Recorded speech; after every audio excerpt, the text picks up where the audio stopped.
You fell for him. You shouldn't have.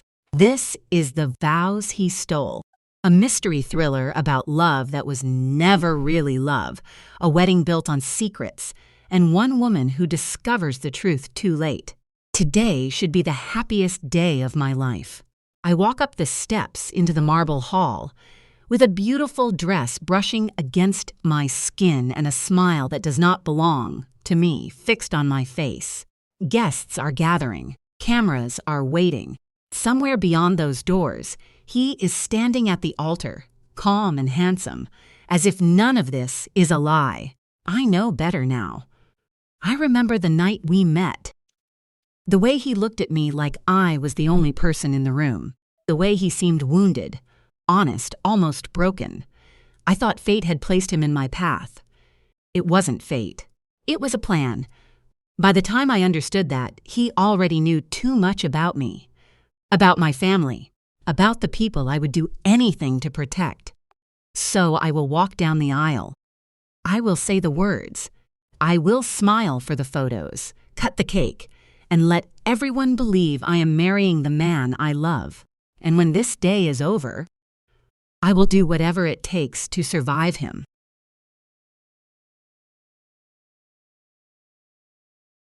Prologue.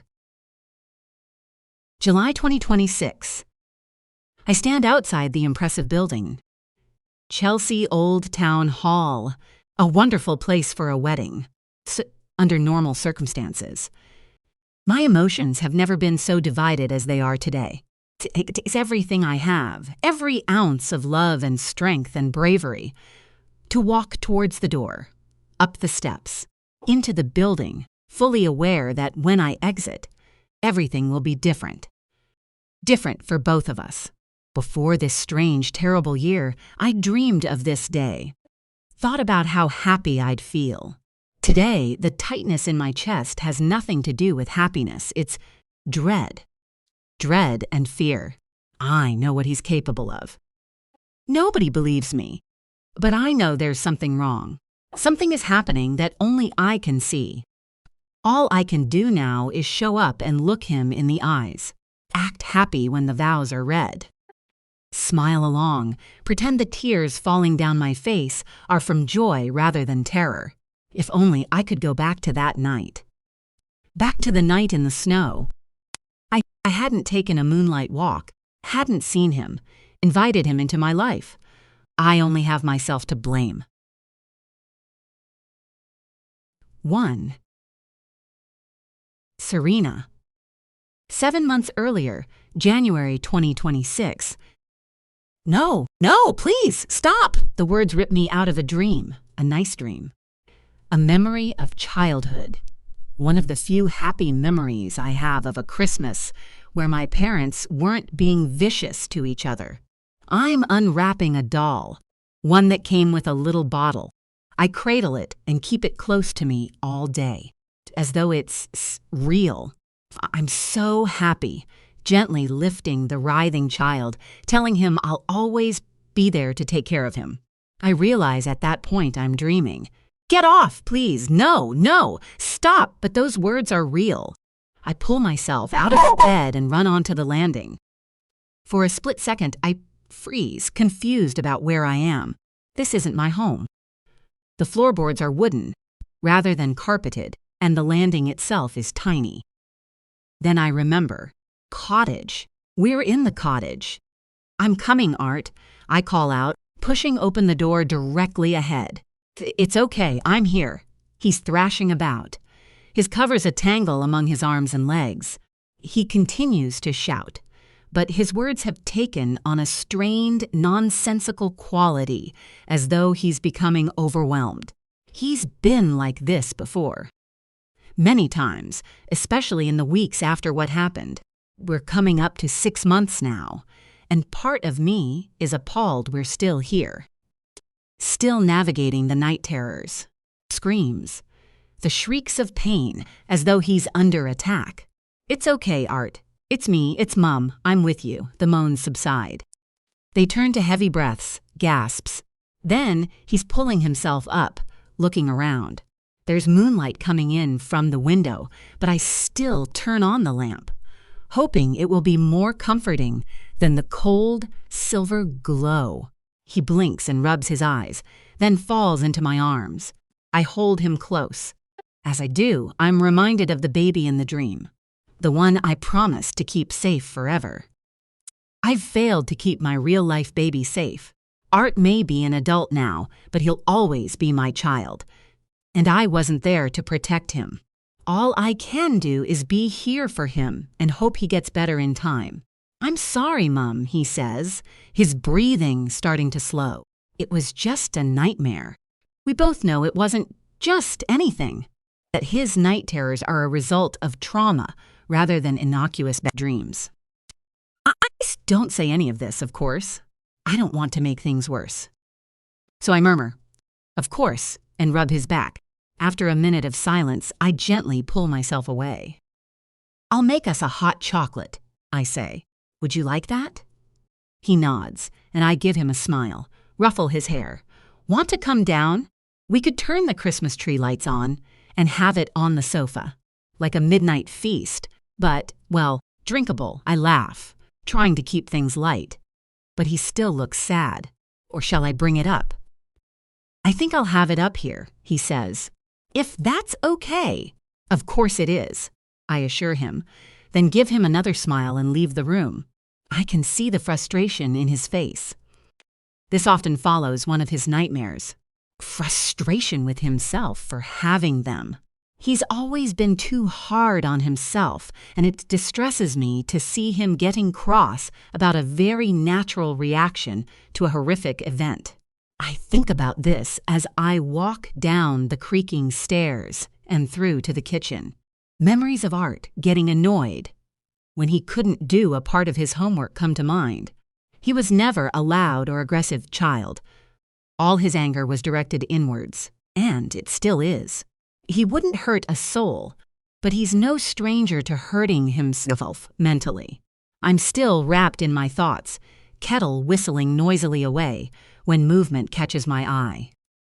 Movement at the window.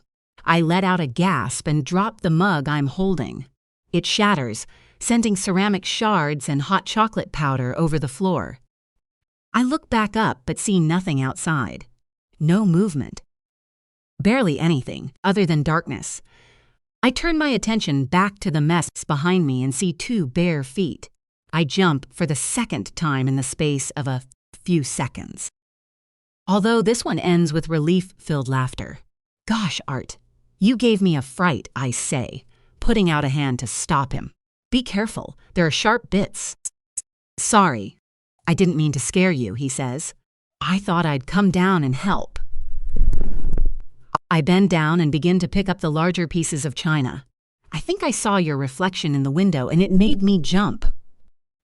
I called out, but the kettle must have been too loud. Art says, "I'll find a dustpan and brush." I feel a rush of love for my son.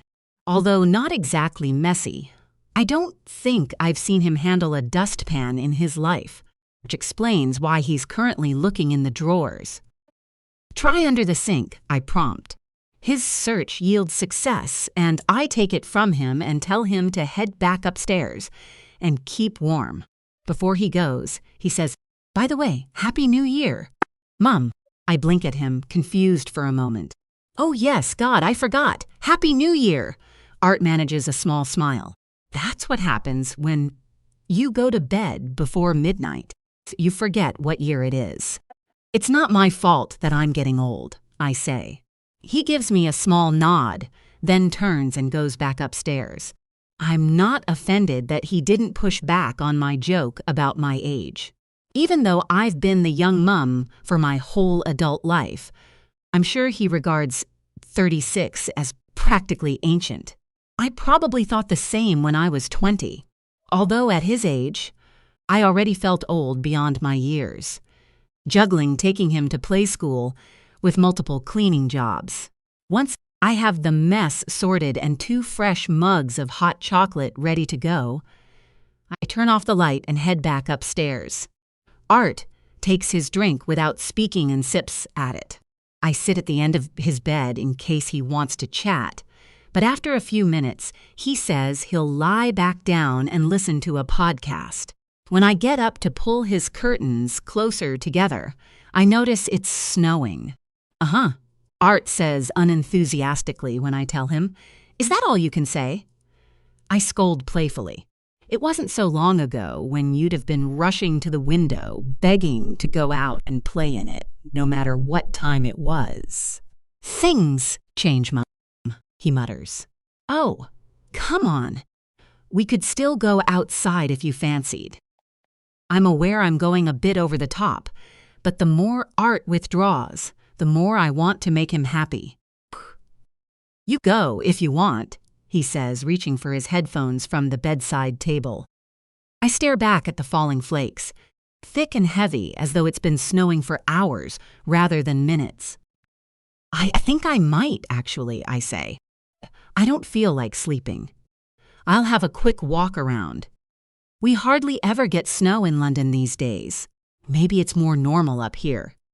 I pause, then say, so long as you'll be okay on your own? He makes a thumbs-up gesture, then returns to his phone.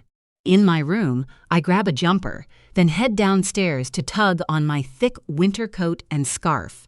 The air outside feels so cold at first. I wonder if not swapping my pajama trousers for something warmer was a mistake. But after a few paces, my body adjusts, and I quickly forget about the temperature. I tread through the light layer of snow on the ground, enjoying the crunch under my boots. The snow is getting heavier, but there's virtually no wind, lending the forest that surrounds the cottage a sense of tranquility. It's like the world around me is being transformed with every flake. And I feel my heart lift as I look around. Despite all the things I have buzzing around my head, my concerns about Art, whether I should insist on him seeing a therapist, the exhibition at the new gallery. I'm still in the middle of planning. I'm able to find a moment of peace. Joy, even. I walk a little further on from the cottage, further than I originally planned, transported by the snowy surroundings and quiet calm of the night. The ground starts to slope down, and I come to a half-frozen stream. Or river. I'm not sure which, but it's bigger than I first thought. Its edges a silver-blue mass of ice, leaves caught inside, half solidified. It's beautiful, and I wish I'd brought my sketchbook. Then a sound cuts through the air, the unmistakable sound of footsteps. Then movement in my field of vision. I freeze, because in front of me, unmistakable in the moonlight, standing at the top of the riverbank, is a hooded figure. 2. Serena. January 2026. Part of me wants to run, but my legs won't move. I suddenly feel very foolish. I've voluntarily left the safety of the cottage and wandered out into a forest I don't know in the middle of the night. And now a hooded stranger is standing meters away from me. Then he lowers his hood. It's amazing how quickly everything can change. All it takes is a single shift in perspective, and a whole situation can be rewritten, reframed. Something I've always known as an artist. I know how a streak of blue can transform a painting into an entirely different thing. And I feel a similar reconfiguring happening now as I stare at the man's face and see the tears falling from his eyes. Tears remove my desire to run. Instead, I feel something else: concern, compassion. I wish to help. This man is obviously in distress. The sound of his gasps the loudest thing in the air around us. I step forward. I don't even realize I'm doing it until I've put one foot in front of the other. Under the snow, I tread on some twigs that crack like gunshots. The man turns so that he's staring right at me. I see his eyes widen. Perhaps he's embarrassed to have a stranger see him like this. Crying in the night, alone. "Can I help you at all?" I ask, my voice a little shaky. He doesn't answer. just looks at me. Seconds pass with neither of us speaking. Then he turns again so that he's facing the river and takes a step towards it. No, I say, realizing what's going on here, what he's at the river's edge for, what he's here to do. No, don't. I have a strange sense of history repeating itself. It's a terrible time I wish I could forget threatening to pull me back. He takes another step, then another, until he's right by the edge, looking down at the icy surface, his lips trembling, more tears falling. I can't let him do this. I can't fail again. Please stop. You don't have to do this. We can talk. He pauses, then looks back at me and says, Talk? Talk to you. I feel a flicker of offense at the you, even though I'm sure he doesn't mean it personally. After all, he's clearly in the depths of despair. He probably thinks I'm a random busybody. I'm not trying to interfere. I want you to know that if you need someone to listen, nobody could ever. No point listening. I'm lost. He says this through more tears, as though he's starting a sentence, then bailing out of it, thoughts and words colliding. I know instinctively he doesn't mean lost in a literal sense. He's lost in the turmoil of his own head. I know how that feels, and every part of me wants to help him through it. Calm down. Take some deep breaths, I say. He sways a little, and for a second, I worry he's going to fall forward, straight into the water. Then, to my relief, he does what I say. He takes in a gulp of cold night air, pauses, then lets it out. That's it. That's good. And again, I say, slow breaths. Feel them filling your lungs. In and out. I take another step forward towards him, then another. He stays still, allows me to reach him. Can I take your hand? I'm worried he might think it too intimate a request, but I'm convinced that if I can take hold of him, there's no way he will jump. The sheer warmth and connection will be enough to make him reconsider. His hands are bare, his fingers frozen. As I clasp mine around them, he fixes his eyes on me. This close, I can see that he's younger than I first thought. Not as young as Art, but younger than me. Probably in his 20s. His pale, clean-shaven skin still has a boyish quality, although that's offset by a sharp, manly jawline and short brown hair. I don't know what to do, he says in a very quiet voice. He sounds lost, confused, no longer sobbing, but the tears are still falling from his eyes. First thing to do is to come with me, I say firmly. We're going to walk away from the edge. No good will come from going into that river. It may look like the only option to you right now. But believe me, there are others. Better ones. And the best of them all is with me. He frowns. And then what? I take a deep breath. Then you're going to stay the night in my cottage. Well, it's not my cottage. It's a rental. My son and I came up here for New Year. It's not a big place, but it's warm and cozy. We have food, blankets. Much better than being out here. Then something occurs to me. Unless you're local? Do you live around here? He gives a small shake of his head. No, I'm not local. I'm from London. I just came up here. There's a look on his face I can't read, and I don't press him. Whatever's happened in his life, something pushed him to this point. He probably doesn't want to unburden himself of every detail. We're not far from the cottage, I say. Let's get inside the warm and we can have a chat. Or I can call someone. Another shake of his head. No, there's nobody to call. The words cause a wave of sadness to pass over me. I blink back my own tears, then say, Do you know, I once said that to someone when I was very upset and desperate. That person showed me kindness, and my life has never been the same since.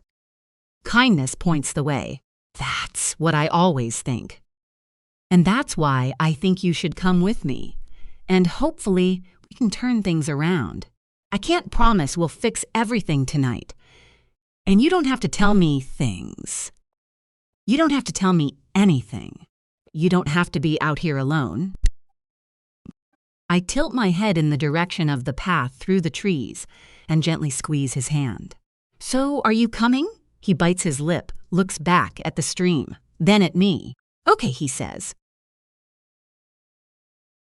3. Iarte. January 2026. No matter how many times I have the dreams, I never get used to them. Even after the full-blown night terror earlier, there's still a fresh one waiting for me the moment to drift off, complete with details perfectly designed to torment me. Flare-up feelings of shame and guilt. Guilt about something I did. Lies I've told. Things I could never, ever tell my mom about. And the shame is so strong, it's like a white-hot knife piercing my head, driving into my brain. Mom! I shriek, and wake myself up with my shouting. I'm panting. Hot, like it's summer, not the middle of winter. I get out of bed, stumbles into the bathroom, and turn on the light. The harsh, fluorescent bulb hurts my eyes, but I stagger forward, reaching the sink and pulling off my t-shirt. No sign of bruises in the mirror. I still have to check, even though I know there won't be anything to see. All the marks faded long ago. I walk back out onto the landing, clutching my t-shirt in my hand. There's a breeze coming from Mum's room, and the cool night air feels good against my skin. The window's open, and so is the bedroom door. She isn't in her bed. Mum, I call out. I go downstairs, turning on the lights. There's no sign of her. Then, I remember her asking me if I wanted to go for a walk. I should have tried harder to stop her. She never could resist the snow. I'm about to head upstairs when something catches my eye from the small window of the living room. Someone's out there. Before I have time to feel scared, though, Mum comes into view. I let out my breath, pleased to see her. As she comes closer, I'm amazed to see that she's not alone. She's with a man, and it looks like she's about to bring him inside. 4. Serena. January 2026. The first thing I see when we reach the cottage is Art's worried face. I can see him through the living room window. Eyes wide as he watches me approach with a stranger in tow. What the? He says when he opens the front door. I pause to pull off my boots, then turn back to the man behind me and say, "Best take yours off too, if that's okay. This place isn't ours. Want to keep it nice for the owners." Mum? Art prompts again when I don't answer him. "I'm coming, Art. Just give me a sec." I shoot him a look and wait while our visitor slowly removes his trainers and lines them up carefully next to my boots. As he moves forward, he almost trips over one of Art's duffel bags that he's left in the hallway. "Sorry," I say, shifting it out of his way. "Can I take your coat?" He nods, taking off his jacket and handing it to me. I hang it next to mine. Now there's no further reason to delay introductions. I take a breath and say to him, "This is Art, my son. Art, this is someone I found in the woods." Art's looking at me as though I'm literally insane, and I can't really blame him. I see him silently mouth the words "in the woods," as though not convinced he's heard me right. He needs a place to rest, get himself sorted. Art looks horrified. There's an awkward silence. Then the man speaks. "I'm Paul." I hadn't even realized we're yet to exchange. Oh gosh, how silly of me. "I'm Serena. I should have said that earlier." Paul nods. Then he turns to Art and holds out his hand. Art shoots me another look that clearly says, "What the fuck?" and then takes Paul's hand and shakes it. "Hi," he mutters. Paul doesn't say anything more. He looks a bit dazed, and I decide it's best to move us into the living room. "Come through. I'll get the fire on, find some blankets. You can sit on the sofa. Sleep there, if you like." I turn on a lamp and the Christmas tree lights, then gesture to the main sofa. Paul sits down. He looks tense and awkward, his eyes darting around, as though he's been led into a lion's den, rather than a beautifully furnished holiday cottage. I remind myself that this man may have been on the brink of suicide only moments ago. He needs time to adjust, time to settle. I look over at Art, who is standing in the entrance, looking almost as awkward as Paul. He's got his hands in his tracksuit bottoms, shifting his weight from one leg to the other. Art, could you make some tea? I ask, feeling things might be easier without him in the room. He looks unwilling to leave me alone with our guest, but he eventually walks off. Paul and I sit in silence. For a little while, the sound of the kettle keeping us company. Somehow, the noise makes things less awkward. Then I ask, why are you in Northumberland? Are you here alone? Staying with friends? I see Paul clench his hands. The question clearly makes him tense. I'm not sure I can go into it all now. That's okay, I say quickly. Sorry, I don't want to be nosy. You can talk if you want to. My mind flies to my friend Neris, a therapist, wondering what she would advise. Whether trying to distract him is a good thing, or if it risks doing more harm than good. When are you going back to London? He asks. I don't want to cause you any delays. I hasten again to reassure him. You're not going to delay us. Everything's fine. There are a few seconds of silence. Then Art's voice behind me says, milk and sugar? Mm-hmm. Paul looks a little confused, as though his attention had drifted elsewhere. Tea, I prompt. How would you like it? Or would you prefer hot chocolate? Or I think we have some Ovaltine. I'm addicted to the stuff. That and Horlicks. He seems even more troubled, and I worry I'm overloading him. He looks at me, then at Art, and says, whatever is the least trouble. I smile at him, then say to Art, just tea, milk and a little sugar. Art nods and returns to the kitchen. Sugar's good for shock, I say to Paul, although I'm not sure he hears me. Which part of London are you from? I ask. It takes him a few seconds to reply. He's staring out of the window, eyes on the snow that's still falling heavily. I'm from all over the place. I currently live in Kilburn. Oh, nice, I say, even though my experiences of Kilburn have been anything but. It's the sort of place my parents wouldn't have liked me visiting, so naturally it had the lure of the forbidden when I was a teen, along with places like Brixton, Hackney, and Elephant and Castle. During my rebellious years, I used to seek out raves, house parties, and dodgy artist communes in those areas. The seedier, the better. Then my mother would arrive in a Bentley, having tracked me down, and drag me out by my tie-dyed t-shirt, shrieking that I was a degenerate. This is 2007, not 1969. You're not a bloody hippie. This memory makes me laugh out loud. Sadness I've felt over the years about my relationship with my parents doesn't stop me from seeing its absurdities. I realize that Paul is staring at me, eyes wide. Sorry, I wasn't laughing at you. I was reminded of something. Paul frowns, and I feel bad, as though I'm treating this odd situation too lightly, so I try to explain. I used to hang out in Kilburn sometimes when I was young. I went a bit off the rails when I was a teen. Wanted to be an artist, hang out with some alternative types. My parents didn't approve. Paul is still frowning at me. And that's funny. I feel myself blushing. No, not really.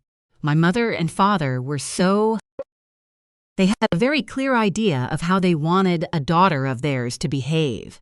They were, well, a bit posh, stuck up. I wasn't like them. I see a very faint trace of a smile on Paul's lips. Well, you say mother and father. Maybe you're posher than you think. I'm taken aback by his playful tone. Then I laugh again and say, that's fair. I decide it must be a good sign if he's making jokes. At least the crying has stopped. I would have been at a complete loss if he'd just sobbed on the sofa for the rest of the night. Although, if I'm honest with myself, I'm at a bit of a loss anyway. I must be mad, I think, as I watch Art returning with 2 steaming mugs. Mad to bring this stranger here, thinking I can fix things with tea and sympathy. Art sets the mugs down on the table and stands back, as though he's laid down food in an animal enclosure, and is nervous about how its inhabitants will react. "Thank you," Paul says, picking up the nearest. "It's hot." "Well, obviously," mutters Art. Paul blows on its surface. I look up at Art, trying to give him an encouraging smile, but he has his eyes on Paul, narrowed and watchful. I wish I could explain the full story, but I'm not sure how tactful it would be with Paul sitting here with us. Perhaps, sensing the need for some sort of explanation, Paul drinks his tea, then says, "Your mum helped me out of a difficult situation. I wasn't thinking straight and, nearly had an accident. But she stepped in and, well, she saved me. You're lucky to have such an amazing parent." Although his words are kind, the fact that he uses the word parent rather than simply saying mum again makes me wonder if Paul has neither a mother nor a father. Maybe he was orphaned when he was a child. Or perhaps they died recently? "I only did what anyone would have done," I say. "That's not true," Art says. I notice a tense edge to his voice. It's clear he's not happy about this situation I've forced upon him. Guilt sweeps through me. Perhaps this wasn't a good idea, to bring a random man into our cozy holiday cottage, especially after everything he's been through. But then, what should I have done? Left Paul out there, alone and sobbing, close to ending his life? Watched as he let himself fall into that icy river, turned away and told myself not to get involved. No, I could never have done that. I know myself too well to even think such a thing could have been possible. In the past, perhaps, back when I didn't think about the impact my choices had. The damage I could do. I'm a better person now. So here we are, and I'm going to have to make the best of it. Drink your tea, I say, then perhaps get some sleep? It's still only 2 a.m., a long time until dawn. If you're sure there's nobody I can call, we could leave you to rest, then reconvene in the morning. Things always look better in the morning. Paul nods. The side of his face is illuminated by the warm, twinkling lights of the Christmas tree, and I'm struck again by how young he looks. I want to ask his age, but file it away with all the other things I'd like to ask, possibly tomorrow, depending on how he seems. I see him turn to look at the sofa, then at the throw on one of the arms. "I can give you warmer blankets than that. I saw some in the cupboard upstairs," I say. He looks unsure about something, and for a moment I wonder if he's going to cry again. "Or you can sleep in my room." The words come out without me realizing how they sound. It's only when Art says, Mum, that I hurry to clarify. I mean, I'll sleep down here. I didn't mean whatever's best for you. I can't work out if Paul's noticed my awkwardness or Art's outrage. He just says, quietly, "I'm fine with the sofa." I'm about to steer Art out of the room and track down the promised blankets when Paul puts a hand out to stop me from leaving. His grip isn't strong. A gentle touch, but it stops me still. His eyes are shining bright and are fixed on mine. "I've never found much kindness in the world," he says. I didn't really believe in the kindness of strangers. I'm pleased to be proved wrong. So thank you. There is a way forward. I can see that now. 5. R to point. January 2026. I can't believe Mum brought a random man home. Well, not our home, a rental, but still, it's our space, our little holiday. She's been looking forward to spending time away from it all. And by that, I assumed she meant other people and the issues of the past year. I'd had my terrible experience at uni. She'd had trouble with a PA she'd employed at her art studio, causing her a lot of stress. Both of us needed a change of surroundings, to hide away from the world. Just us two, and here she is, bringing strangers in. But then again, she's always had a saving people thing, a good Samaritan side that I've both admired and, if I'm honest, sometimes found embarrassing.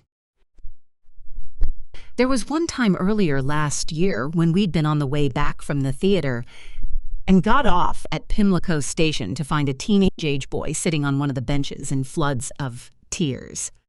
Mum sat with him and rubbed his shoulder while he told her all about breaking up with his girlfriend, who he thought the one, even though she'd ditched him for a rich Australian she'd found on Instagram. She listened and made comforting sounds, all while I stood there, trying not to find the whole situation horrifically awkward. That was one of many similar occasions. Feeling like we need to at least discuss it, I get very quietly to my feet and head to her bedroom. She's still awake, the bedside light on. "You okay, love?" she asks, turning away from the window. She looks like she'd been lost in thought. "Mum, what on earth? That guy, you serious? Staying here? He could be, like, a serial killer or something." I see a frown crease her forehead. She's always criticized me for being quick to disapprove of her charitable side. And I worry I'm disappointing her now. He's a man in need of help, simple as that. If you're ever in his position at some point in his life, and I pray to God that you're not, but if you are, I hope somebody will be kind enough to do for you what we're doing now for him. I stare at her. "You make it sound like we're saving his life or something." She nods, slowly. "Yes, Art. That could well be exactly what we're doing. Sometimes people feel pain. So much pain you can only begin to imagine, and all they need is someone to be kind." She opens her arms, gesturing at the room around her. "Well, if that's all we can offer, why not?" There's a silence between us for a few seconds. Then I say quietly, "I don't like the idea of a stranger." I trail off, but I see the understanding in her face. "Oh God, Art, I'm so sorry. I didn't think." She walks forward and hugs me. I should have realized. I'm really sorry. I don't think he's like that. I don't think he's violent or dangerous, just lost. I think he said that himself. He feels lost. I nod, as though I believe her, but I don't. I don't know that she's right at all, and neither does she. She's guessing, gambling with our safety. She pulls back from the hug, but keeps a hand on my shoulder. I see the butterfly tattoo on her wrist as the sleeve of her dressing gown lifts. When I asked her once why she got that tattoo on her wrist of all places, she'd laughed and said, "It's the part of me that I see most often, and it reminds me of all the beauty there is in the world. Butterflies are so beautiful. They bring me joy. I want to be reminded of that joy as much as possible." I look at the tiny creature's wings, then up at her face. "You really think this is a good idea?" I ask. "I'm positive it is," she says.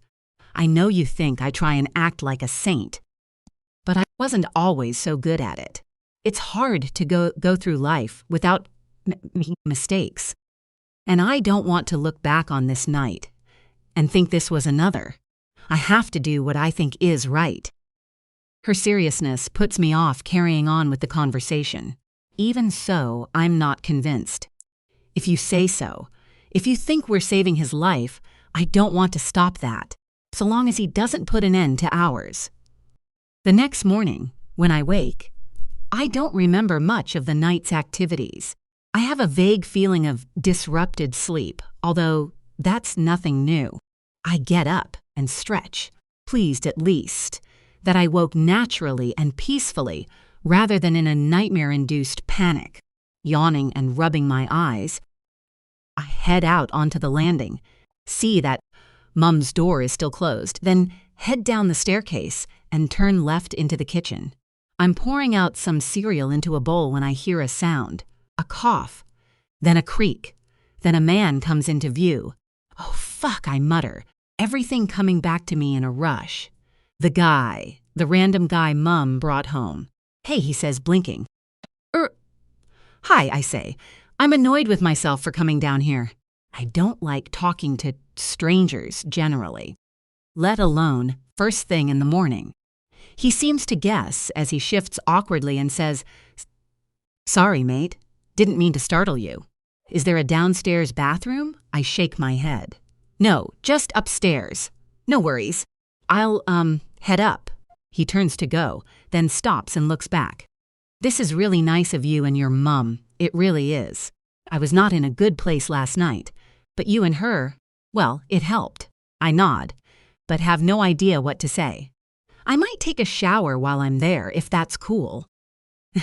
Yeah, I say, going to the fridge to get some milk, trying to act like all this is totally normal. There should be towels in there already. I think Mum's asleep, so come and find me if you need anything else. He thanks me again, then heads off. I hear the creak of the stairs as he climbs, then the sound of the boiler kicking into action. I sit down at the kitchen table with a sigh and begin to eat. I've nearly finished the last dregs of the cereal when I hear the scream. 6. Dit, Sarinta. January 2026. I wake from a dreamless sleep and glance at my phone. It's 7 a.m. and still dark outside. I rub at my face, feeling exhausted, dimly registering the falling snow outside. That will make the drive back to London interesting. I think to myself as I walk towards the bathroom. Without thinking, I push the door to the bathroom open and walk inside. Sorry, love, I say. Seeing the young man standing in the shower, I'm about to pull the door closed. Then I scream. It isn't Art. Although I realize who the man is and what he's doing here a split second later, the disorientation still makes me cry out. Paul turns, hurrying to wrap a towel around himself, hair wet, fringe falling over his eyes, drips running down his chest. Sorry, I thought you were… Never mind, sorry. I slam the door shut in time to see Art running up the stairs. What's wrong? What did he do? The question sounds so melodramatic it makes me laugh. He didn't do anything. I walked into the bathroom half asleep. I was surprised, that's all. Art doesn't look satisfied. You literally screamed. I roll my eyes. I think I yelled, rather than screamed. I'm not sure this is true, but I don't want to talk about it any further. Not with Paul behind the thin wooden door, listening to us. Sorry, I didn't mean to frighten you. I'll get dressed and then come down. I close the bedroom door, take up my phone, and get back into bed. On a normal morning, I'd head to my social media and answer any comments or messages. Today, I go to my contacts, find who I'm looking for, and begin to type out a message. Hi, Neris. So sorry it's been a while. We must have a catch-up soon. I've got a bit of a weird question about a man I've just met. I pause, hearing the bathroom door open and the sound of Paul going downstairs. I focus back on the message. Read through what I've written and remove the about a man I've just met line. Worried it makes Paul sound more like a potential date than a person in crisis. I'm currently on holiday with Art, and last night I stopped a young man taking his own life. Or at least I think that was what he was going to do. He looked like he was going to jump into a frozen river, and I talked him down from the edge. This may sound mad, but I invited him to sleep on the sofa in the cottage.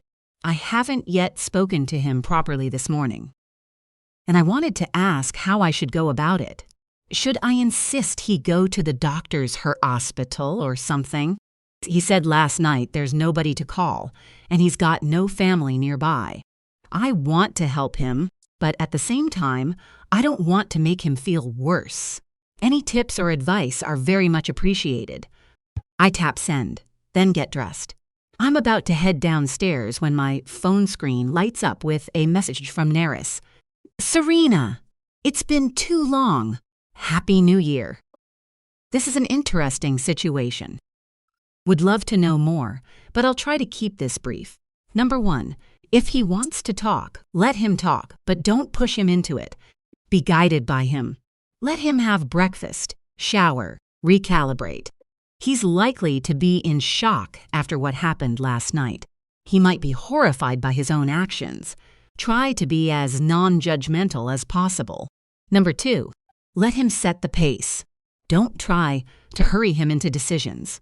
You can mention, perhaps, seeing a doctor, ask him if he's already in therapy, but don't be too firm or dictatorial. Gentle nudges. If he's open to seeking help, I'll email you a PDF with some contacts.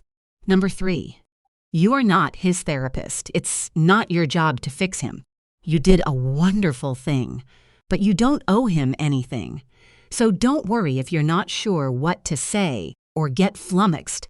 Try to be friendly and calm, and I'm sure it'll be fine. Let me know if you need any more help, and would love to meet up for dinner when you're back in London X. I read through the message twice, feeling a little bad that I didn't wish her a happy new year or suggest meeting up for dinner before she did. I'm about to send effusive thanks in response when another message pops in. Also, sorry, I should have led with this. Number 1 should be, if you feel unsafe, if you feel threatened, or if he becomes unstable, phone 999. If you're worried for your safety or his safety, phone 999. If you feel like there's something not quite right, trust your instincts. As I said, it's an amazing thing you've done, and your heart is in the right place, and I definitely don't want to diminish that. But remember, you don't know him. You've invited a stranger into your home. Just tread carefully. X. 7. Art Hoppery. January 2026. I'm back in bed with my headphones on when Mum comes into my room. I am getting up in a sec, I say, not wanting her to think I'm lounging around. Then again, it is New Year's Day. Lounging around is practically the law. But Paul's presence has changed things. Any relaxed feel to the place has gone. Sorry for worrying you, love, Mum says, coming in and closing the door. When I shouted, got he was here, that's all. I know, I did the same, I say. Then, add in a half-whisper. Is he back downstairs? She nods. He woke up. When I went to get some cereal, asked if he could have a shower. I said yes. Of course, you did the right thing, she says. It's good that you chatted to him. I pull a face. I wouldn't exactly say we've chatted. I get out of bed and feel around on the floor for some clothes. How did he seem? She says in a hushed voice. I shrug as I grab a hoodie and pull it on. I don't know. He didn't really say much. Only that it was nice of us to take him in. She nods slowly. When she doesn't show any sign of leaving, I sigh and begin to make the bed. Not something I do every morning, but I find it awkward if my hands aren't busy. Mum watches me, a frown on her face. I messaged Neris. Neris? Is she your therapist friend? Yes. I wanted to get some advice. She says to allow him to talk, but not push him. I'll go down in a sec and see how he is. He hasn't, said anything about, what happened out by the river. He hasn't spoken about that at all. I shake my head. He hasn't talked about wanting to jump into a river again. No, she tuts. Darling, please be careful. This frustrates me. Be careful? That's what I've been saying to you ever since you let him in here. I mean careful with your words. She steps forward. You are one of the sweetest, loveliest boys in the world. Her words instantly annoy me. I'm not a boy. I'm 20. I know I'm her only child, and there's probably some inbuilt thing that makes her want me to stay one forever, always under her wing, but it gets a bit grating when she acts like I'm still 7 years old. She presses on, not hearing, or choosing to ignore, my interruption. Make sure you're not too dismissive of other people's feelings. You've been through your own difficulties. You know what it's like to be overwhelmed. I feel both embarrassed and angry. After forgetting about my recent trauma earlier, here she is trying to guilt-trip me with it. I bite my lip, trying not to snap at her, but maddeningly, she seems to take my silence as agreement. I knew you'd understand. As I said last night, I think it's really important he has a space to process what happened. Like when you had to come home after Veth. Okay, I say, the word coming out harsher than I meant it to. I see the hurt in her face and immediately feel bad. I go over and give her a hug. I'm sorry. I didn't mean, I don't know how to end the sentence, but it doesn't matter. She puts her arms around me and holds me close. It's fine, love. I'm sorry, too. I shouldn't have brought all that up when you're trying to forget. She pulls back and looks at me, touches my face with her hand. For a second, I worry she's going to cry. Then something occurs to me. When you said you haven't always been a saint, and you're trying to do things right this time, what did you mean? She frowns at first, then blinks back any potential tears and shakes her head. Nothing important. It's just that when you're young, you're not always as understanding as you could be. That's all. I don't think that was all. But before I can say anything, there's a thud downstairs. I wonder if Paul is looking for something to eat. Mum looks back at me, smiles, and says, I'd better get breakfast ready for our guest. I nod. I'll come down too. She's barely left the room when a noise echoes through the house. I go out onto the landing. Is that Fat? We share a look. It was the unmistakable sound of the front door. She heads down first, with me in tow.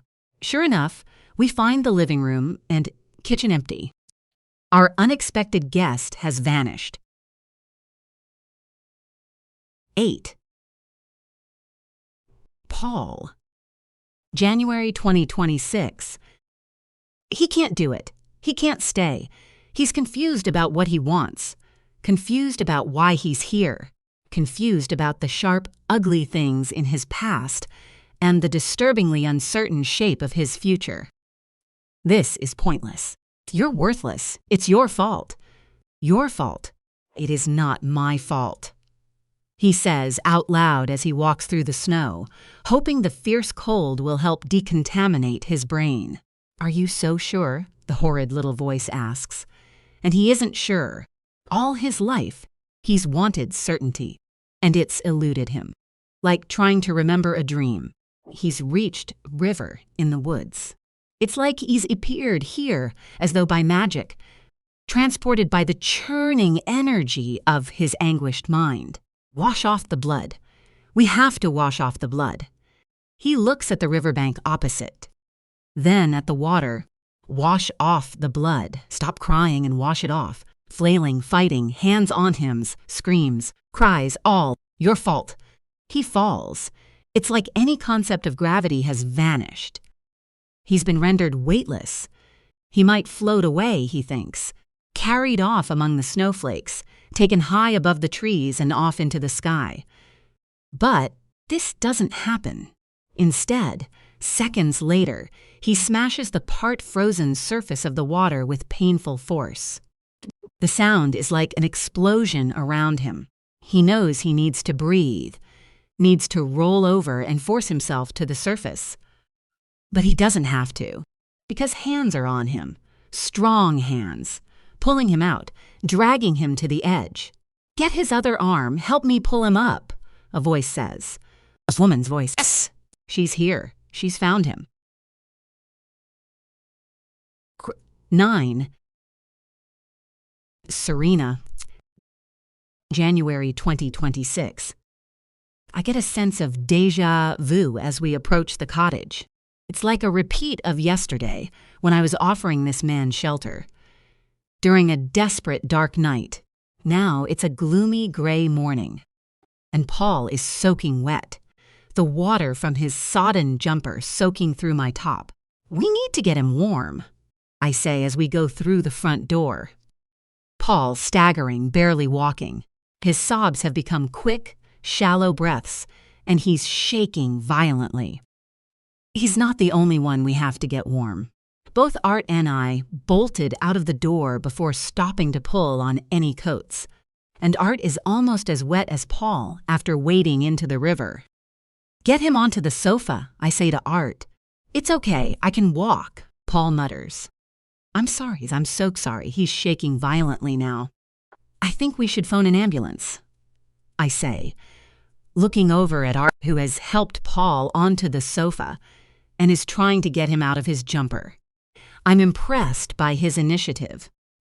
I've never seen him take control like this, and for a second it makes me stop and watch as he helps guide the young man's arms out of the sleeves and lifts them gently over his head. No ambulance, Paul says, his teeth chattering. No fuss, I'm sorry, I'll be fine. You're really not fine, I say, shaking my head. I think you need professional help.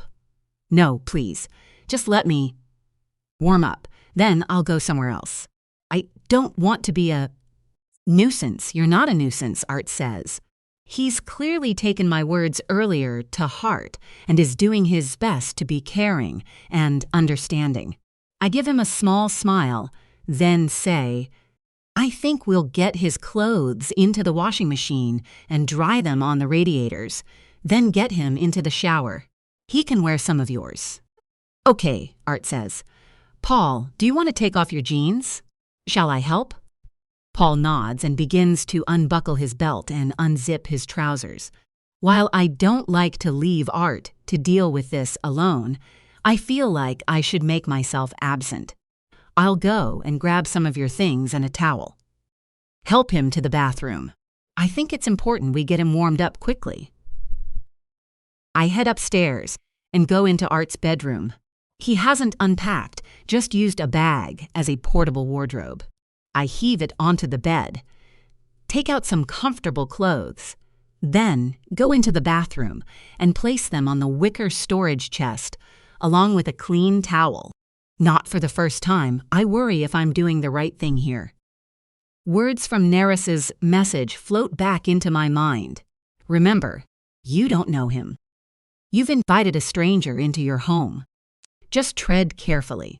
Even though nothing about Paul makes me worry he's sinister or dangerous, I suddenly feel uncomfortable leaving Art downstairs, dealing with him alone. I'm about to rush back down, but then hear them coming up the stairs. There are clothes and a fresh towel in the bathroom. I call out, heading into my room and taking out my phone. I quickly open my WhatsApp chat with Neris and explain what's happened. Starting with escalation in block capitals. Only a few seconds have passed after I send the message when she phones me. Serena, are you okay? I thought it would be easier to talk, if you're in a position to. I don't know, I say, rising to my feet and going over to the window, the furthest part of the room from the bathroom. I can hear the water running and hope that covers the sound. I think so. He's in the shower. Is there anything sharp in the bathroom? Neris asks. Oh, Christ, I didn't think of that. I don't think so. Art uses an electric razor, and I don't think I've left anything in there he could use. Jesus, I'm way out of my depth here. Keep calm. It's going to be okay. I do think you need to encourage him to go to the nearest A&E. He can be assessed by a mental health practitioner there. I let out a slow breath. Watch as it steams up the window. The snowfall is thinning now, only a few light flakes floating by. I'm not sure. He was very adamant he didn't want me to phone 999. You could see if he'd let you take him, Neris says. What I'm trying to say is he needs specialist, trained care. It shouldn't be on you to stop a stranger from ending his life. It's amazing what you've done, but you need to get him somewhere safe. I peer outside to see if I can spot the car around the back of the cottage. It's covered in a layer of snow, but it's not deep enough to be buried. Plus, it's a 4x4, and I've always been a confident driver. My years living in Cornwall when Art was young, with all its narrow country lanes, helped with that. We were supposed to be heading back today. I could take him home. He says he lives in London. He could come with us.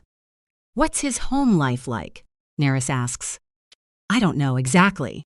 He said there's nobody to call. He hasn't mentioned a partner or parents. So I presume there's nobody. Neris is silent for a second. That doesn't sound ideal, but I guess... Well, see what he says. Don't pressure him, but you could try being calm but firm about getting immediate help. If he doesn't accept that, driving him back home would be a very kind thing to do. The journey might help. Time to calm down and get past the shock. I nod, even though she can't see me. Okay, I'll see how he is when he's warm and dry. He might feel a bit better then. I'm not convinced, and Neris can tell. Serena, don't take this the wrong way. But is this anything to do with all that stuff involving your employee a few months back? The one you said you had to fire. I'm not expecting this. What? Anya? No, why? How would it have anything to do with her? I don't mean directly. I mean saving someone who seems to be upset or in distress. You trying to make things better. You mentioned that woman Anya unraveled a bit when you told her she had to go. Are you perhaps subconsciously trying to save someone now? Because if that is the case, be very careful you're making rational, considered decisions. Not ones based in guilt or regret. That's not a good foundation for good choices. Right, I say, a little annoyed that she seems to be psychoanalyzing me. I hadn't expected a personal therapy session. Well, I'll keep that in mind. Neris seems unaware that she's irritated me and carries on. I mean, I can talk to the guy if you like. Or if he's set on going home rather than to the hospital, give him my email address. My private client list is packed. And I don't know what his financial situation is like, but I know a number of low-cost options. The one I'd advise as the first port of call is completely free, and that's the NHS. Go to an A&E department. They can give him an immediate assessment and psychiatric help. Thanks so much for this, Neris. I really do appreciate it. I'm going to buy you the most delicious dinner at a restaurant of your choice, once I'm back in London. I hear Neris laugh. I warn you, I have expensive tastes. They practically know me by name at Murano. I laughed too and thank her again, then end the call. The shower seems to have stopped. There are footsteps outside, then voices. If his Art must be checking on Paul. I feel a rush of gratitude towards my son and go to the door to listen. Come downstairs when you're ready, I hear Art say, then footsteps on the stairs. I follow him down. He turns around when he hears me. Who were you talking to, he asks. Neris, I say. I wanted her advice. She thinks we should encourage Paul to go to A&E. Is that even possible? Art says. Why wouldn't it be possible? Well, look at it out there, he says, gesturing to the living room window near the door. Heavy snow has returned, falling thicker than I've ever seen it. Oh, brilliant, I say sarcastically, letting out a heavy sigh. I thought we could maybe take him home if he didn't want to go to the hospital. I thought the snow was stopping. I trail off when a creak upstairs suggests we have company. I don't need to go to A&E, Paul says. He's standing on the bottom step. He looks even younger than before, his hair tousled, his slim frame now clad in Art's t-shirt and tracksuit. He's holding the hoodie I included in the selection of clothes, and he pulls it over his head and smooths it down. Like the other items, it's a size too small for him, stretching a bit over his muscular arms. I'm fine. Honestly. I stare back at him.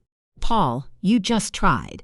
It's good that you're feeling better, but I had a difficult moment earlier, he says. It's past, or is passing. It's hard to put into words, but it's gone now. It wasn't what you thought. I didn't try to. He motions to the living room. Perhaps we could sit down, and I'll try to explain. I worry he's putting on a brave face because he doesn't want to be a nuisance. Then I remember Neris's instructions. Be guided by him. Allow him to talk if he wants to. Well, it seems that's exactly what he wants to do. Okay, I say. We go into the living room. Paul sits on the sofa, where the blankets and pillow from last night remain. Art sits down next to him, moving aside one of the pillows. I take the armchair, feeling a bit odd. It's like I've become the guest and he the host. Can I get you something to eat or drink first? I say. I'm fine for now, but thank you. Paul says. He closes his hands together in his lap. I think I should tell you some things. I won't go into much detail because they're very difficult for me to talk about, but I think you've earned the right to know after what's just happened. Aside from the brief pause, he's talking very smoothly and confidently. I hope it's a reassuring sign. Part of me wishes I could live stream this conversation with Neris and get instant pointers. I sometimes struggle with something that happened to me when I was a child, he says. It was a terrible experience. Something I've spent all my life trying to move on from. Sometimes I've succeeded in that, sometimes I've failed. I nod, slowly. I'm sorry to hear that. I can't talk about what it was, he says. You don't have to. I cut in, my voice louder than I meant it to be. Art raises his eyebrows at me, perhaps cautioning me about interrupting. Sorry, I mean you can tell us as much or as little as you'd like. That's kind, Paul says, giving me a small smile. I've tried talking about it in the past, but things get hard when I do. It's best if I don't think about it too much. When I dwell, that's when, well, you saw where that can lead. I can talk around it, if that makes sense. Of course, I say, I can understand this. Although it may not compare with whatever tragedy is in Paul's past, I had the same situation when my parents made it clear I wasn't welcome in their house if I was pregnant with some drug-addled lout's child. When I left home and moved to Cornwall, deliberately putting hundreds of miles between us, I found it hard to make new friends because I didn't want to have to relive the pain each time someone asked me about my background. I developed a method, as Paul says, of talking around the memories rather than delving into them, evading, twisting facts, omitting key details, until at last I found someone with whom I felt comfortable sharing the raw, unvarnished truth. Mum, Art says, I've zoned out. I do this often, and I know it frustrates him. I'm especially embarrassed to have done it in front of a troubled man who is about to unburden his soul. I'm so sorry. I was reminded of something. Do carry on. I was just saying, says Paul, that the stream, it isn't the same one, but it looks so similar to a river near where something happened when I was very young. Traumatic experience. I've never found anyone with whom I can talk about it. Not properly, which I know probably isn't healthy. It makes me feel imprisoned. In here, he taps his head. Something about the way he says this makes me pause. I'm not quite sure why at first. Then I realize it's the way he said, with whom. It makes me wonder about his education and background. I decide to ask something I hope is innocuous enough, while still treading carefully. Can you tell us a little about your life in London? Have you always lived there? Are you happy there? Paul tilts his head. Happy is a hard word to pin down, but I exist. I haven't always lived in London. I used to live in Hampshire. That's where I grew up. Some of my childhood was spent with my grandparents, and after that, I was adopted. And they weren't exactly the most warm and loving family. They did pay for me to go to a posh school and then university. So I suppose I have that to be thankful for. Not that I liked either much. I tried my best to fit in. I take a moment to compute this. The news about the posh school and university explains his refined accent. Gosh, that must have been very difficult. But it's good you got a degree. Ah, says Paul. I didn't quite. I dropped out. I see Art shift when Paul says this. I look at him, but he keeps his eyes determinedly on the floor.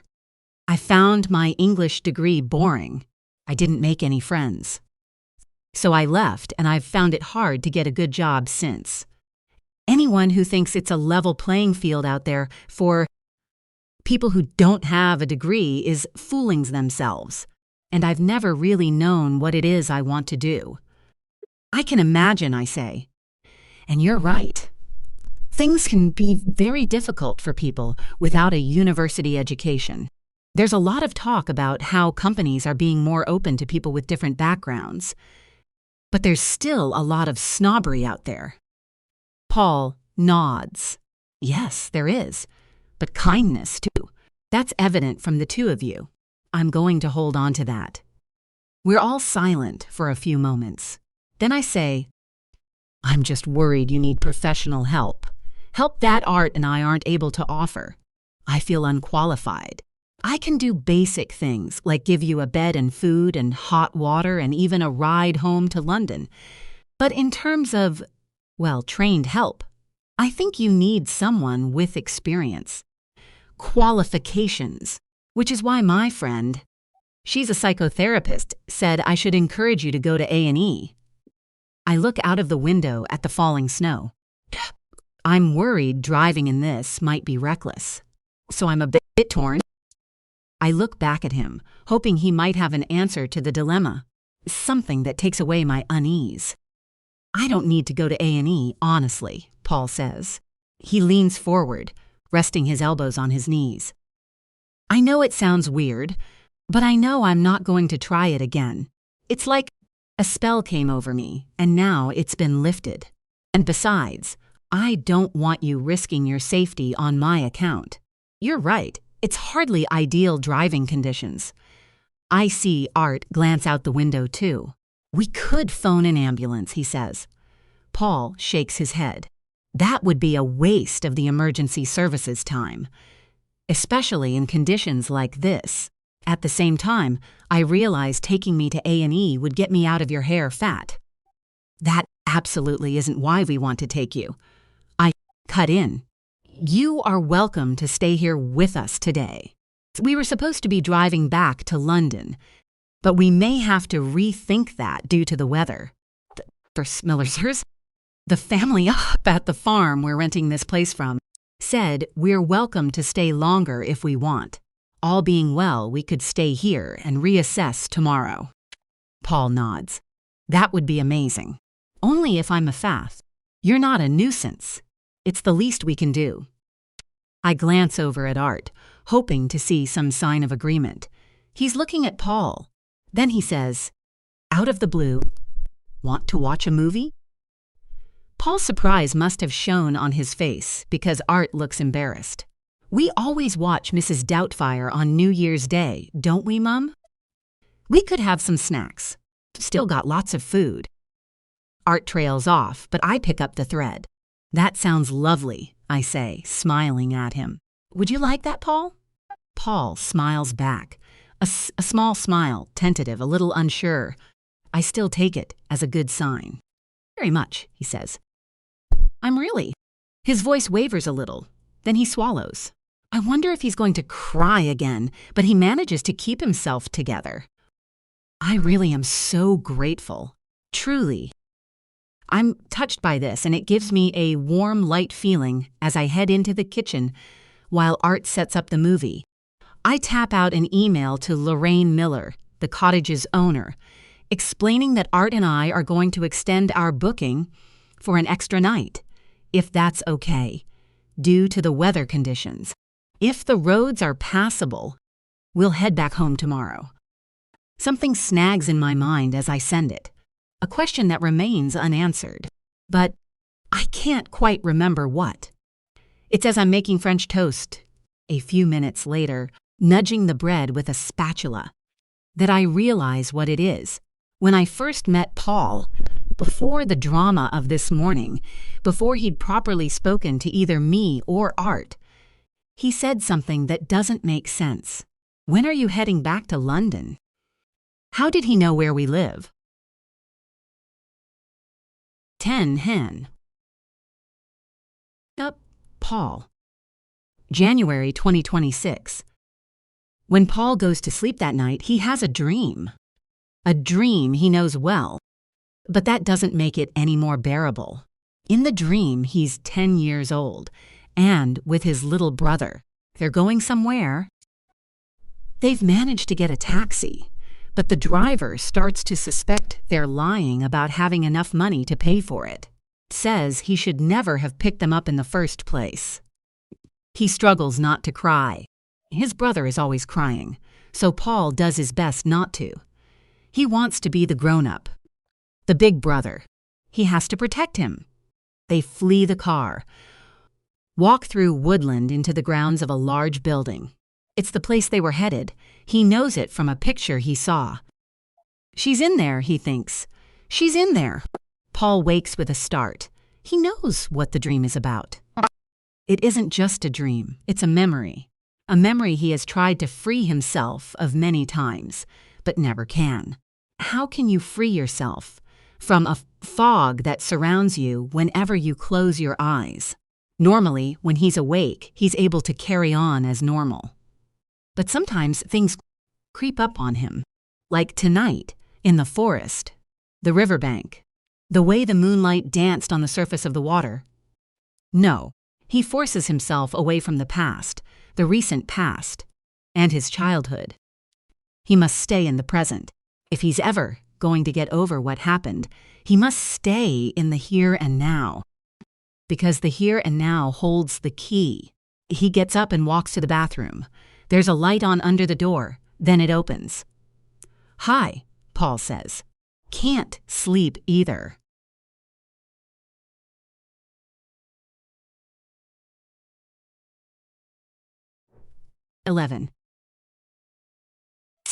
Serena.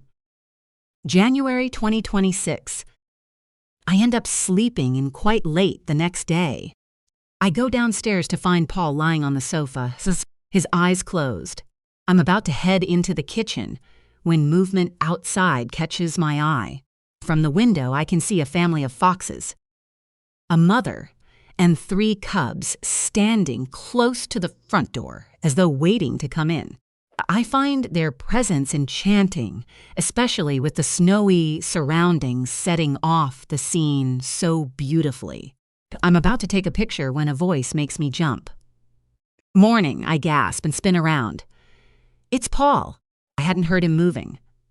Sorry, he says. Giving you a fright in the morning seems to be becoming a tradition, doesn't it? I smile uncertainly, unsure if he's alluding to me finding him in the shower or his fall into the river. I've slept later than I normally do, I say, choosing to dodge the question. There's a pause. Worrying this is going to become very awkward, I gesture to the window. I was going to make some breakfast. Then I saw these little fellows. I point at where the foxes were standing, but they vanished. A glimpse of a red tail is visible, disappearing off through the undergrowth. They've gone, I say, disappointed I hadn't managed to get a photo. There were foxes. Paul comes behind me and lowers his head to peer out of the window by the front door. Not quite gone, he says. Look! He puts a hand on my shoulders and gently turns me, pointing with his other hand. I follow his finger and see one of the cubs biting at a broken branch at the bottom of a tree. Bless it, I say with a little laugh. I reach for my phone and quickly take a picture. Beautiful, Paul says. They are. I agree, keeping my voice quiet, as though the slightest noise will frighten the little animal away, even though it's probably too far from us to hear. I use nature photography as inspiration for my work sometimes, but don't often take the pictures myself. As I zoom in, the phone slips from my grasp. I try to grab it before it falls, but Paul does too, and our hands collide, sending the phone spinning to the floor. In my effort to reach it, I lose my balance and fall into him, knocking him backwards. Shit! I cry out as we fall. Then, a second later, we're both laughing. I'm practically in his arms, and he's on the floor, trying to pull himself up. The laughs take hold, and neither of us can stop. I'm laughing so hard, I only notice Art when he says, very loudly, "What's going on?" I try to catch my breath, but all I can say is, "Foxes," which makes me laugh even more. "We fell over," Paul says, again trying to pull himself up. He's just in his boxer shorts, and it's only then I realize I've been leaning against his bare legs. I see Art's eyes flicking between us, and I suddenly feel very embarrassed, all sense of mirth vanishing as quickly as it arrived. "It's fine, love. We're not hurt." Art gives me a look. "I can see that," he says. I go into the kitchen and turn on the tap to fill the kettle. Not because I want anything, but I need something to do. I looked at the weather reports. Art says, "The roads are fine. There's a thaw, apparently. If we can get off the farmland, we should be fine." "That's good," I call back. "It is good. We can get out of this strange hiatus we've been in for the past 24 hours. We can take Paul back to his home, and Art and I can go back to normal, because that's what I want, isn't it?" 12. Aertine. January 2026. Our trip home gets off to a tricky seam start. A wheel of Mum's car thuds into a large pothole at the side of the track leading from the cottage onto the road. More of a crater than a pothole. For a moment, I think we're going to have to call out the AA, but Paul and I give it a push as Mum drives.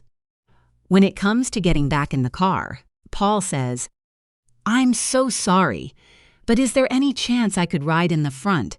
I feel awfully car sick if I sit in the back." Sure, I say, surprised. When he gets into the front seat, Mum says, "Good to have a big, strong man to give me a hand." She laughs a little after this, then coughs awkwardly. It's obvious she means Paul, not me, even though we both helped her. She's looking at him. He took off his jumper when we were pushing the car, exposing his toned biceps. I'm not sure how I feel about this. I think about how I found them in the hallway, laughing like teenagers. Her on the ground, up against him, her hands on his bare legs. Was she flirting with him? Had I interrupted something? I listen as the two of them chat as she drives down the long country road towards the dual carriageway. Mum's asking him how he guessed we live in London, and Paul says he saw the luggage labels on my bag. I turn to look at my canvas duffel bag. I see that it has the tag Mum fixed on there before we flew to Cyprus for a week back in the summer. Visited some archaeological exhibitions she knew I'd like. She'd hoped it would take my mind off things after coming home from uni. It had for a bit, but it didn't fix everything. Nightmares remain nightmares. Memories are still mesmeries, whether you're in Paphos or Pimlico. At one point, Mum tries to bring me in on a conversation. Paul has mentioned again that he dropped out of university. He thought he needed a break, but in the end decided not to go back. I found it awkward when he said this before, worried it would bring up my current situation. "Where were you studying?" Mum asks. "Durham," he says. "Art's at Warwick," Mum says. He's taken a break, like you. Although he's going to return in September. Looking forward to going back. Aren't you, Art? Uh-huh, I say. I'm annoyed Mum hasn't twigged that I don't want to talk about this. Why the break? Paul says, turning round. Yesterday when we were talking, you referred to being at Unini in the past tense. He probably sees the look on my face because he adds, if you don't mind me asking, Mum starts to say something, but I don't wait to find out what. I needed a break, I said, hoping my tone makes it clear I don't want to go into it. In the mirror, I see Mum close her mouth. She seems to have got the message and starts talking about her own days studying at the Royal College of Art. I look down and see I'm gripping the water bottle I'm holding so tight. It's changed shape. This has been a very strange trip for many reasons. I found Christmas difficult, trying to look happy and keeping my panic attacks hidden from Mum. I'd hoped the cottage would be a nice change, but I should have learned my lesson after Cyprus. A change of environment doesn't solve anything, not for me. And instead of rested or rejuvenated, I feel tense, mixed up and lost in my negative thoughts. And this car ride home certainly isn't helping. The sound of Mum laughing again pulls me out of my thoughts. She's definitely flirting, I think to myself. The very idea of her being flirtatious is an alien concept. She never dated anyone when I was a child. And then, as I got older, she occasionally said she was going to a restaurant to meet a man friend. Once or twice, I was introduced to these man friends at art exhibitions or dinners, but they never lasted. And because she already knew them, I didn't get the feeling she was flirting. Exactly. Now, I'm seeing a new side to her, and it reminds me that no matter how close you are to someone, there are always sides you don't see. There are things Mum doesn't know about me. So perhaps there are things I don't know about her. 13. Paul. January 2026. Paul finds the car ride with Serena and Art very interesting. He tries to mentally file away all the things Serena has told him.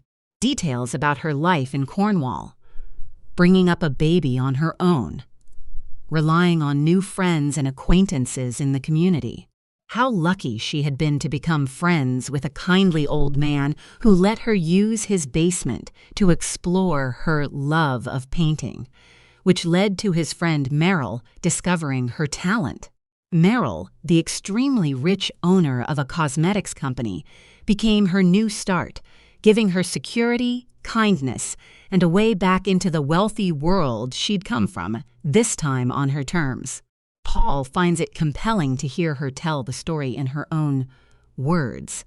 So you were pregnant and alone and someone helped you? He worries this sounds too serious, so adds more lightly. The kindness of strangers and all that. He sees Serena glance his way. Well, I already had Art at that point, but yes, it was the kindness of strangers. She gives him a small smile. There's a knowing quality to it. He knows what she's thinking. Her reference to strangers helping her out in times of need. Back when she brought him in from the forest, she thinks she saved his life, but that isn't entirely true. He was honest when he said he hadn't really meant to kill himself when he'd fallen into the river. It had been more like a feint, like slipping into a dream, as though the void between wakefulness and sleep had suddenly become very fluid. He isn't going to let that happen again. He promised himself long ago that he wasn't going to be beaten. Clarity of mind, that's what he needs if he's going to do what he hopes to do. Fainting and collapsing won't help him. He needs to dig deep and reclaim his resilience. Use it as his foundation of strength and continue to build upon it as he assesses his options. Visualizes his goals. This is going to be an interesting year. he thinks to himself. They end up getting a McDonald's at a service station around the 3-hour mark. Serena says it's about halfway into the journey, and she's getting hungry. So is Paul, and he insists on paying for everyone's order, putting his card to the reader before Serena can take hers out. It's the least I can do, he says. Even though it's only McDonald's, Serena and Art haven't chosen cheaply. The combined total is well over 20 pounds, and he forces himself not to wince as the transaction goes through. It cost him a lot to get up north. And even though he's getting a free ride back, he needs to be careful. He still hasn't found a job since the Finchley shoe shop he was working in closed down. He's been trying not to think about his savings account. The balance barely enough to cover next month's rent. He needs to sort something out, and fast. But he doesn't let any of this show as they eat. He focuses on being calm and polite, asking Art how his festive burger is, and thanking Serena again for the journey back. It's no trouble, I told you. I'm having a lovely time. She says this with a small amount of barbecue sauce on her chin. He's tempted to pick up a napkin and do that corny thing you see in movies, where a man dabs at a woman's face with a napkin, but in a self-aware, ironic way that she would find funny. He worries it would seem weird, especially with Art watching, so he resists. I'll go to the bathroom before we get going, Art says, getting up and wandering off. There's a moment's silence at the table as Serena takes a sip of her tea, then places the cardboard cup down carefully next to his Coke. I always feel a bit guilty enjoying cheap stuff like this, she says, motioning to the leftover wrappers. My parents were always horrified if I ever had fast food as a child. Then I went and did more horrifying things in my teens, and the odd Big Mac paled into insignificance. Paul laughs, but he isn't sure what to say in response. She briefly mentioned her parents' deaths earlier, and he doesn't want to bring that up again in case it sounds morbid. I think I should head to the gents too, Paul says, rising to his feet. I'm going to nip to Waitrose. Get some snacks for the last leg of the journey. Bit of a sweet tooth. In the gents, Paul circles around 2 screaming toddlers who are being shepherded to the sinks by a harassed-looking man holding a large pink cuddly rabbit. He goes over to the urinals and goes and recognizes the person with the light red hair and green hoodie straight away. As Paul takes up his position next to him, he sees Art, turning to look at him from his peripheral vision. "Oh, it's you," he says. "Yes, it's me," Paul says, keeping his gaze on the advert for dental insurance in front of him. Plans from only 40 pounds a month, the text says. The word only makes his teeth hurt, which is pretty ironic, he thinks. A few seconds later, he becomes aware of Art staring at him again. He keeps looking forward, choosing not to let on that he's noticed. Eventually, he hears Art do up his belt. He walks away. Then the gush of the taps becomes audible. When Paul goes over to wash his own hands, Art is still there, waiting for him. His face is stony, his brow furrowed. "Are you flirting with my mom?" he asks, his bold, blunt tone taking Paul by surprise. He washes his hands before he answers and keeps smiling. "Would that be so bad? She's a beautiful woman." Art doesn't look impressed. Paul lets out a laugh. "Oh, come on, lighten up. I'm impressed by your observation skills. Although even the most observant people miss things right under their noses. I don't understand," Art says, thoroughly confused. "What have I missed?" Paul goes over to dry his hands, taking his time. Then he turns back to Art. "Your flies are undone," he says, then pats him on the shoulder and heads to the door. He hears him mutter a swear word, then the sound of a zip, but he doesn't look back or wait for him. He knows he shouldn't mess with Art, that he might be foolish to do so. But there's something about his earnest, quiet, awkward way that invites teasing, not like his mother. She knows her own mind and has a smooth confidence about her, and there's no doubt about it. She finds him interesting. He can tell by the way her eyes light up each time she looks at him, the way her whole face comes alive with his mere presence, just as it's doing right now as he walks towards her. 14. RGB, January 2026. I've never really thought of myself as a snob or anything like that, but I'm surprised when I see the state of the building where Paul lives. He directs Mum to Kilburn, and we come to a halt in the middle of a large and, to be frank, smashed-up-looking estate with grim high-rise blocks. Some dirty gray, others dark brown. Nothing about it makes it look like a nice place to live. "You can drop me here," Paul says as Mum drives the car onto Bolton Cross Road, or at least I think that's where we are. The street sign is covered in so much spray paint graffiti. It's hard to make out the words with any certainty. It's sometimes been weird for me growing up with some posh friends because of where I went to school and Mum's background. A background she ran away from, then eventually returned to on her terms. All along, I've never thought of myself as privileged. Seeing this place, though, makes me reconsider that. I suddenly feel very grateful for where I live and the life she has given me. Although Mum doesn't comment on the area. Paul seems to know what she's thinking. Perhaps he's used to people being judgy. "It's not as bad as it looks," he says. Then he glances my way. Some of the rooms inside can be very nice.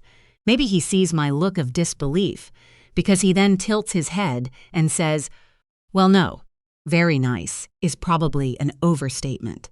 But it's my home, for now. Everyone needs somewhere to call home, right?"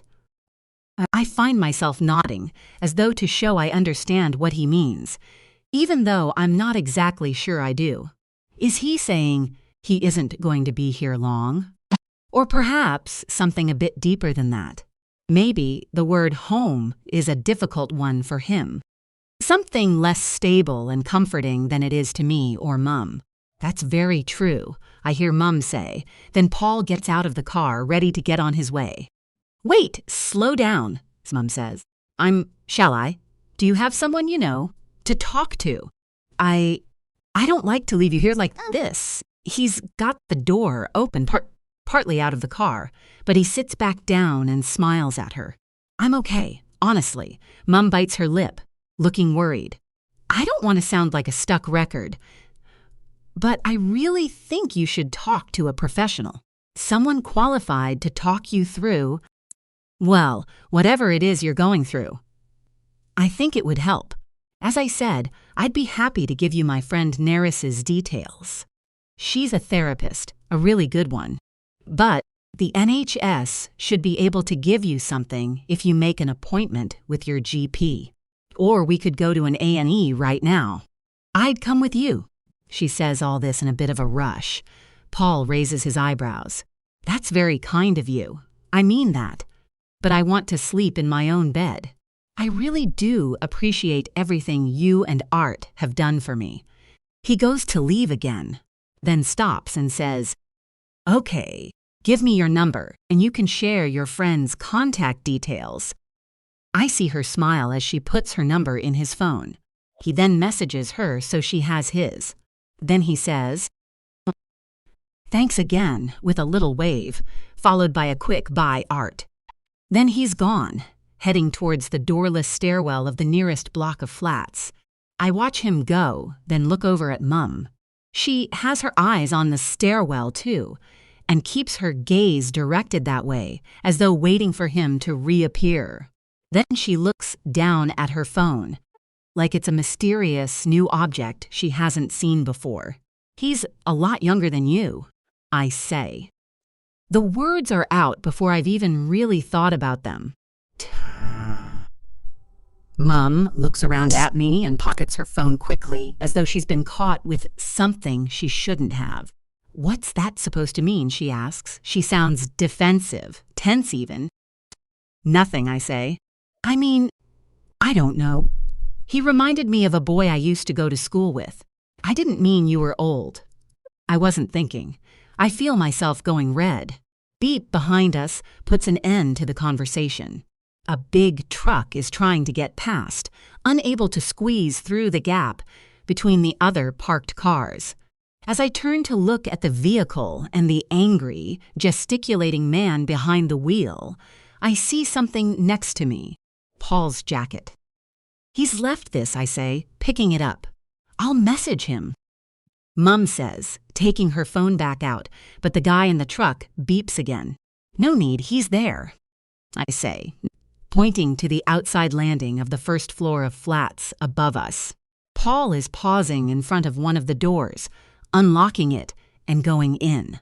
"I'll run it up to him while you turn the car around," I say, as the truck guy sounds a long, continuous horn. She nods.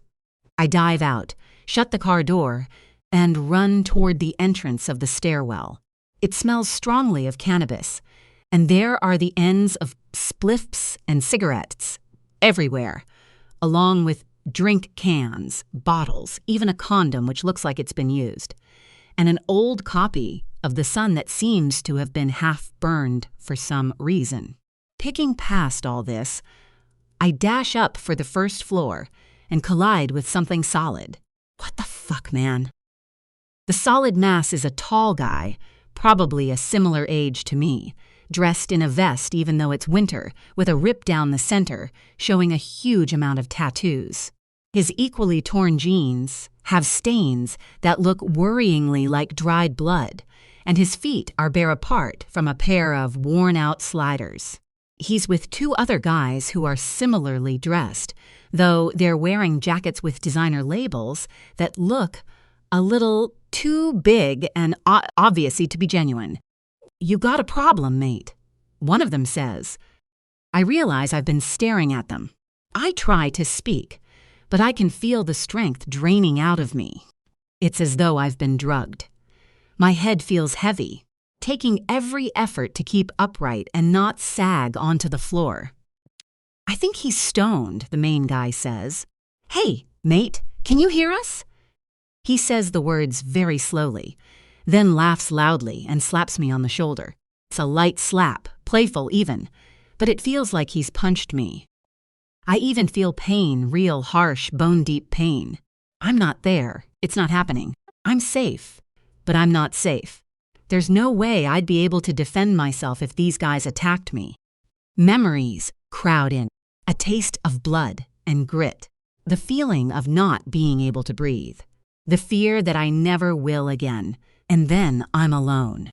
The three lads have got bored, pushing past me, muttering something and laughing, leaving me standing there on the landing. A few seconds, I think I'm going to vomit. Then, at last, the feeling starts to ebb away, and I can breathe fully again. Move. Put one foot in front of the other.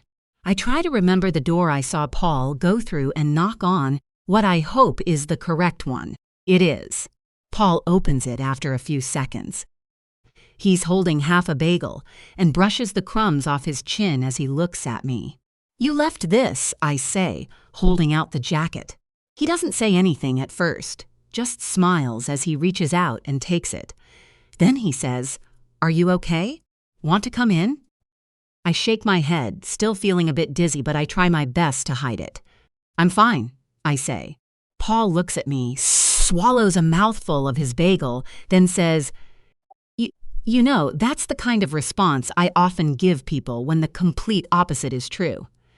He holds out his hand. I stare at it, not knowing what he's asking for. Does he expect me to hold it? This feels weird. But then he laughs and says, "Your phone. Give me your phone. Your mum's got my number, but I think you should have it too." I unlock the screen and give it to him. He hands me the bagel. It's still warm, and the scent makes me feel suddenly hungry. There we go. Paul says, tapping at the phone before handing it back. Message me anytime, day or night. I understand what it's like to have things you don't feel you can talk about. I'm not saying you do. And I can't pretend to know how to deal with every issue. I've not been doing too well at that myself recently. I am here if you ever want to speak to someone who might empathize. 15. Serena.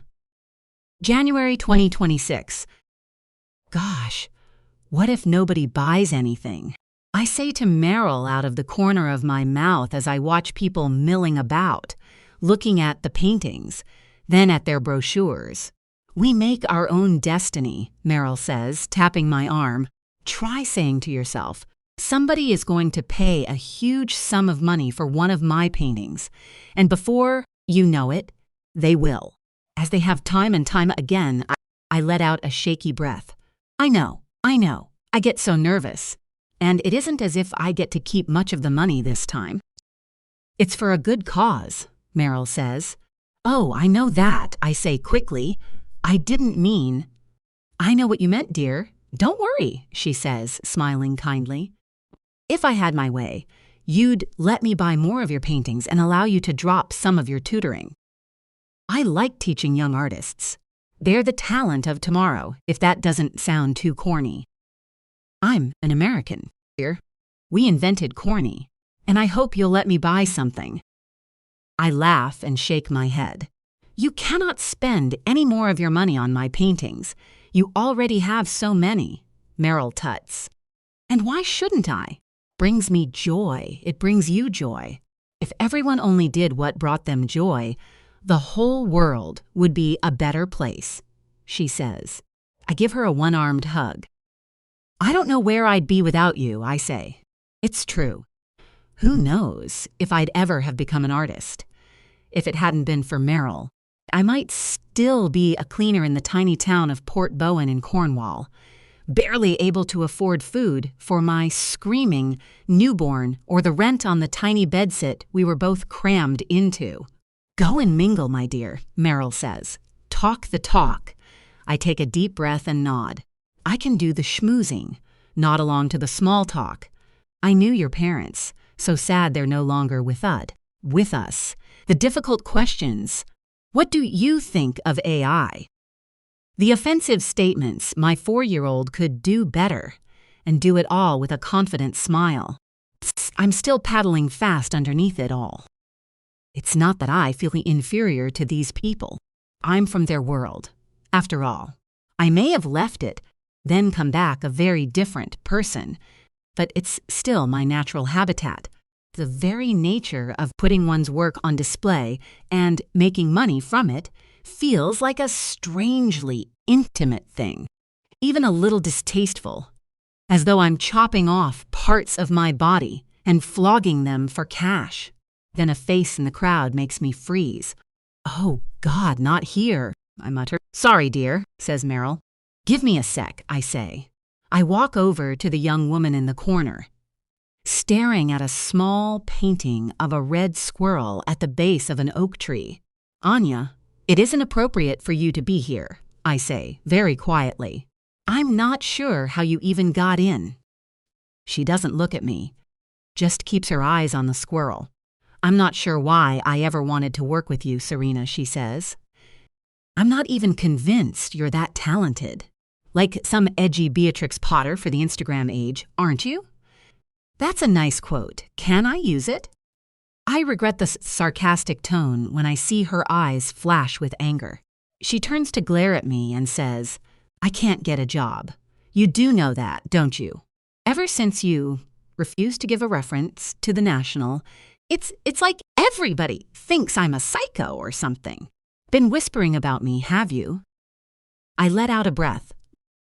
We're not going through this again, I say.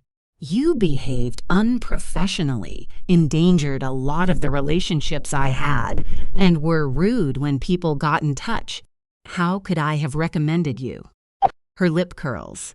You have no idea what life's like out there for ordinary people, do you? Just because you had to clean a few houses and raise a kid, it doesn't mean you're owed all this. We hold each other's gaze for a few more seconds. Then she turns on her heel and walks towards the exit. Thank God for that.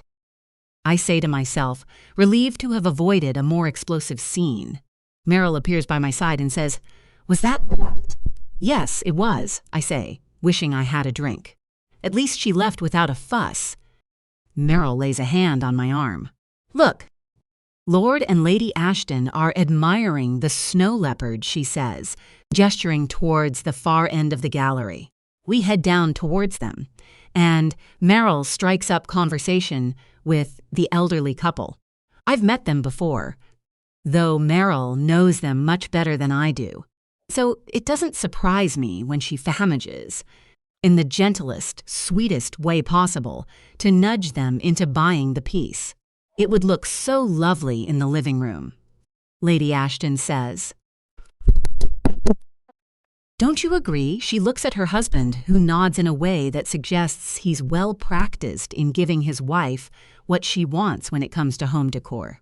"Of course. We don't have the space we used to.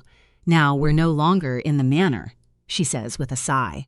"I think we could squeeze this in." The phrase, "no longer in the manor," makes me smile. It sounds like something from Downton Abbey, and the sort of thing my parents would have said, having made the transition from a large manor with grounds to a more modest Battersea townhouse in the 1990s. "One can never have too many paintings," Meryl says. "I was just saying to Serena that you can never overdose on joy." "Quite," says Lady Ashton, with a bit of a tight smile. "Embrace it, don't fight it, Linda," Meryl says with a wink to me. "Well, I should let you sort out the purchase details for this masterpiece." She beams up at the snow leopard, then walks away. We do indeed sort out the purchase details. The painting sells for £20,000. Though this being a charity auction, I only get to keep £5,000 of that. I don't mind at all. As Meryl told me when I agreed to do an afternoon showing in aid of one of her favorite charities, an exhibition at the Red Sphere Gallery is something many artists dream of, no matter what the take-home pay is. Once everything's finished and the removal of the painting is arranged with the exhibition manager, I step out into the crisp winter, the streets of Marble Arch busy with early commuters heading home. Meryl offered me a lift, but I told her I'd walk. I don't do it enough these days, so she bid me goodbye, getting into the chauffeured car that would take her the short ride to her apartment on Eaton Square. I'm tempted to walk to the West End. Art's busy, doing something with friends, so I have the time. I head to Oxford Street and walk down its bustling streets. I'm so happy about the sale of the painting. I feel like I could fly. My squeamishness about the whole thing has melted away. Even the brief unpleasantness with Anya can't dim how I feel. This often happens after I have a success, a releasing of the tension and resistance I've built up, a moment when my doubts fade and any critical voices in my head go quiet. I can do anything, be anyone. I'm in the mood to do something impulsive. I pass some shops and consider splurging on a handbag, but that isn't quite it. Perhaps I'll randomly see a show or perhaps a film. When Art was a little boy, we used to go to the cinema a lot. Tiny one-screen independent cinema in our town was run by a married couple I cleaned for. And they'd let me and Art see anything for free if there were seats not sold. We'd go to see Disney movies on Sunday afternoons, or catch an action blockbuster on a Friday evening. We carried on for a bit when he moved to London, but the further he got into his teens, the less it happened. I walked down to the Tottenham Court Road Odeon. Inside, I ask the teenage boy at the counter, "What's showing?" and he looks at me blankly, as though he's never been asked the question before. He gives me 3 options of films, starting in the next half an hour.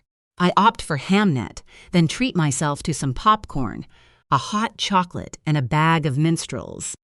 A little over 2 hours later, feeling thoroughly indulged, I exit the cinema with the rest of the audience. I see a message from Art asking how the exhibition went. I smile at how kind and attentive he is even when he's busy. My eyes are still on my phone when I bump into someone coming out of an opposite auditorium. Sorry, I say, putting my phone away. Then I see who it is. Paul, Serena. Hi. He looks both surprised and pleased to see me. He steps aside, allowing an elderly couple to pass us. Then we both stand, looking at each other in the empty corridor. He looks good. It's the first thing I notice about him. His handsome face isn't as thin and pale, but instead seems to radiate wellness. Vitality, like a young man from a fashion commercial, rather than a desperate soul in need of saving. His clothes aren't that different. A jumper, jacket, and jeans, but they don't seem as baggy and shapeless as before.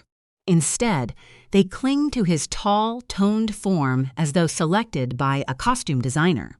I find the transformation breathtaking, and I'm amazed I hadn't noticed before how attractive he is. The effect of all the changes makes it plain to see. It takes me a while to realize that I haven't said anything, and neither has he. We've both been taking each other in. This is a coincidence. He's the first to speak. I laugh. I'm not sure why, then nod and say, yes, it is. What have you seen? What film, I mean, 28 years later. The Bone Temple. It's part of a series. Zombies, that sort of thing. Yes, I say, nodding. Art's a fan. Not my thing, though.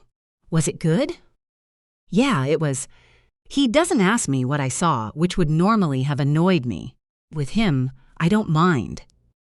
And I'm not quite sure why. All I know is I'm pleased to be standing with him again.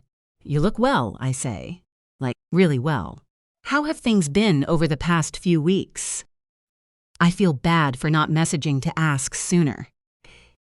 When I sent him Neris's details along with various therapy options, he replied with a polite message, thanking me for taking the time and again for everything I'd done for him in Northumberland. But there weren't any questions in his message, nothing that prompted a follow-up. So I left it at that. Now I wonder if I should have checked in on him more. Things have been good, he says. Really, really good, actually. You've been... Better? I ask. I don't know how open I should be, so I leave it at this. His smile takes on a knowing edge.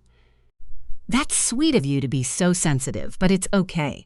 I know I was in quite a state when I met you, but I'm not anymore. Something about his phrasing makes me pause. Although I know what he means by quite a state, it sounds oddly old-fashioned. Or perhaps even practiced, as though he's thought too much about how he'd reply if someone asks about his mental health. Is he truly well, or is he still covering inner turmoil? Listen, would you like to get a drink? I feel a flutter of excitement when I ask him this, surprising myself with the question. For some reason, I feel drawn to him. Keen to spend more time in his company. Perhaps it's due to a lack of closure to what happened in the cottage. The fact that I can't stop staring at his smile. Serena? He asks. My attention snaps back. Sorry, what? He looks amused. I asked what sort of drink. My embarrassment surges. Oh, I didn't mean, not like a date. Well, unless, no, I meant as in a drink in a pub or a coffee, or I don't normally get flustered, not on the outside at least. I've always been someone who keeps cool. Serene Serena is what one of my friends used to call me. There's something about this chance meeting with Paul that's caught me off guard, like the times in the cottage when he inadvertently frightened me. He makes me feel at odds with my surroundings. Rather than mind it, I can't help finding it exciting. Sorry, yes. I mean, I'm happy with either. Come on, he says, taking charge. I follow, and he leads me out of the cinema and down a side street to a little independent coffee shop hidden between two office blocks, aptly called the Hideaway. I didn't even know this was here, I say, taking a seat by the window. Warm, cozy, with only one other customer, a young woman reading a book in the corner. Paul offers to get us our coffees. I accept a hazelnut latte, and when he returns, we start talking about what he's been up to. He describes a program he found online, a love reset, he calls it. He found it in a YouTube video about how to get over traumatic experiences, with meditation practices focused on love and joy rather than memories of the past, and a fear of how they will make you feel in the future. I realized I've been following a narrative I laid out for myself many years ago, a story based on fear rather than resilience. So I'm seizing the latter and letting go of the old, restrictive script of the past. Sounds a bit woo-woo, I know, but it's working. I take a sip of my latte, impressed, and shake my head. Not woo-woo at all. It sounds like something my friend Meryl would very much approve of. She talks about joy a lot, has based her entire life around it. He looks interested. Is she a uni friend? I laugh, shaking my head again. No, she's in her 70s. She's been like a mother to me.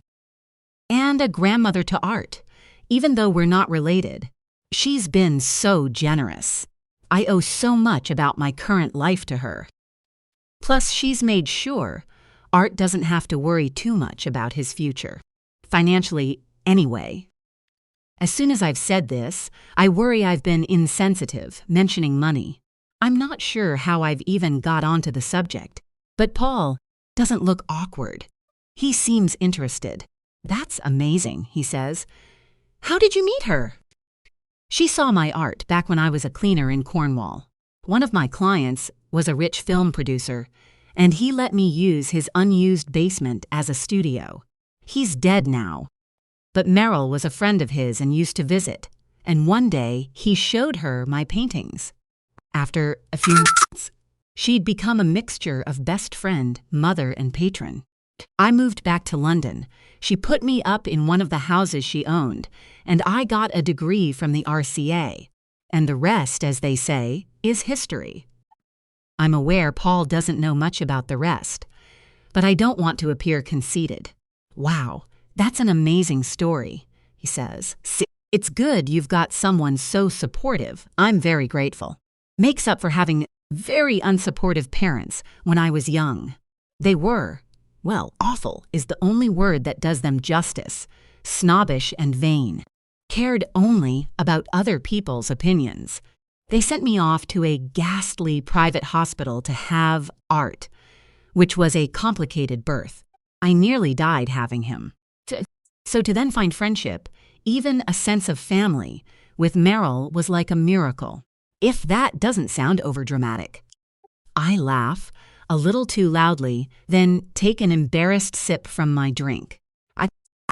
I wonder if I've been talking too long or maybe overshared, as Paul doesn't say anything straight away. Perhaps I'm being self-obsessed, banging on about my own difficulties. Just as I'm hurriedly thinking up something to ask him, he speaks. On the car ride back from Northumberland, you mentioned your parents had passed away. Did that happen when you were in Cornwall? I shake my head. No, they both died of COVID during the first wave of the pandemic. Art and I had moved back to London before then. I hadn't seen them for many years. We'd more or less lost contact, and they had no interest in meeting their grandson. Before I ran off to Cornwall, they did their best to strong-arm me into giving him up for adoption. Brush everything under the carpet. That was the rule they lived by. But I ended up rebelling. I ran away, made a life for myself. Though if Meryl hadn't come along, God knows where we'd be now. Paul's expression has clouded. He looks somber.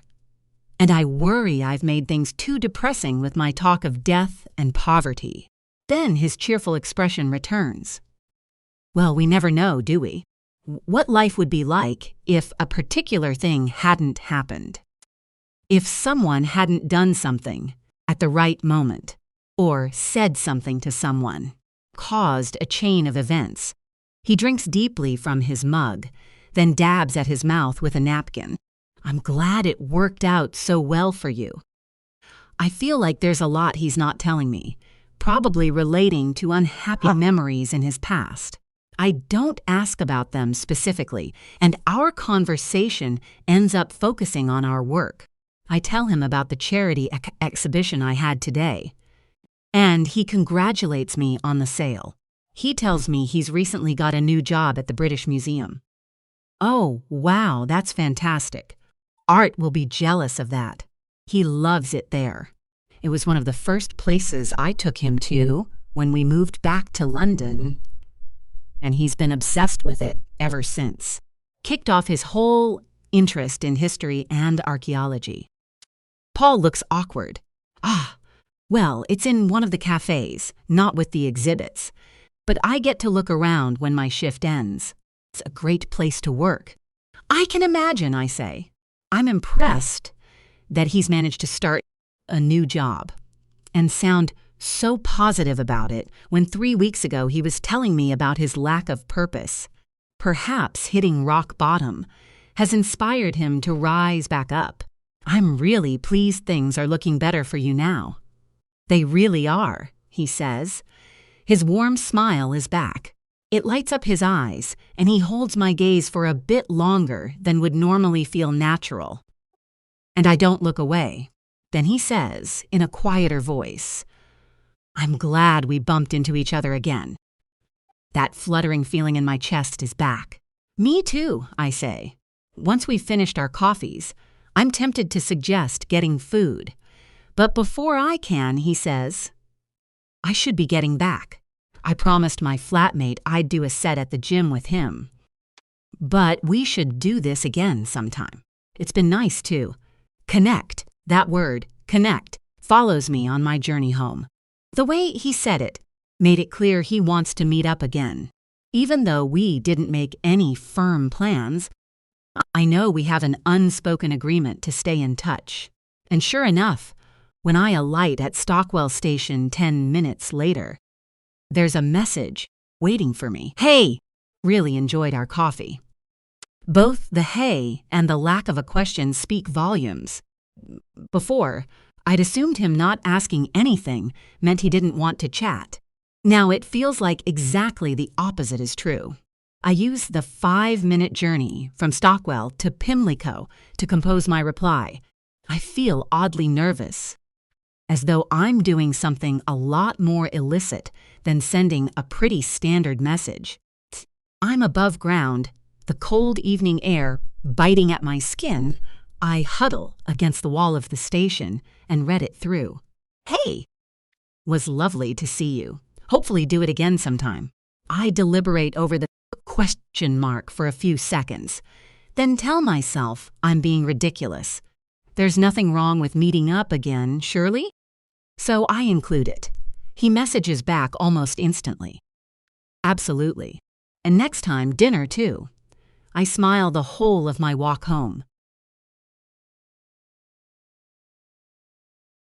16. 21 years ago. You're a disgrace. I told her it wasn't true, that it wasn't my fault. It just happened. I knew that was what so many women in my position must say. But it was true. I hadn't planned it. I tried telling her many times. But I ran out of ways to tell the story. Not that she wanted to hear it. Please, please, listen to me. I told him we needed to be careful, but he got overexcited and, No! I'm not giving you the chance to justify your life of sin. Don't call it sin, I said. It's a baby. Not a monster. You don't have to be so dramatic about everything all the time. Dramatic. Is that what I'm being? Oh, you just wait, girl. I've put up with it for too long. I've been too lenient. That's your problem.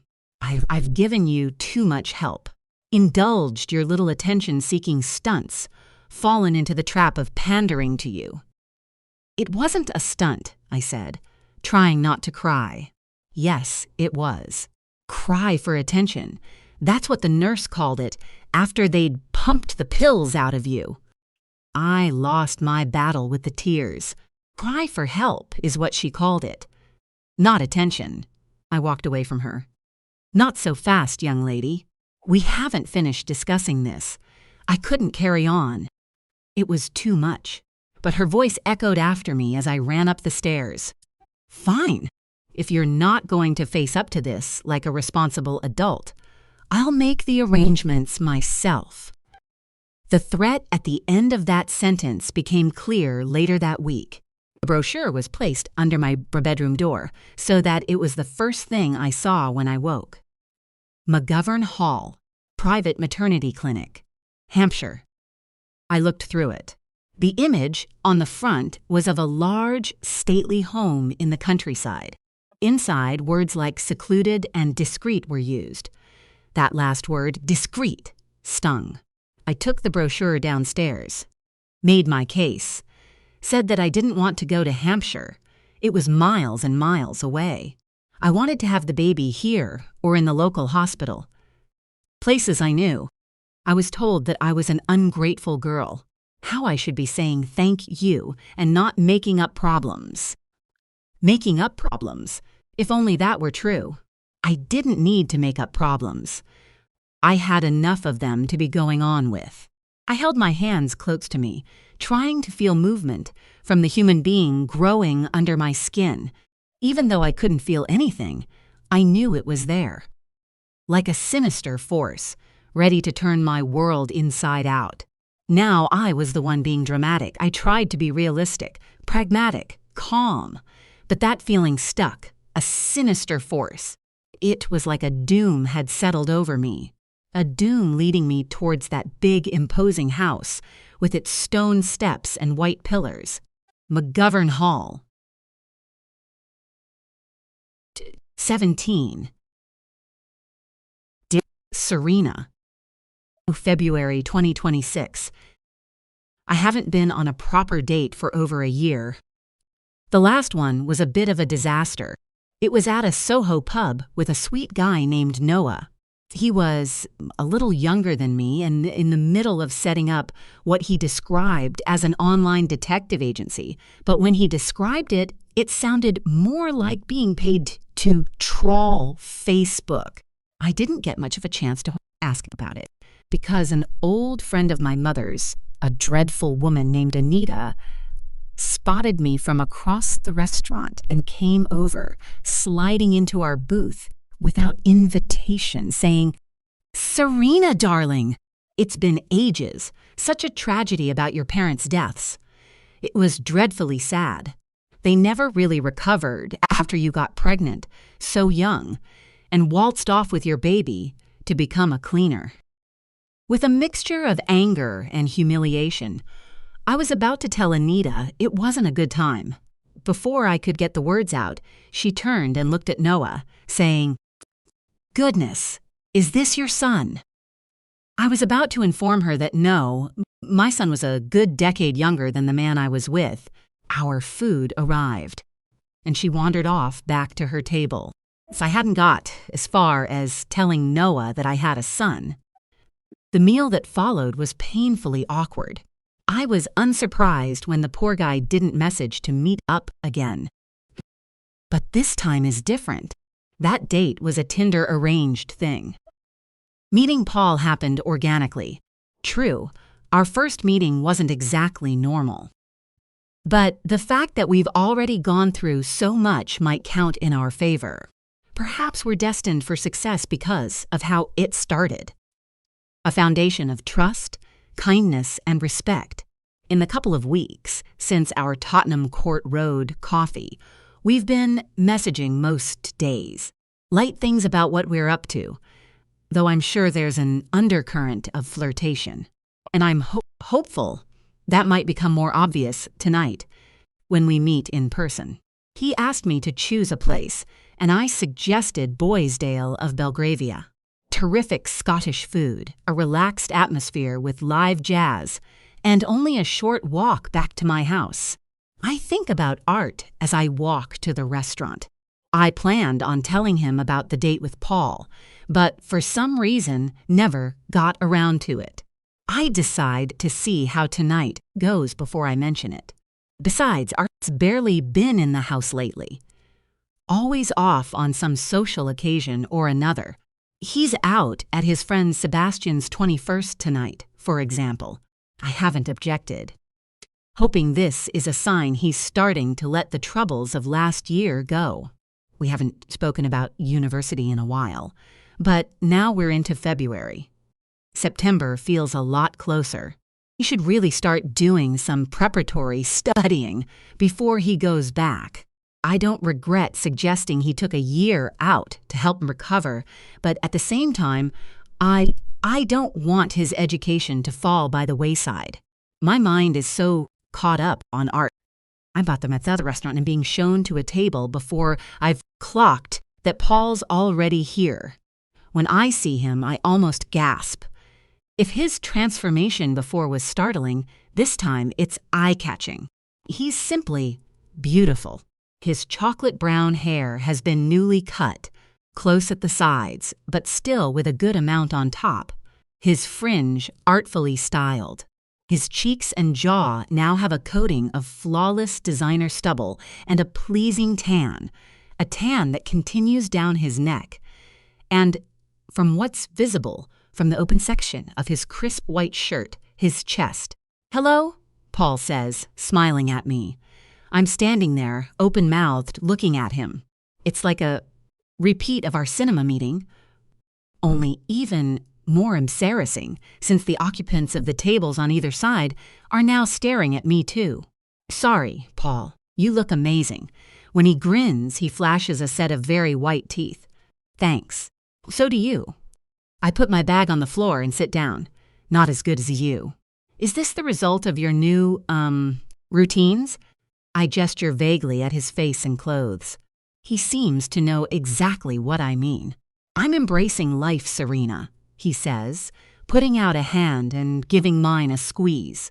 His palm is warm, and I feel a prickle run through me when our skin connects. He keeps his hand there for a few seconds, eyes on mine. Then he takes it off and picks up his menu. "Have you been here before?" "The food looks amazing." "Yes, I have," I say, still feeling a little dazed. "Meryl and I come here quite a bit. I think we must have eaten most things on the menu. I could recommend some dishes if you like." "I think I'd like that very much," Paul says. His eyes don't leave mine. It's like he doesn't need to blink. We chat through the options, and he defers to my experience in a charming, self-deprecating way. Our conversation continues smoothly while we wait for our food. We retread similar ground to when we had our coffee, with me describing the projects I'm working on, how I divide my time between my studio workshop in Battersea and a small setup I have at home. He discusses his job at the gallery, his gym trips with his flatmate. Normal stuff. We don't get into his mental health, and I decide not to bring it up. He'll mention it if he wants to, I think. Everything's going so wonderfully. The food arrives, we both go for the venison carpaccio, and we're just beginning to eat when he says something that doesn't make any sense. "I'm so pleased we could do this. Meet up, I mean. And I'm glad it isn't awkward. What, with Art?" I chew my venison slowly, processing the sentence. Convinced I must have misheard, I say, "Sorry. Well, yes, it is nice we could meet up like this, but what does that have to do with Art?" He laughs. "Well, because of him and me, of course." I have this strange sensation when he says this. It's like the room is being tilted, first to the right, then to the left. I don't understand. Paul's smile doesn't falter, but he raises his eyebrows. "Oh, I'm sorry, hasn't he told you?" My mouth is dry, but I do my best to say, "Told me what?" Him and me. Do you really not know? We're sort of an item. I mean, we're together. I stare at him, unable to speak. We spent the night chatting at the cottage when you took me in. We've been seeing each other ever since. 18. Serena. February 2026. I have a feeling of unreality passing through me. It's as though I've slipped into a dream. A surreal, absurd dream, where any moment the waiter will turn out to be my old gym teacher and all the other customers will morph into cheetahs. No such things occur. Everyone carries on eating as though nothing's changed. The waiter remains a polite young man who chooses that moment to pop up and ask, "Is everything okay with your meals?" I blank him, keeping my attention on Paul. "Explain." Paul looks up at the waiter. "The food's great. Delicious, in fact." The waiter leaves. Then, at last, Paul says, "Well, like I said, Art and I spent the night together at the cottage." I hear the words, but they fail to hit home at first. And when they do, I don't like them one bit. Spent the night? Oh, not like that. Well, not then. We just chatted. It was sweet. I needed some human closeness. I think he did too, perhaps without even knowing. It was a moment of connection. We didn't hook up properly until we were back in London. Hook up! I say weakly. Yeah, Paul says casually. It means, Jesus Christ, I know what it means. I'm trying to get my head around it. I'm sorry, I thought you knew. I mean, we tried to be quiet that night. I thought that was why you were so awkward the next morning. I thought you must have heard us chatting and maybe thought more was going on than it actually was. No, I say. It's all I can say at first. Then I find I can repeat the word over and over, like a quiet mantra. No, no, no. Yes, Paul is smiling. Why is he still smiling? That morning, you were flirting with me. Paul's smile changes into a laugh. What? Flirting with you? Yes, I say. The word comes out louder than I mean it to. I'm aware of people starting to look at us, but I press on. Yes, you were flirting with me. I didn't acknowledge it, because we'd literally just pulled you from the river. I thought you might have been a bit confused, so I didn't say anything.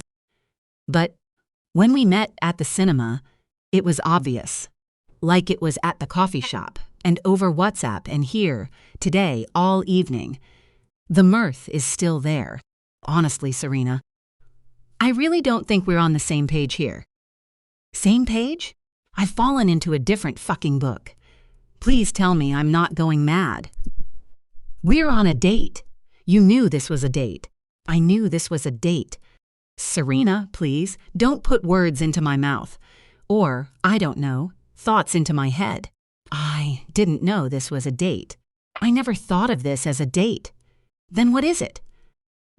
A pleasant dinner between two friends, Paul says. And I don't want to be rude, but there's a bit of an age gap between us. I feel like he's slapped me.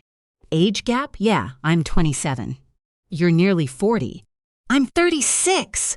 I'm sorry, this has all spiraled out of control. I thought you knew about Art and me.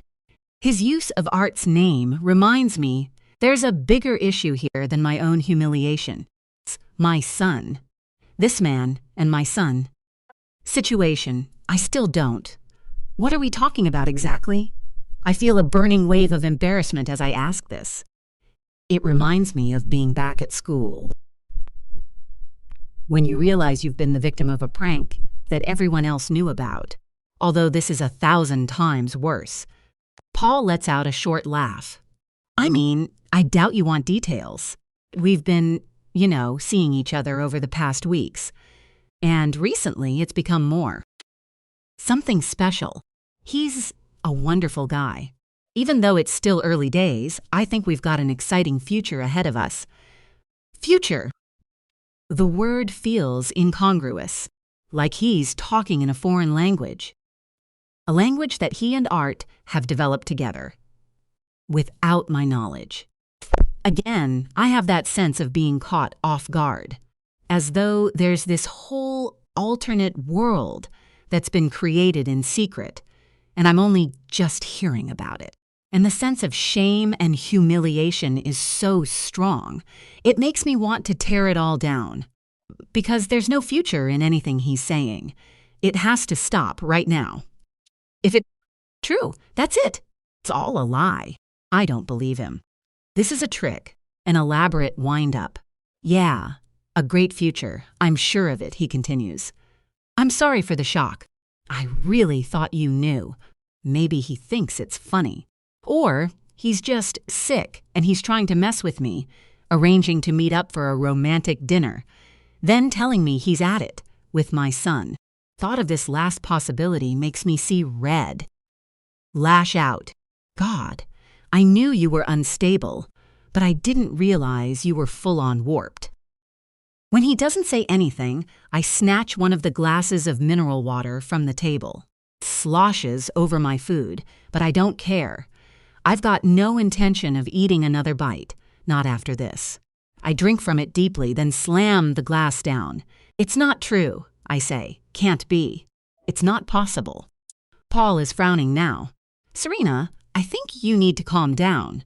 Calm down! I say the words so loud the whole restaurant goes silent. You've told me you're shagging my son, my child, and I'm expected to remain calm. He's not a child, though, is he? He's an adult, a man. He's 21 in a matter of...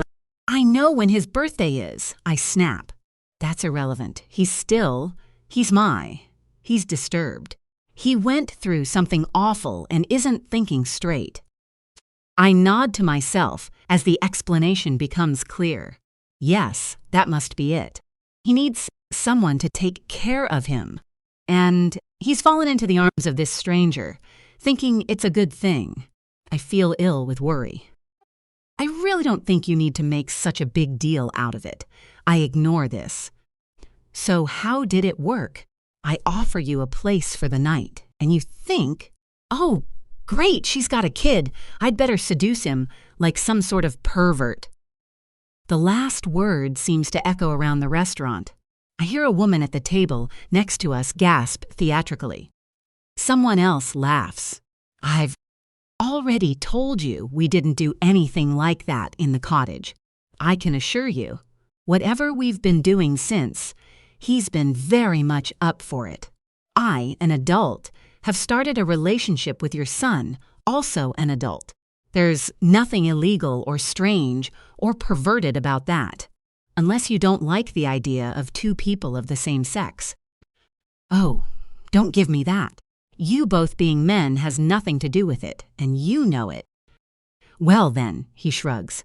Where's the problem? We're both free to do what we like. I'm sorry you're responding this way. Quite upsetting. You don't look upset, I say, reaching to the floor to snatch up my handbag. You look like the cat who's got the fucking cream. Was any of it real? The fall into the river? The being oh so grateful for our kindness? He tries to talk, but I'm done listening. I want to have my say. Or maybe all this started when I told you about Merrill leaving some money to Art. Is it about his money? Is that it? He starts to shake his head, but I press on, not waiting for an answer. Or was it all a game to see which of us you could screw first? Maybe I should count myself lucky that you got into my son's bed before I let you into my knickers. There's a sharp, high-pitched sound to my right. It's a woman at another table who is literally crying with laughter, unable to hold it in. Her friend trying to shush her. It's the thought that anyone could find this horrendous situation funny that finally breaks me. I get up and run out of the restaurant, not caring that my bag catches on an empty chair on the way out, sending it clattering to the floor. Serena. Wait, I hear Paul call after me, but I don't turn back. Once I'm out onto Eccleston Street, I automatically start walking in the direction of my house. Then I freeze. Art. I need to speak to him urgently. And he's not at home. He's at Seb's birthday party. Less than 10 minutes walk away. I spin around and set off towards Wilton Crescent. I'm going to get answers from my son, the son I thought I knew. 19. ART. February 2026. I've never liked parties. All the loud pounding of music, the drunk people behaving in increasingly stupid ways. None of it is for me.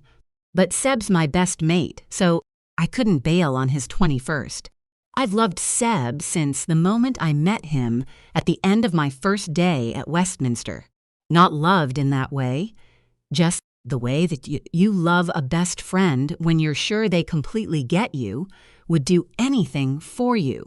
Since I was 11, he's been such a big part of my life. It's like our brains are wired together. He's a lot more outgoing than I am, far bolder when it comes to drinking, partying, and he often has a few girls on the go at any one time. He's also someone I can stay up all night with, chatting. He listens to everything and understands straight away. Like on that first day at school, nearly 10 years ago, when two boys were picking on me because of my accent. I sounded a lot more Cornwall back then, and it was clear that I hadn't gone through the same posh machine as I thought of it as most of my classmates. I have ended up feeling like a fish out of water for the whole of my time there had it not been for Seb taking me under his wing, stopping other boys from ganging up on me. He had a charisma that made people respect him, and I've benefited from it for almost a decade. So yeah, there's no way I could miss his birthday party, especially his 21st. Even if it does mean I'm standing in a corner of the kitchen in his parents' Wilton Crescent home with a can of Dr. Pepper sheltering from the pounding beat infecting every room. When a loud group of people I don't know wanders in, shrieking and laughing, with one saying, "Ice! Get more ice!" I take that as my cue to leave. Out in the main part of the house, I spot Seb's mum, Charlotte, in conversation with her neighbor, an older lady named Cassandra. It feels strange seeing them both here, surrounded by all the inebriated young people. Charlotte ends up catching my eye and waves me over. "Are you okay, Art?" she says. "Having a good time?" Yeah, it's great." She gives me a sympathetic smile, always so polite. "I know this isn't your scene, but it was very kind of you to come." She looks at me as though I'm an adorable puppy.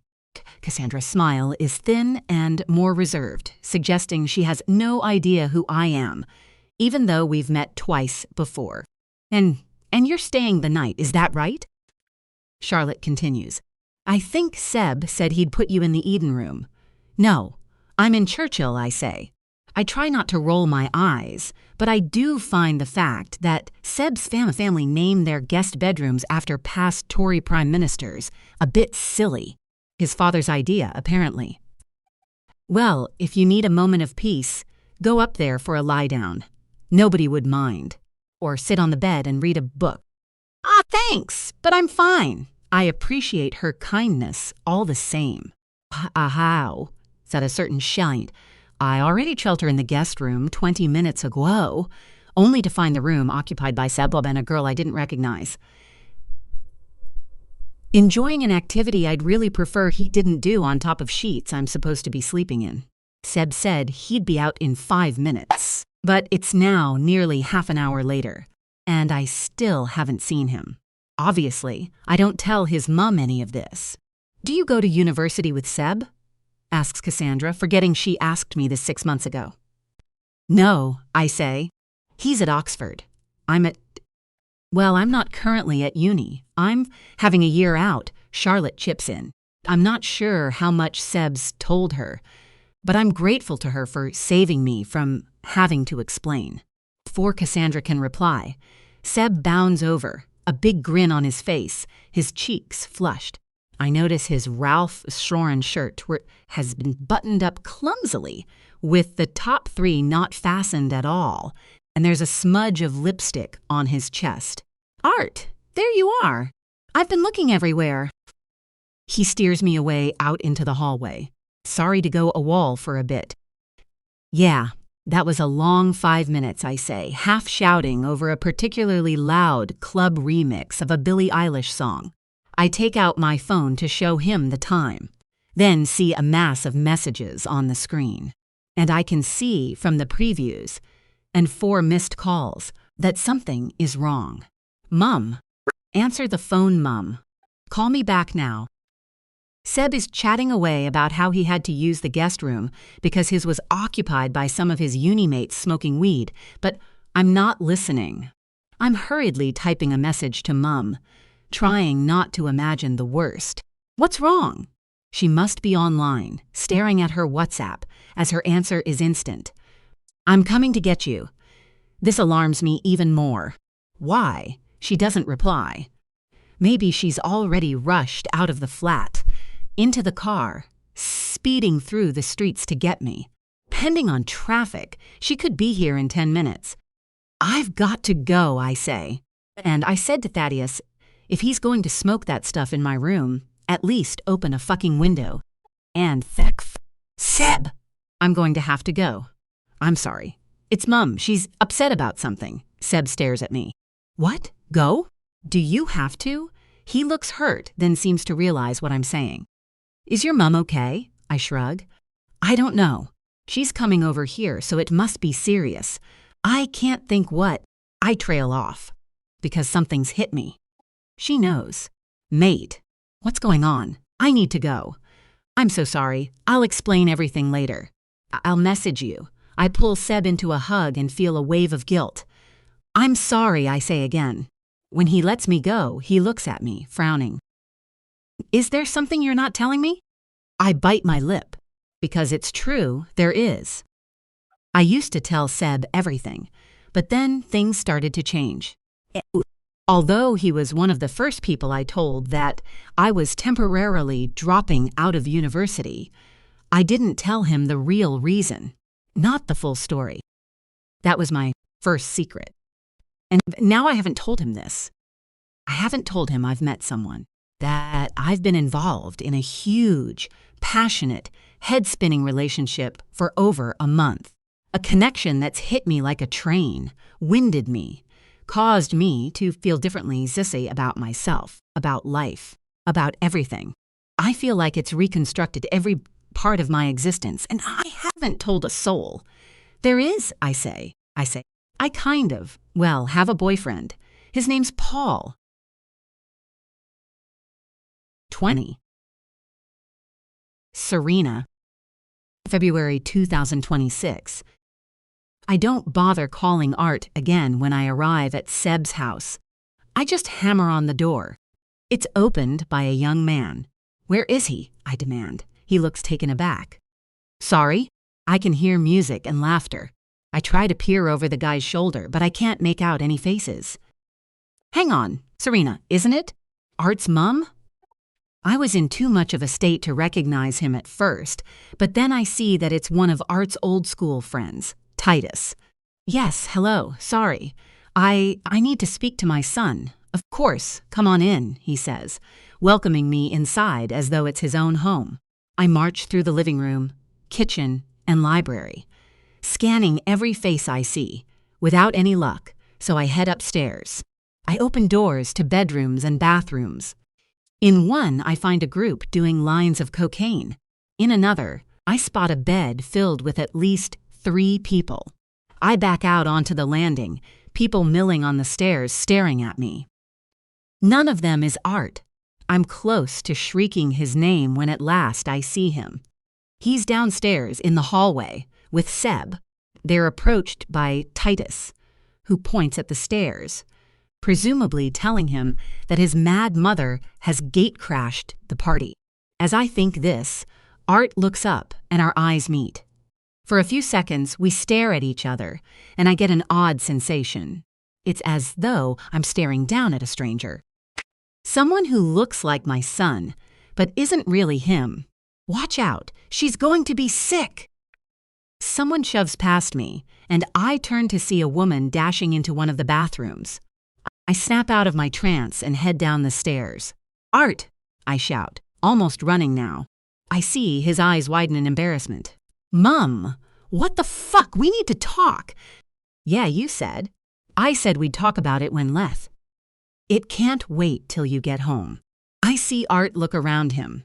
People are staring, and Seb and Titus stand behind him, almost like bodyguards. "Let's go outside," he says, then heads to the front door. I follow him, but don't wait for him to get to the pavement before I shout, "Is it true? You and Paul? Tell me it's not true." He steps down off the front porch and then spins around. "What's the big deal, Mum? Why do you care?" The question is so ridiculous, so redundant, it almost makes me laugh. Why do I care? "I'm your mother," Art shrugs. "So?"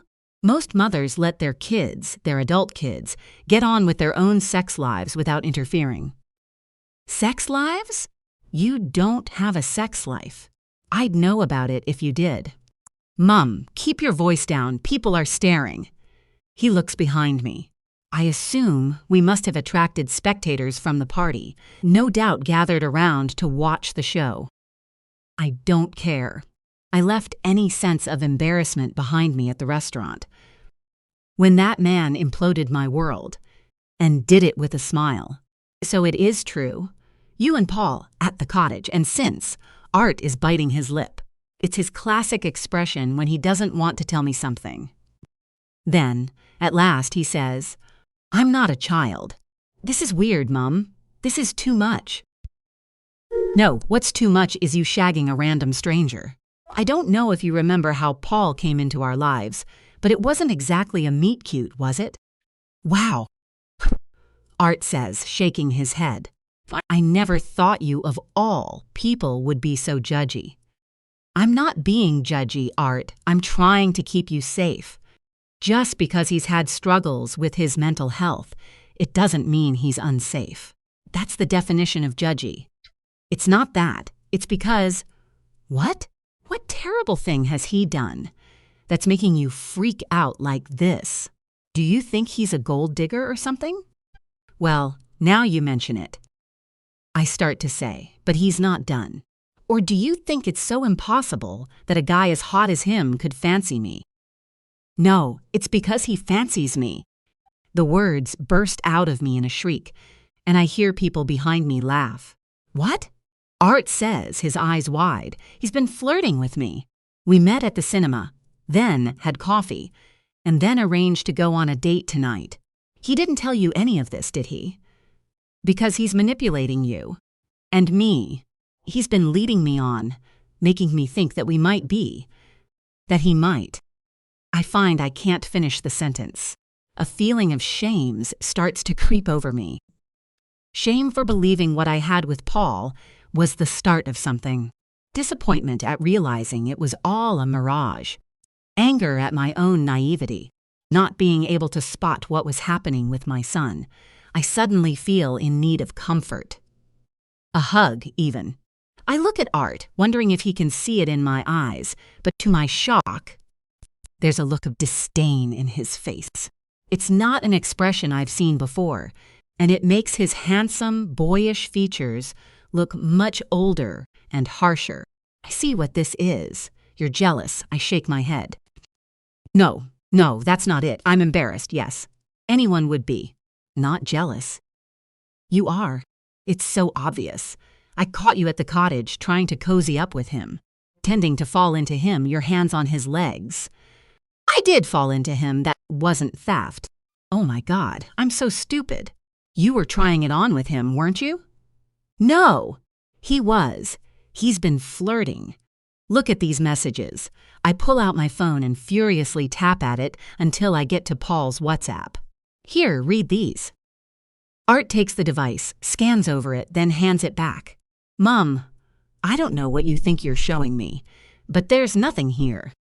He holds the phone back to me. I grab it out of his hand. For a second, I wonder if I'm going to see an empty chat history. Nothing showing up, as though the past has been rewritten.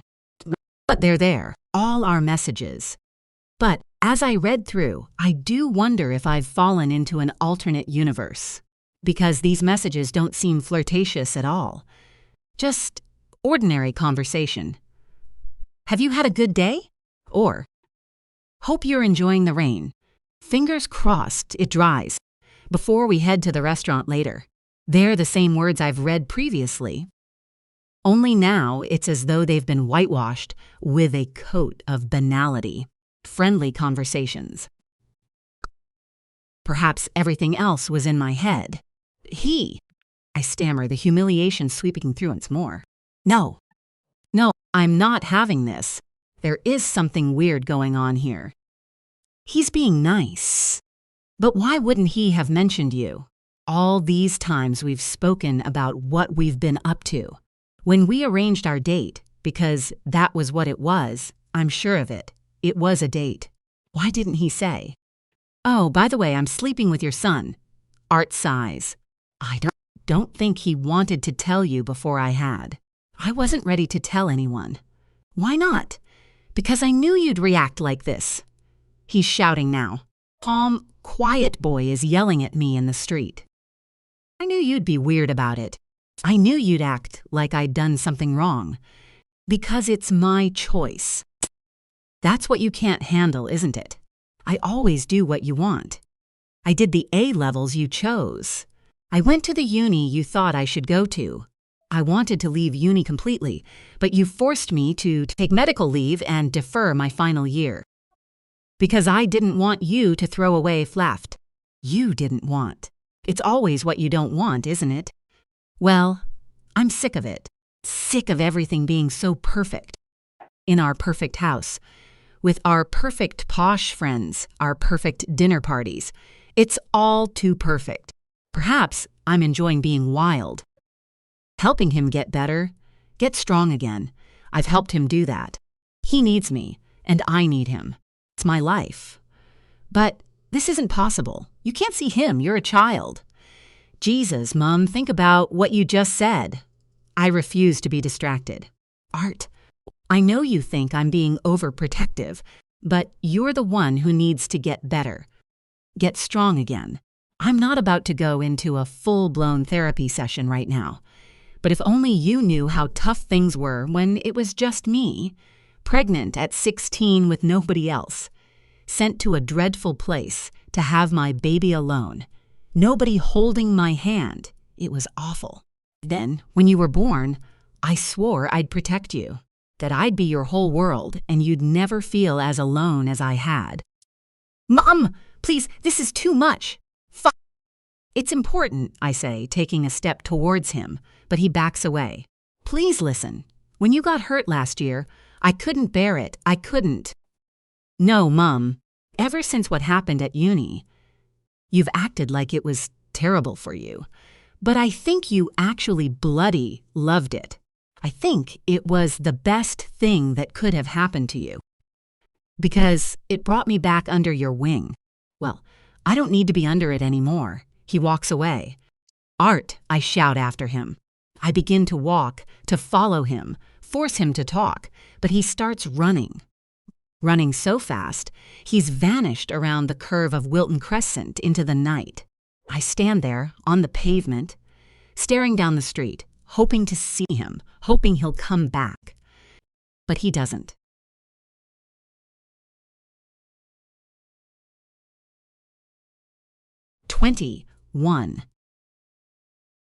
"21 years ago, break time fives. The nurses were so cold, so distant. They made me feel as though I'd done something wrong. Something awful. It was like I'd woken up in a cruel Victorian period drama, transported to a time when women were seen to have fallen from grace. Perhaps the staff had been told I was difficult and to treat me with suspicion, to teach me a lesson. Or maybe that was all in my head, my unsettled mind magnifying everything, twisting perfectly ordinary things said by busy, overworked nurses into a story personal to me. I couldn't be sure. Can you stop crying, please? You're disturbing the patient in the next room.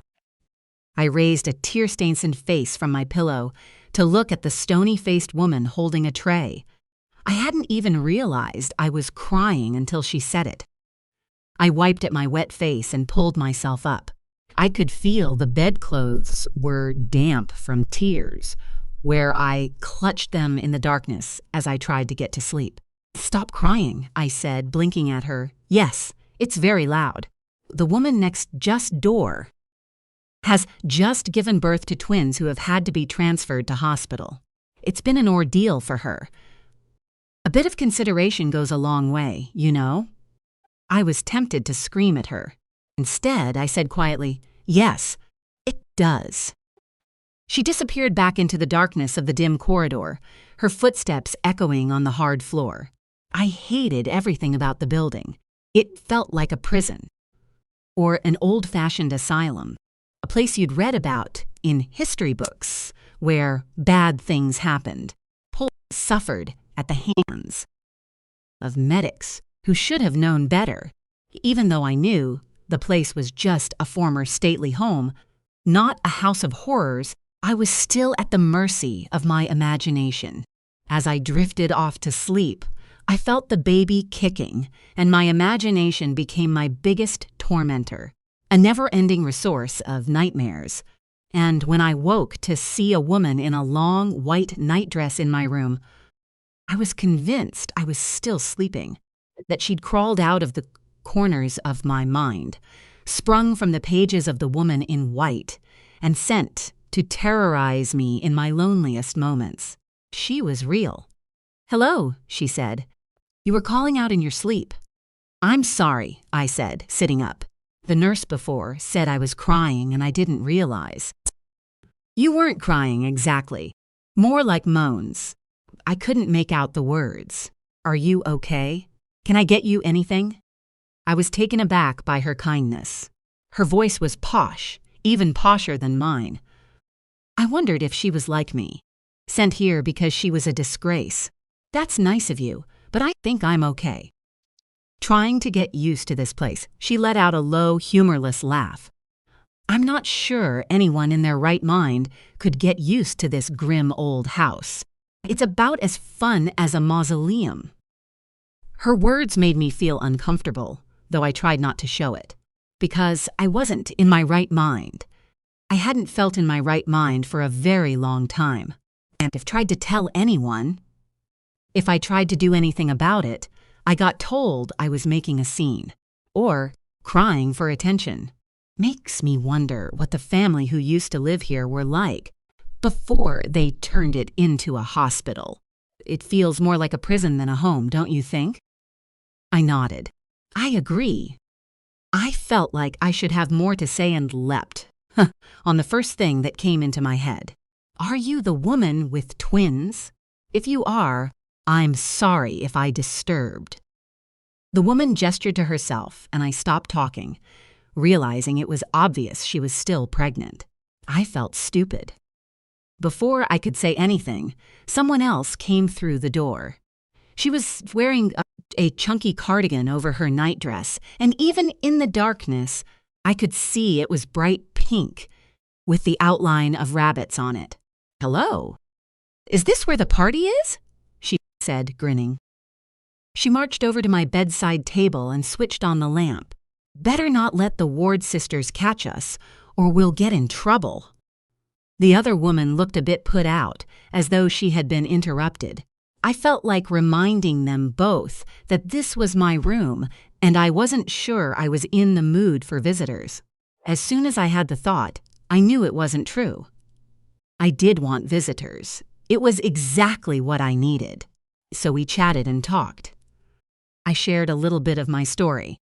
The cardigan woman had already given birth, and talked quite casually about the experience.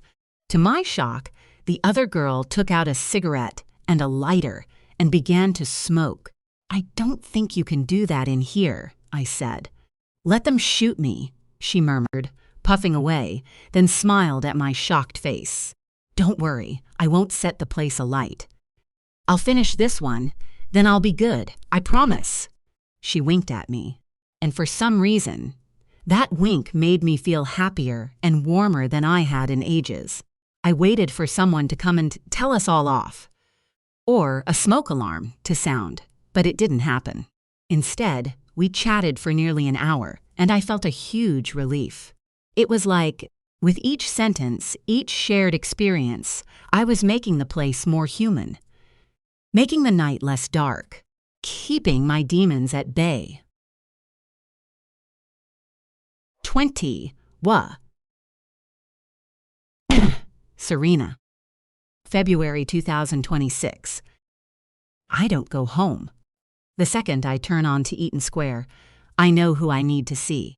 In minutes, I'm on the west side of the square and pressing Meryl's apartment buzzer. She lets me in, and I take the stairs 2 at a time, nearly falling over in my rush to get into the sanctuary of her flat. "Serena, darling, what on earth's happened?" she asks, stepping aside to let me in. I walk straight down the hallway and into her living room, where I drop onto the sleek white Minotti sofa, put my head in my hands, and cry. Proper racking sobs. Meryl heads into the kitchen and comes back with a glass half filled with brandy. "I'm not sure that will make me feel better," I say, the words barely coherent. "It might," she says, holding it out. I take the glass and have a sip. The warm burn as I swallow at least serves as a distraction. I take another sip, then put the glass down on the coffee table. "Oh, God, tell me what's happened," Meryl says, sitting down next to me and putting an arm around me. "Is everything okay?" Well, obviously not, silly question. I meant, is Art fine? He isn't hurt or anything. I shake my head. "No, not hurt, exactly. I struggle with how to put it into words. Unsure how to fully communicate the gravity of what I've learned tonight.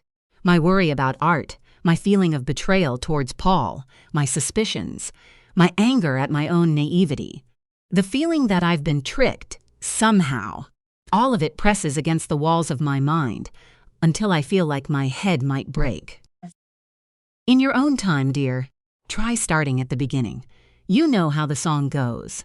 I let out a half sob, half law. A very good place to start. I wipe my eyes and force myself to take a deep, slow breath. Okay. Well, I guess it starts when Art and I were on holiday over the New Year. When we took in Paul, the man, you know, the man whom you saved from taking his own life. Yes, him, I say with a sniff, although he sort of evades when it comes to that. Suggests it wasn't exactly a suicide attempt. I don't know. I'm not a psychiatrist. I didn't believe it at the time, thought it was minimizing. Now I'm more inclined to believe it wasn't actually a suicide attempt because of what he did after it. "What did he do?" Meryl asks quietly. He and Art, he got him to. Meryl doesn't gasp or look shocked. She surveys me over her half-moon glasses, then says, "Got him. You mean he pressured Art in some way? Forced him?" The tears start flowing again. That feeling of sickness resurfaces as I think about it. My mind starts to play a horror show reel of Paul, heading up the stairs, destined for my son's room, even though he says it didn't happen that way. Climbing into his bed, a strange, unstable, manipulative man I invited in. Well, he says not. Meryl continues to look at me. Paul says not? Art. Both, I say, pulling my bag to me, trying to find a tissue. Guessing what I'm after, Meryl brings me a small, white wooden tissue box. I gratefully take 2. "So, Art says this is all okay?" Meryl asks. Art doesn't know what he wants. I snap. He's all messed up.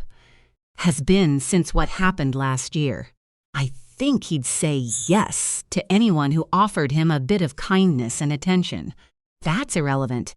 The main thing is that man seduced my child, practically under my nose, and has been shagging him ever since. I feel embarrassed about the word shagging, so add, sorry. "I've heard of such things before. Don't worry," Meryl says, still looking unshocked. Then, to my surprise, she smiles. "And, as you know, I have a son and a godson, both of whom I care for very much, and both of whom have had their fair share of complications when it comes to their love lives. This is all part of being a parent. Instead of soothing me, her calm, gentle tone irritates me. Somehow I haven't managed to get across how awful this situation is. This isn't the same thing. It really isn't. This is sinister. He's weird. He led me on, making me think he was interested in me, and all the time, he and Art. I dab at my eyes with the second tissue. We went on a date tonight. Or what I thought was a date. That's when he dropped his bombshell. Meryl's smile vanishes. Oh, well, that is odd. Thank you, I say, relieved to have some agreement at last. It's weird, right? Him to be flirting with me, messaging me, taking me out to dinner, when he's apparently at it with my son. Who does that? Meryl is looking troubled now. Darling, don't take this the wrong way. I understand this is upsetting for you, but have you thought about it from another perspective? I don't like the sound of this. What other perspective? If you're going to tell me that I mistook friendliness for flirting, don't bother, because Art has already laughed fast. I can't finish. That creeping feeling of doubt is back. The doubt I felt when I was reading the messages and failing to find the flirtatious tone I'd been convinced was there. Meryl makes a shushing noise. Don't upset yourself. I'm not saying you're wrong. I'm saying that, well, there's always more than one way of looking at a thing. I sniff. Perhaps. God, it's such a mess. Meryl's silent for a moment. Then she says, has Art suggested to you in any way that he's worried about Paul or afraid of him, or that he doesn't want to be in a relationship with him? I pause, then shake my head.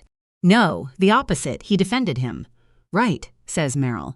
If you ask me, dear, you have a straightforward choice. You can rage against this and probably make things worse. Get Art's back up, make things tense and miserable. Or, she holds open her arms. I frown at the gesture. Or what? Her smile returns. Go with the flow. I'm not saying it will be easy. Whether he intended to make you think he was interested in you or not, what good would it be in reveling in the awkwardness? Except that this has gone a different way than you were expecting, rather than trying to control the situation. She stops for a bit, then says, in a quieter voice, you can't control every part of Art's life, my dear. That isn't a criticism, it's a fact. Letting them fly the nest is full of challenges. Take this wisdom from a wise old lady who's seen it all. Celebrate those challenges, rather than fighting them. They're a sign your boy is growing up. That's a good thing. Embrace it. I let out a shaky breath. That's not the sort of advice I came here for. Meryl makes a gentle tutting sound. I know, honey, but it's the advice I'm giving. Sometimes, if you try flipping a perceived problem on its head, it turns out not to be a problem at all. So you're saying I should let Art sleep with this guy and see what happens? Meryl lays both her hands over mine, her rings clinking together. I'm saying, give letting go a chance. You might be surprised how freeing you find it. Give him a chance to find out what sort of Paul is for himself. I pull my hands away. Sounds incredibly risky. Meryl rolls her eyes. Sweetheart, I know it's unfashionable to think it, but it's my belief that most people are generally good at heart. Now it's my turn to tut. I should have predicted this. Meryl's insistence on seeing the best in people. That philosophy didn't serve you very well with Rachel Holden. I regret it the moment I say it. Rachel was a personal assistant to Meryl, a very disturbed character who ended up going to prison. Several of Meryl's friends, including myself, warned her there was something odd about the woman. But Meryl was resolute in her determination to see the good in her. It was the closest we ever came to a row. And I've tried to stay off the subject since, especially when I owe so much of my success to Meryl's generosity. I'm sorry. I shouldn't have said that. I put a hand on Meryl's arm and tried to smile through my tears. I am grateful for your advice. Truly, Meryl pulls her cream cardigan around herself, then smiles too. I know, my dear. It's okay. None of us is infallible. I let out a bitter laugh. You don't have to tell me that. To this day, I still mentally torture myself over. I don't finish the sentence, but Meryl understands. Over the incident that happened when Art was born? As I've said before, guilt is just a feeling created by thoughts. Stop giving those thoughts power, and the feeling has nowhere to go. She gives me a sympathetic look, then continues, returning to the subject at hand. I'm not saying you're definitely wrong about Paul. There are bad apples out there. I urge you to hold fire before we know whether Paul is one of them. I tell her she's right, though I'm unconvinced. Excusing myself, I walk away from her, trying to get my tears under control. Inside the bathroom, I splash some cold water onto my face, then take out my phone to see if Art has messaged or tried to call. He hasn't. I'm about to lock the device. Then I see a notification symbol, and a preview email pops up at the top of the screen.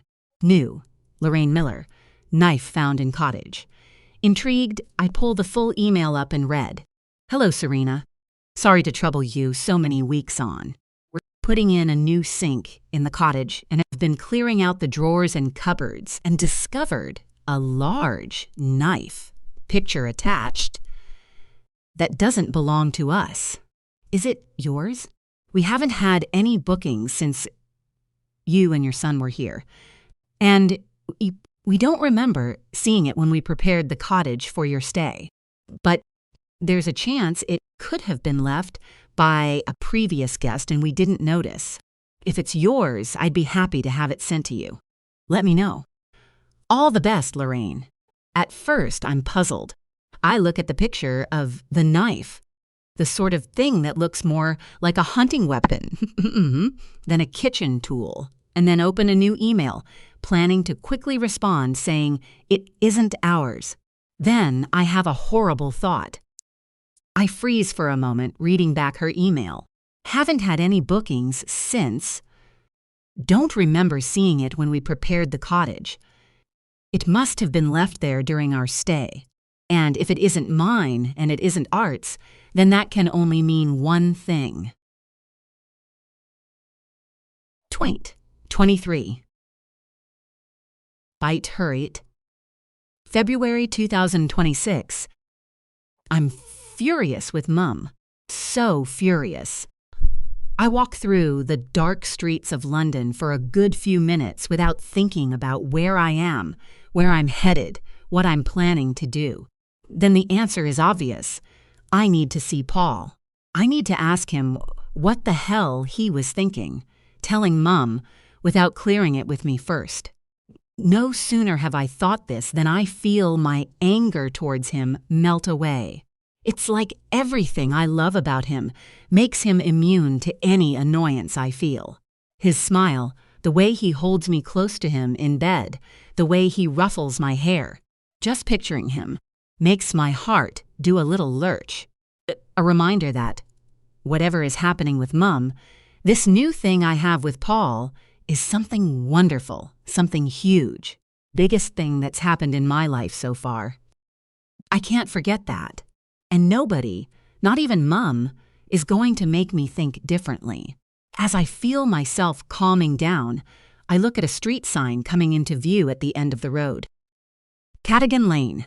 I take out my phone to check the quickest route to Kilburn, but before I can unlock it, the screen changes to show an incoming call from Mum. I reject it and then navigate to the Maps app. I've walked to Paul's before, and it took ages. But I'm feeling riled up and want to burn off some energy. Jeans and a smart shirt aren't ideal. But there's no way I'm heading back to the flat to change. Mom would probably push me into my room and barricade the door. Once I've sorted out my route and am walking in the right direction, the guilt sets in. I think about Mom's face as she shouted at me. I was embarrassed, sure, with the party guests coming out to watch the drama unfold. But I'd also noticed her eyes. She wasn't crying, exactly, but they were swimming with tears, as though full-on sobs could start at any moment. It's how she looked when she came into the A&E department in Coventry. On that terrible night at uni, she wasn't angry then, not like today, but her eyes were the same, full of worry and fear and a million other emotions, because her boy had been hurt. I had been hurt, and now I am the one who has hurt her, and despite that, I still know she cares. Then I remember the nonsense she came out with. "You can't see him, you're a child." That ridiculous statement echoed around Wilton Crescent like a bomb blast. And to make matters worse, I heard one of the Pooch Oxford twats at the party call into the house, "Hey, Felix, you've got to come and hear this, mate." Because that's what Mum and I had become, a spectacle, an amusement, having a domestic in the middle of the road. And the word child really hit home, underlining everything that is wrong with our relationship. She still thinks of me as a little kid. Even though I've finished school, even though I've gone off to uni and lived away from home, in her head, it is as though I still need overseeing, like I am a toddler who might run out in front of a car or go home with a stranger. This last thought makes me stop. Go home with a stranger. Then, the irony of the whole thing strikes me, almost makes me laugh with the hypocrisy of it all. She is the one who brought a stranger into our home.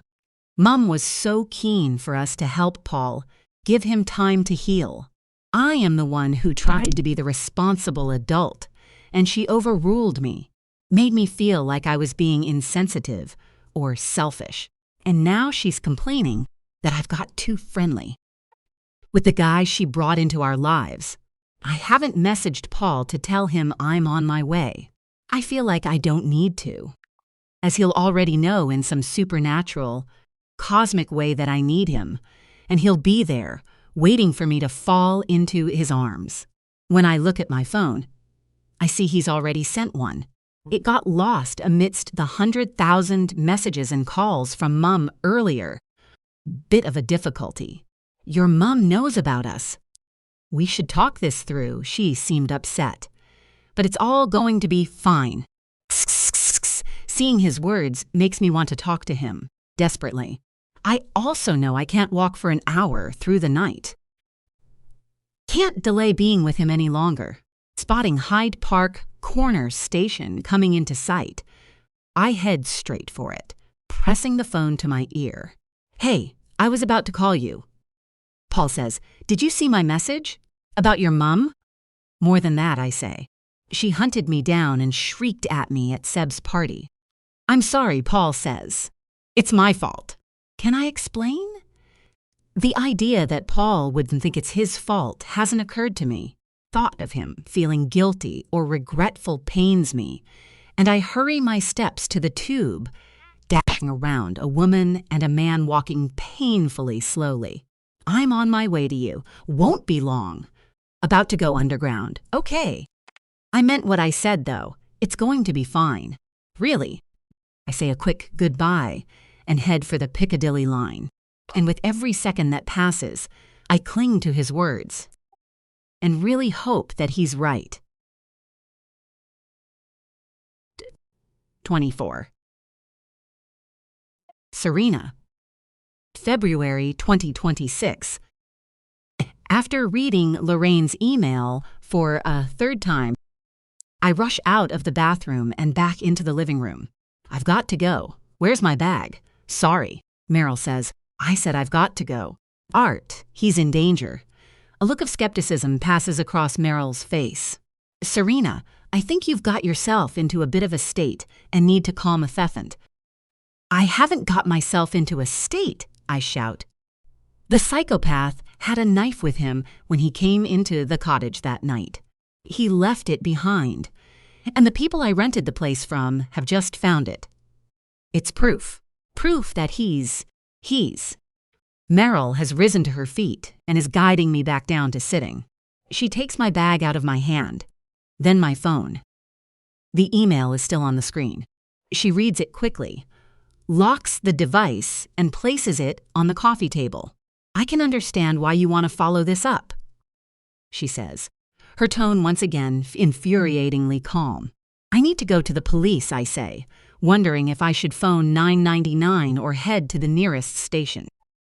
"You don't, at least not yet." "But he might hurt Art," I protest. "What if he already has?" Meryl is shaking her head. "But why would he? From what you've told me, it sounds like they've been, well, involved for several weeks without incident. If he was going to harm Art, wouldn't he have done it that night? Or in the many days since? Why would he have left the knife there if he was intent on hurting him? Jumping to conclusions won't answer these questions. It will just make you more anxious." I'm about to snap back a retort, but she cuts in before I can. "Here's what you should do. Sleep on it. I know you're probably planning on storming this man's flat or trying to convince the police to do it for you, but I really don't think that's the answer here. Get a good night's sleep if you can. Wait a while.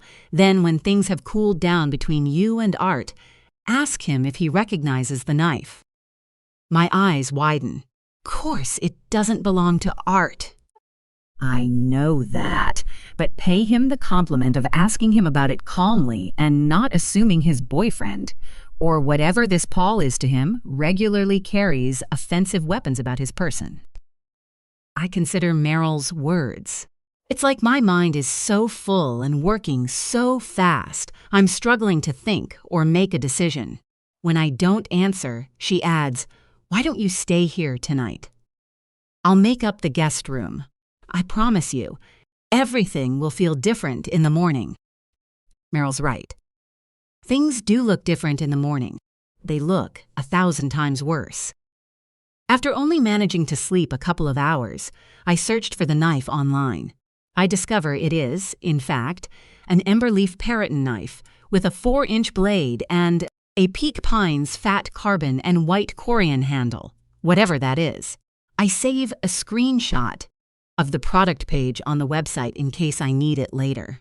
Then I try phoning Art and become increasingly stressed, though unsurprised when he doesn't pick up. By the time it hits 6:30 a.m., I give up on sleep.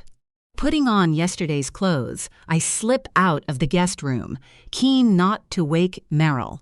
On the way out, I write a quick message saying sorry for the fuss last night and that I'll call her later. Then I head out into the cold February morning and start walking in the direction of Pimlico. When I reach my house, however, I don't go inside. I unlock my car, get in, and begin my journey to Kilburn. 25. Something. February 2026. No need to knock when I get to Paul's flat. He's waiting in the doorway, puffing on a cigarette. I don't like smoking, but I haven't told him this. Maybe I will one day. But the moment has never arrived, and I've always been nervous about upsetting him. That first time we slept together, about a week after Northumberland, he asked if I minded if he had a quick smoke. I said I didn't mind. I was so dazed, having just had sex for only the 3rd time in my life. The rush and excitement of the whole experience causing my head to spin. He could have asked if he could do lines of coke off the nightstand, and I'd have probably nodded along. Part of me even found it incredibly sexy, watching him standing there, puffing smoke out the window, partly lit by moonlight, his naked body beautifully toned like a marble statue. Now, 7 weeks on, the smoking is starting to irritate me. But tonight isn't the moment to bring it up. We have something else to discuss. Slow down, Paul says to me as I hurry towards him. I told you, everything's fine. You don't need to worry. He smiles, looking totally relaxed. In fact, he even looks happy. Happier than I've ever seen him. It's been awful, I say. It's all I can think of saying. He pulls me into a hug. He doesn't smell of smoke. Just Davidoff cool water and the washing powder he uses. A combination that makes me feel excited and relaxed at the same time. I suddenly feel tears in my eyes. Paul steps back and says, "Come inside. I'm going to make you an Aero hot chocolate and a bowl of chips, and we'll chat about everything." 2 minutes later, he's chucked his flatmate, Carter, out of the kitchen and has the kettle boiling. "How many chips?" he asks, opening up the freezer. "As many as you can fit on the tray," I say, gloomily.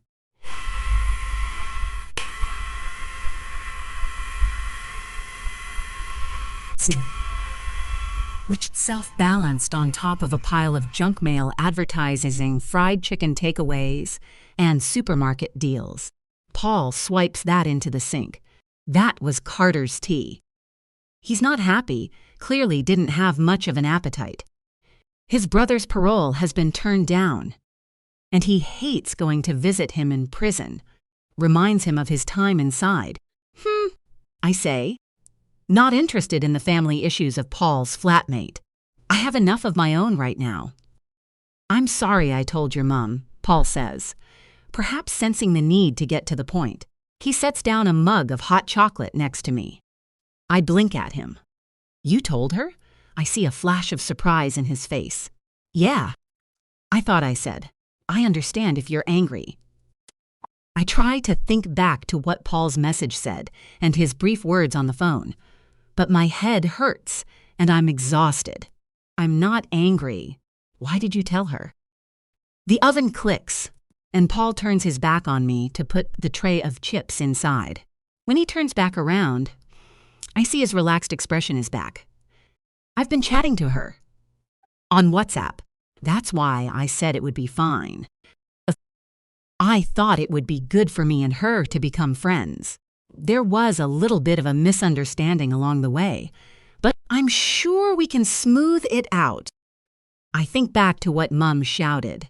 The moments, back in January, both in the cottage and on the journey home, when I wondered if she, too, fancied Paul. She hadn't let on. Probably because she'd been in the position of savior and carer.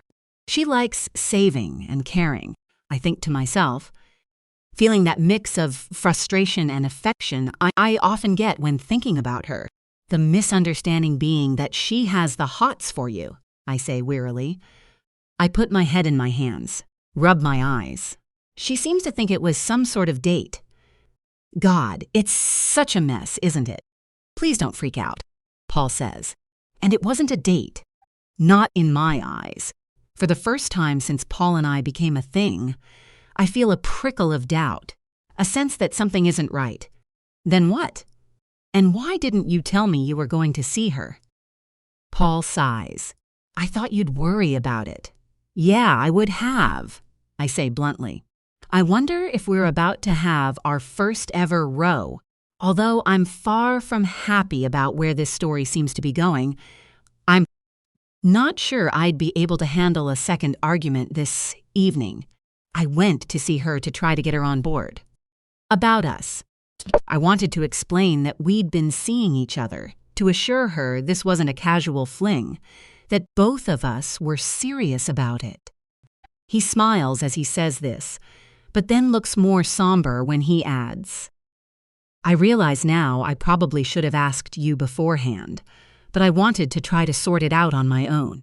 You, for us. So we can be open about what we feel for each other. I look at Paul, see the seriousness in his eyes. I believe him and, in an instant, find I can't possibly feel angry with him.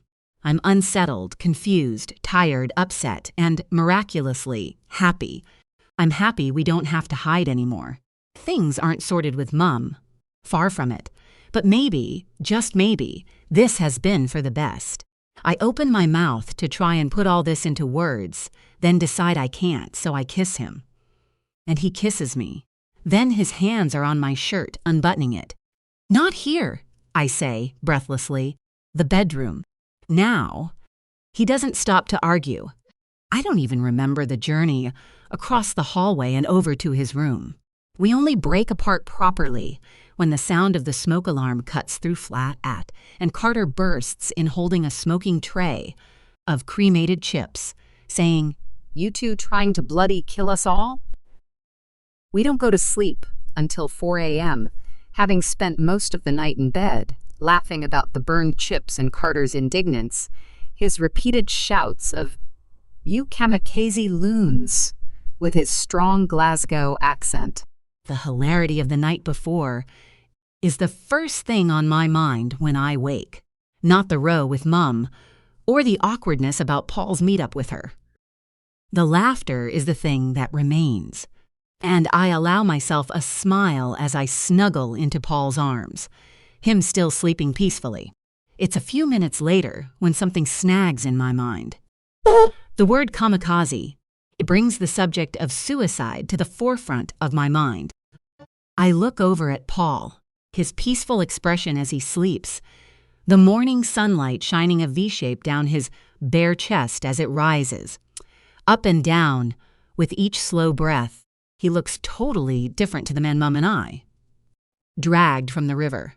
Someone so desperate, he felt he had to plunge into icy waters. Maybe hoping never to come up again. Trying to rid myself of this memory, I look around for my phone and spot it attached to its cable, resting on the plastic set of drawers on wheels that Paul uses as a bedside table. I must have forgotten to plug the charger in at the wall, as it only has 3% battery left. But it's enough for me to see some of the many messages Mum has sent. Messages that plead for me to come home.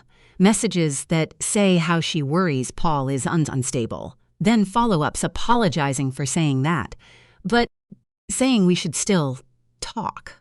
I lock the device and set it down, thinking I should count myself lucky she hasn't come over here and hammered down the door. I get out of bed and pad my way to the bathroom to pee and splash some water onto my face. Carter's already awake, sitting on the floor of the tiny lounge area in his pajamas, playing Xbox, a stack of Pop-Tarts on a plate next to him. He gives me a quick thumbs up, then goes back to his game, jabbing at the control and muttering, "Die, you little pricks! Die!" When I return to the bedroom, Paul's awake and sitting up, looking at his phone. "Morning," he says, flashing me a grin. I try to respond to it, but he must see my worried expression and says, "What's wrong?" I go over to the bed and climb back in, enjoying the warmth of his body against mine. "Oh, you know, the stuff with Mum." He nods, his chin brushing the top of my fringe. "I guessed. She's messaged me too. I replied while you were in the bathroom last night that you're safe here and best not to bother you until you'd had a chance to think things through." "Oh," I say, feeling a little blindsided. "I didn't know you'd spoken." I sit up and turn around so I can see him properly. I wouldn't say spoken, just a WhatsApp. I presume she sent some to you too. I nod and focus on flicking a loose thread on the Asda label, poking out the end of the duvet cover. "She thinks you're unstable." I wait a few seconds before I look back at him, and am thankful to see the words don't seem to have bothered him. He leans forward and lays a hand on my arm. "It isn't an entirely unfounded concern," he says, his voice measured and understanding. "Considering how we first met, I can see why she might have worries about my, you know," he taps his head, "mental state." He pauses, apparently gathering his thoughts. "I haven't had any thoughts that have caused me to spiral, and a lot of that's down to you." He brushes one of his long fingers across my chin. "I don't think your Mum has anything to worry about, but it's natural she thinks she does. I think about this, then say, I know you've said you'd prefer not to talk about it. Do you think you'll ever be able to talk about your, trauma? The things that happened that made you want to... I want to understand. Paul doesn't respond for a few seconds. Then he says, I think you'll know one day, for sure, but I'd prefer not to rake over it now. Or anytime soon. If that's okay, I nod quickly. Of course, sorry, I shouldn't have asked. It's okay that you asked. I want you to know that you can tell me, because I understand. Because of what happened to me at uni. There are things about that. Things that you've never told anyone? I look at him, eyes wide. How do you, Fatty? There are always details about trauma that we hold close. Don't dare tell others about, in case we're judged, criticized, even blamed. That's totally normal, I nod. But I don't say anything. There are things I want to say. Things that are bursting to break free of the horrible, twisted cage of my mind. Still, I can't say them. Paul pulls me close. We don't have to talk about any of this now. In fact, I think it's better if we don't talk at all. Instead, he says, a mischievous glint in his eyes, there's something else I'd rather do. He pulls the duvet up over his head and disappears beneath it. I can't help but laugh and feel myself relax as I lean back, putting my hands behind my head and closing my eyes as Paul starts to kiss down my chest, getting lower and lower. Then there's a loud thudding sound, like someone hammering on a door, the front door. What was that? I say. Paul comes up above the duvet. More pounding can be heard, followed by footsteps and voices. Before either Paul or I can say anything, Carter comes into the room and says, Oi, Art, your mammy's here. Jesus Christ! I half shout, leaping out of bed. I told her to wait, but I think she's... Carter starts to say, looking amused, before Mum pushes past him and marches into the room. Mum, get out, I say, trying to get dressed faster than I ever have in my life. No, there's something we need to talk about. She's rummaging in her bag and pulls out her phone.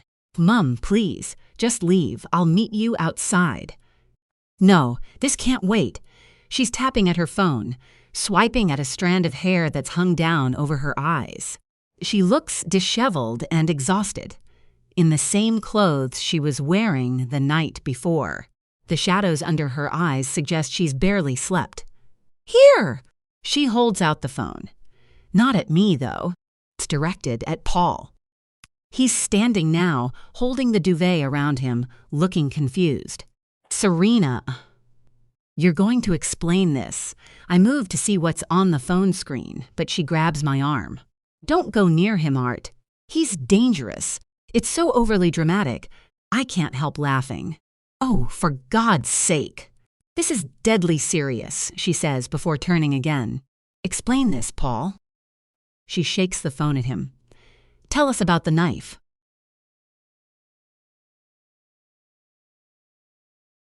"26. February 2026. I pull my arm out of Mum's grasp and look at the phone. There is indeed a knife on the screen. A large knife. Maybe the sort of thing an outdoorsman would use. Or a serial killer. I stare from the knife, up at Mum's wide eyes, full of fear and anger and something else. Triumph, maybe. Then over at Paul, who is standing there, his skin reflecting the now gray light from the window, his face partially in shadow. But when he steps forward, I see that he is smiling. Not a happy smile, more polite confusion. I don't know what this is. I've never seen this knife before, she tuts. Well, of course you're going to say that. It's obvious it's yours. Why is it obvious? Paul asks the question in a reasonable tone, as though he and Mum are having a perfectly ordinary conversation. She scoffs and pulls her phone back. I got an email, she says, as though this in itself is proof of something. An email saying I own a knife. Serena, you're very welcome to search this flat. You've probably got better things to do with your day. But there aren't many rooms, so it wouldn't take you too long. I don't know who's been emailing you, saying I have weapons hidden. I watch Mum. It's from Lorraine Miller. I don't know anyone called Lorraine Miller. He folds his arms, which causes the sheet to drop, and he hurries to pull it back up.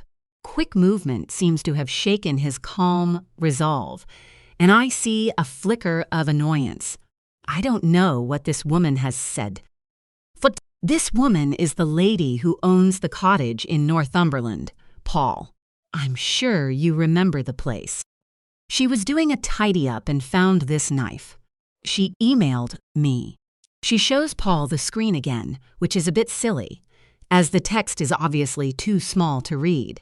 Mum doesn't seem in the right frame of mind to realize this.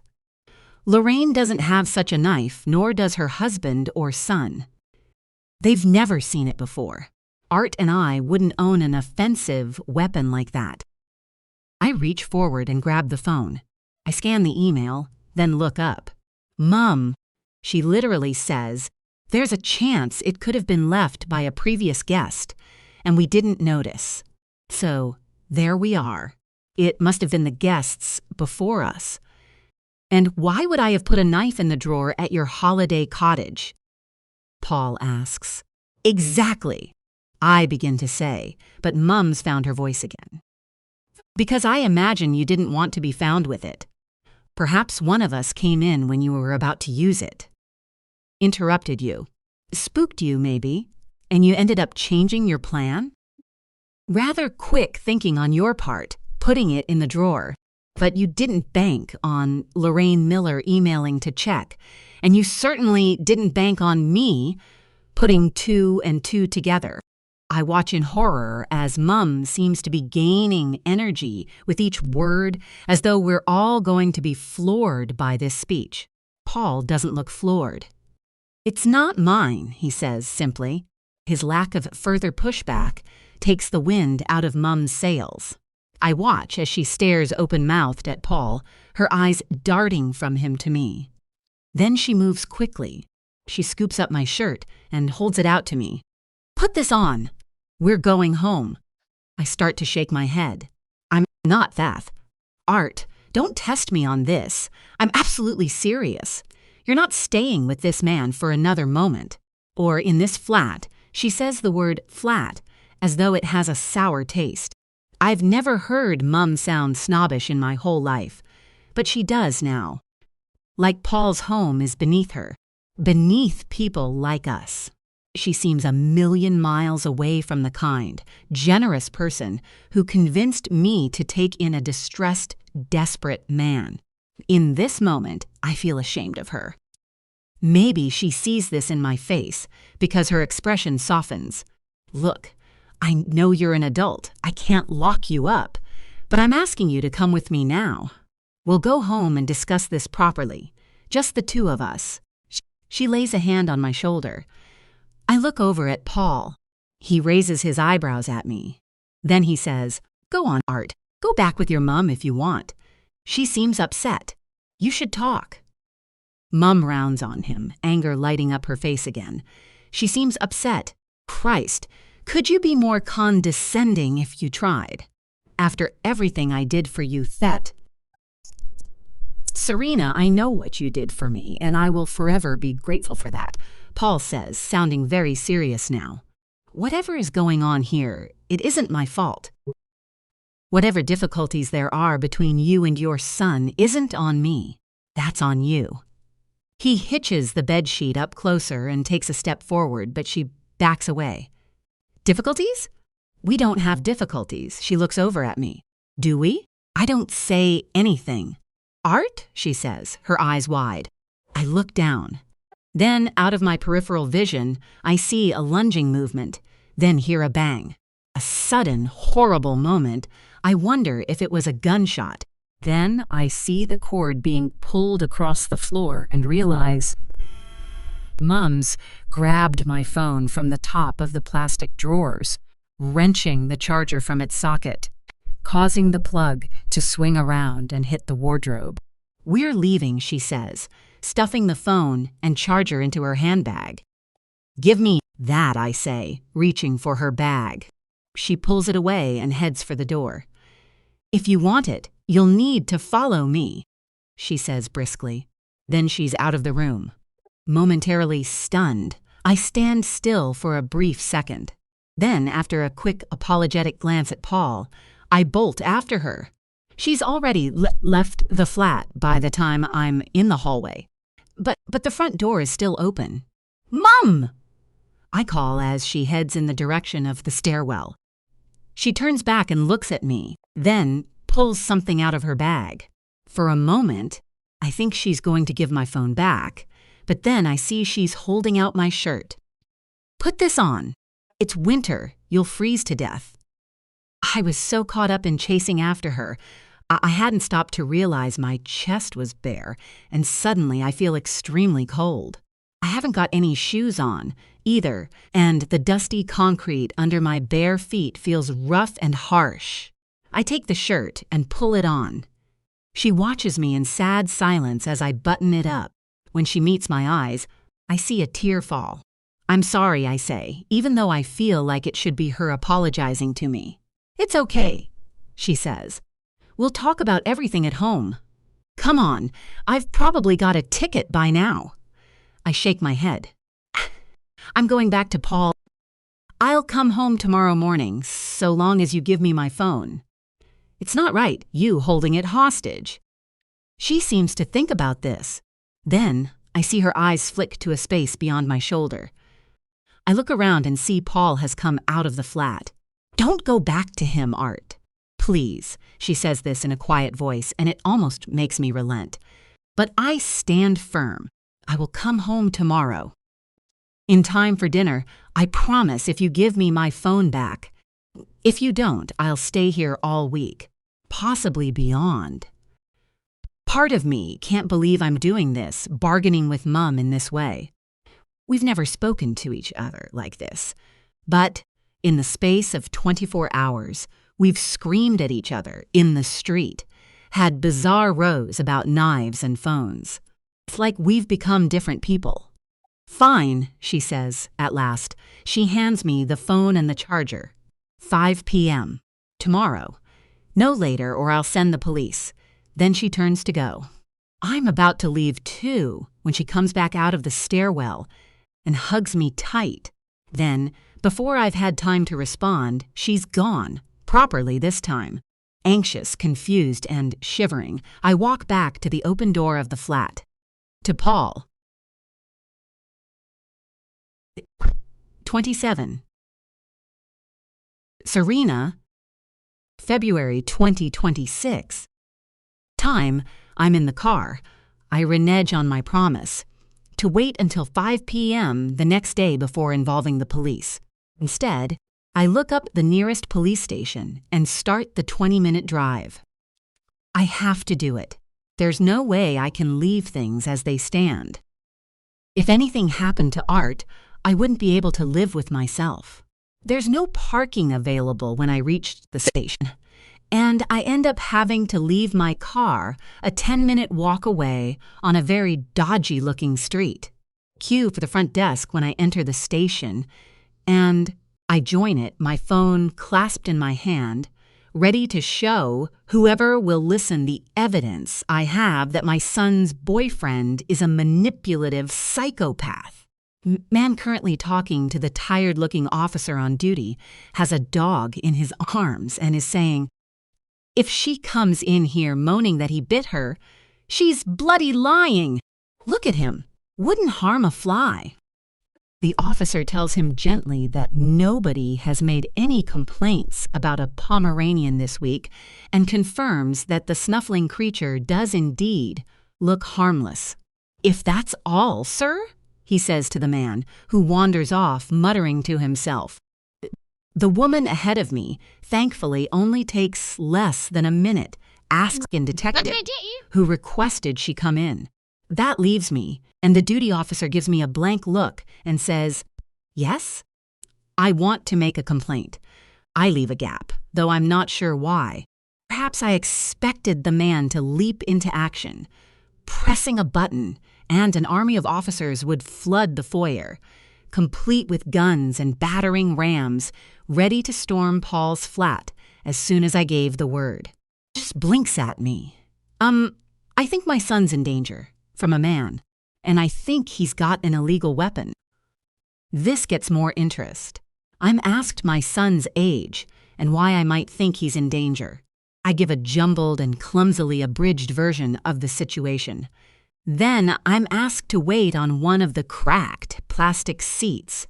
Eventually, I'm shown into a room where a uniformed young man who looks about 12 asks me my name, address, date of birth, and types them into a computer, taking an achingly long time, humming a little tune to himself as he does so. When we get to the subject of Paul, I try to be clearer and less panicked than I was with the desk constable. What's the nature of the complaint and the risk you believe your son faces? The young man asks. It's his boyfriend. I'm worried about my son when he's with him. I think he might end up being harmed in some way. He types something, then turns back to me. My colleague said you mentioned he's armed. We can act on that right away, if you can give us more details. I feel my face going red. Well, I didn't use the word armed. Exactly. You said he had an illegal weapon? He might have. At one point, I take out my phone and explain about the knife, showing him the picture that Lorraine sent. Surely if he's known to have carried such a thing, that's suspicious, right? He must have left it in the cottage we were renting when we took him in. I mean, it must be illegal to wander around with one of those. The officer looks pained. I'm sorry, Mom, but not necessarily. Firstly, that isn't an illegal weapon in itself. It looks like a hunting knife. Not one that's banned like a flick knife or a so-called zombie knife. So it's not a crime to buy one or own one. Going about in public with one is where it gets complicated. In the UK, it's illegal to carry a knife like that without a good reason. If, as you say, he was in the forest and it's a hunting knife. He wasn't hunting. Well, actually, he might have been, but not for rabbits or deer. Sounds like he was hunting boys, like my son. The young man winces. That's another thing. Leaving aside the fact that you never actually saw the weapon on him. If your son is 20, he isn't a boy. He's a man. Obviously, this guy Paul is allowed to have a sexual relationship with him. So long as your son is over 16 and consenting. And it sounds like it's a yes to both those things. Unless you have anything else to tell me, it seems like neither of them has done anything wrong. Even if you don't like the guy. I feel the same sense of hopelessness and frustration I felt when talking to Merrill. No, you're not getting it. He flirted with me. He asked me on a date. Then he revealed he slept with my son not long after I saved him from a possible suicide attempt. I mean, what the fuck? And has been seeing him ever since. Manipulating him ever since. How do you think he's manipulating him? The fact I can't properly answer the question makes me more annoyed and I brush it aside. I don't know. Maybe through threats or, coercive control perhaps. That's a serious crime, isn't it? And then, if we add the whole knife business into all this, surely you can see that it paints a very weird picture? I'm not mad. This is odd, right? The constable is biting his lip. He looks at the computer, then types something for a few seconds, then says, I've made a note of what you've said, so we have a record. You didn't type much. I'm not sure you appreciate it. I do, Mom, and I can understand you feel protective of your son. I know my own mom's very protective of me. It's what parents are for. He smiles, probably hoping we can find more friendly ground. I stare back at him, stony-faced and unimpressed. I want you to take this seriously, I say. That man, I struggle to find the words, or at least words I haven't already used. Hasn't committed a crime, as far as I can make out. He clicks the mouse in a final way, like a full stop. If your son feels differently, or wants to make a complaint himself, we're here to listen. Or, if anything else happens, we've got your information on file, so anyone you speak to will be able to see it. But for now, that's all we can do. I end up sleeping most of the day. I should be focusing on a new painting. I'm supposed to be taking part in a Sky Arts documentary, and they wanted a brand new work for me to debut exclusively on camera. A lot of pressure, a lot of preparation, and I feel a tug of guilt when I crawl into bed and sleep rather than heading to my studio in Battersea. But the meeting with the police has drained me of any energy I still had after my disorienting 24 hours, and I need to let my mind rest. When I wake, it's gone lunchtime. I decide I can get in a good amount of work if I carry on into the night. I used to do this a lot when I was younger, but less since Art grew up. With him not here, I can't sit around the house and imagine the worst. I shower, dress, and make a quick salad. Then I grab my bag and head to my car. The gallery is a converted warehouse over 100 years old, originally used to store grain back in the 1910s.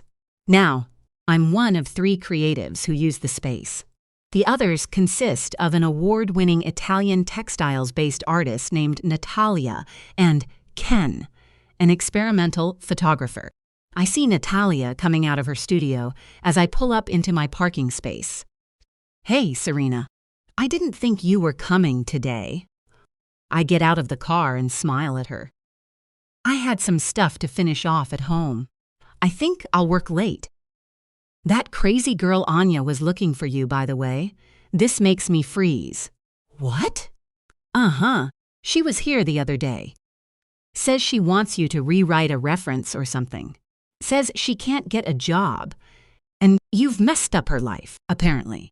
She called you a bunch of other stuff too, but I closed the door on her." "Christ, that's all I need," I mutter as I head inside. Talia follows me, talking away about various things. Her elderly mum, who she's trying to convince to come over from Rome and live here, her 16-year-old daughter, who apparently wants to work in a hospital morgue. I mean, what's wrong with the girl? And her 17-year-old son, who is dating a girl who is no good for him, distracting him from his A-levels. I've developed a way of tuning out Natalia's chat, especially when I'm working, but I start to pay more attention as she lays into her son's girlfriend with enthusiastic relish, referring to her as having the eyes of a harlot and injected lips to match. While she talks, I do my hair up into a ponytail, remove my earrings, and change into my old Adidas tracksuit. Once my transformation is complete, Natalia looks at me and says, "My God, Serena, you look practically the same age as the girl when you're dressed like this." "I can't paint any other way," I say. "Hopefully I don't have harlot lips, though." "You're way prettier. If only my boy would settle with someone like you. Don't want to take him off my hands, do you?" She laughs to show she's joking, but the question unsettles me. If your son were to end up with someone older, someone you weren't sure about, in terms of their motives, what would you do then? Natalia considers this. Then she says, "I would probably take the same approach I have with his current hussy." The word makes me laugh. "Natalia, you can't talk about girls like that. I don't think harlot and hussy are acceptable now." She bats away my disapproval. "Oh, shush, what do I care?" As I say, I would do the same as I do now, be serene as a pond, a tranquil expanse of water. She spreads her hands and runs them smoothly through the air. "What?" I say, confused. "Do you mean you'd do nothing? Not care?" "No, I care," she says, her voice low, humor in her eyes. "I don't react, if you see what I mean." "I'm not sure I'd be very good at that," I say. I'm quite reactive to everything and worried about getting things wrong. My words threaten to take me back into the past, to times where I have got things wrong, devastatingly so. Natalia starts talking again, and it helps me refocus. Always calm. Tranquility is the most terrifying thing to the teenage mind. They expect, no, they want you to scream and shout. You can't do this, you can't do that. My way is, say what you got to say, but say it with the calmness of a dove.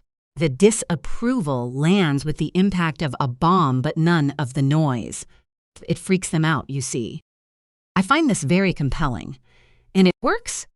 Oh, it works all right, Natalia says. It may take them a while, but they soon see the error of their ways. The quietness, it's disturbing. The shouty mother is a character they can dismiss. The calm one, they're not sure what to do with. She smiles. When I don't, her expression grows more serious. Why? Is there something you're worried about? For a moment, I'm tempted to tell her everything. After pouring my heart out to Meryl, then a police officer, I can't bring myself to go into it all over again with another person. No, I say, shaking my head, rolling up my sleeves, then lie again. Try to give it conviction. No, everything's fine. 28. Art. February 2026. I rehearse what I'm going to say to Mum all the way home the next day. But as soon as I'm face to face with her, I struggle to remember what I planned. The whole reason I've come home this early is to get this awkward chat over with. And now I can't get my brain into gear. I open my mouth, but before I can say anything, Mum says, "Let me get you some breakfast." Without waiting for an answer, she's reaching for a large loaf of sourdough from the countertop and cutting doorstop thick slices. Then heating some butter in a pan. She's making French toast. Cinnamon French toast with diced apples. She doesn't even have to ask what I want. She knows my favorite, knows everything about me, almost everything. "Mum," I say, uncertainly. "We do need to talk," she says, without looking up from her chopping. "But first, let's have a nice breakfast. No arguments, no disagreements. Just normal." The frying pan gives off a satisfying hiss when the egg-soaked bread is added to it. "That sounds good," I say. "Do you mind if I take a quick shower and get changed?" She turns and smiles at me. "Of course. Be quick, though. Better when it's hot." She nods at the pan. 5 minutes, I say, nodding. I rush upstairs and shower in record time. As soon as I'm out of the shower, I walk quickly across the landing and into my room. My phone is halfway out of my jeans pocket, my eyes drawn to it when the screen lights up. I see it's a message from Paul. I scoop it out as I begin to towel myself dry and read the message on the screen. "Hey, sorry I wasn't awake to say goodbye, but I understand why you wanted to head off early. Hope the chat with your mum goes well. I'm sure you'll manage to be fair with her while sticking to all the things we spoke about last night. Call me whenever you want and we can chat. XXX. The message makes me feel bad for not waking him up to say goodbye. I was worried about losing my nerve. As I reach for some clothes from my chest of drawers, I notice how everything is so neatly folded and ironed, all by Mum. I take out one of the t-shirts and pull it on, feeling confused and conflicted. "Art, you ready?" I hear her call from the kitchen. "Coming," I say back, reaching for some jeans. I still take the stairs slowly, each one feeling like it's taking me uphill rather than down. In the kitchen, Mum serves up the slices of French toast. She has one, and I have 3. "Wow, not sure I can manage all this," I say. "Oh, you will," she smiles. As I begin to eat, I notice she isn't quite as relaxed as she wants to appear. Her smile looks tight, and she's sitting more upright than normal. And she doesn't make a move to pick up her fork. "Mom, is everything okay?" "Yes," she says immediately, still smiling. "Because you're being weirdly. I don't know." "Calm? Why shouldn't I be calm?" she asks with a shrug. "There's no reason why we shouldn't behave calmly, is there?" I suppose. This is starting to freak me out now. After all, we're both grown-ups, both adults. You've been keen to point that out to me recently, so I'm not going to tell you off like a naughty child. I'm going to approach all this in a sensible, matter-of-fact way. "Right," I say, partly wishing she'd go back to shouting. At least that was less weird than this unnerving performance. "I'm going to say some things, and I don't want you to get angry or upset or fly off the handle," she says. I stare back at her. "Go on then," I say tentatively.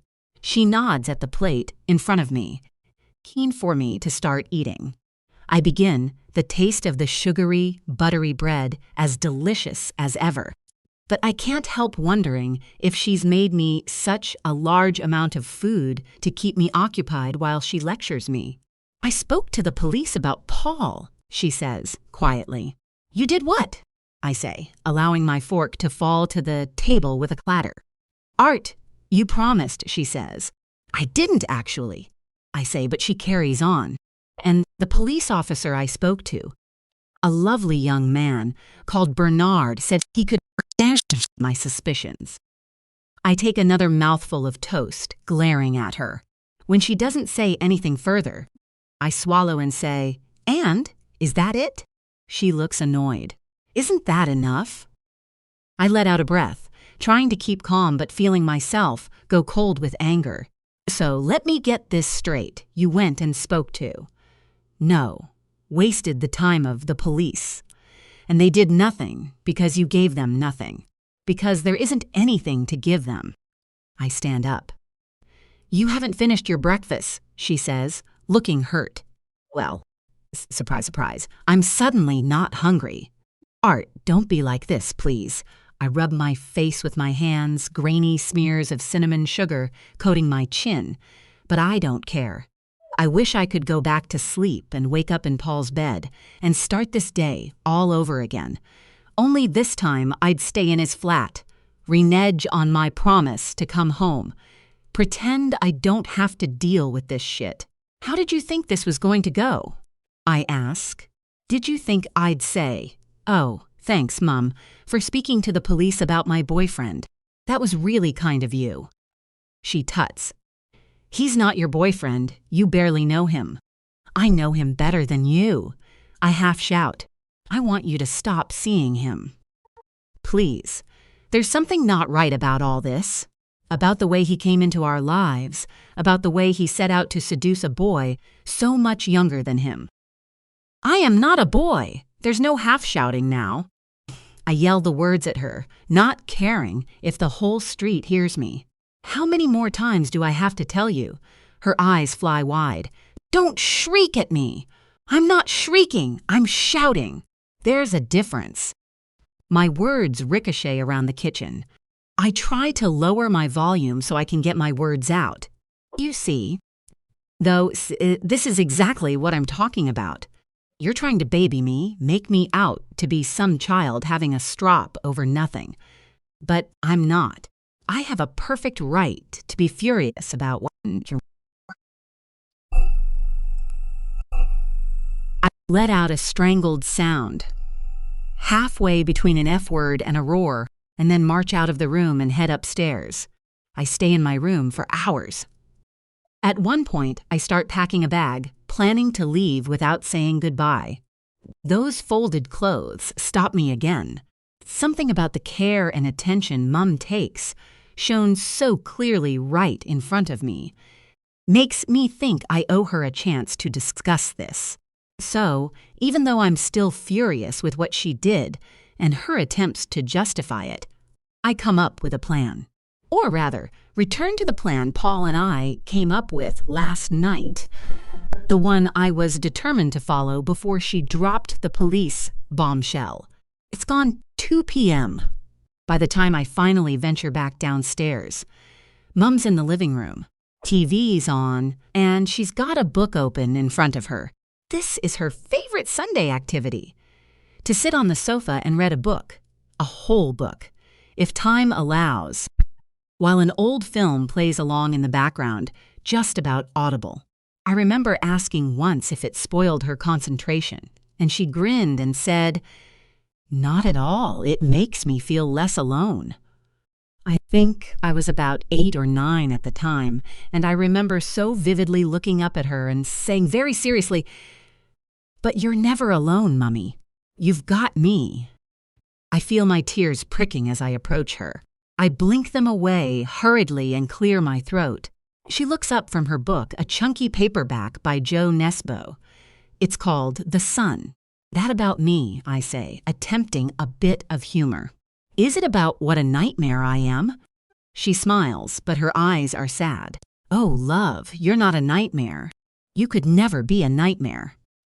I stand awkwardly in the doorway for a few seconds. Then I walk over to the armchair nearer the TV. Even if I said I'm going to carry on seeing Paul. She sighs and stays silent for a bit. Then she says, "You're right when you say that you're an adult. And I'm sorry if, I don't know, I babied you or futh. This isn't about that," I say quietly, even though it kind of is. "Well, leaving that aside, I can't do anything to stop you. Not really.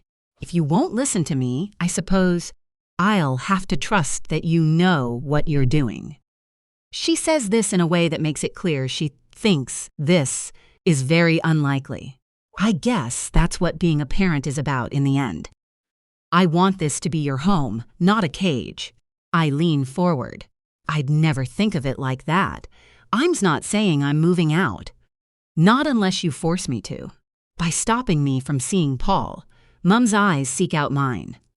I'm unable to hold her gaze. She reaches for the control and turns off the television. "So that's your condition, is it? You won't dash off to be with him in Kilburn so long as I don't make things difficult?" "In a way, yes.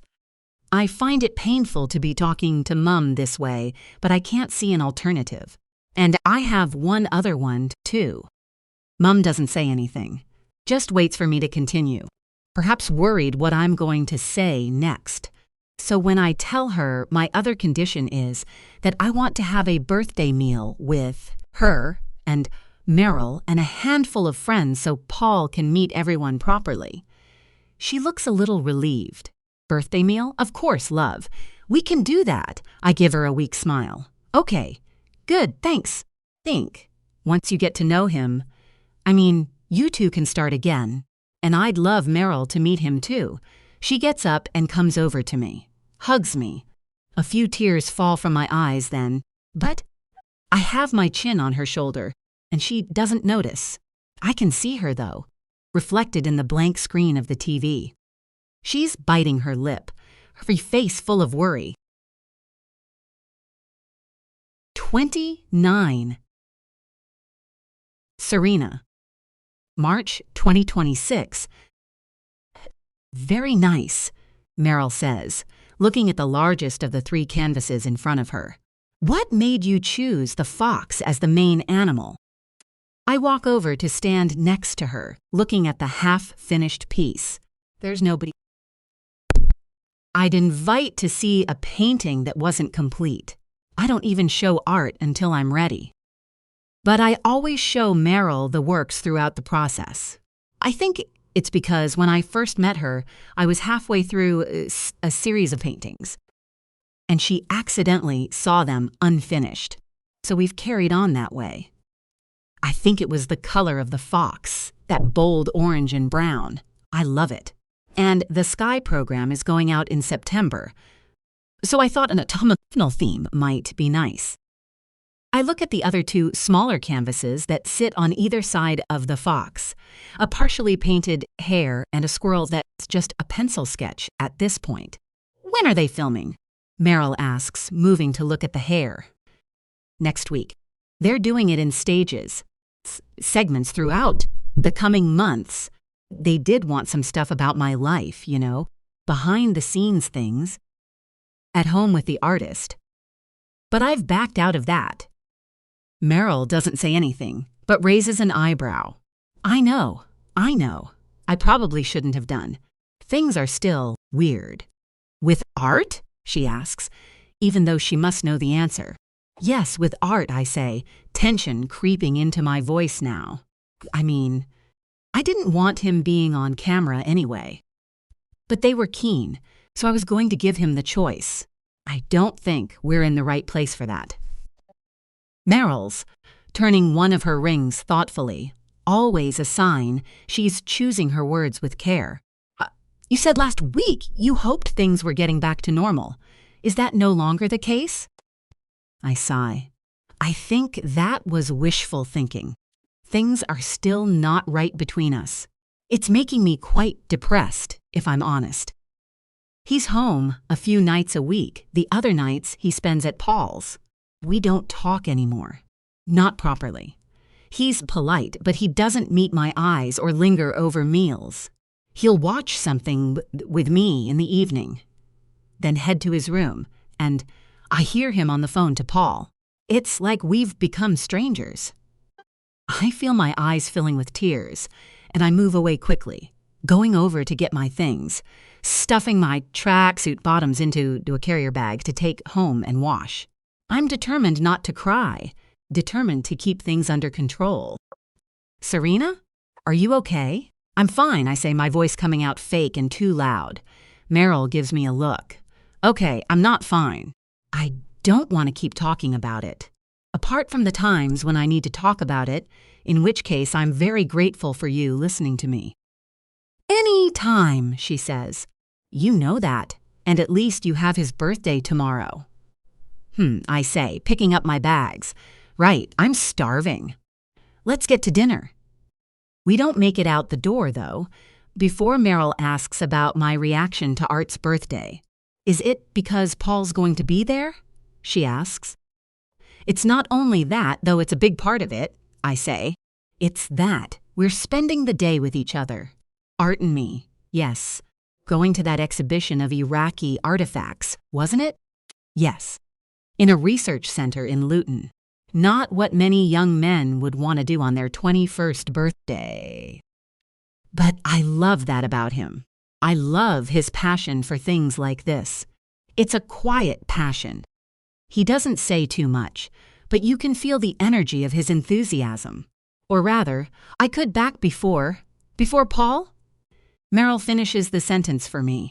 I assume, because of all the awkwardness, you're worried about how it will go. I bite my lip, thinking, I'm probably worrying about nothing.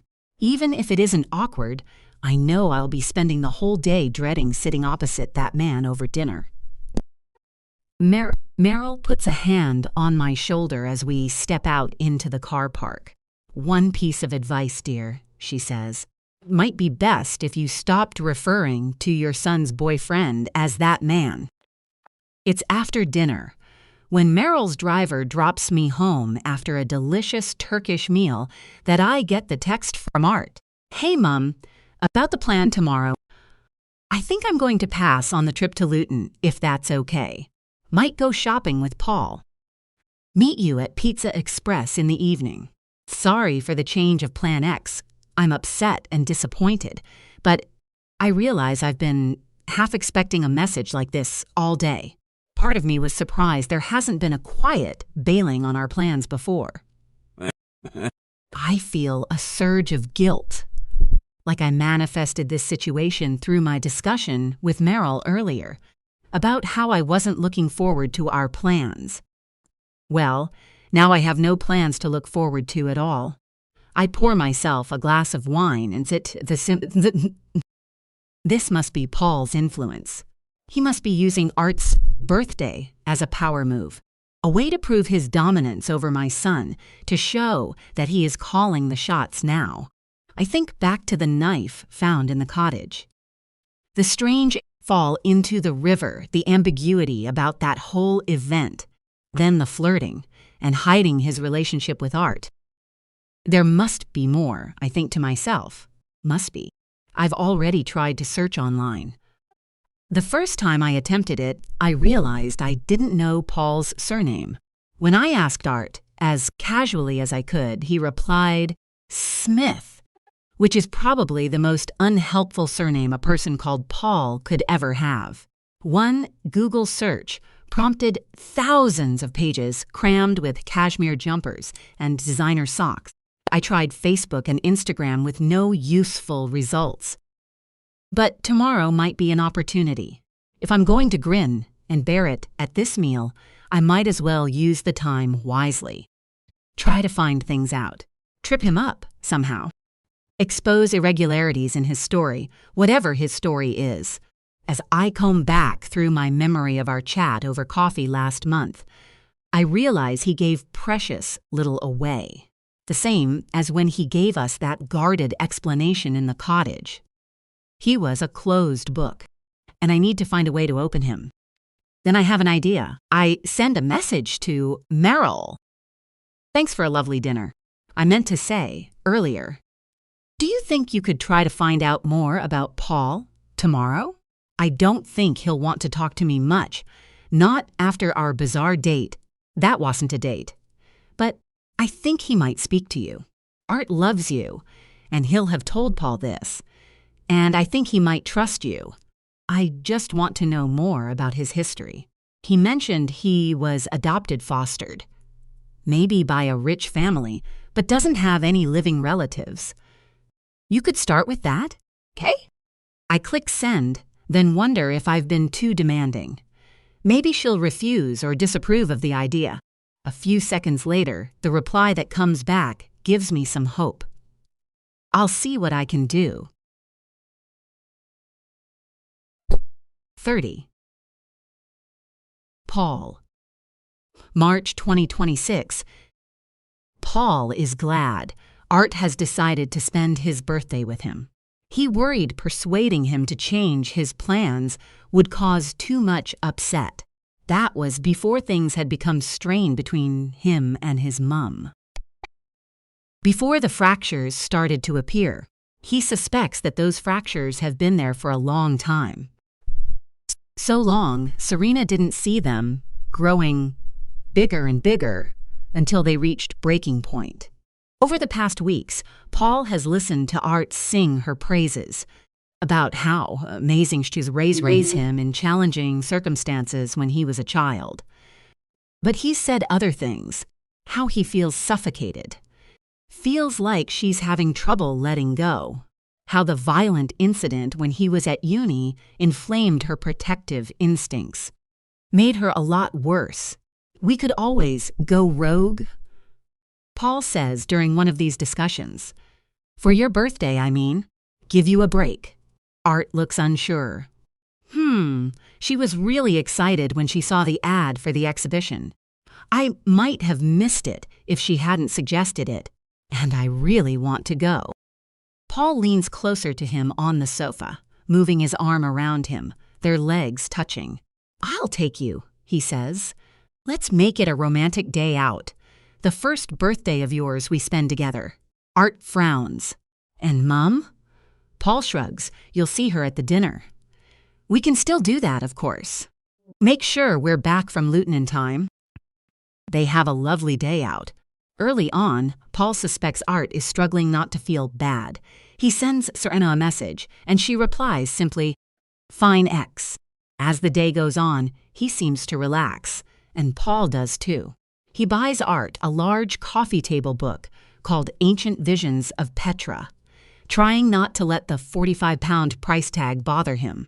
While his job at the museum has helped with his financial issues, to an extent, he has to be careful.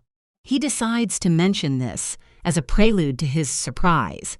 I need to make sure I don't spend too much today. You'll see why later. Art looks immediately embarrassed. You don't have to get me the book, honestly. Paul shakes his head.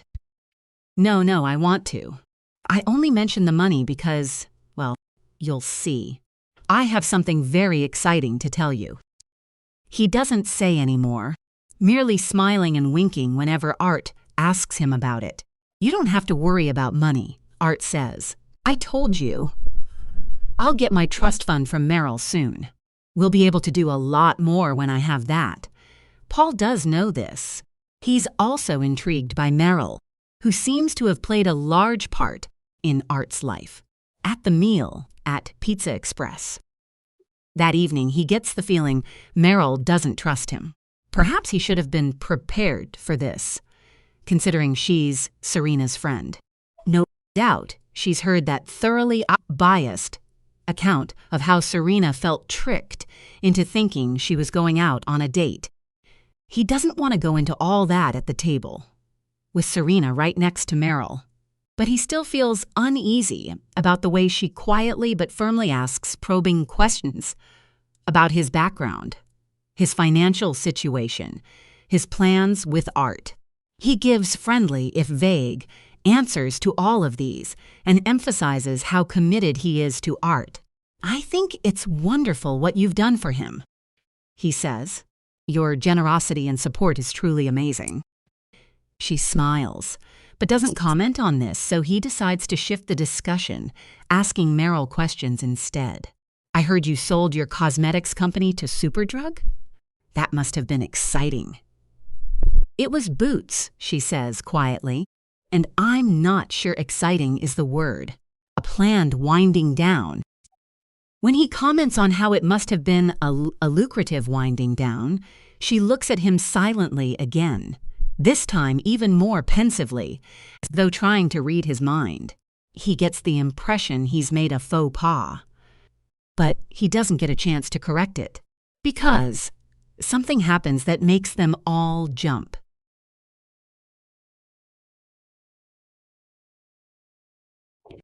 "31. R. Tard. March 2026. The Pizza Express on Morton Street in Pimlico has been a long-time haunt for Mum and me. It's situated a 2-minute walk from our old flat on Lupus Street and less than a 10-minute walk from the house we moved into 4 years ago. We go there at least a couple of times a month, and always on my birthday, without fail. Sometimes for lunch, sometimes for dinner, depending on when I'm seeing friends. But it's a tradition we've honored ever since moving to London from Dorset when I was 10. But this is the first time I've had a birthday meal here with multiple guests, and it's taking some getting used to. Paul seems relaxed, though, and I'm relieved. He's been chatting away to Seb and the date he brought with him, Keisha. They've been telling him about some all-night rave they went to the night before. And Paul's making it sound like he's interested, even jealous of their wild night. I know he isn't, not really. He's like me. Maybe slightly more outgoing and at ease in social situations, though. He's certainly getting on well with Seb and Keisha. After the dough balls and garlic bread starters have been cleared away, I nip off to the bathroom before the mains arrive. I'm washing my hands when the door opens and Seb enters. "Hey," I say, looking up at him in the mirror. "Hey, mate," he says. "Having a good birthday?" "Yes," I say. "Went shopping with Paul. Made a bit of a day of it." I see Seb's brow crease. "Oh, I thought you were out with your mum?" I head over to the dryer and yell over its surprisingly loud roar. Change of plan. Spent it with Paul. I expect Seb to nod or smile, but he doesn't. He just looks oddly thoughtful. He makes a move as if to go over to the urinals, then stops and turns back to me. "You okay?" I ask, confused by the look on his face. Yeah, Seb says. I'm truly puzzled now. At first, I wonder if he wants me to leave before taking a piss, but Seb's never shy. So it must be something else. "Is everything all right?" I ask him, lowering my voice, even though we're the only people in here. "Your mum doesn't look too happy," he says. She looks like she's at the dentist having root canal, rather than out to celebrate your 21st. "Have you, argued or something?" I bite my lip. I feel bad that Seb's noticed this and not me, But I've become so used to Mum's weird mood over the past few weeks. I haven't picked up on it. Yeah, we've had a bit of a disagreement, I say. I don't want to go into it all now. Feeling like it's too long a story to launch into, while a bunch of people are waiting for us to return. As I think this, I realize how strange it is that I haven't told Seb about the disagreement with Mum. The person I used to tell everything to is totally in the dark about the biggest drama I've had in years. I'm sorry to hear that. I guess, well, I heard a lot during your little screaming match outside my house. When I messaged you, you said things were fine. They're not fine. I suspect Seb's less bothered about Mum looking tetchy at my birthday meal and more hurt that I haven't spoken to him about it. I'm reminded of his face when he found out I was seeing someone. That look of quickly covered disappointment, as though I'd let him down. For a split second, I'm annoyed about this. Pissed off that getting a boyfriend has led to all these weird reactions from my nearest and dearest, as though I'm somehow failing in my responsibilities or something. But a little part of me knows he has a right to be upset. Or at least, for a right to some answers. I'm sorry, mate, I say. I really am. I've been caught up in the whirlwind of it all. You know how it is. Like you and Keisha. Seb scoffs. What I have with Keisha is definitely not the same as what's going on with you and Paul. I don't think she's too fussed about me. I buy her expensive presents. She likes that my parents have a nice house and don't mind her staying over. It won't last, but I'm enjoying it while it does. I've never seen her look at me the way you look at Paul. Something about this causes that prickle of annoyance to return. You're spending a lot of time watching the way people look at each other, I say. Then, add a laugh at the end to make it sound like I'm joking rather than criticizing. Seb says. Well, anyway, I'd better. He nods at the urinals and I move towards the door. I'll head back, I say, wanting this conversation to be over. I make for the stairs, feeling unsettled and guilty. I need to spend more time with Seb. I've been a bad friend, becoming one of those people who ditch their mates the second they end up in a relationship. So caught up in my thoughts that I walk headlong into someone. It's a waiter, carrying 2 glasses and bottles of Diet Coke on a tray. Full bottles. The liquid sloshes over my new beige chinos, and the glasses smash to the floor. God, sorry, the waiter yells, his words thankfully covering my stronger swear word. It's okay, I say, as I feel the ice-cold liquid soaking through my trousers. The chinos are probably ruined. Even so, I can't help feeling sorry for the guy. He only looks about 16, and as he bends down to pick up the tray and mutters about a dustpan and brush, he looks like he might cry. A managerial-looking woman zooms onto the scene, full of apologies for me and instructions for him. I head back to the table with a wad of napkins clamped to my groin. Are you all right? Paul asks, standing up. Yeah, just a bit wet, I say, trying to laugh it off. You might get a free meal if you complain, Keisha says. If you email customer support, they'll probably send you a gift voucher. My friend got a 30 quid one once because the waitress sighed sarcastically when she mentioned her pineapple allergy. I'll bear that in mind, I say, even though I wouldn't dream of complaining since the whole thing was my fault. Remembering what I'd been thinking about before I collided with the waiter, I look over at Mum in the corner. Her head is turned to the window, though from the glassy on her face, some pass, she isn't focusing on anything in particular. Did she even notice the smashing glasses? When the main courses arrive, I watch her pick up the pizza wheel at the side of her plate and begin sawing at her padana romana without enthusiasm. When her eyes flick up and meet mine, I give her a grin, and she blinks at me, as though surprised to see me there at all. "You having a good time, love?" she asks.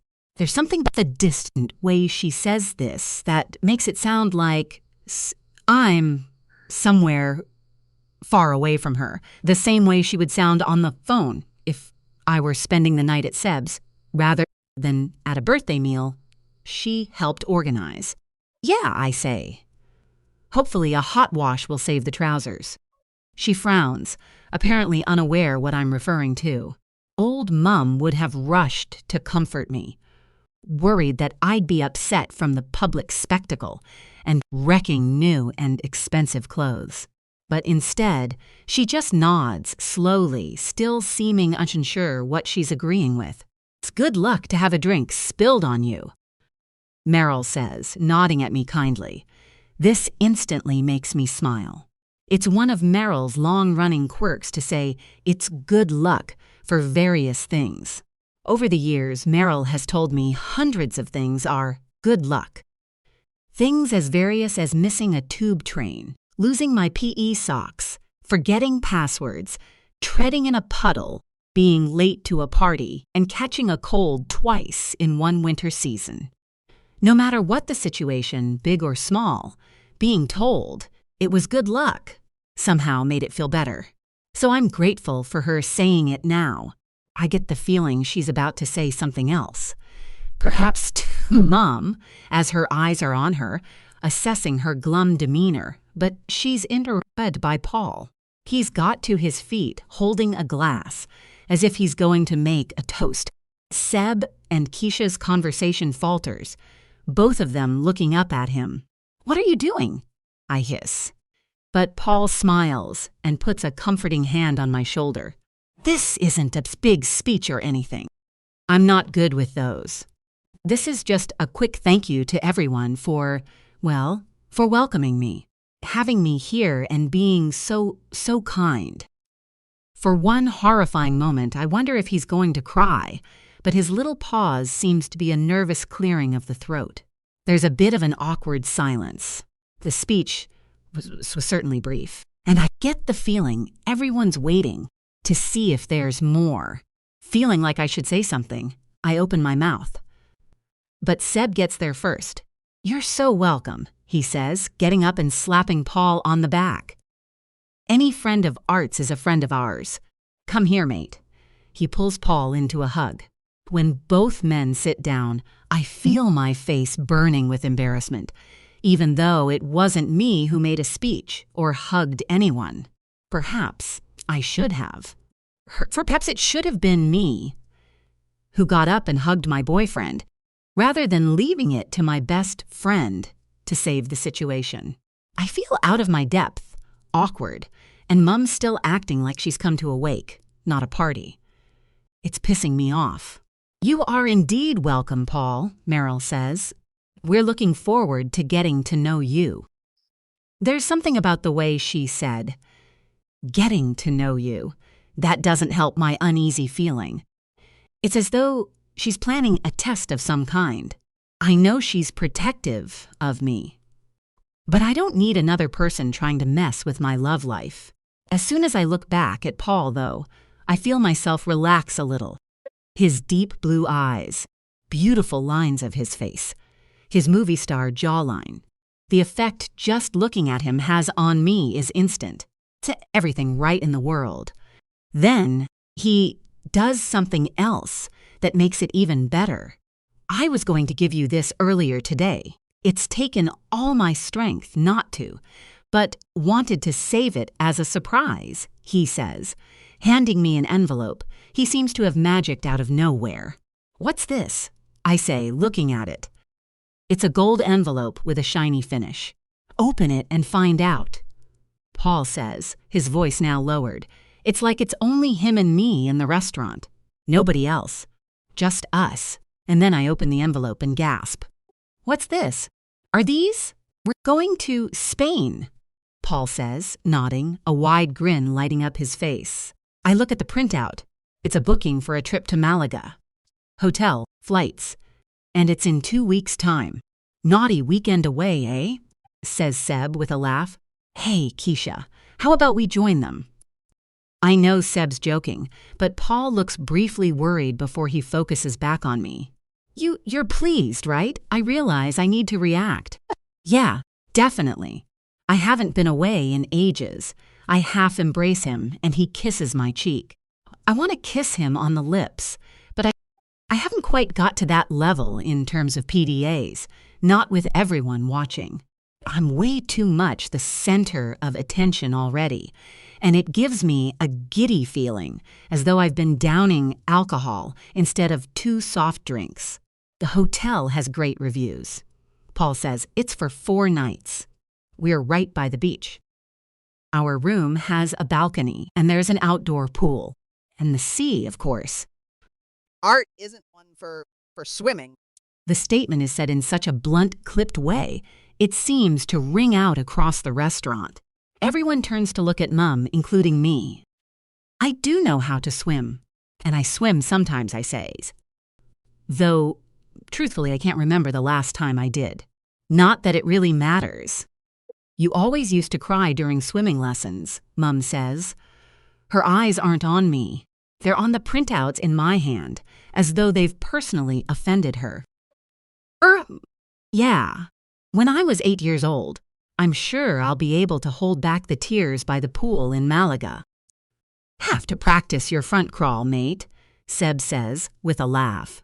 I return his smile, but I haven't finished with Mum. I really don't think swimming is the issue here, I say to her. I didn't say it was an issue, Mum says with a little shrug. I'm just saying you'll need to be cautious. People who aren't confident swimmers shouldn't suddenly go out of their depth, especially not in open water. This is getting weirder by the second, and I decide I need to close the conversation down. I'll be fine, I say, but she hasn't finished. I thought you were going to get a head start on your university work for the autumn. You have a lot of reading to do if you want to pick up where you left off. I gape at her. Yeah, and I'll have time to do that when I get back. It's barely spring. I'll be gone for 4 days. I'm not worried, so I don't see why you should be. If I decide to go back, I'll have weeks, months to study. I see Mum's eyes go wide. If? What do you mean? There's no if about it. I'm about to speak, but Paul cuts in. Art and I feel like it might be good to keep his options open. There might be some work at the museum he could do, get some experience. Mum makes a noise of disbelief. Oh, for God's sake, you work in the bloody cafe. You're not a curator or archaeologist or anything important. Certainly not enough to wangle a uni dropout an actual job. Mum, I say. In my peripheral vision, I can see Seb and Keisha exchanging glances. Meryl has her lips pursed, looking embarrassed. I'm well aware what my job is, Serena, Paul says. He's keeping his tone polite, but I spot the harder edge to his voice. I don't want Art to feel trapped or suffocated. Mum gasps. Is that what you think I've been doing?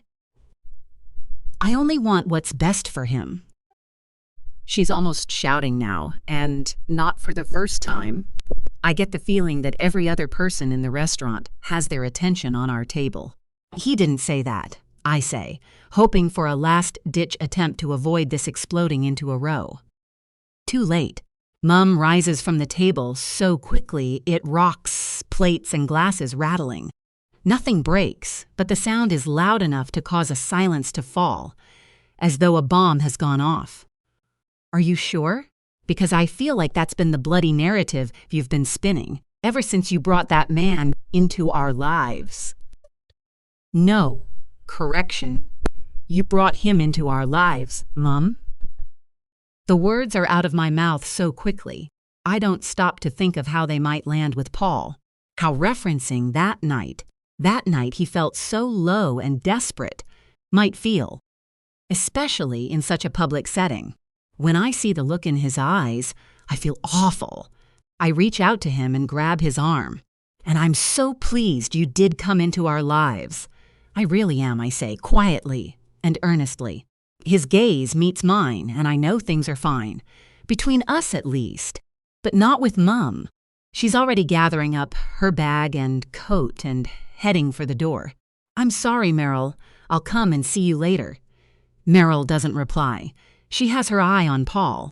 "Mum, don't go," I say, not caring that my voice is carrying across the restaurant.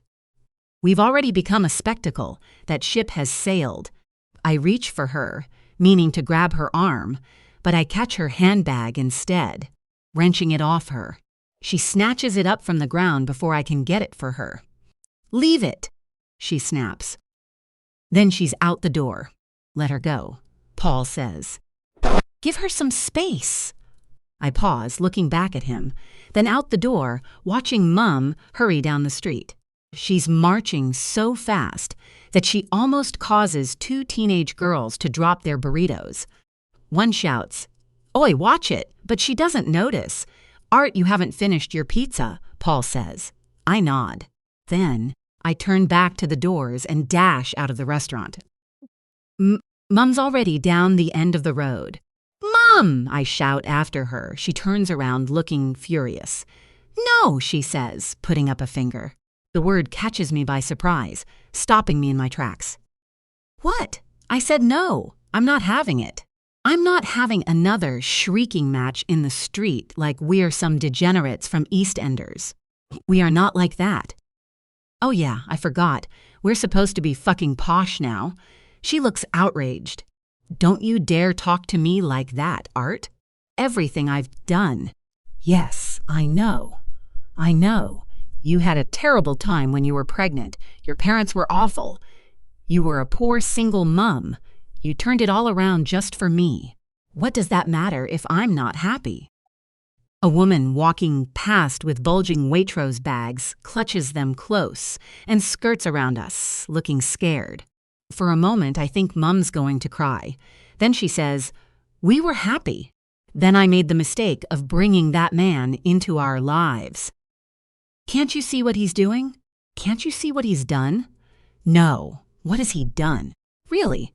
"This," she says, gesturing to herself, to me, to the space between us. "He's done this." Then she turns quickly and walks away. T. Double O. Serena. March 2026. I barely even remember the walk from the restaurant. When I arrive home, it's like I've been teleported onto my doorstep. I've been so lost in my thoughts about Paul and Art, so wrapped up in my sense of losing control of my life, or my son's life. Meryl phones me later in the evening to check how I am. She asks if I want to come over, but I tell her I need to sleep. Not that I do. I drift around the house restlessly, imagining various terrible situations. The central question of why Paul is doing what he's doing is one that tortures me the most. I don't buy the fact that they're both madly in love. Art might feel an attachment to him, of course, but that's because he's a sweet, kind, caring boy. Paul, on the other hand, is clearly playing some sort of game. But I don't know what, or how to stop him. I've never felt so hopeless, so powerless. Actually, that's not true. As I pour myself out a large glass of mineral water and stare out the window at the night sky, I think back to when I was pregnant with Art, alone and scared in a private maternity home, miles from my parents and everyone I knew, sent to have my baby in secret, like some character in a Victorian novel. There were nights then, as I felt my baby move inside me, when I truly believed things were hopeless. Days when I convinced myself of my own powerlessness, certain that my future was going to be destroyed by the thing living inside me, that my life would end as soon as it was born. Then Art came into the world, screaming and crying and in need of comfort. And with the flick of a switch, my life had purpose. I wasn't powerless. I wasn't beaten. And above all, I wasn't without hope. I've carried that resolve with me ever since, through every difficult chapter. all of them pale into insignificance compared to the situation I find myself in now. 33. 21 years ago. I really hope it all goes well with the baby, she said as she picked up her pink bunny cardigan. She didn't offer me her contact details, and I didn't ask. It was like we were anonymous pawns, passing across a chessboard that existed in a different world. Even so, once the door closed, as she vanished into the cold winter morning with her silent, good-as-gold baby, I couldn't help regretting not asking for a phone number, at least. Don't worry, you'll be next, the smoking girl said next to me, hand on her stomach. I was about to answer when a nurse strode into the entrance hall and shrieked, "Put that cigarette out at once! Are you insane, girl?" I hadn't even been the one smoking, but I felt like I'd been told off. I saw the girl standing next to me roll her eyes, then turn on her heel. I should really give up, I suppose, she said in a depressed-sounding voice, screwing the cigarette into a bit of tissue and tossing it into a waste paper bin. Then she smiled at me. "Come on. Let's steal some biscuits from the staff room. I know where they keep them." She had a wicked but fun glint in her eye. "Up for it?" "Okay," I said, feeling a thrill, like we were about to do a jewel heist rather than snatch a pack of Garibaldi's. As it turned out, the biscuits had been moved, but we did manage to snaffle a box of milk tray, lying open on the kitchen counter. We took it back to my room and sat chatting for a while, passing the box between us. We compared choices for baby names, and I said I was thinking of something unusual, like Bram or Joss. I want something people will remember. I like the idea of it being one syllable, too. I'm not sure why. Don't get me wrong. There are lots of more common names I love, though. I tried talking to my parents about it before I came here, but, she prompted, frowning. "Did they not like your choices?" I took my time eating a strawberry cream, dabbing at my mouth with the side of my hand. Then I said quietly, "I think they're going to make me give the baby up. For adoption, I mean. They think I'm—" She waited while I found the strength to finish the sentence. "Unstable," I said at last, feeling like I'd run a mile. I picked up another chocolate without checking its flavor and popped it into my mouth. It gave a satisfying crunch as it broke in two, which sounded like a gunshot in the silence. "I'm so sorry," she said. "Maybe you'll be able to convince them to let you keep him. Or her. It's a boy," I said. "They haven't told me, but I know it." I felt tears prick the corners of my eyes. Sometimes I wonder if I should let them take him, that it would be better for everyone. She looked troubled. "Don't make any snap decisions, okay? Not with something as important as this." She pushed the chocolate box towards me, then yawned. "You have the last one. I need a rest. The little one kept me up half the night with the kicking." She got up off the bed, stretching. "Are you going to be all right?" Yes, sorry, I'll be fine," I said, not sure why I was apologizing.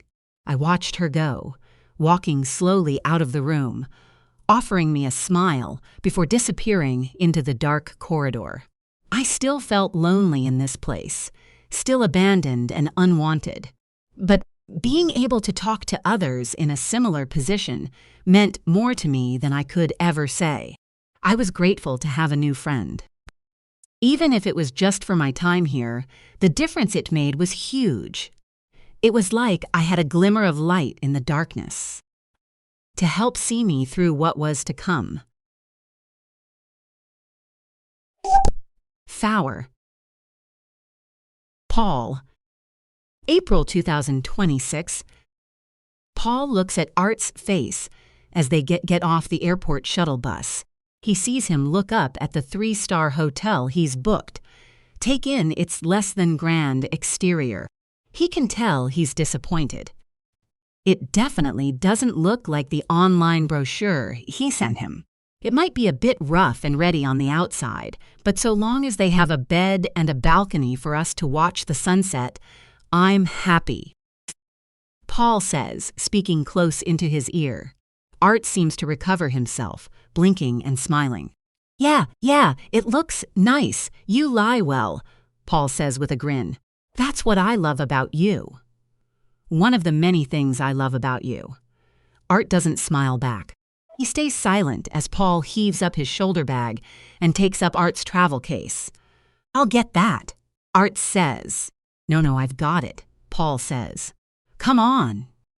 They head into the hotel foyer, which consists of a plastic desk where a bored-looking woman sits in front of an ancient computer monitor and a rattling metal fan. Paul steps forward and coughs.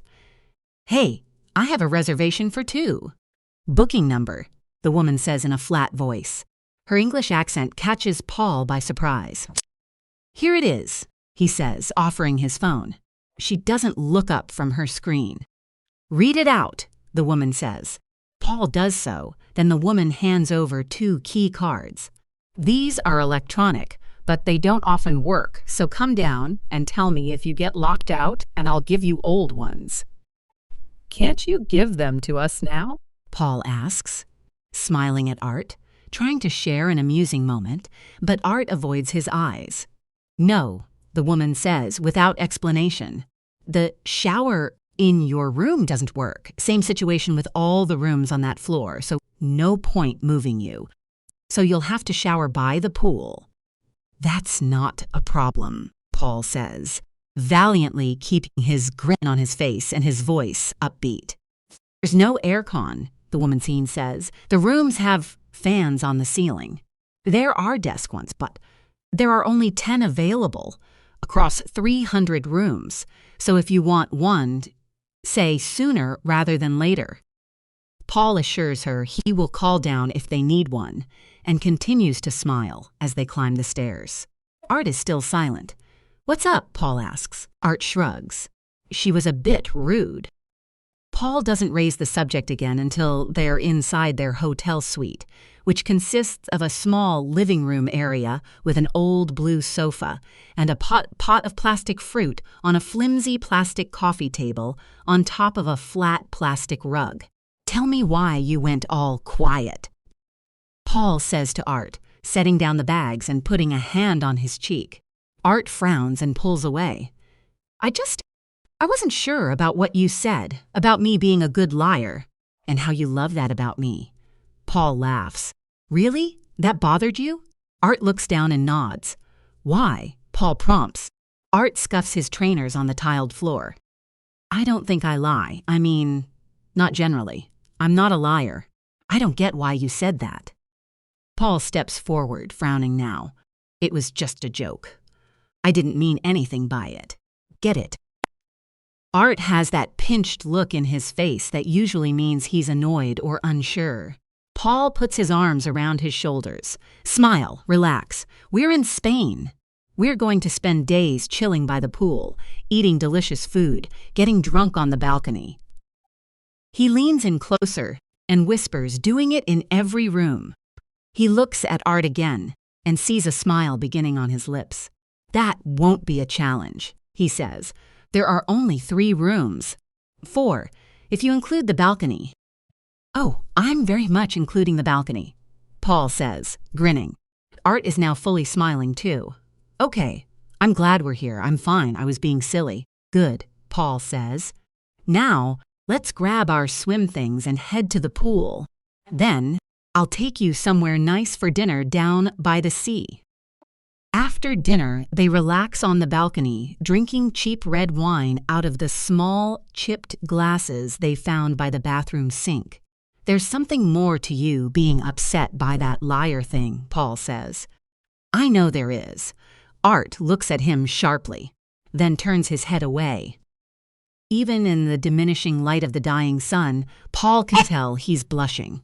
Come on, you can tell me. The whole point of us going on holiday is to get to know each other. I want you to know every part of me, and I want to know every part of you. So, What's this about? Have you lied to me? He sees Art clench his hands over the edge of the frayed fabric coating of the sun lounger. Is it a big lie? He sees a tear slip down his cheek. He doesn't brush it away, just lets it fall. Tell me, Paul says quietly.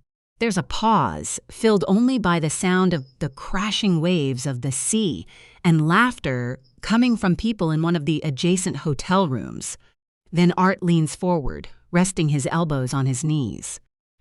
You know, I said, I dropped out of uni because of a mugging, that I was attacked, and that was why I didn't finish my degree. Paul nods. Yeah, a man in a park, right? Art is swaying slightly. Yeah. Except it wasn't a mugging. Paul doesn't say anything, just waits for Art to continue, watches him as he sways, takes in a deep breath. Then he swallows and says, It wasn't a random theft. Right, says Paul. So, what was it? Art looks at him. Much, much worse. 5. Art T. 10 months ago, June 2026. I first matched with Clay on an app. I'd seen him around the campus, though I'd never spoken to him. He wasn't in any of my classes. We weren't even doing the same degree. But each time I saw him, I felt my skin prickle, my heart race. He was a bit shorter than me, sandy-haired, square-jawed, and amazingly handsome. So when his face popped up when I was swiping away, I literally gasped out loud. What is it? My flatmate, Billy said, looking up from the burned microwave lasagne he was scraping onto a chipped plate. It's him, I said, then wished I hadn't. Although I was friendly with Billy, I wasn't sure I wanted to share too much about my crushes. Who's him? He asked. You got yourself a date at last, Tass? Maybe, I said. My hand hovered over the tick button on Clay's image. Then I tapped it.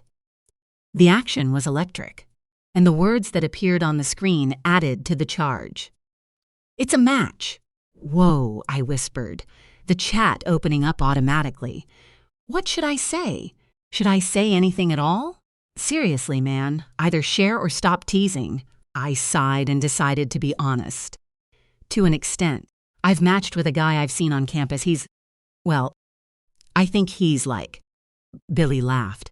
Jesus, you need to be a bit bolder, Art. I don't know how to do that, I muttered. Or what to say to him. What is it you're after? A romantic date? Or a quick hookup? Dinner and a movie? I laughed. I wouldn't say no to any of those options. But I want a boyfriend. A long-term thing. I'd watched various friends, including Billy, coupling up over the past 2 years and often felt jealous. I was, to quote Billy's girlfriend, Christina, the perennial singleton. I was tired of being that guy, the one always without a date, always skulking in a corner on his own. I was ready for a bit of excitement, something new. My phone made a pinging sound. Oh my God, he's messaged. That him? What's he saying? Nothing. Just hello. I quickly typed hello back, but my hands were so jittery, I accidentally sent hellod by mistake. I swore under my breath and tried to correct it, but the app wouldn't let me change it. Going wrong already? Billy said, through a mouthful of food. You need to try and charm him. How do I do that? I asked. Dick pics, he said with a wink, then laughed. No, seriously. I think you need to chat. As much chat as possible, get any awkwardness out of the way. Chat about stupid stuff, anything. Just be yourself. Then when you meet up, it will be less awkward. I took Billy's advice and spent a lot of time that week chatting to Clay about a huge range of things. He told me about his life, too. He was from Edinburgh, the middle child of 5 boys. Brothers. All wanted to be politicians or lawyers, but he wanted to be a mathematician. He was sweet, funny, honest. Then, towards the end of the week, things started to get flirty. Very flirty. I'd done a bit of this sort of thing before, but it had never ended up going anywhere. This time, I was determined it wouldn't remain an online relationship.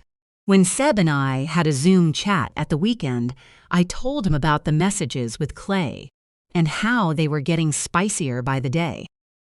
"Do you think you're going to meet up?" he asked. "I want to, but what?" Seb asked. He shared some things about, what he likes. About what he'd like to do with me. Let's just say it isn't coffee and a chat. Seb was nowhere near as shy as me, and his face lit up. Do tell. Remember, I'm unshockable, mate. I'm a man of the world." I took a deep breath and said, "Okay, he wants to hook up." Seb frowned. "Is that it? That's the big shocking news? I thought that was a given?" Outside, this got a laugh. "Jesus. Art, you make it sound like that's the kinkiest thing you've ever heard. I've had fun outside loads of times. Just go with it, fool around. Have some fun. I mean, don't get arrested or anything, but at the same time, don't overthink it. If that's what turns him on and you're up for it, just go with the flow." I looked down at the phone on my desk, half buried underneath a large textbook. I pulled it out and scrolled through the messages with Clay. Read some of the more recent ones. They made my heart race with excitement. "Okay, I'm going to go for it. Tonight. That's the spirit," Seb said, giving me a thumbs up. "Give me a full debrief afterwards." 5 hours later, I took a bus to St. John's Road Park, not far from the center of Coventry. I trembled as I got on board. "This is ridiculous," I told myself. "You don't do stuff like this." I was so close to getting off. There were 6 stops between my house and the park. At each one, I gripped the rail in front of me, forcing myself to stay seated. When the time came to finally get off, I almost couldn't stand. I felt sick with worry, but at the same time, I was dizzy with excitement. At the thrill of what I was about to do, I walked through the dark streets, found the entrance to the park. I was surprised it was still open at 11:30 p.m. The main gates were wide. I spotted the shuttered ice cream and sweet shop, counted the large oak trees after it. 4 trees. I looked around but couldn't see anyone. I took a few steps into the dense mass of bushes and trees beyond. "Hello?" I called out. I took out my phone and messaged, "I'm here." His reply came instantly. "There in a sec." I waited. It was a very warm night, so I hadn't bothered with a coat or jumper, but I felt a chill over my bare arms. I don't have to do this. I could be home in half an hour. I don't have to stay. This self-talk didn't win over the other little voice in my head. The little voice that knew I wanted to stay. That chickening out would make me hate myself. Then I saw him. He walked slowly into view, coming out from behind one of the trees. This area was almost totally in darkness, but the warm light from one of the lamps on the main pathway through the park just about reached us. Enough for me to see what he was wearing. A balaclava. Then the obvious fact hit me. It wasn't Clay. This man was taller. Much, much taller. My body was paralyzed with fear as he moved towards me. I needed to run. Needed to get out of there. But my legs just wouldn't move. I was still holding my phone, gripping it tight.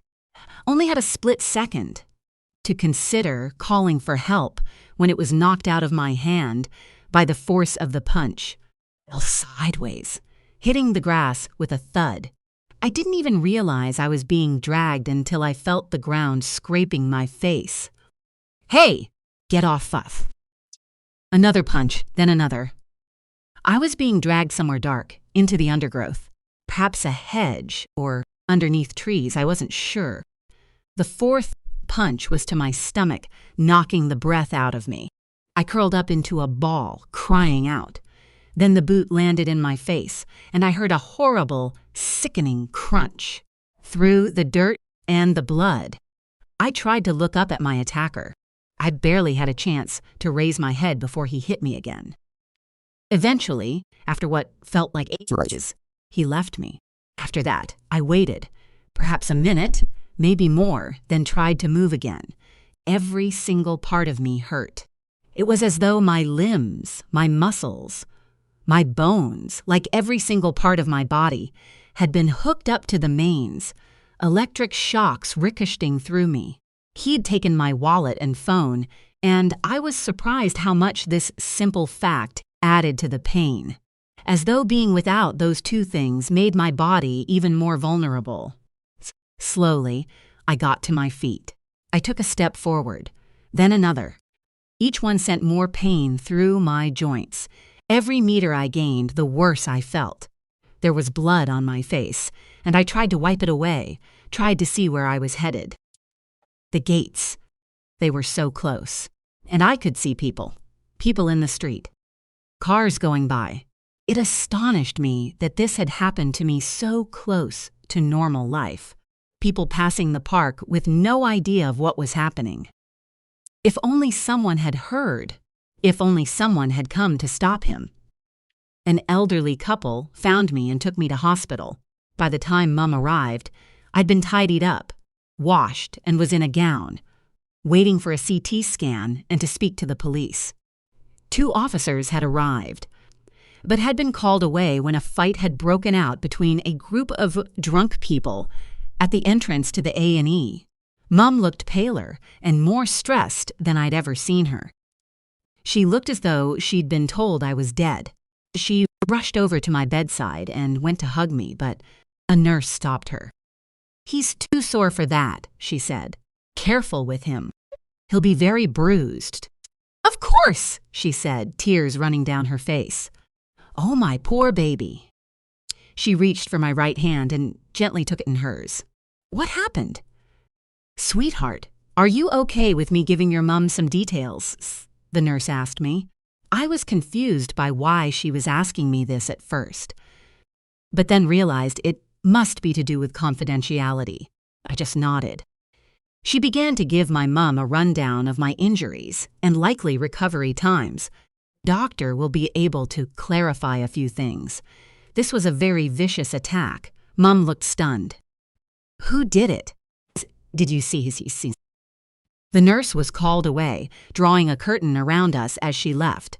Even though we were still on a busy ward, it felt like it was just me and Mum, her having one of the worst days of her life. Me about to lie to her, to make things a little bit better, both of us.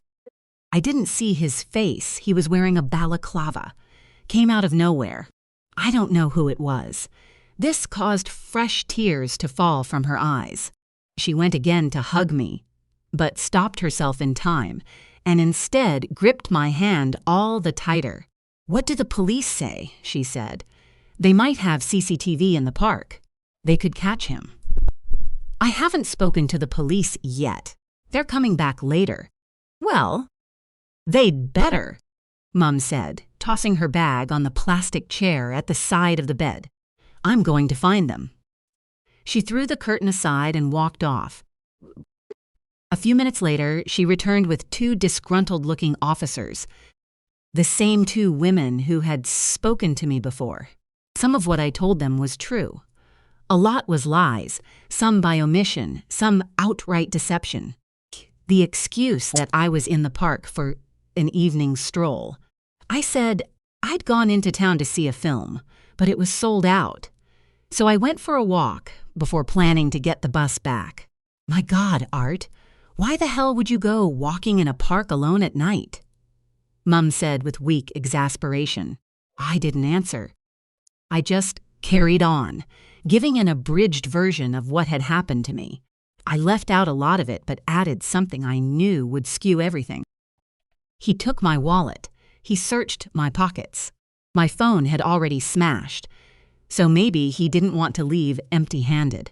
I tried to stop him getting it, which is when he really hurt me.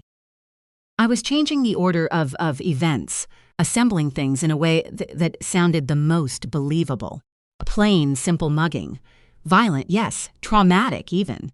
But, in its own weird way, it felt more normal and respectable than what had really happened. You should have given it to him, Mum said. You don't carry much cash. We can cancel all your cards. I'm sorry, I didn't think. I just held on to it. So he hit me. I felt bad lying to her. I felt bad lying to the police. But I knew it was better than the alternative. The shame of everyone finding out what I'd gone to the park to do. I could never tell. Never. After the police had gone, Mum gently brushed my fringe out of my eyes and said, "My sweet boy, this isn't your fault. You didn't ask for this. You've done nothing wrong." I nodded, and I wished, with every broken, bruised fiber of my body, that she was right.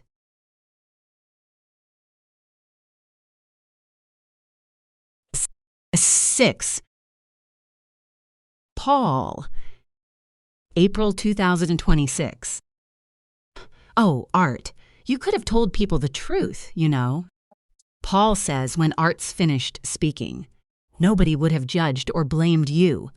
He looks disbelieving. You know that's not true, Paul sighs. Well, yeah, maybe some people. You need to let go of that shame. When Art says nothing, Paul tries a different tack. I know the attack must have been traumatic, but I think you could try using some CBT techniques. I've tried it with trauma. So when you think back to when the guy, "Don't!" Art says, wiping at his eyes. I don't want to relive it all again. It was hard enough telling you. There was a moment when I thought he was going to kill me. Paul rubs his hand on Art's shoulder in a soothing circular motion. It's okay. I can understand why you didn't want to tell your mum. Art sniffs. When she came to find me in the hospital, she looked so upset. And once I lied, it just carried on. Does Seb know? Paul asks. Art shakes his head, then says, a little bit more than Mum. He knows I went to the park for a hookup. He tried to persuade me to tell the police everything. But I just couldn't face going into it all. So lying seemed the simplest way. And the police never got anywhere with it? Art shakes his head. No. The police officers I spoke to were all lovely. But I got the feeling they were being careful not to overpromise. If I'm honest, I was glad. I would have hated having to go to court. The fear of that happening got so strong, along with memories. That's when my nightmares started. Almost every night back then. The uni was really good. They said I could carry on with my degree, with free therapy, but I just wanted to go home. So I did. I went home and didn't go back. Paul leans back on his lounger, thinking, I'm honored you told me. I wonder what your mum would think. Me knowing, and her being left in the dark. He regrets saying this when he sees Art's head snap over to him. Promise you won't tell her. Please, please, don't. Paul takes Art's hand. Hey.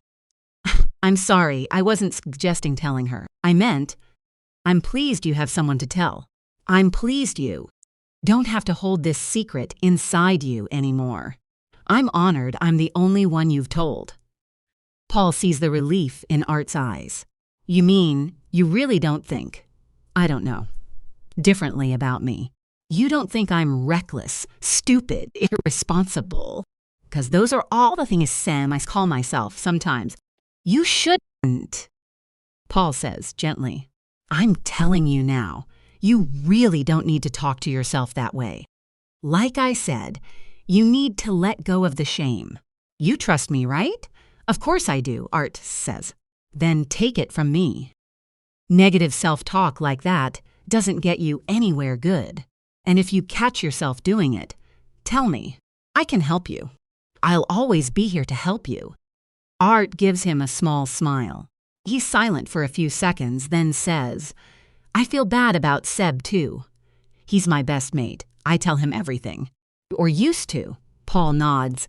Don't blame yourself for wanting to keep this secret. No matter how close you are to someone, it's okay to keep part of yourself private. Although I've never had a best mate, so I can't really relate. They sit for a bit, listening to the sea, watching the last sliver of sunlight disappear behind the horizon. Then Art says very quietly, You have me. Paul looks at him and smiles. That's very true. In fact, that reminds me. Hold on. He gets up and goes back into the living room and locates his bag. He reaches inside for the box, tucked between a folded pair of shorts, then comes back out to the balcony. What is it? Art says. A question I wanted to ask. Paul says, allowing his grin to spread across his face. A very important question. 37. Serena, April 2026. I think I go a bit mad while Art is out of the country. I don't like the nights when he's staying at Paul's, but at least I know he's just a short drive away. But with him in Spain, it's like my main pillars of reality have been removed, and I'm living in a weird hinterland. Everything's normal, but at the same time different. I sit in my studio, eyes fixed on the squirrel, unable to motivate myself to apply any paint to the outline. It's been staring back at me for months now, and my progress has been glacial. I start to have weird dreams, too. In one, I get notified by police that Art and Paul have vanished. Absconded and hopped over to France, and the French authorities have learned they're making a dash for the Mexican border. The two countries are inexplicably next to each other. In another, I bump into Paul in the Harrods food hall, and he claims never to have heard of Art, let alone been on holiday with him. I become so hysterical. The security team summons the floor manager, who looks remarkably like Nigella Lawson, and I'm told I must leave the shop at once, because I'm not a mother anymore. When I wake after these dreams, further sleep is always impossible, and I end up sitting alone in the lounge, watching the gray dawn, wondering how everything went so wrong. I know the answer to that. It all went wrong because of a bad dream. Not mine, but Art's. A dream that caused him to shout, which caused me to wake and go to his aid, which in turn caused me to go for a nighttime stroll in the snow. And then I met Paul. Cause after cause. Like a terrible game of dominoes.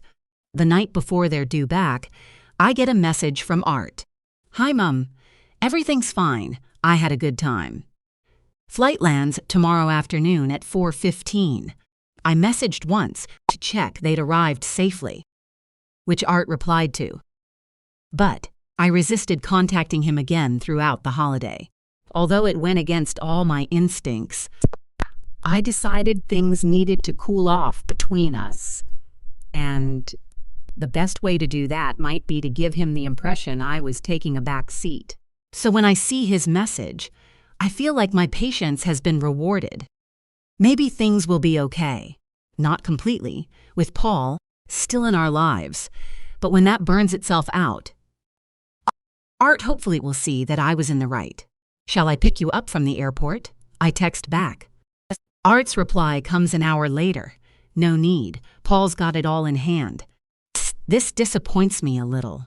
I hoped Art would come back single, having broken up with Paul, whether from normal arguments of the kind couples often have when traveling together, or from realizing his boyfriend is a psychopath. That horrible word, psychopath, seems to cling to me through the night and the next day, following me around as I begin a thorough clean. Psychopath. Is that what Paul is? Do I have any evidence, other than vague suspicions? Should I trust my instincts? There are no easy answers, and when I hear the front door being unlocked, I can feel myself almost shaking with nerves, fueled by sleep deprivation and my own racing mind. Mum, we're home, Art calls out. We. Oh God, he's brought Paul here. I knew it was a possibility, but I'd hoped he would be alone. Hi, love, I say, fixing my eyes on Art and trying to smile naturally. I step forward and embrace him, completely ignoring Paul, who is setting their travel bags down. Did you have a good time? Was it hot? Yeah, it was. Paul answers as though I'm talking to him. Both got quite the tan. He's right. Paul looks only slightly different, but Art's normally pale skin is noticeably darker. Gosh, you never tan. You must have been soaking up the sun 24/7, I say. Did you use sun cream? Factor 50, I hope? Yes, don't worry, Art says. His little sigh suggests he isn't impressed, and I see him and Paul exchange a look. I guess I'm being too motherly again. So, I say, feeling awkward, not knowing how to behave around them both. Mum, shall we go and sit down? He pauses, then looks at Paul again. I could show you some of the photos. I get that prickly feeling on the back of my neck. The sort of sensation you only get when you know something's not right. Something's going on. All right, I say. I was thinking we could get a takeaway or something. I hadn't been thinking anything of the sort, and the idea of sharing foil trays of Indian food with the two of them fills me with dread. I have no idea what else to say. Have you been cleaning? Art asks, nodding at the Hoover as we go through into the living room. Yes, just a quick vacuum, I say. I know what Art's thinking. Since we have a cleaner, Mary, who pops in twice a week, I only ever do housework if I'm having difficulty with my painting in progress and need to procrastinate. Sure enough, his next question is, how are things at the studio? Paul chips in, saying, yeah, I heard from Art that Sky are making a documentary about you. That's exciting. He drops down onto the sofa. He looks completely relaxed, as though this were his home. Well, it's not entirely about me, I say, as Art sits himself down next to Paul. It's going fine. I think guiltily of the unfinished work languishing over in Battersea, wondering what I'm going to say to the producers when they next get in contact. Can I get either of you a drink at all? They both accept a cup of tea, and I retreat to the kitchen. They've only been in the house 5 minutes, and I already need a break. I think of the weeks and months ahead, wondering if it's always going to be like this. Art looking awkward, Paul acting like there's nothing wrong, and me cursed to feel like a stranger around my own son. All the things we used to do together. The annual trip back to Cornwall each summer, our little autumn getaway to the New Forest before the academic year begins. Trips to the Christmas markets in Germany or Prague. Will Paul now be accompanying us, or will they just not happen? Scratched out of my future as though they never really mattered. Mum? Art calls out. I've been staring at the kettle. I haven't even turned it on. Sorry, coming, I say. When I return to the living room, I set their mugs down and don't bother returning to make myself a drink. I'm not sure I could swallow anyway. Mum, can you sit down? Art says. We want to talk to you. This sounds horribly serious, and I guess it isn't a prelude to showing me holiday photos. Okay, I'm sitting, I say, settling in the armchair to the left of the television. Well, Art says, then closes his mouth. He's scratching the back of his hand, clearly very nervous. Then he looks at Paul, who puts an arm around him. It's all right, he says to Art, giving him a squeeze. He pulls him close and kisses the side of his head. It's only a short peck, but the open display of affection makes me tense. I don't like this man touching my son. I don't like anything about this situation and would love to run from the room, preferably dragging Art with me, desperate to find out what it is they've got to tell me. It's Paul who says it. His mouth goes wide into that white-toothed movie star grin. Eyes fixed on mine, a look of triumph glinting in their deep blue depths. Then he says, we have some amazing news. We're getting married. At first, I think it's a joke. That they'll both suddenly burst out laughing.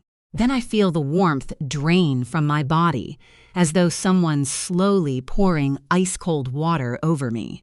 Mum? Art says in a small, tentative voice. Mom, please don't be mad. It's what we both want. I'm 21 now.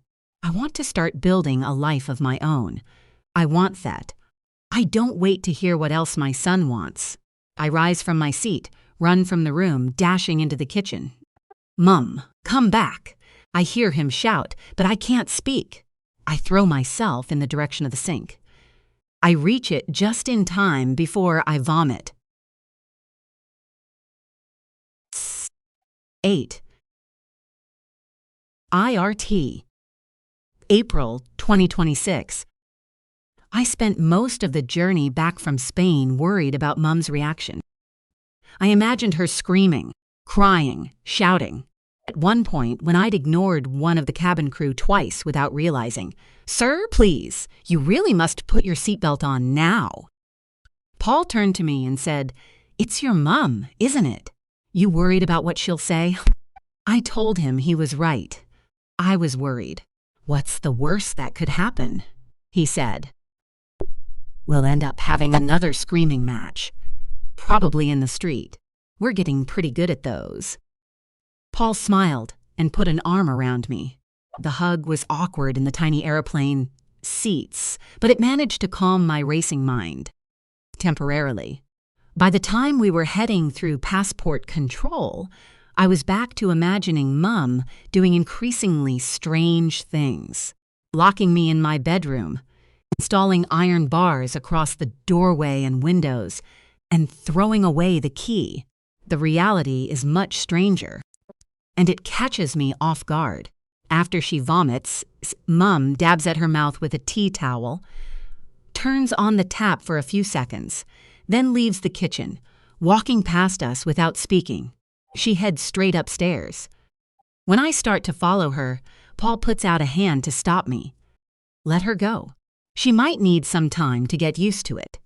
So, we stay in the lounge with the TV on to fill the silence and sit through the second half of a bright, cheerful movie called Easter Under Wraps, waiting for Mum to come downstairs. When the credits roll, Paul says, "Well, that was sweet." He looks at his phone, then says, "Maybe we should get a move on. We could go back to mine?" I'm not sure if I like the idea.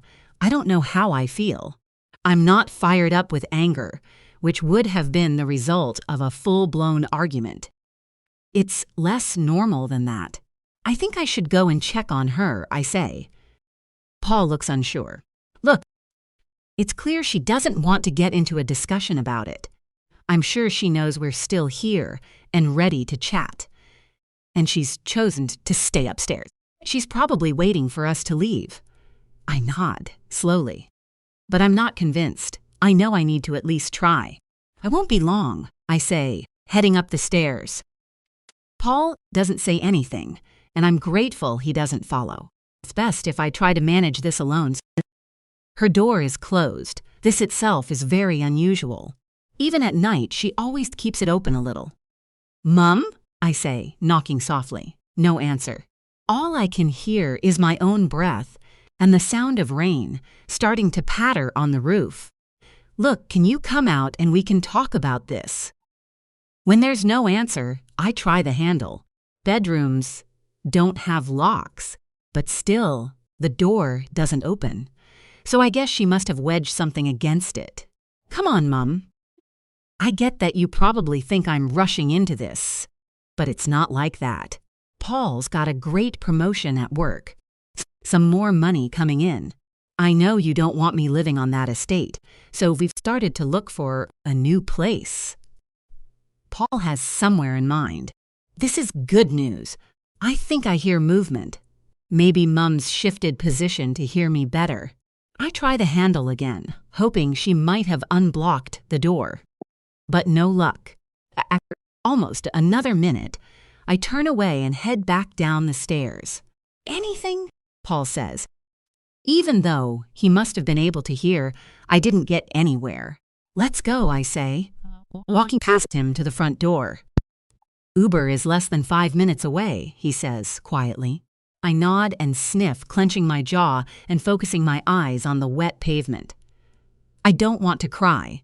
I don't want this day to be ruined. with me sobbing in a taxi like some kid while my fiancé, even does his best to comfort me. I don't want that to be what defines today. Once we're in the car, Paul puts his hand over mine and says, "I think you need a pick-me-up." I frown at him. Like what? He has that glint in his eye that I've come to know well. He's got a surprise in store. Another one. And when the driver turns down a street in Bloomsbury, I'm both intrigued and confused. "Where are we going?" I ask. "You'll see," Paul says. He pats his right jeans pocket, although I'm not sure what that means. I stare back at him blankly, and he grins and ruffles my hair in the affectionate way he often does. A few seconds later, we're pulling to a stop outside a row of terraced buildings, some with shops built into the ground levels. I glance at the sign and see we're on Marchmont Street. "Come on," says Paul. I say a distracted, "Thank you." Thank you to the driver, and then climb out of the car and follow him as he heads up the 2 steps to the door of a house. Then he pats his pocket again.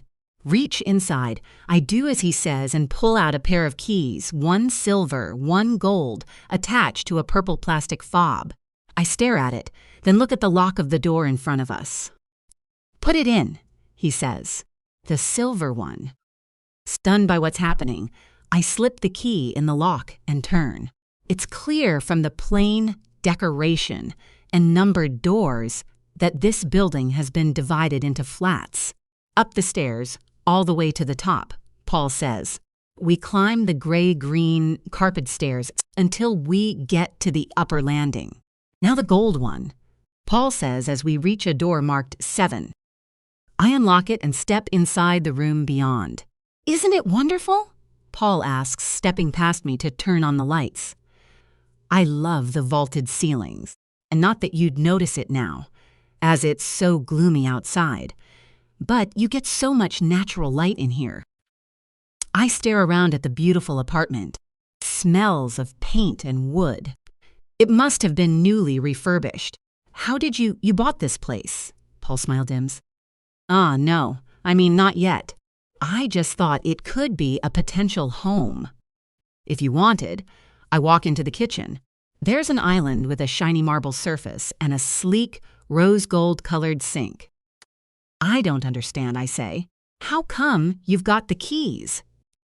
I stare down at them in my hand, as though the answer might be engraved onto the metal.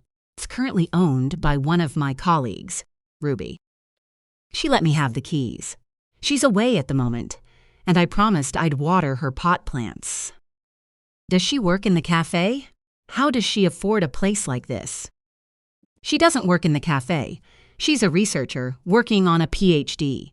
We got talking back when I started, and she's become a friend. "You haven't mentioned her before," I say. "Haven't I?" He shrugs. "Well, she's heading off to America and wants a quick sale.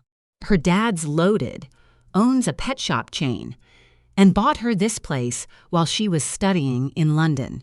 I get the feeling she wants to sell before he decides to do something else with it."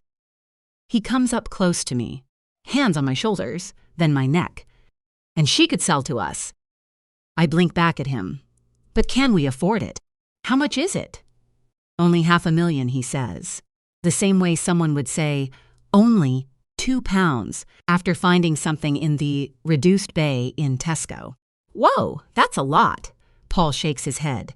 "No, not really. Not for central London. For a property of this size. It should be much more. We're saving well over $100,000, maybe more." He spreads his arms wide, clearly wanting me to be excited. I'm trying to take it all in. And I'm clearly taking too long because I see a flicker of annoyance in his face. "I thought you'd be pleased. I am, I hurry to say. It's just, yeah, like I said, that's a lot. But I thought you said your trust fund was 7 figures. "I told you, I don't know exactly how much," I say, biting my lip. I look around the kitchen again, wondering what Mum would say if I told her I was throwing so much money at a flat in one go. I'm not sure about this. But you just told your mum we were looking for a place. You thought the ones I showed you online were nice, not that different to this. They were like half the price and further out. They weren't in Bloomsbury. But don't you see, that's the very thing that might win her over. You're only 3 or 4 miles from home rather than a 50-minute train ride. She'll love it. You'll be able to drop in on her. She'll come round here for tea.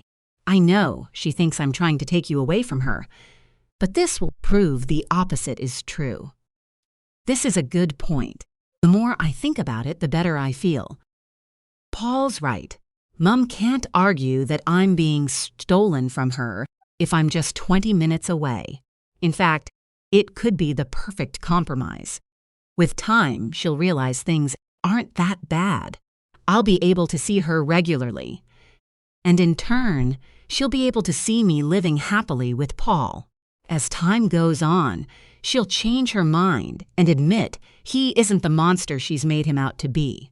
And I'll be even closer to Meryl, too, so I can visit her easily, which will be nice, considering it's her money I'll be using.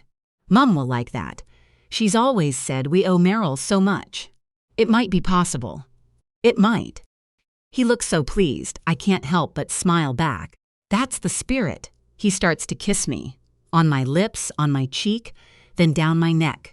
I'm backed up against the island, and he turns me around, so my palms are flat on its surface. We could christen it now to celebrate. His hands are snaking around my front, starting to unbuckle my belt. I'm tempted, but I stop him. Maybe we should save that for when we actually do own the place. I turn back around so I can look him in the eyes. I like that you said when, not if. Paul says. He strokes my cheek. Art Callaghan, you really are a marvel. Captured my heart. You do know that, don't you? I feel a warm rush spreading through me. Whatever obstacles Mum puts in our way, whatever people say, whatever issues there are, with money or mortgages or any of that stuff, I'll do anything to keep this feeling going. Feeling of joy, excitement, possibility. Yeah, I know that, I say, staring into his eyes. And you've captured mine. I don't think I've ever been as happy as I am now. 39. Serena. May 2026. I don't come out of my room until I'm certain they've gone. I can't look at Art, nor can I bear to see Paul's Cheshire Cat grin. After sitting still for a while in the kitchen, I get up, grab my keys, and leave the house, hoping some exercise will help. I end up walking around Hyde Park. On my second lap of the Serpentine, my phone starts to vibrate. I take it out, dimly wondering if it will be Art trying to talk me around, but it's Meryl. Serena, darling, are you at home? No, I say. When I don't elaborate, there's a pause at the end of the line. Then Meryl says, Are you all right, my dear? Has something happened? You could say that, I say, a sob rising in my voice. They're getting married. Another pause. Then Meryl says, this makes me laugh. A loud, almost deranged sound that surprises both me and the young woman jogging nearby. She speeds up her pace as though I might lash out at any moment. I'm terrified and exhausted. I don't know if this is just money or if he's planning something truly awful. Maybe he's going to kill him for the inheritance. Or perhaps he's a sadist, a full-on sadist. Like, we'll find Art without any limbs in an old freezer or locked in a dungeon being made to eat his own fingers. I don't know. Perhaps I need to stop rewatching old episodes of Criminal Minds on Disney+. Serena, I think you need to calm. How can I be calm? I snap, cutting her off. I'm trapped in a nightmare, and I don't know what I'm doing. I mean, where do I go from here? I can't forbid Art from seeing him. He's aware of how I feel. And he's not stupid. I mean, surely he knows the idea of marriage is a joke. The fact Paul would even propose must mean he's insane. Meryl says. Are you sure it was Paul who proposed? Of course it was, I say, tutting. I know Art. He wouldn't be so ridiculous. Even as I say it, the words sound foolish. I clearly don't know my son as well as I thought. If I did, I wouldn't be here, walking around the park at dusk, cold and alone. Well, this may be either the worst time to tell you this, or the best time. Perhaps a bit of both. But there are things you should know. I feel a familiar, sinking feeling. Oh, God, that sounds ominous. I'm not sure I can take any more bad news right now. You'll want to hear this, Meryl says. I've done something a little controversial. I come to a stop in front of a row of slow-moving geese and grip the phone tighter. Meryl, the suspense is killing me. What have you done? I hired a private detective to look into Paul. I think you should come over right away. They've found is very interesting. I expect to find Meryl alone when I walk up to her flat, but I see two coats I don't recognize hanging on the pegs when I walk in. They're through here, she says as she leads me into the sitting room. Who are? I ask, but Meryl doesn't answer, and a second later I come face to face with two strangers. One of them is a large, overweight man who looks to be in his 70s. He's dressed in a brown tweed suit and smiles warmly at me as I walk in. This must be Serena, he says, getting up and clasping one of my hands with both of his. Charmed. I don't think we've met before, but I've certainly seen you at parties and the like. I look over at Meryl, thoroughly bewildered. This is Bartholomew Quinn, she explains. Allerton and Quinn Consultancy. You've met my business partner, Michael, who sadly couldn't be here today. Bartholomew says. He bought an enormous Eurasian wolf painting of yours last year. So you see, even though you and I are strangers, we practically know each other already. That's how I like to think of people. All connected like a big tangle of string, 6 degrees of separation and so on. He laughs heartily. Sometimes it's my job to untangle that string. Right, I say, blinking at him, not really taking any of this in. Okay. Nice to meet you. I turn my gaze to the other man present.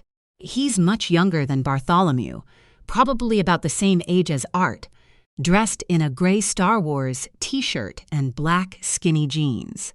This young fellow is Jed, Bartholomew says. Jed doesn't offer his hand. He barely even raises his head. Just mutters, "Hey there." Jed is a genius, says Bartholomew. We subcontract some investigatory jobs out to him, and he never fails to turn up the goods. He's been digging into this Paul fellow you're concerned about, and Meryl felt you might like an in-person briefing on what we've discovered.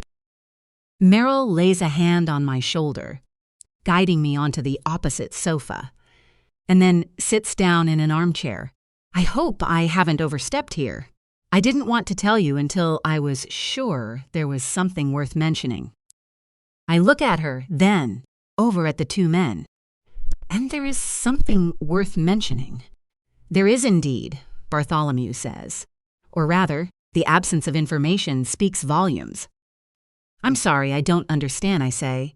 Bartholomew looks as though he's about to say more, but to my surprise, Jed pipes up. He isn't who he says he is. He's living under an assumed name. He talks quietly, feeling around on the floor for his satchel and taking out an iPad, tapping at the screen. His real name is Paul Thompson. Or at least that's the name he adopted when the Thompson family took him in. I haven't been able to discover what his name was before that. The Thompsons were, and still are, quite wealthy. They paid for him to go to private school, and then university, though they don't seem to have had any contact with him since then. He says all this without much enthusiasm. I turn to Meryl, but we knew all this. The fact that he's changed his name is certainly suspicious. But he'll say it's because he doesn't want to be reminded of the past and chalk it up to something about starting afresh. The first time we met, he spoke about his trauma, and I guess it's to do with that. I'm not defending him, but I don't think there's anything useful here. Ah, wait a moment, Bartholomew says. Absence of information is what I said. It's interesting, believe me. They wouldn't speak, Jed says, looking up at me now. His voice grows firmer, bolder. Thompson family. They've blanked nearly every attempt and refused any offers of payment for information. Their reaction was strange. The closest I got to an answer was a reply saying, "Absolutely not. We're not talking about Paul." It was as though they were frightened of him. Frightened? I repeat, feeling a prickle on the back of my neck. Yes. They also moved to South America during Paul's time at university. Something to do with their business dealings. Perhaps to put many miles between them and the boy they brought into their lives. Wait, slow down, I say. The new information making my head hurt. Are you saying that he did something bad to them? Have you got proof of anything? Jed shakes his head. No, we have no proof. They just refused to talk about Paul and asked me to leave them in peace. Wouldn't give any more info. So his parentage remains unknown, as does his wider family, if there are any. What was more useful and maybe more relevant to you was a guy called Edmund. He taps again at the iPad and props it up on the coffee table. What appears to be a recorded Zoom conversation begins playing. On the right side of the screen is Jed, sitting in front of a plain white wall. On the left is another man, a little older, probably around 30. He's classically handsome, similar to Paul, though with light blonde hair. In the video, Jed says, "Okay, Edmund, I understand this might be tricky for you, but can you tell me what it was that made you break off your relationship with Paul?" Edmund looks pained. I wonder if he's going to cry, but he just sniffs, looks to the side, then turns back to the camera. He was being very controlling, trying to turn me against my parents, complaining when I wanted to spend time with them. I mean, I'm not going to lie. My parents can be difficult, and they didn't take to Paul. They worried Paul was a gold digger, and in the end, I think they were right. He got really pushy about making sure I had access to large amounts of funds so we could be secure in our lives together, rather than depending on my parents to buy things for us. Thing with my sister, though, that was the weirdest thing. And that wasn't about money. Jed, what was that about? Edmund takes a deep breath and looks troubled. This is going to sound weird, but it was about her having a baby. There's a short silence. Then Jed says, "Can you elaborate?" Edmund bites his lip. Even though he wasn't close to my parents, he seemed to like Kelsey, and she liked him. He started to get really weird about her pregnancy. She'd got pregnant by accident in not the best circumstances. She's quite a bit younger than me and would hang out in this squat near where we lived. They'd all drink and smoke weed. Well, it turns out she was doing even more than that, and one day announced she was going to have a baby. My parents were surprisingly good about it, saying it would be her new start. It gave them a way to get her away from the bad crowd she was with. The boy who'd got her pregnant had no interest, didn't turn up to any of the meetings, and Kelsey was quite hurt by it. So Paul stepped in. He started taking her to appointments, or would turn up to them, even if she'd arranged to go with my mum. He was constantly giving her advice. It was like intense, really intense. As though she were his sister, not mine. Or actually, no, it was like it was his baby. In the end, I told him it was driving me and my family mad, and I had to end things. "And how did he take that?" asks Jed. Edmund sniffs again. He pauses for so long. I wonder if he is going to avoid answering the question completely. Then he says, quietly, he threw himself into a lake. I gasp when I hear this. I can't help myself. It's like everything's becoming clear before my eyes. Was it a suicide attempt? Jed asks. Edmund still looks uneasy. He pauses again, then says, I don't know, not for sure. But I don't think it was. It was too, well, staged.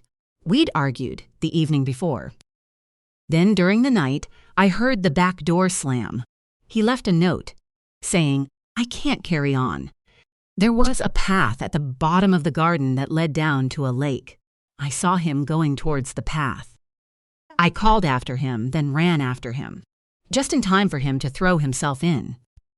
What made you doubt that it was a real suicide attempt? Edmund looks like he's thinking. Then he says, lots of small things. First, the door banging. It was like it was designed to wake me. Then there was the note. It was written on posh paper, you know, like old-fashioned paper would write letters on. He must have bought it specially. He wanted me to find him. I'm sure of it. At the time, I was so worried. Afterwards, as he slept, I thought about it and realized it was all bullshit. The whole thing. I broke up with him the next day. Properly. Even then, he tried to get money out of me. Said he had depression and anxiety and wanted money to book himself into a private clinic. I didn't fall for that. I told him I never wanted to see him again, and if he went anywhere near me or my sister, I'd phone the police. He moved out straight away. At one point, Kelsey thought she'd seen him in the doctor's surgery, maybe watching her, but she wasn't 100%. Then the pandemic hit. She never saw him after that, and neither did I. Who knows? Maybe the pandemic, awful as it was, came at the right time. Without that, things might have escalated. So if he's with someone new and his family is worried, I can sympathize. I mean, who knows what he's capable of? The video clip ends. Jed taps the iPad screen and folds down the cover. I sit there stunned. My God, I whisper. Oh my God. I know everyone's looking at me, but I can't meet their eyes. I stand up and go over to the window and look down on Eaton Square. Evening descending, the streetlights, now on. With a jolt of worry, I see a tall figure standing against a lamppost. A young man watching this very building. Then a woman appears and embraces him. It isn't Paul, but part of me wouldn't have been surprised if it was. Is this going to be my life now? I think to myself. Looking over my shoulder, worried he's there, about what he's going to do to me or to Art. I think of what Jed said about Paul's adoptive family, how they've cut contact. I think about Edmund's last words. Who knows what he's capable of? As I pull my cardigan tighter around me, suddenly feeling cold, I see that my hands are trembling. Serena, are you okay? I hear Meryl ask. I turn back around. I'm fine. It just feels a bit strange hearing all that. It's like having something you knew confirmed. I should imagine you feel vindicated. Bartholomew says, rubbing his hands together. While I appreciate this leaves you with a problem, I hope you at least get some peace from knowing that your concerns weren't without foundation. Yes, I say as I retake my seat. That is something, and I think Art will see it too. Meryl reaches forward and puts a hand on mine. We can talk to him together if you'd like. I nod. That might be good. It'll be harder for him to avoid it that way. Otherwise, he might think I've cooked all this up myself. We can send you details of everything, Bartholomew says. I should say, we haven't gathered any evidence that would indicate the police should be involved. I don't imagine it's what you want to hear. But there is nothing we can find that proves that he's committed a crime or a suggestion of criminality strong enough that would prompt a formal investigation. There are, of course, clear areas of concern. The sign that he's very interested in money may be disquieting, but perhaps unsurprising. I think it's possible he became used to an affluent life when living with the Thompson family and has struggled to replicate that. Then there's that rather unusual preoccupation with a pregnant young woman. Yes, I was going to ask about that, I say. It feels sinister. Bartholomew's expression clouds, and he twists his hands awkwardly. Can I ask, my dear, is there any chance you might be expecting? He gestures vaguely in the direction of my stomach. I almost laugh. No, there isn't any chance of that. I don't have any plans on having another baby, and nobody we know is pregnant. Well, that's probably for the best. Bartholomew says, we'll email our report to you. Thank you, I say, feeling dazed. Thank you so much. If there's a fee at all. I've sorted that, my dear, Merrill says. Indeed, Bartholomew nods, then gets to his feet.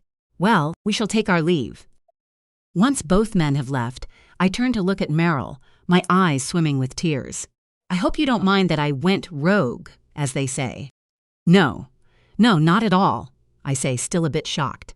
I didn't want to get your hopes up. Well, not hopes, of course. That's the wrong way to put it. I thought it would be better to keep things discreet until I knew what's what. It seems you were right to be suspicious. It must feel like you've climbed a mountain, my dear. But it's okay. You're on the other side now. We'll deal with this together. And now we know what's what, I say, nodding. I really am grateful. Then I burst into tears. Full sobs. This has been such a terrible day. The weight of it all suddenly hitting me now. Because even though I do feel vindicated, I also feel something else. Exhausted. And not the sort of exhaustion after climbing a mountain. For me, it's as though the mountain has only just become visible. The climbing is yet to come.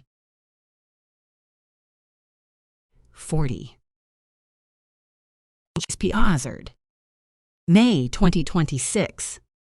Before I get Mum's call, I spend the morning exercising. It sounds silly, but exercise is something new for me, and I'm still getting the hang of it. I've always been naturally slim and never had much of a need to work out, but Paul enjoys it and has taken me to his gym a few times. Bit of a rough and ready sort of place. A free community gym with equipment that looks secondhand and angry-looking, muscled men slamming weights down and shouting for no reason. I prefer our runs out on the streets, seeing the trees gaining their leaves as we deepen into spring and edge towards summer. It makes me feel like I've achieved something, helps me push away that nagging feeling that I should be doing something, like preparing for uni or getting a job. Paul sets off early for the museum, and I spend an hour running through Maida Vale, then Marylebone and Hyde Park until I reach Piccadilly. I've come this route before, and the past few times I've spotted a light gray-blue zip-up jumper in a shop on Jermyn Street that would look good on Paul. And this morning, on a spur-of-the-moment whim, I go in and buy it. 154 pounds. Not the most outrageous thing in the world. I'm sure Mum's got heaps of things that cost more than that. But it's a first for me. The large cardboard bag means I can't run back, so I'm about to get the tube when I feel my phone buzz. Mum. Hi, honey. Are you free at all? The little pause puts me on my guard. Yeah. Why? I wondered if you'd fancy lunch with me and Merrill. This surprises me. I thought Merrill was on Sunday evenings. I do see her at other times of day, Mum says, her tone still light. It doesn't sound like she's gearing up for a fight. I just thought it was a nice day to have lunch. Okay, I say, still cautious, but deciding to count this as a good sign. Maybe Mum is coming around about the wedding. In fact, I think, as I turn around and begin to walk in the direction of Belgravia, This could be about the trust fund. Perhaps I have to sign some forms for it to be transferred into my account. This could be the day I get my money. Yeah, I'm up for that, I say. Where? Meryl's apartment, Mom says. Not a restaurant?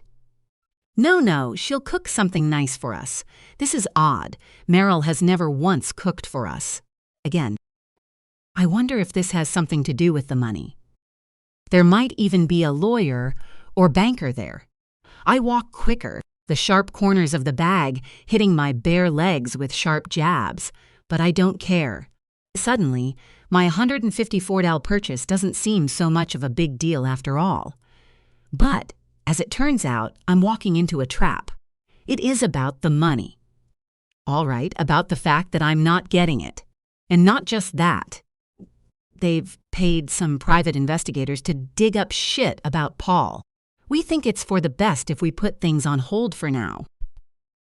Meryl says in her usual calm, sweet way. Mom looks uneasy.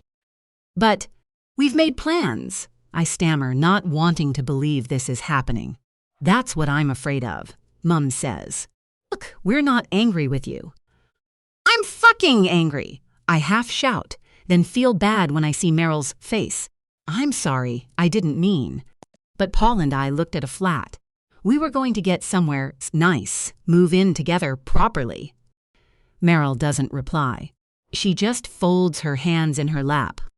I get the feeling I've disappointed her. Mum, on the other hand, makes a sound, which I find maddening. Mum, you've told me nothing that I don't already know or anything that bothers me. So what if he's got a nutty ex who wasn't empathetic enough about his trauma? She tuts.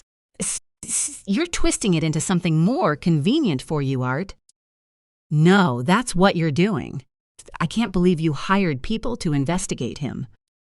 Meryl starts to say something about how I've got that wrong, how it was all her doing, but I haven't finished with Mum and cut over her. You just don't want me to be happy. Actually, no, correction. You can't bear the idea of me being happy independent of you.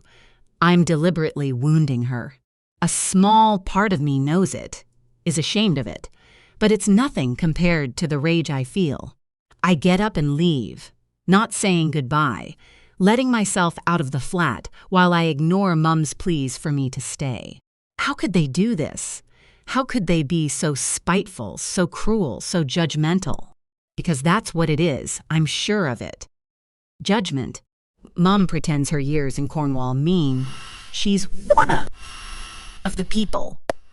Acts like she knows what poverty is like. But in the end, she's the same as all the other posh snobs who live in the houses that surround me now. If Paul had gone to the same school as me, if he'd grown up on a country estate shooting pheasants, or knew all the best restaurants in Chelsea, we'd never have had that shit show of a conversation. I'm almost at the end of Eaton Square when I remember I've left the shopping bag in Meryl's flat. I swear out loud, wondering whether to leave it. But then I remember how much I've spent and feel sick. It hasn't cleared out my account, but spending over 100 quid on a jumper feels ridiculously foolish now. Maybe I should take it back or give it to Paul and screw the consequences. Either way, I need to retrieve it. I swear to myself again and spin around, running back down to the building where Meryl lives. Mum looks instantly relieved when she sees me. She's the one who opens the door, though I can see Meryl in the background. Oh, Art, I'm so pleased you've fat. I forgot something, I say bluntly. This, Mum says, turning to get the bag. Yes, I was looking at it. Did you try to hide it from me earlier? No, and I don't want to talk about it. With a sinking feeling, I notice the receipt isn't in the bag. It's lying flat on the hall table like evidence in a police investigation. Give me that too, I say, pointing at it. Mum picks it up and looks at it. Though I'd bet anything she already knows the figure printed there off by heart. Quite expensive, she says, like you can talk. How much did that coat cost? I say, nodding at where it hangs on a hook near the door. There's no need to be nasty, Art. You were never nasty, not in the past, not even when you were angry. I didn't think I'd ride you that way. She takes a step forward. If you'd just read the report, I'm sure you'd understand that this isn't snobbery. I'm worried about what you've got yourself into. You're already changing so much. She looks at the receipt again. You never used to care about expensive clothes. I snatch the bag from her. It's a present. For my fiancé. Right, Mum says. She screws up the piece of paper in her hands. Well, you won't be needing this then. I'm sure you and your fiancé are all sorted when it comes to your finances. Everything budgeted and organized. You're going to have to be, considering you've got no job, no degree, and no money. Now who's being nasty? I snap at her and leave the flat before she can see my tears. I'm at the bottom of the stairs when I hear Mum call out, Art, wait, I'm sorry, I shouldn't have said fet. I let the door slam shut behind me, cutting off her words.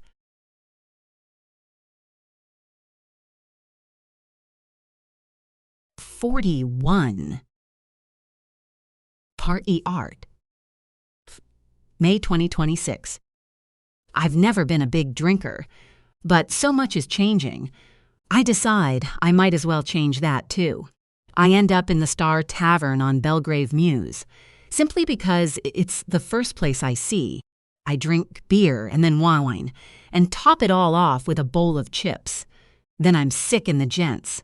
Even though I've vomited most of it up, I still feel horribly nauseous on the bus ride to Great Russell Street. As soon as I see the British Museum coming into view, I stagger out of my seat and nearly throw up again as the bus lurches out of the way of a pedestrian crossing the road. By the time I reach the cafe, I'm regretting the decision to come. I should have gone back to Kilburn and waited for Paul there. But I want to speak to him. Need to speak to him.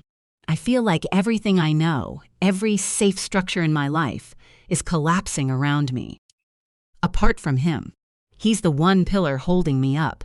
Art, what's wrong? Paul asks when he sees me.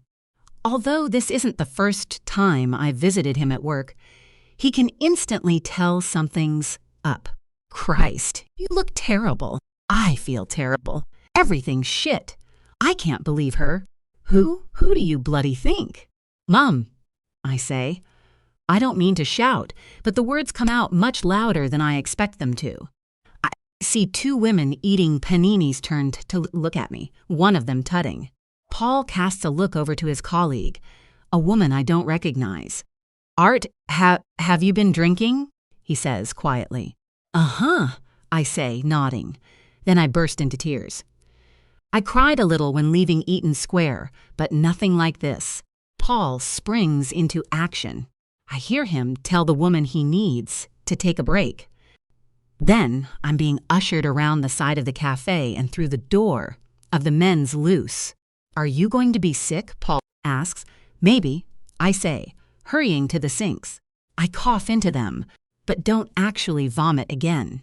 It's only when I look up that I realize there are two teenage boys crouched on the floor, apparently in the process of repacking their rucksacks. Sorry, these facilities are closed for cleaning, Paul says. Please, can you leave? The boys blink at him for a few seconds, then begin to stuff their untidy mixture of phone chargers, socks, and water bottles back into their bags. Once they're gone, Paul presses a panel in the wall, and a small door opens. He takes out a plastic yellow closed for cleaning sign and sticks it outside. Tricks of the trade, he says, winking at me in the mirror. I give him a small smile. So what's going on? I turn on the tap and splash some cold water onto my face. When I look back up, my cheeks tingling. I try to talk as normally as I can, but can't manage much more than a whisper. Mum's messed everything up. The trust fund from Merrill. They're not giving it to me. I see the shock in Paul's eyes. What? I know, I say, pulling a face at him. My mouth tastes awful, and I bend down to take a sip of water from the tap. When I glance back at his reflection, I see he's still looking stricken. When did this happen? Just fucking now! I half shout, volume and strength returning to my voice. Literally just now. Well, actually no. I went to the pub after. That's how I got, but I came straight from Merrill's. It was like an ambush. They made me think I was going over there for lunch, like some reconciling bullshit. I thought maybe Mum was going to say she'd been wrong about the wedding, or even start the trust fund process. Something like that. But no, they were sitting there, both of them, telling me what a bad little boy I've been, how they no longer trusted me. Or you. It's all about you. I see a flicker of something in his face. Worry, perhaps. I see. He lets out a long breath. Tell you the truth. I've been expecting this. You should have warned me, I say. At least then I might have guessed what was coming. What did they say about me? Paul asks quietly. I shrug. Didn't add up to much. Mum just tried to tell me some shit about one of your ex-boyfriends and how he thought you faked a suicide attempt. But I didn't believe it. It's all part of Mum and Merrill's plan to try and make you seem messed up, bending stuff to suit their stories. Paul is nodding slowly. Okay, I'm sorry you had to hear that. We can talk about any of the things they told you, and I can explain. I raise my hands to my head, pounding, a sharp pain throbbing on the left side of my forehead. It's fine. I wasn't taken in by it. So it's all done and dusted, Paul says. Nothing you can do? About the trust fund, I mean. Well, done and dusted in the sense it doesn't sound like they're going to change their minds anytime soon. I say, lowering my hands. I see, Paul says. He's still nodding as though he's thinking deeply. It reminds me of Merrill's solemn, thoughtful face when Mum was speaking to me, nodding occasionally when Mum said things like, it's about trust and decision-making. Was your mum angry, Paul asks. In a weird, I'm in control now sort of way, I say, wiping my mouth, then looking around for some paper towels. She was pissed off about the... I stop mid-sentence. About the what? The present. I look around, stupidly, but I know it isn't here. The shopping bag is nowhere to be seen. For the second time this day, I've carelessly left it somewhere. Shit. It must be in the pub. What's in the pub? Paul says. I shake my head. It doesn't matter. Just something I bought. I don't feel too good. I think I should go home. I'm sorry to come here like this. I hiccup and rub at my face again. Didn't think. I'm pleased you came. I'm going to get you an Uber home. I start to say he shouldn't be spending money like that, but he holds up a hand. No protesting. I want to know you're safe at home. I know you're upset, but try to put this out of your mind. I'm going to have a think, then we'll talk later. I nod weakly. All my energy has left me, and I don't have anything else to say. Okay, I reply. I'll go home. Don't lose hope, he says. I know better than anyone that the moment when everything feels hopeless is when the real possibilities start to shine through. 40, Tuwo. 21 years ago. The way the nurses talked to me reminded me how my boyfriend used to speak to me. Like an object or an animal. Someone to be instructed, dismissed, pushed around, worthless. He called me that once, just after I'd told him my mum said I couldn't see him again. It was ironic that she didn't approve of him, since they both said the same things about me. Called me the same names. Stupid. Good for nothing. The more I heard those words, the more I believed them. That was why I kept going back to him, I think. That was why I turned a blind eye to his drugs and drinking and parties where people would be passed out on the stairs. Crack pipes crushed under careless feet or needles, sticking out of pale, scarred arms. The last time I saw him was like that. An all-out party, as he used to say. At some point in the night, he'd make it clear he wanted sex. In one of the cluttered bedrooms, if I was lucky. But sometimes it was on the sofa or up against the wall in the kitchen. Him stoned out of his head, getting my name wrong as he grunted into my ear. Then he'd just zip up and help himself to another vodka bottle. And I'd go home ashamed, knowing the way my parents would look at me would make that shame bigger and louder in my head, until they were louder than my thoughts, louder than the beat of my heart, louder than my love for my own child. I held onto my stomach as I thought about all this, trying to sleep. Perhaps I wouldn't love this new baby. Perhaps it would just be a constant reminder of how useless I was. How right my parents were about me. They were usually right about most things. And if they weren't, they twisted truths and manipulated situations until they were. They were good at getting what they wanted. "I'll never do that to you," I whispered to my unborn son in the darkness. "I'll always protect you, fight your corner. I promise. No matter what." "You look tired," my friend said to me when she came by to see me the next morning. "Didn't sleep? Lots of kicking?" "Not so much that," I replied. "More, you know." I tapped my head, thinking about stuff. "You look like a girl worried about a man," she said wisely. "Listen to me. Don't bother. They're not worth it. I got pregnant with a guy I was having an on and off thing with. He has zero interest in being a father, and I have zero interest in forcing him to be." "Same," I said. I felt a huge relief, hearing a story so similar to mine. It made me feel less weird, less alone. The fact that other people did what I did and could talk about it so easily was both astonishing and comforting. "You can do this alone, you know. Plenty of women do," she said. "Yes," I said weakly. "You don't sound convinced. Take my advice. Believe that above anything else." I let out a long, shaky breath. "I'll try. I struggle to think anything good about myself. One of the many things I fail at. I promise I'll give it a go." I reached forward and took her hand. At least I now have one person's on my side. That makes all the difference.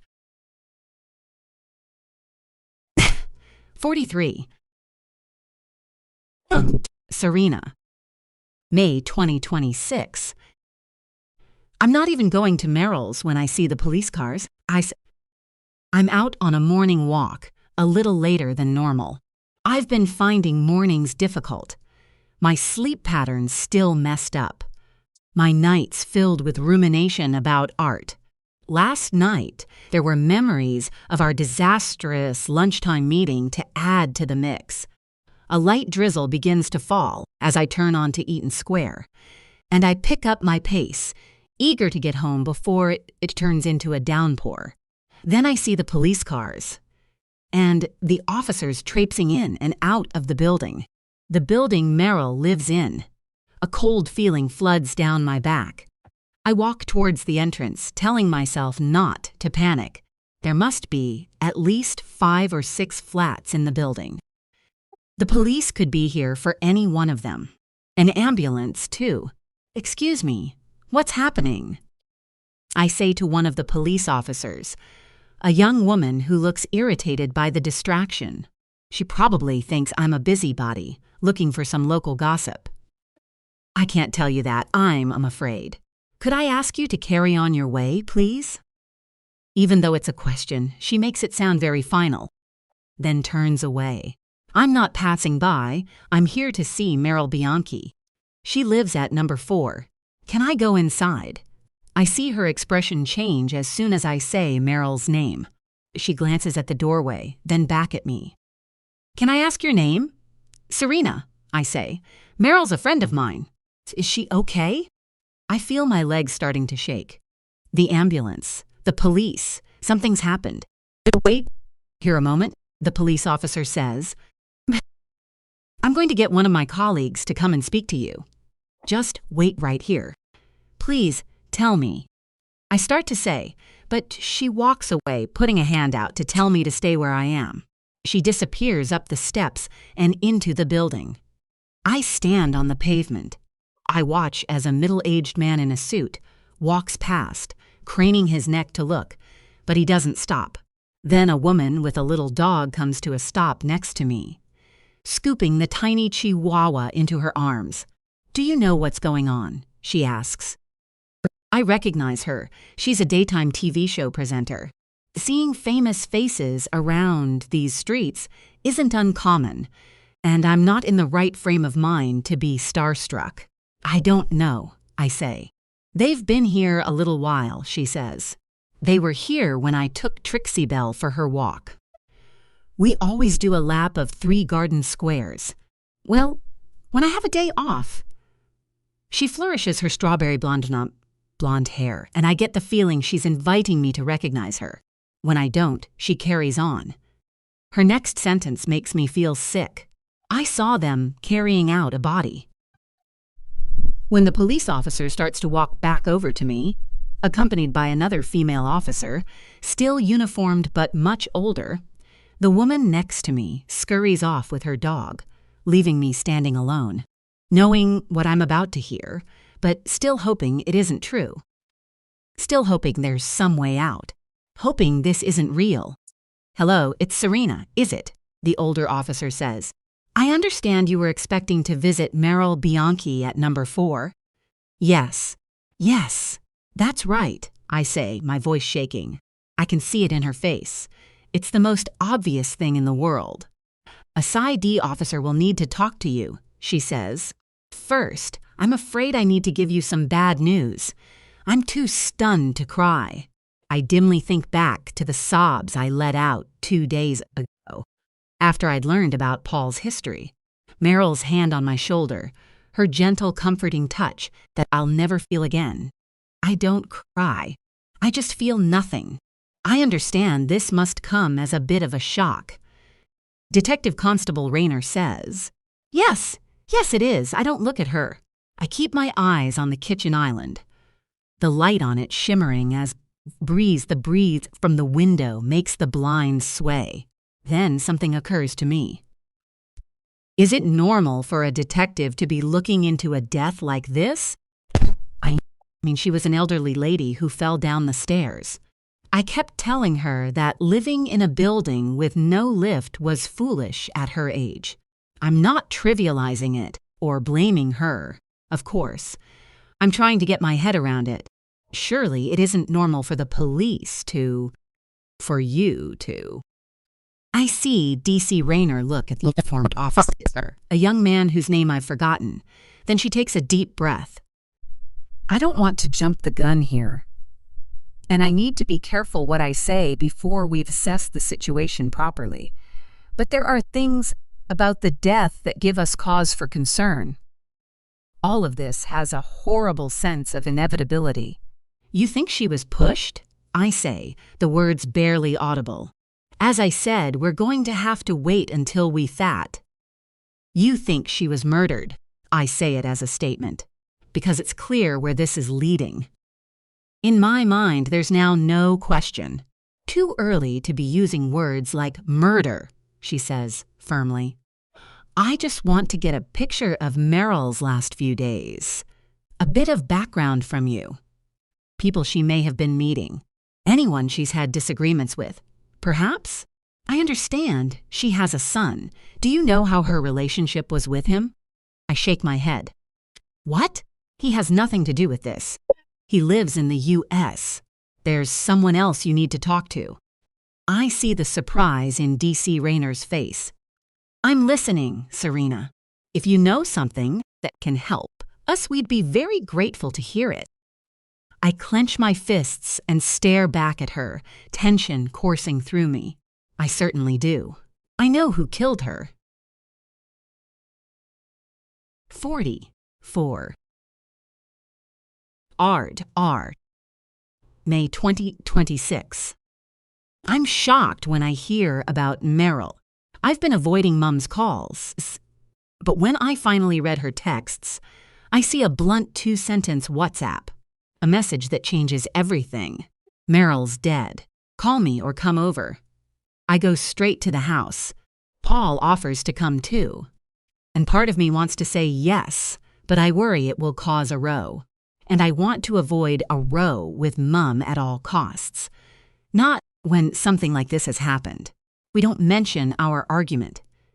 She doesn't raise the trust fund or her problems with Paul, and I don't either.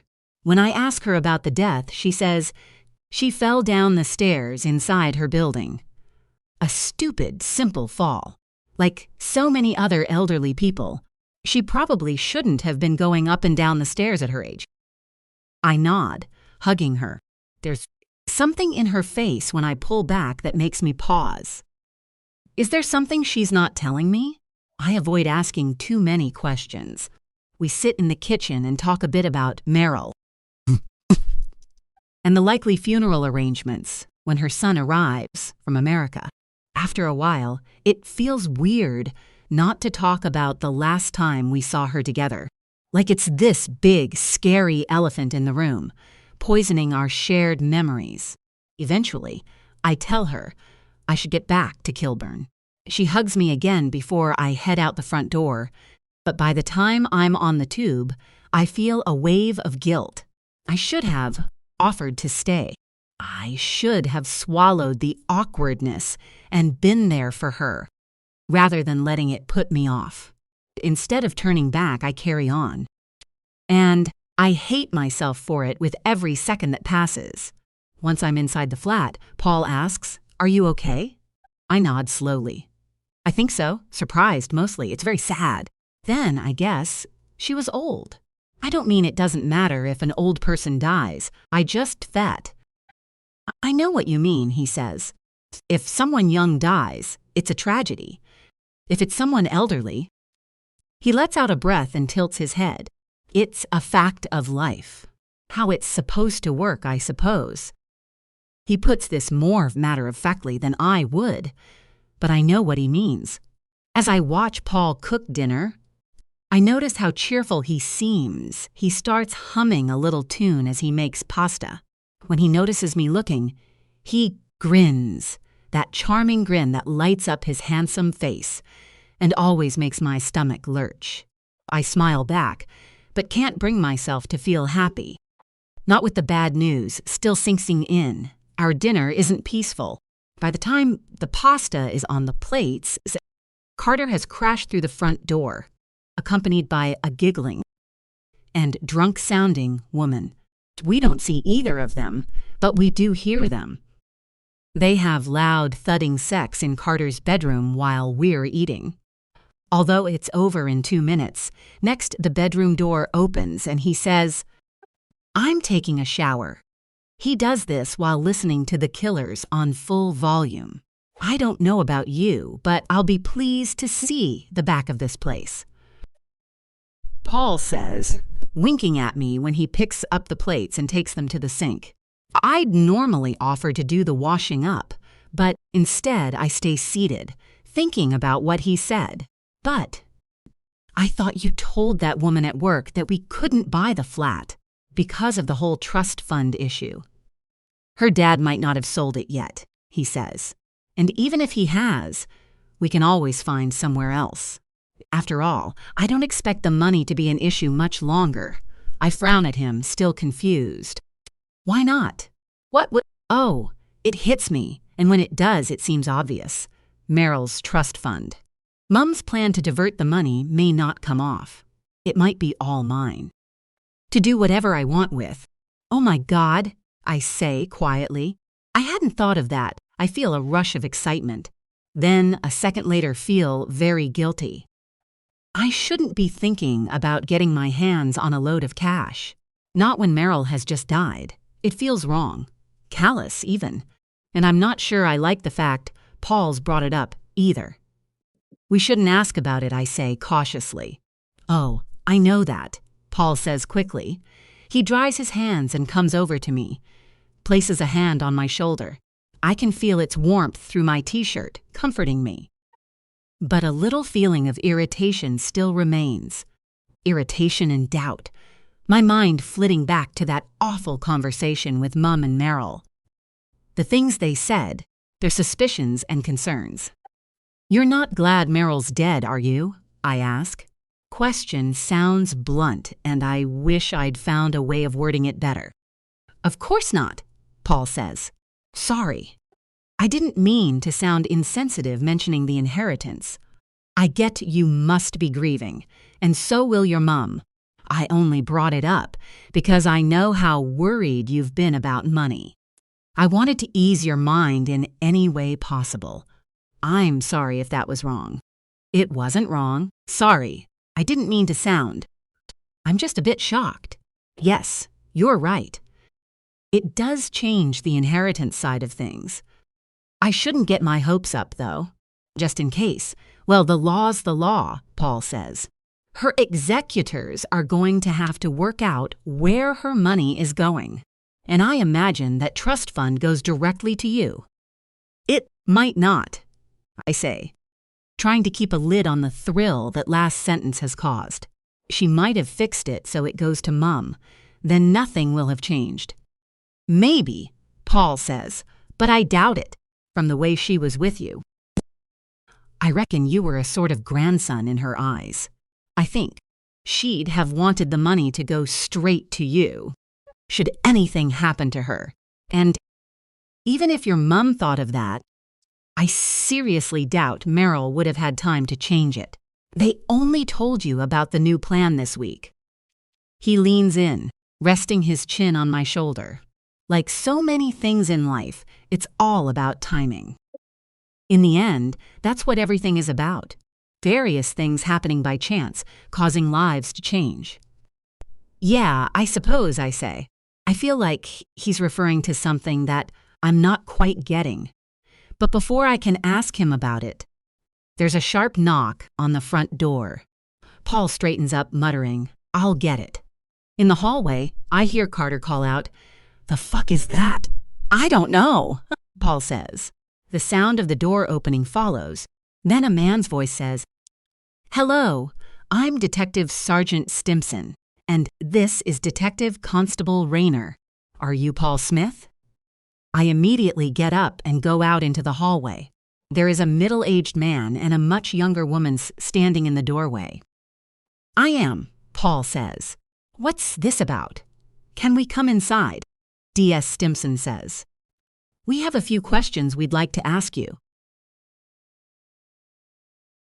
45.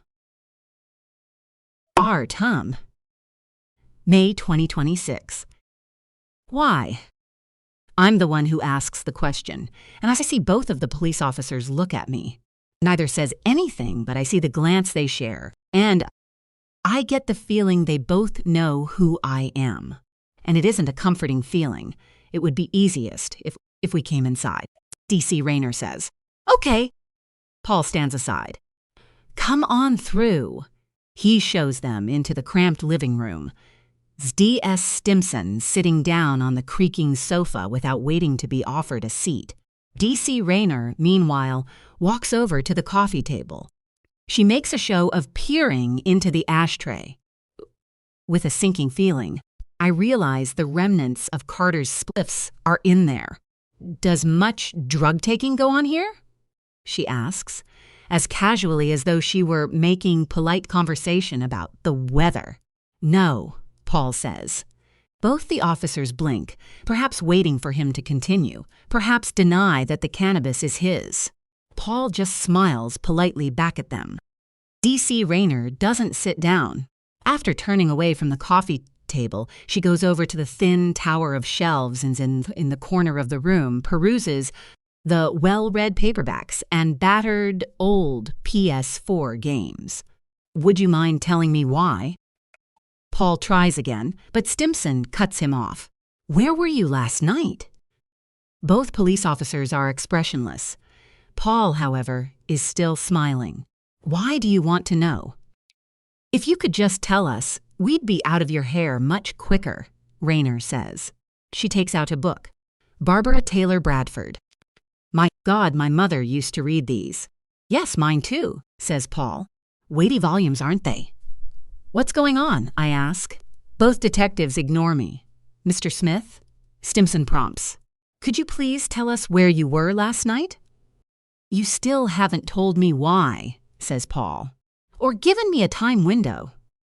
D.C. Rayner walks away from the shelves and begins to examine the TV and the old game consoles. Christ, where are these from? A museum. I get the feeling she's deliberately trying to unsettle us. Or maybe she's naturally casual and friendly, and this is just her manner. I can't help wondering if she's making a reference to Paul's place of work, as though she's hinting that they know about him, that he's someone they've looked up or checked out in some way. They still won't say why. Maybe some tea, Stimson says. What? Says Paul. 2 sugars, murmurs Rayner, now reading the back of the case for Resident Evil 7. Biohazard. Course. I should have offered, Paul says. He looks over at me. It's clear what he wants. Sure. Sorry, yeah, I say awkwardly. I head off to put the kettle on, but I've only just filled it when something clicks in my head. A feeling of things slotting into place. Last night. I know why they're here. I know what's going on. Furious at myself for not realizing it sooner, I dash back to the living room. D.C. Rayner has finally sat down, and they're both looking at Paul. He's seated, too, in the old armchair near the TV. I was just telling these officers that I was home with you, Art. Here in the flat. All night, both detectives turn to me. Is that true? Stimson asks. Yeah, I say, nodding. And whatever my mother's told you, it's a load of. As soon as my words are out of my mouth, I regret them. I stop myself, but it's too late. The damage is done. Everyone's eyes are on me, and I feel myself going red. That's interesting, D.C. Rayner says. She takes out a notebook and starts writing. Why did you say that? How about you tell us, at last, what all this is about? Paul says. He still sounds calm, but his eyes are narrowed. I think your boyfriend knows, D.C. Rayner says. I don't know anything, I say, quickly. Too quickly. Nor do I, says Paul. So, if you'd explain. D.S. Stimson leans forward. I think you're both aware that last night, an elderly lady died in her home in Belgravia. She was found at the bottom of the stairs inside her apartment building. We know about Meryl's death, says Paul. It's a terrible loss, a tragic accident. She was like a grandmother to Art. Here. He looks over at me, raising his eyebrows. I feel like my input is needed. Oh yeah, she was. She was like family, D.S. Stimson nods. Rayner, meanwhile, is looking at me with a blank expression that makes me feel even more uncomfortable. She says, then writes something else down. A tragic accident, huh? Stimson says. Then he nods. Yeah, it looks that way. Although it's all still up in the air. We'll have to wait until we get the pathologist's full report. You're doing an autopsy, I ask. Why? She fell, as I said. It looks that way, Stimson says. Possibly. But we want to be thorough. She was elderly, but not that elderly. In her 70s, people can fall at any age, Paul says. I don't see why you need to talk to me and Art about it.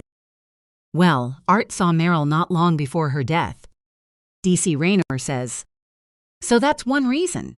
But another, as I think Art's worked out, is that his mum seemed to think you might be able to help us with our inquiries. I don't see why, Paul says, without missing a beat. I hardly knew her. You knew she was wealthy, though? Rayner asks, an accusatory note creeping into her voice. Yes, says Paul. She lived on Eaton Square. You don't have to be an estate agent to know that's probably one of the most desirable addresses in the whole of London. A bit different to this place, he says, with a short laugh, gesturing to the dingy living room with its fraying carpet and aging wallpaper.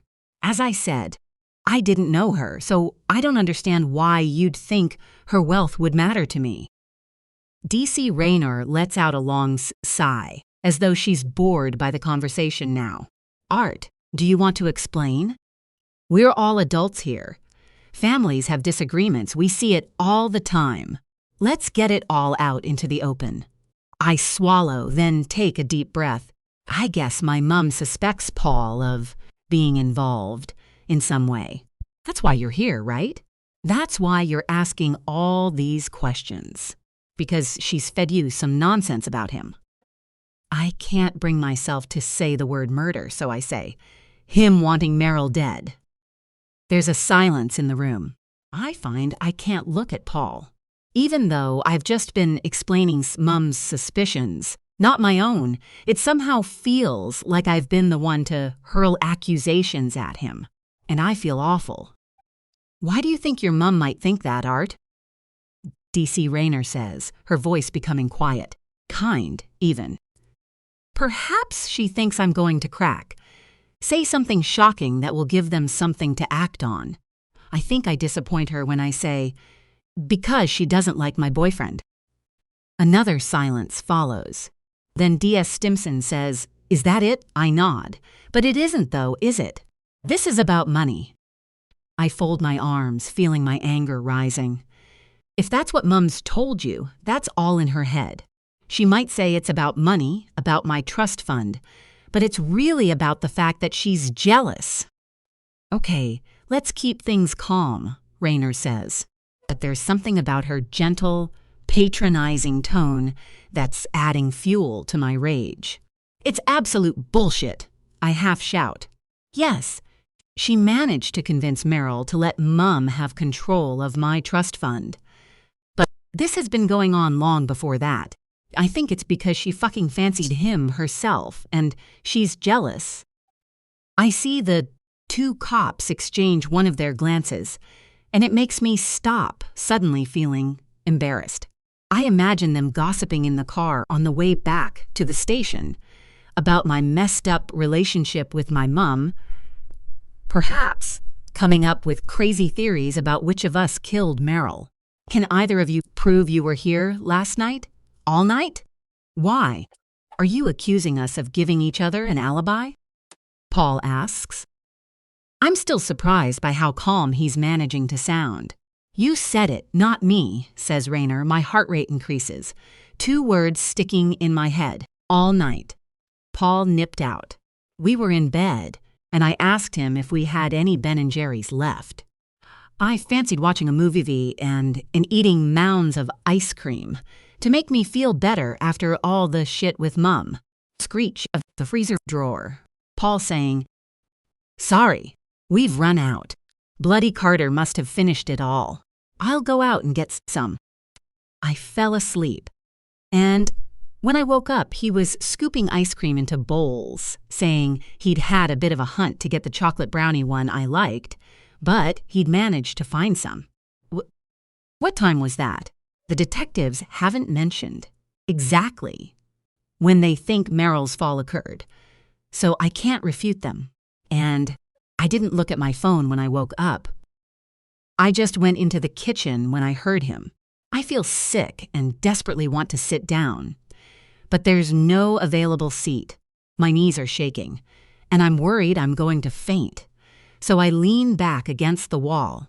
This isn't happening, I say, rubbing my eyes, speaking more to myself than the police officers. This can't be happening. This type of shit doesn't happen like this, not in real life. Oh, believe me, Art, it does, says DC Raynor, putting away her notebook. More often than you think. Generally, we find the most likely explanation is the true one. We just need to work out what's most likely in this case. I can help with that, Paul says. I lower my hands and stare at him. I see D.S. Stimson raise an eyebrow. Go on. I did go out. We wanted ice cream, so I nipped to the shops to grab some. What time was this? Asks Raynor. Paul frowns and looks to the left, apparently thinking. Then he clicks his fingers and says, I think around 9 p.m. I remember checking if the shop was open. Which shop and where? Asks Stimson. Waitrose on Porchester Road. That must be almost a mile away, Rayner says. A long way to go for ice cream. My boy needs his chocolate fudge. Paul says, flashing me a grin. I'm too tense to return it. I don't think I got a receipt, but I'll have a record of the card transaction. And the shop will have CCTV. And I'm sure there'll be street CCTV too, now I think of it. He pats his knees in a satisfied, job-done sort of way.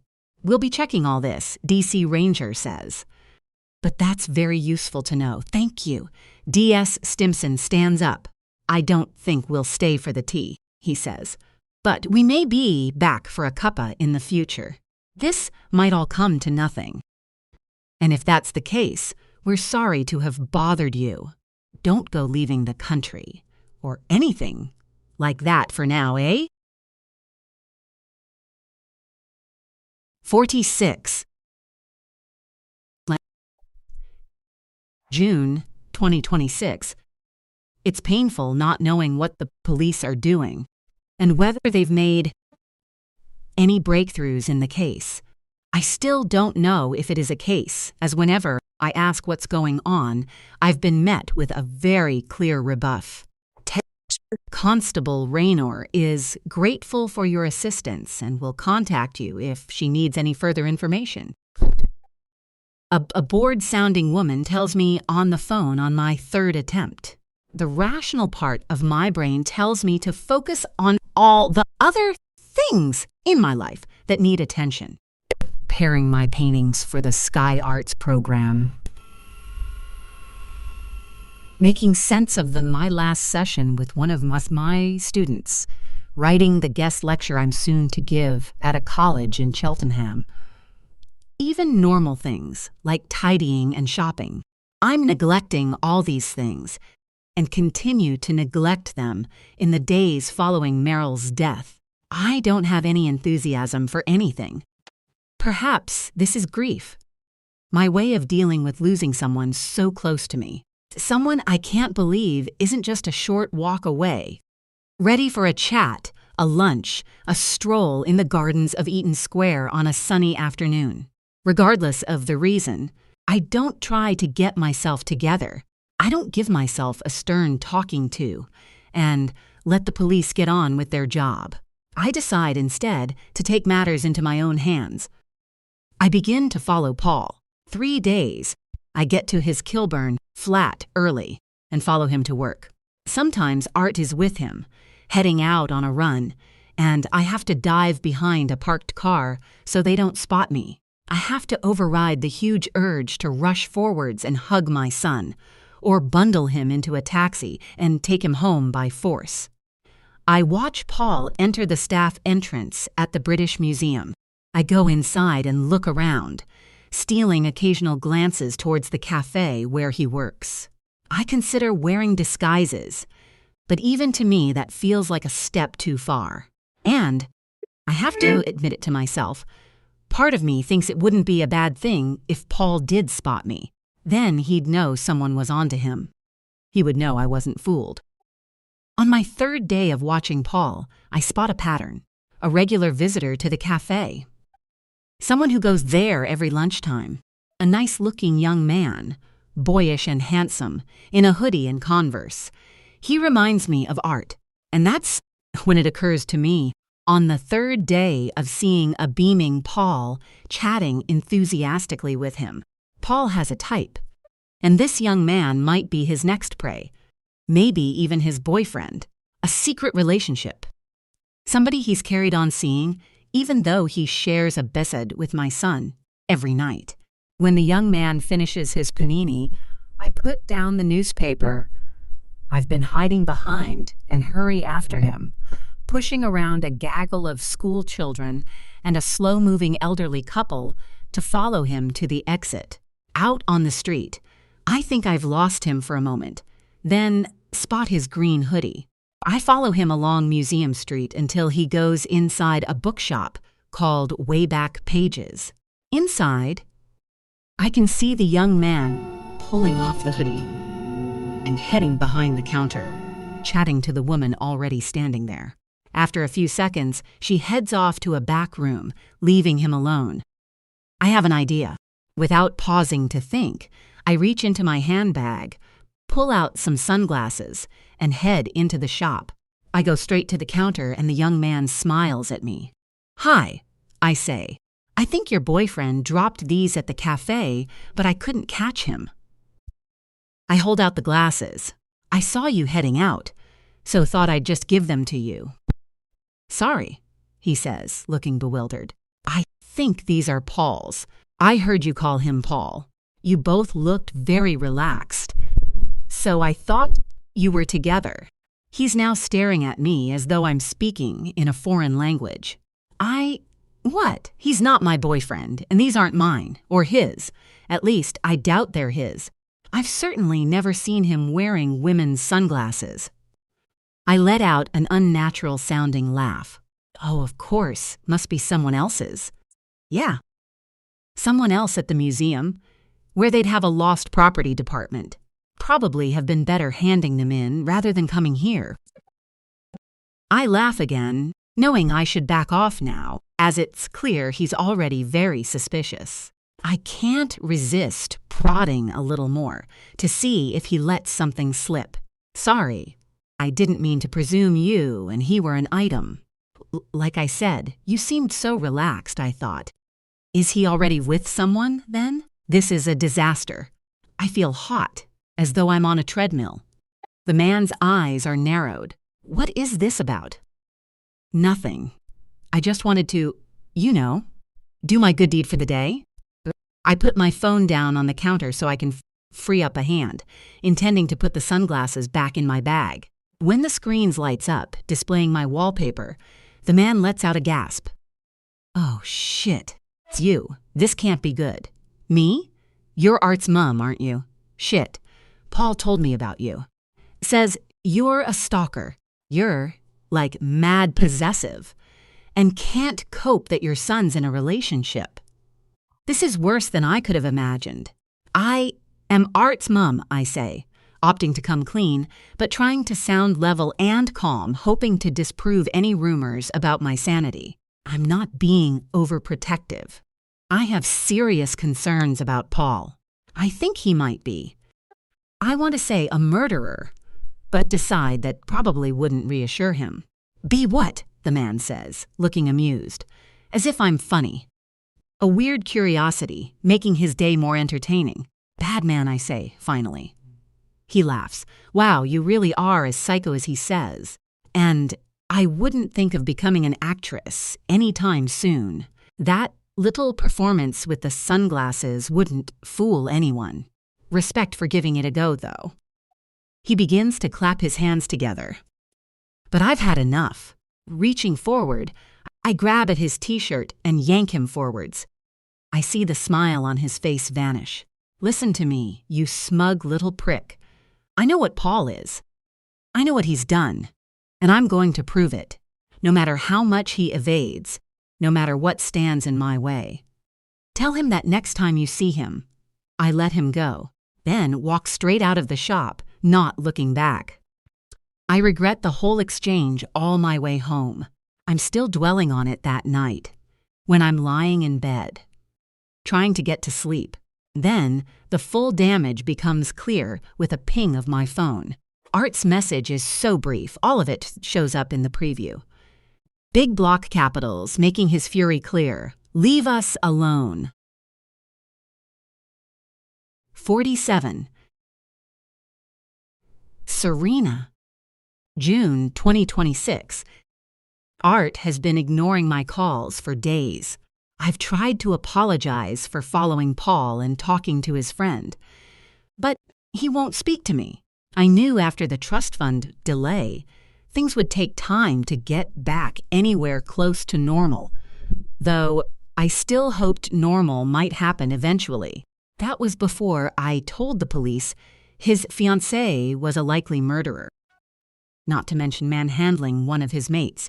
And now, the absence of any contact is becoming unbearable, especially when the police call me to say They've followed up on my information and are no longer looking for anyone connected with Meryl's death. In other words, they think I was wrong. Or, as I prefer to put it, they just can't prove I'm right. On the Friday after Meryl's death, I come face to face with him by sheer chance. I was in West London for a meeting with the producers of the documentary, along with the other artists involved. I was practically silent throughout the whole thing, lost in my thoughts, and this is still the case when I board a district-lined train to head back home. When the doors open at Hammersmith Station, a woman with a large rucksack steps on board, followed by two men, Art and Paul. They're carrying blue IKEA shopping bags, and for a moment, I don't think they're going to see me. Then Art's eyes catch mine as he scans down the near-empty carriage. We stare at each other for what feels like an age. Then he turns away, pointing Paul towards the opposite end of the carriage. Paul sees me too, gives me a look that I can't read, then sits next to Art, as far from me as possible. I watch them, wondering if I should try to speak to them. But what would I say? I feel so utterly lost. I'm tempted to get off at the next station and pretend this awful coincidence hasn't occurred.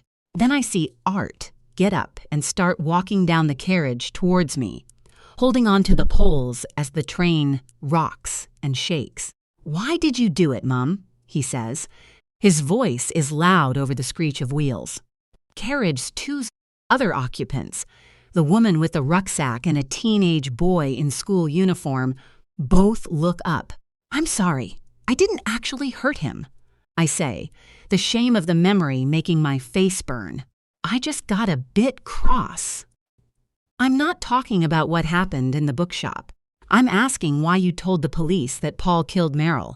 How could you do that? Isn't it obvious? I thought he did it to stop her from delaying your trust fund." I look over at Paul as I say it. He's watching from afar, though I doubt he can hear over the noise of the train. Well, he has an alibi. Police have proved he couldn't have done it. Meryl's death was an accident. The boy is now staring at us open-mouthed.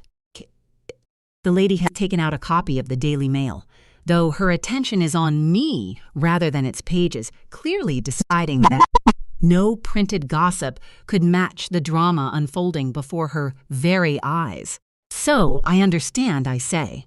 I'm not sure why I'm being so formal, but I know that it's probably better than becoming emotional or angry. I get up, holding onto the metal bar with one hand and putting a hand on Art's shoulder with the other. "I'm sorry, love. I had to say what I thought was right. You could have told me. You could have warned me. Back when you told me the news about Meryl." I pause. I was upset and I wasn't in the mood for a row. We seem to be having a lot of them these days, and that wasn't the moment. Maybe I was wrong about him. I don't know what else to say. We stare at each other for a few seconds, my hand remaining on him as the train continues hurtling forward. An announcement tells us we're about to arrive at the next station, and the speed slows. Everything feels much quieter. Then Art surprises me. "Eyes glistening," he says with a sob. "I still can't believe she's gone." Then he's in my arms, burying his head in my shoulder. We end up getting a coffee in a station cafe Nero. Art tells Paul he needs to talk to me and that he'll be home later. Paul says he'll wait nearby while we talk. He directs all this to Art, barely looking at me. Perhaps it's his way of handling the awkwardness. "He actually defended you," Art says once Paul's walked off. "He said you accusing him was part of the issues you have with me moving on with my life, and said I should go easy on you." "It wasn't just that," I say. "You know there's more to it than that. But I suppose if he's choosing to be understanding, I should take what I can get." I shrug, then go to get us some drinks. When I sit back down, Art starts talking. posters. He's clearly been preparing what he wants to say while I was in the queue. And his words have a learned quality to them. I asked him about all the things you mentioned before Meryl, and he explained everything. I knew some of it anyway. He said it was his adopted family who turned weird about money, not him. They cut him off just because he wouldn't go for a job they wanted. That's why he changed his name, trying to start again. I sip at my drink, giving myself time to think. And the first fake suicide attempt. It wasn't fake, Art says too loudly. He coughs, then lowers his voice. Paul says that guy Edmund was the one always threatening to harm himself if Paul didn't do what he wanted. He was a narcissist, just like his parents. That's why Paul helped his sister. He wasn't stalking her. He was trying to help because nobody else was stepping up to the plate. He fell into the lake when he and Edmund were arguing. He ran out of the house to get away from him and fell. Paul thinks Edmund cooked up that story because he's worried Paul will accuse him of deliberately pushing him into the water.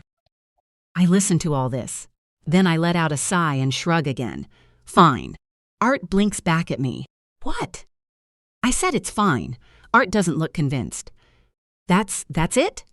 What more do you want me to say? I can't prove he's lying. And I'm not pretending to be perfect. I've got to make peace with the fact I could be wrong, made mistakes, and have regrets, huge regrets, about the way I've gone about things in the past. Sometimes I wonder if anything bad that's happened since hasn't been, karma or something. I pause to swallow. For a moment, I wonder if Art's going to ask me to elaborate, ask me to explain, but he remains silent. Anyway, where Paul's concerned, I've reached a bit of a dead end. I can't do anything other than just hope you know what you're doing. As I say the words, I feel a sweeping sense of relief. It's like all the tension I'd been holding in me ever since Art stormed out of Meryl's flat, ever since I saw those police cars on Eaton Square, is now flowing out of me. I'm not sure I'm doing the right thing. I'm not sure I even believe what I'm saying. I do know that it feels like my only choice. If I don't want to lose my son forever, this is what I need to do. We ended up talking about his plans for the wedding. How he wants to still go ahead with it, even after Meryl's death. I would say it's what she would have wanted, but that's obviously not true after you made her dislike Paul. I choose not to react with anger and instead take a diplomatic approach. I know she would have wanted you to be happy. And that's what I want too. But I want you to get married for love, not to defy me, or because you're trying to prove some sort of point. He looks confused. What point would I be making? I could answer this with a very emotional rant if I allowed myself to get carried away, but instead I take care with the words I use. A point about being an adult now. I realize I may have been a bit overprotective, especially after what happened last year. I don't want to go into that, he says quickly. I know, I wasn't going to. I could understand if this wedding is about you proving to the world, to me, that you're capable in some way. And you don't need to prove that to me. I know you are. Art is quiet for a few seconds, then says, I love him. I want to be married to him. Isn't that all that matters? I nod, trying my best to smile, to look as if I agree. It's like I'm pretending I have a time machine and can undo the recent past. I think I'll pop to the loo, I say, and get up. Art pulls his 2 IKEA bags out of my way. As I turn, someone pushes into me. I don't look around, just mutter some apologies, keen to get to the bathroom before Art can see I'm upset. It's a single cubicle with a dodgy-looking lock. Inside, I wash and dry my face, then lightly reapply some makeup, doing my best in the very low light coming from the dying bulb above. Just as I pull the handle down to let myself out, the door opens with such force it almost knocks me backwards. My hip collides painfully with the sink, and I'm about to shout at the person to be careful when I see who it is. Anya. She's standing framed in the doorway in a puffy gray raincoat, looking even worse than before. Hair untidy, eyeshadow smudges down her face, almost unrecognizable, but still her. Anya, what are you doing, Fafet? She comes inside the cubicle and locks the door, stands still at first, then starts swaying. It's disturbing. Her eyes are locked on me the whole time, her teeth clenched. A cold chill is spreading through me, the same sort of coldness I felt outside Meryl's apartment, when I knew something was wrong. Only this time it's my own safety I fear for. You bitch, she says, spitting the words out. Okay, Anya, let's just calm down. Then she goes for me. Flying forwards, pushing me against the wall. I only just manage to stop myself falling over. She pulls at my hair, and I scream. Get off me! You've fucking ruined my life. He's left me. You know that. My boyfriend's left me, and it's because of you. He says I'm obsessed with you. And how could I not be when you made sure I can't get any job in the country? Because you told everyone I was a psycho. She's holding something in her hand, trying to bring it to my face. Horror, I realize what it is. It's a very large safety pin. And the pin is sticking out, heading towards my eye. Why wouldn't you just give me a good reference? Did you want to pour salt on the wound? You can't bear the idea that Anya, you were insubordinate, unprofessional. I push against her, but the pin gets closer and I freeze. One more move, and it goes into your eye. Then you'll wish you'd never been so vicious, such a fat. Serena? The door is shaking as though someone's trying the handle from the other side. The loose lock clicks and the door opens. It's Paul. He stands there watching the strange sight with an open mouth. What on earth? Fuck off! Anya shouts at him. She's got a pin. She's holding it to my eye. I cry out in a shaky voice. Okay, keep calm, Paul says, stepping into the cubicle. Get help, I say, wondering if I should start screaming, but I'm scared Anya will plunge the pin forward. Her hand is shaking with tension, and I can hear her rattling breaths in my ear. If you scream, you'll regret it. You'll regret it for the rest of your miserable life. Anya, please, I say. We can talk about this. Paul takes another step forward. Anya, is it? Why don't you put the pin down? We can all talk a bit easier that way. It might do some damage. That's the fucking point, she shrieks. I can hear voices from the coffee shop now. People realizing something is going on. Please, let someone call the police. Please let them get here in time. I think we need to dial things down, Paul says. He's walking closer, very slowly. Do you know, Anya, I've been in a desperate situation on more than one occasion in the past, and each time I was grateful. There was someone there to help me, to remind me that there is always a way forward, even if you can't see it. One of those people was the woman you're threatening. I'd very much like to see her unharmed. She's a bitch, Anya says again. Do you know what she's done? No, I don't, but I can see she's very scared. I think you should let her go. He holds out his hand. I'm surprised by his words and stunned by how bold he's being. And I can't help but be reminded of the moment he has alluded to. The moment I approached him on that riverbank in a frozen forest, trying to talk him away from the edge. I have nothing because of her, Anya says, although her voice isn't as strong. The shakiness has taken over, the words now more of a whimper. Let's talk about it, okay? Says Paul. His hands are stretched out, nearly touching her. You really don't want to do this. You want to put the pin down. Come on, give it to me. The sharp point judders.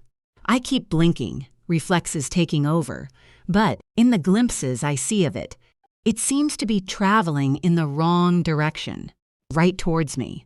Then Paul reaches us. His palm appears underneath her clenched hand, and she drops the pin into it. Then she runs. 48. Serena. June 2026. After the incident with Anya, things change between Art and me. And Paul and me. How could they not? I'm not sure if Paul saved my life, or if Anya would have gone through with it. But even so, I guess I owe him something. Maybe now we have, in one way or another, saved each other's lives. We're bonded in a strange way. Not friends, exactly. Linked. More than we were before, in our tense tug-of-war for Art's love and attention. And while I'm not about to relinquish all my concerns, I have to accept a certain amount of goodwill is needed. I'd almost reached this conclusion during my talk with Art, before the terror of that Cafe Nero bathroom. Paul's heroism just sealed the deal. But the deal isn't easy. I have the benefit of Art staying at the house occasionally. Some attempts at resurrecting our old traditions and activities. Movie nights, lunches at chain restaurants, even a play at the royal court. Things remain far from normal, though, and still there is the wedding. No matter what I say, it seems to be this big, immovable thing on the horizon, planned to take place at a registry office next month. I've run out of ways I can say, why the rush? And what about next year? And how will this work with uni? Art either evades or tells me to back off. I'm doing what I want to do, Mum. Please don't turn this into another row. So I keep the peace. I do my best to be civil with Paul. He sometimes comes to the house with Art, and we eat a takeaway. Doing our best to act as though no weirdness has passed between us. I'm not sure I do a very good job, but I try. As the weeks go by, I focus on other distractions. I have more dealings with the police, this time because of Anya. Shortly after she attacked me, she assaulted a man she used to work for, smashing a bottle of wine over his head as he came out of his house. She was arrested, and it sounds like she may end up sectioned rather than going to prison. Had it not been for the threat to blind me, I might have felt more guilty about this, for perhaps contributing to her instability when I fired her. Now, each time I think of her, all I can see is that sharp point edging towards me. Through all this, I still haven't got used to the idea that Meryl is gone, that I'll no longer get to offload to her, to talk things through, to laugh and cry as I do my best, to be a good parent and artist and businesswoman. Even though I try to accept the authorities' decision that her death was a fall, her absence is like a hole in my life, a jagged rip that I can't fix. Meryl's funeral, delayed by some weeks due to the police and coroner looking into the death, is to be held at a church on the outskirts of Oxford. I'm relieved, as part of me had wondered if the main funeral would be held in the U.S., what with Meryl being American-born with a son living in New York. Oxford is very doable, chosen apparently because she and her late husband had a place there in the 1980s and renewed their vows in the little village church. The wake is to be held at Marwood Manor, the family home of her close friends Lord and Lady Ashton, just a short drive from the church. When I say to Art, we'll travel to the funeral together, I don't even think about Paul coming with us. Art makes the assumption, and I don't battle against it. He even decides that he and Paul will stay over with me in Pimlico, so we can set off early the next morning in case there's heavy traffic. I go along with all this in a daze, nodding where I should, while wondering if Paul attending is in good taste. What if Meryl's family know he was questioned in connection with her death? Would they know? Maybe these things are confidential, and they don't have any idea who he is. Perhaps my concerns that people will be gawping at us as we file into the church are unfounded. The afternoon before the funeral, Art and I go shopping for his wedding outfit. Paul is working, so it's just him and me. And as I sit on the sofa in the shop and stare at him looking so smart in his suit, I feel my eyes prick with tears. Because I'm emotional that he's reaching this point in life. Because I wish it were under different circumstances. I think the trousers could do with alteration, don't you agree? I blink at the young man in front of me. What? Mum, are you paying attention? Art says, a smile on his face. Is it okay if I make adjustments? I mean, it'll cost more. Both Art and the shop worker are looking at me. Oh, yes, sure, whatever. I can pay for it if it's an issue, Art says, frowning. No, it's not. Sorry, I was thinking about things. I'm happy to pay for your suit and anything else. The shop worker pulls a curtain across while he takes Art's inside leg measurements. I'm hoping we'll get an update on the money situation after the funeral, says Art from behind the screen. I'm pleased he can't see me when he says this. I feel my body go tense. I don't know if it will. We'll need to have a conversation about that, Art. Perhaps not here. Relax. Mum, I really can be trusted with the money. And presuming Meryl didn't change her will before her death, I guess my share will come to me more or less right away. It's not about you being trusted or not trusted, I start to say, but don't finish the sentence. It's your husband-to-be I don't trust, I think to myself. We don't carry on with the conversation when he comes out, measurements taken and the suit pinned up, and walk back home through Green Park in near silence. Paul comes over in the evening once he's finished his shift, taking his clothes for the funeral upstairs, then joining us in the living room for pizza and a movie. Once the credits roll, I get up and say, I'm going to get an early night ahead of the drive to Oxford tomorrow. We could go by train or get a cab, asks Paul. I'd be happy to chip in, I shake my head. No, I like driving. Thanks for offering. I wish I liked driving. I'd do anything to avoid it. Paul says, grabbing the pizza boxes and taking them through into the kitchen. When we have our own house, we'll only need a car for Art. I'll just get taxis everywhere. This statement doesn't put me in a good mood, aware that it must be Meryl's money he's mentally spending. I head upstairs, shower, and get into my pajamas. When I come back down to make a hot drink, I can hear Paul and Art in the kitchen. I'm not sure what makes me stop in the hallway.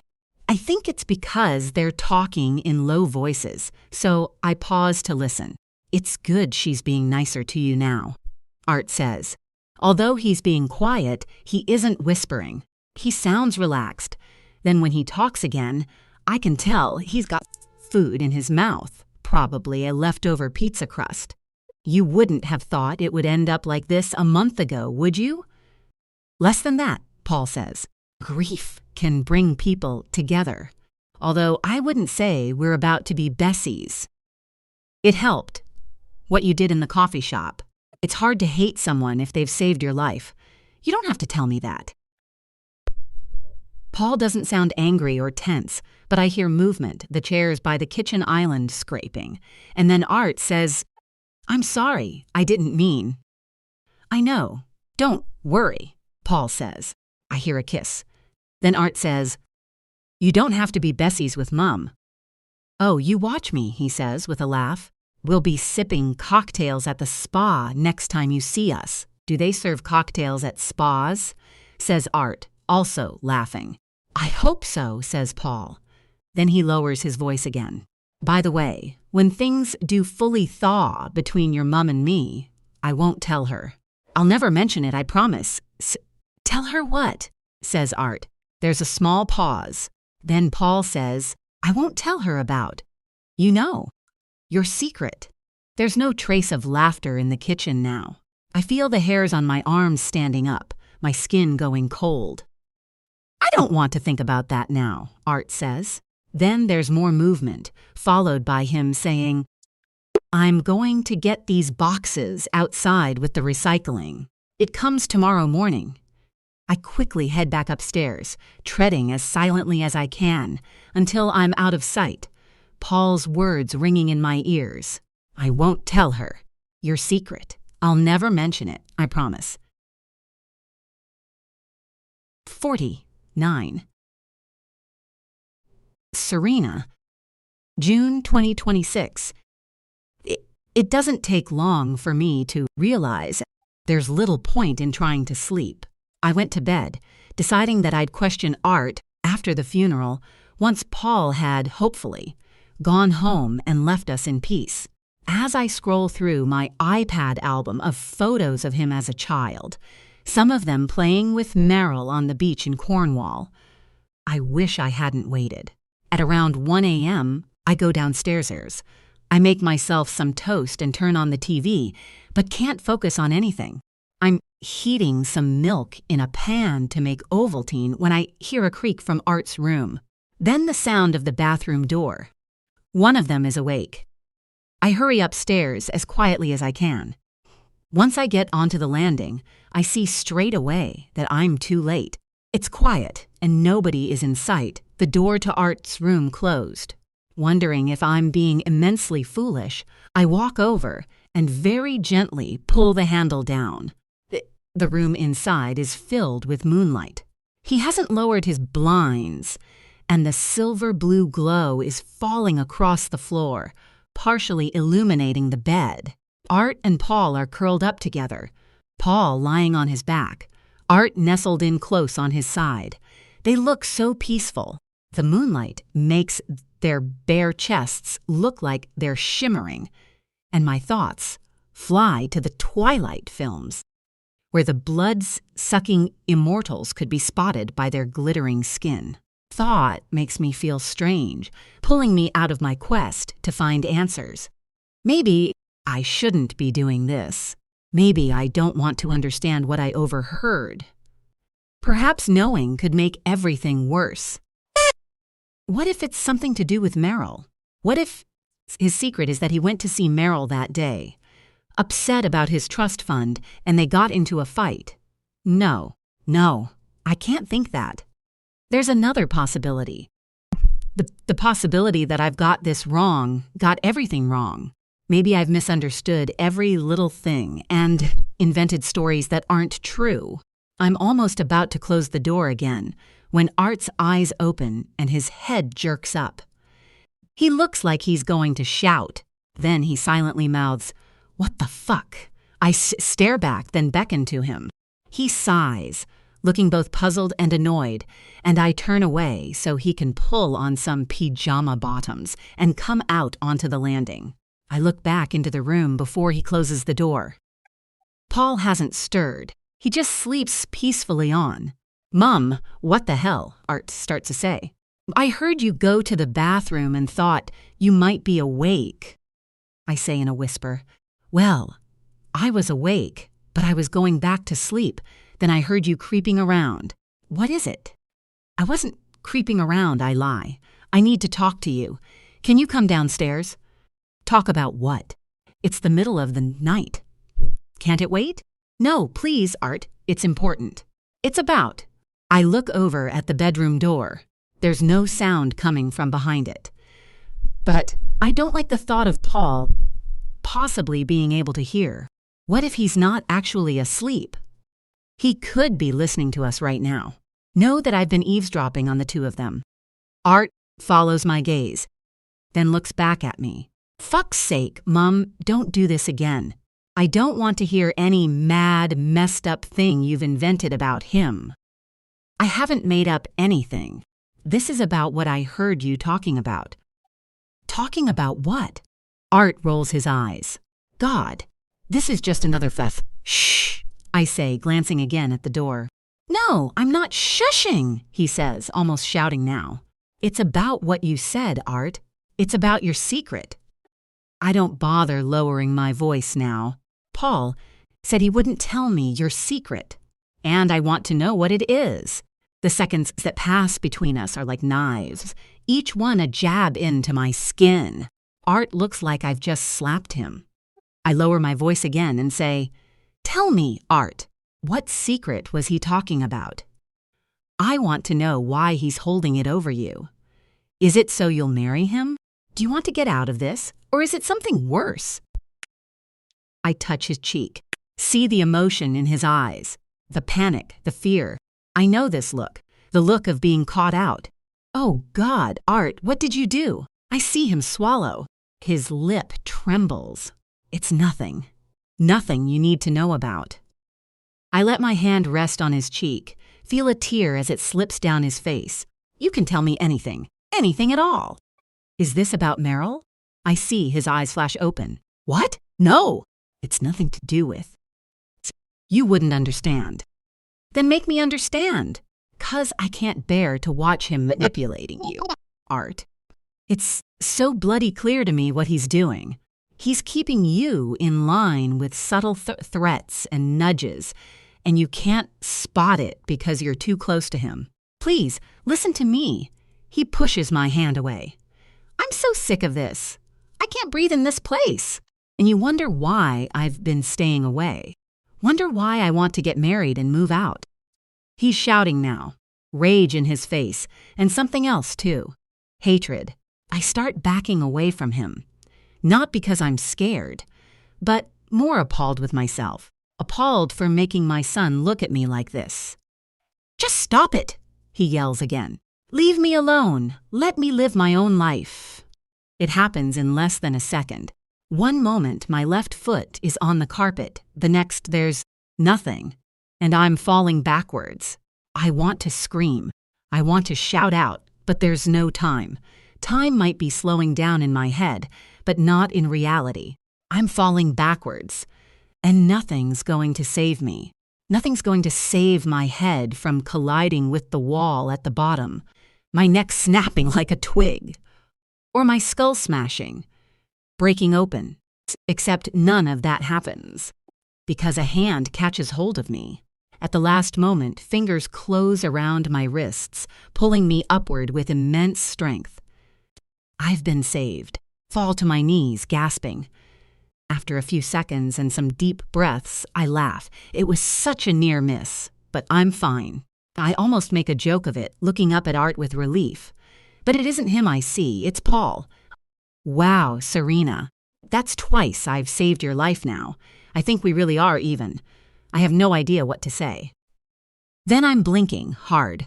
Art has turned on the landing light, and it distorts my vision. I can't see either of their faces, their figures framed in silhouette in front of me. "Are you okay?" Art asks eventually. I pull myself up. "Yes, fine." "What was the row about?" Paul asks, looking between us. "It wasn't a row," I say. "Yes, it was. Cuts in Art. That's exactly what it was." He looks angry again, his expression hard and defensive. "So, what is the secret?" I say, looking at first Art, then Paul. "What haven't you told me? I heard you talking about it. I know something is going on between you." When neither of them answers, I feel like screaming, but force myself to remain as collected as possible. I want to know now. Art looks like he's about to burst into tears. I see his hands trembling. Then he walks past me, going back into his bedroom, slamming the door behind him. I want to follow, to take him by the shoulders and shake the truth out of him. But I know that won't get me anywhere. Paul is looking at me. His face is blank. Then he raises his eyebrows and a slight smile becomes visible at the edge of his mouth. "Maybe you don't know your son as well as you thought," he says quietly. He turns to go, then looks back. "You're welcome, by the way, for saving you from falling. You're lucky I'm here, and I always will be. Don't worry about that." Then he goes back to the bedroom and closes the door. 50. Serena. July 2026. Dull thud wakes me the next morning. I roll over onto the cool pillow next to me, memories of the night, before arriving the moment I open my eyes. I immediately feel there's something wrong. At first, I think it's leftover tension from the argument with Art, or from nearly breaking my neck falling down the stairs. Then, I hear the sound of voices outside, down in the street, followed by the noise of an engine. Getting further away until there's nothing. I look at my phone and see a message arrive from Art, flashing up at that very moment. Decided to get the train to Oxford, then a taxi to the funeral. Thought it best. Shit! I say out loud, pulling the duvet back and thudding towards the bathroom. I turn on the shower, then try to call Art, but he's either put his phone away or, most likely, is ignoring my call. I'm not running late, but still get ready in a rush, feeling cross with myself and the whole world. In less than an hour, I'm in my own car, reversing out of the space so fast, I almost crash into a man on an electric scooter. I promise myself to take extra care throughout the journey. Meryl always reminded me not to drive when angry. This sort of comment usually led to me saying something like, "Well, we can't all have a chauffeur," but in a playful way. I never wanted to make Meryl feel bad for her wealth. She was the living proof that multimillionaires could have hearts of gold, and memories of my time spent with her occupy my mind as I journey out of London, taking the M25 towards Oxfordshire. Even though I left in good time, things don't go smoothly. On one of the country roads, not far from the church where the funeral is being held, an accident involving 2 smashed-up cars, an ambulance, and police causes me to sit stationary for 25 minutes. Eventually, the police sort out the gridlock behind me, and I'm able to turn around.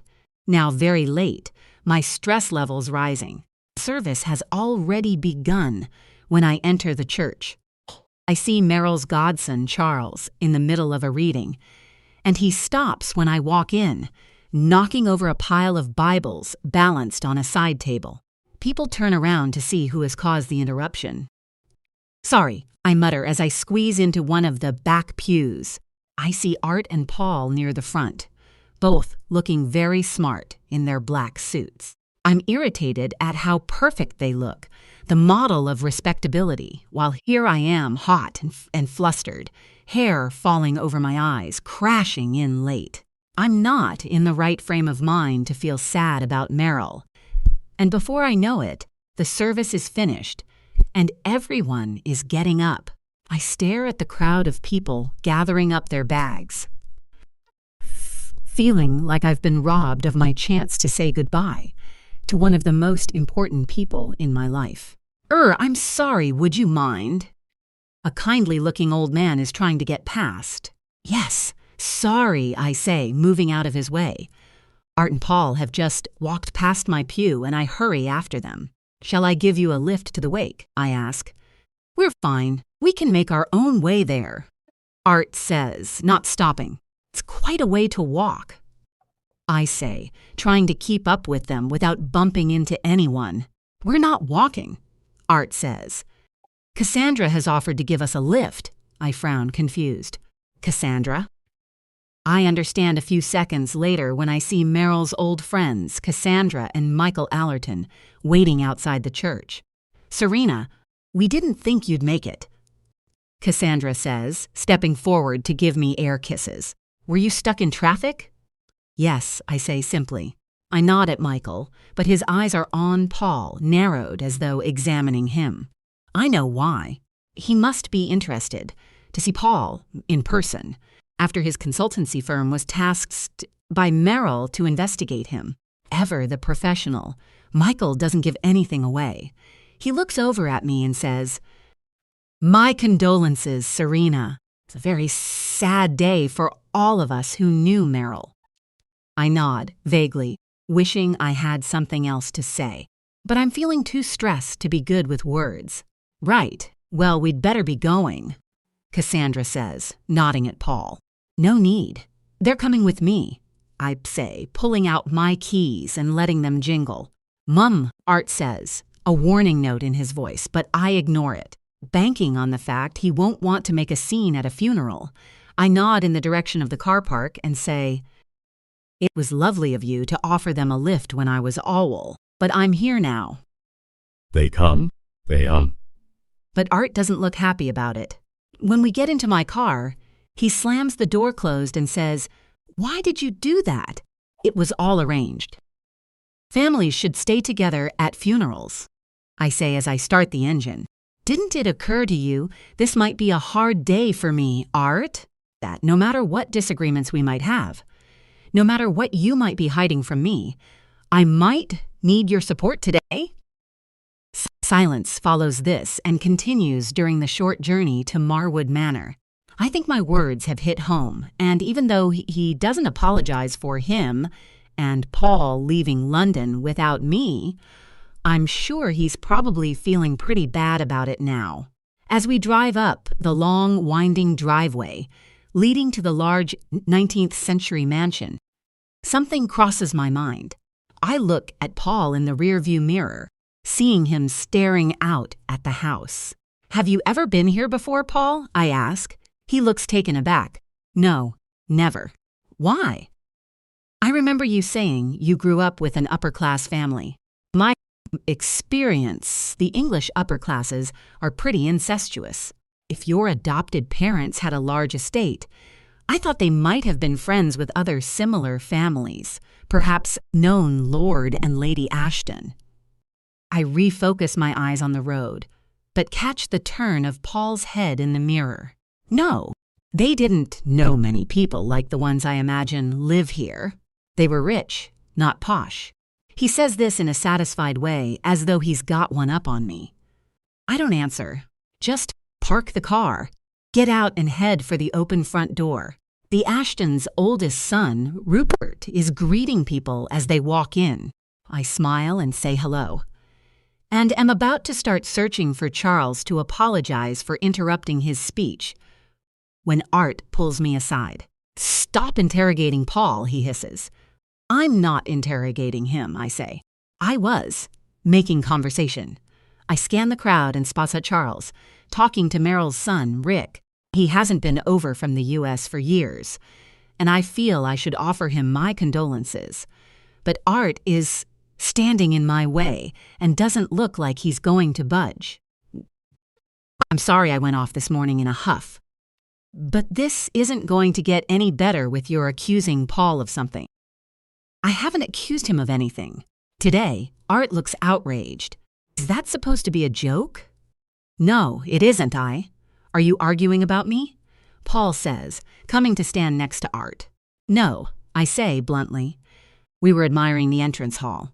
The building was designed by Augustus Pugin, I think, though it slightly differs in layout compared to Scarisbrick Hall or Alton Towers. Paul's eyebrows rise. Theme park? The house on the estate the theme park currently sits in. "Yes," I reply, sounding sharper and haughtier than I mean to. "God, you're such a snob," Art says, then takes Paul's arm and steers him away. I'm left standing alone in the entrance hall. I move to the side to allow people to pass, feeling in the way and out of place for the second time in the space of an hour. I try to make small talk with mutual friends of Meryl's, some who knew my parents, and dance polite around the fact I disappeared when I had a baby aged 16. Lady Ashton takes me on a trip to the Annex building to see my snow leopard painting displayed in the living room, and I do my best to smile. After that, I find a secluded spot on one of the benches near the outdoor swimming pool. I haven't smoked for 10 years, but I find myself desperate for a cigarette. Perhaps my thoughts manifest it into being, or perhaps I'd smelled it without realizing. Whatever the case, the tall, thin figure of Michael Allerton steps onto the poolside, puffing on a cigarette.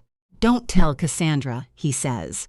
"My wife doesn't complain about much, but my smoking is something she can't abide." I nod.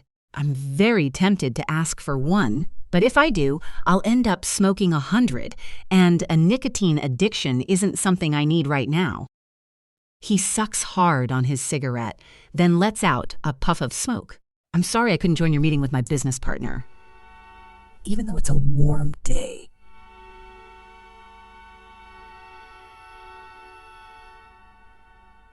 Of cold discomfort Whenever I think about Paul and the information Merrill discovered. Bartholomew was very kind in explaining everything, I say. I look around to check we can't be heard, but it seems we're alone.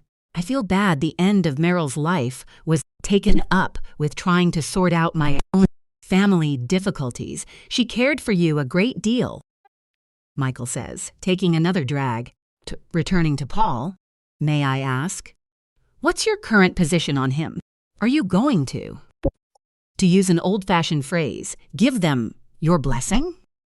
I let out a long breath, relaxing my shoulders, trying to free myself of the tension I've been feeling since the argument last night.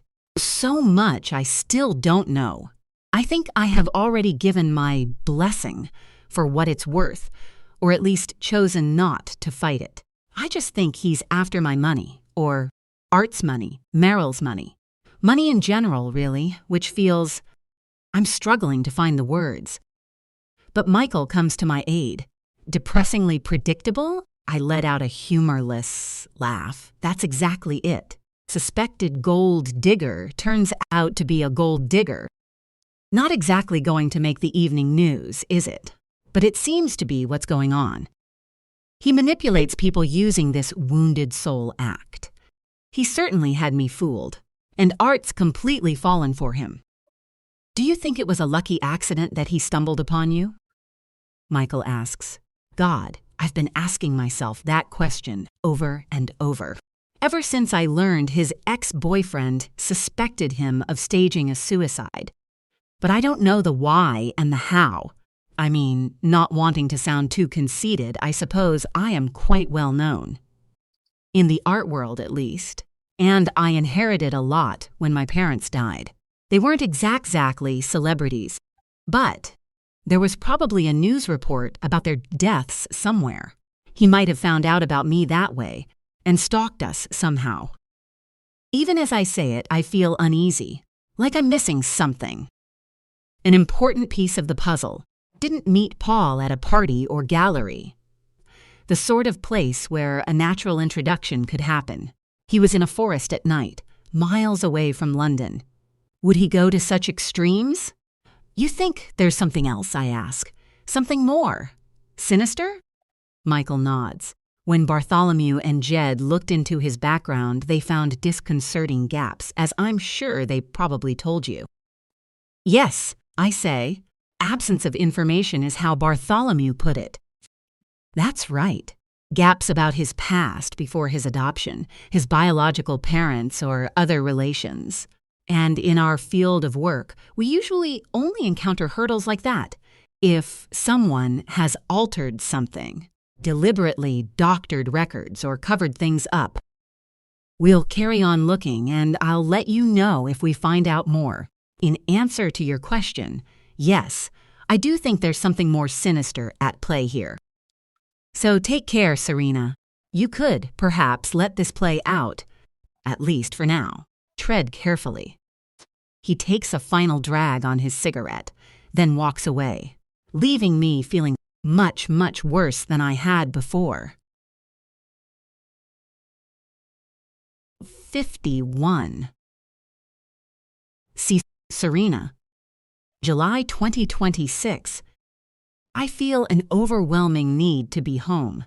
Deciding to leave early, I walk quickly back into the house, through the open French windows leading into the library, and come face to face with Lord Ashton. Serena, it's good to see you, even on this sad day. Has my wife taken you to see your painting in the Fat? Yes, she has, I say sickly, aware I'm probably being rude, but I can't bring myself to do the small talk. I'm just looking for my son. I'm going to have to head back to London, I'm afraid. I'm sorry to dash off. I'm told Art and Paul are being given a tour of the property. I think they headed upstairs. Lord Ashton says, raising his eyebrows to the ceiling, it takes ages to track them down. I walk along corridors, look into rooms, feeling awkward as I search private areas of the house, but getting more desperate to find Art with each second that ticks by. I'm almost about to turn back, assuming they've gone downstairs via another route, when I hear voices. Then a laugh. There's only one door at the end of the corridor, so I walk swiftly towards it.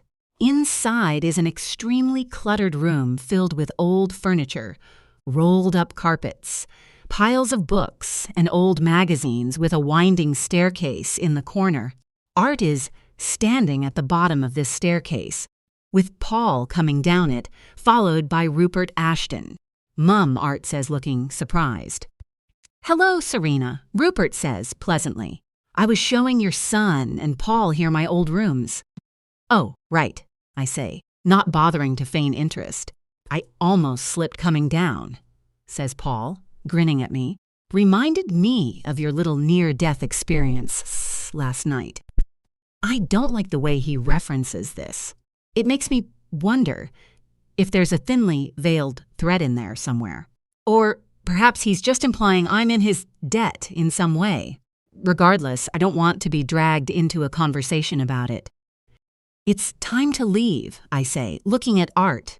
"What? We've only just got here." "That isn't true. You've been missing for ages," I say. "We haven't been missing. We've been."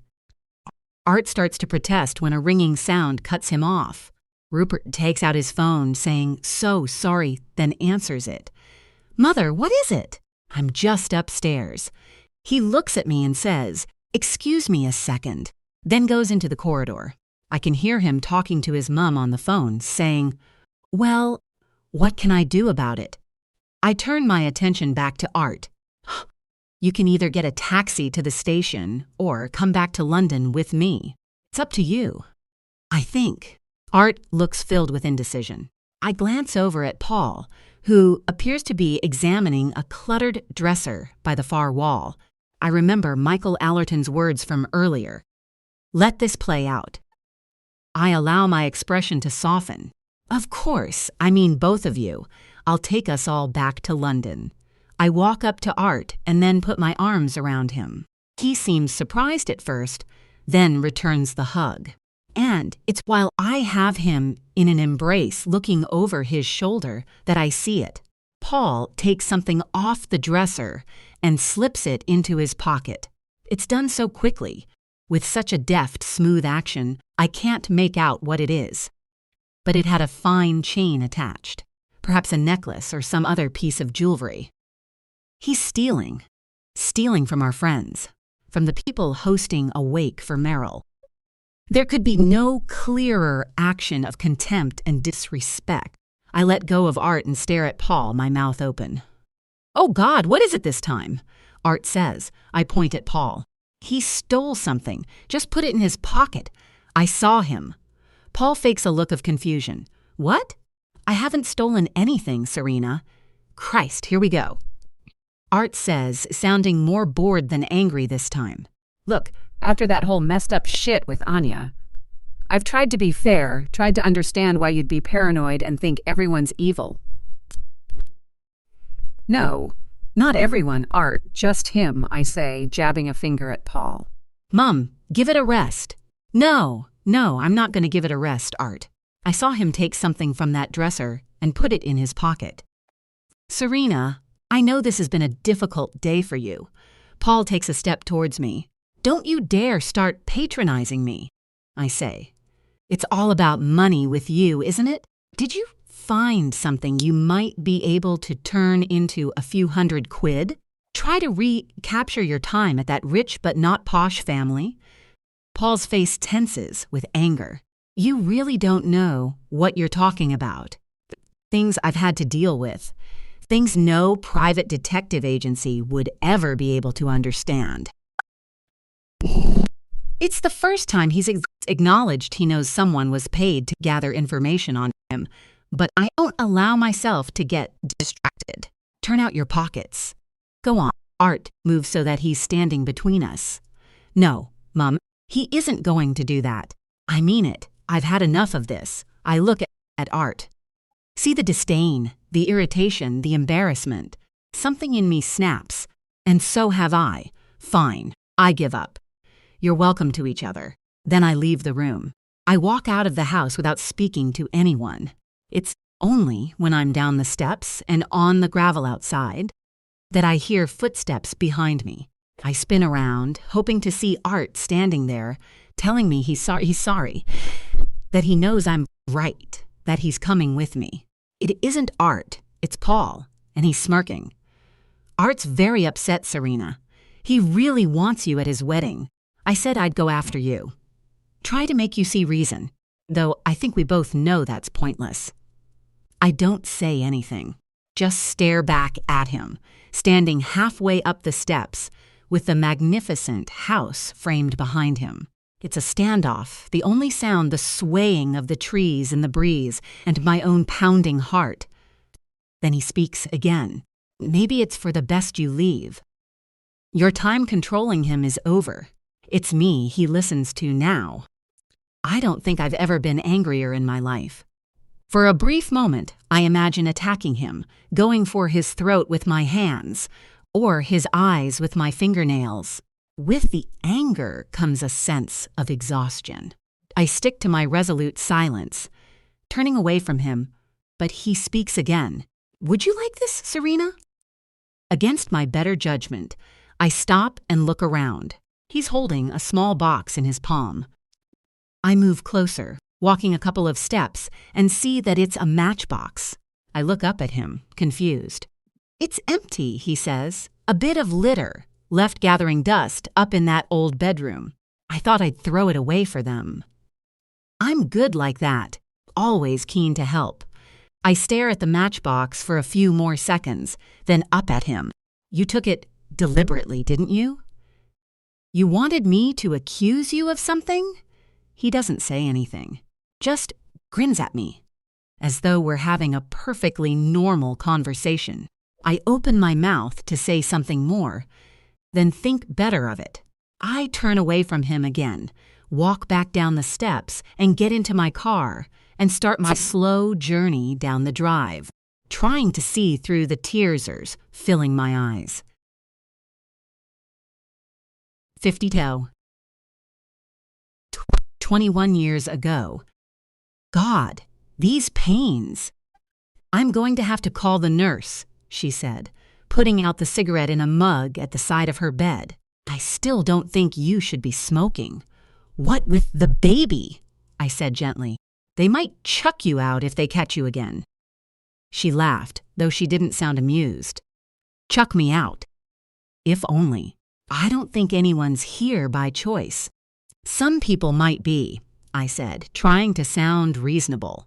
This place is awful, and you know it, she said through clenched teeth. I'm doing my best not to think like that, I said in a small voice. It was true. Since arriving at the hospital, in fact, since the very moment I realized I was pregnant and was told I was a shameful disappointment, my familiar fog of despair had never been far away. Chatting with the other women and girls had helped, but those feelings were always there, waiting on the sidelines, ready to drift into view at any moment.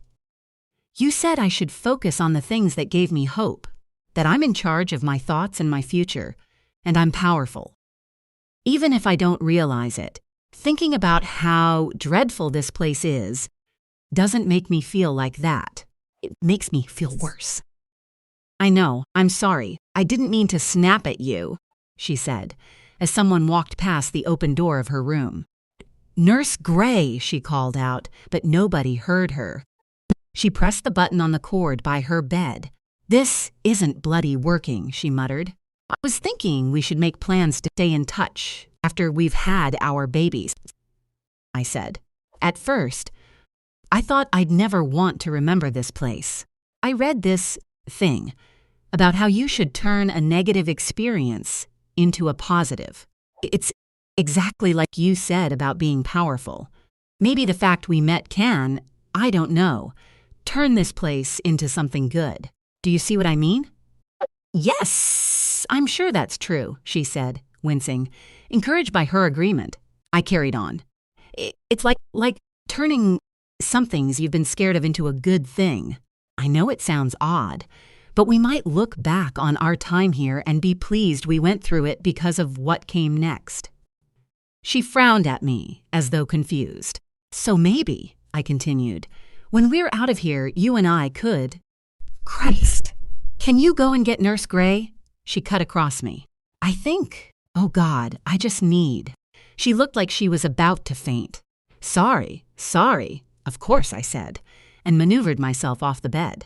My mother says I could talk for England if someone doesn't stop me. Do tell me to be quiet if I get on your nerves. Please, just get Heth. Nurse Gray, yes, of course. Sorry, I said, then walked out of the room as quickly as I could, eager to be helpful. In the end, that was all I could do. Try to be kind, keep pressing onwards, hope there would be better things to come. I couldn't have been more wrong. 53. Serena, July 2026. Even through all our earlier rows, it's never been like this. I've never been cut off from art like this for so many weeks. It's like I suddenly don't have a son. And without Meryl, the choices of who to turn to are limited. I have friends, ones I've made through work, or knew from school and reconnected with later in life. There's nobody I can open up to in the way I would have with Meryl. At one point, I reach out to Neris in a very casual way, saying I still owe her a dinner. This doesn't get very far. She leaves me a voice note to say she's taken up a research position at a clinic in Atlanta for 2 months. I know ages has gone by, but I've been meaning to ask, what happened to that guy? She says at the end, he never reached out to me. I hope he's okay. I'm really sorry I haven't checked in sooner.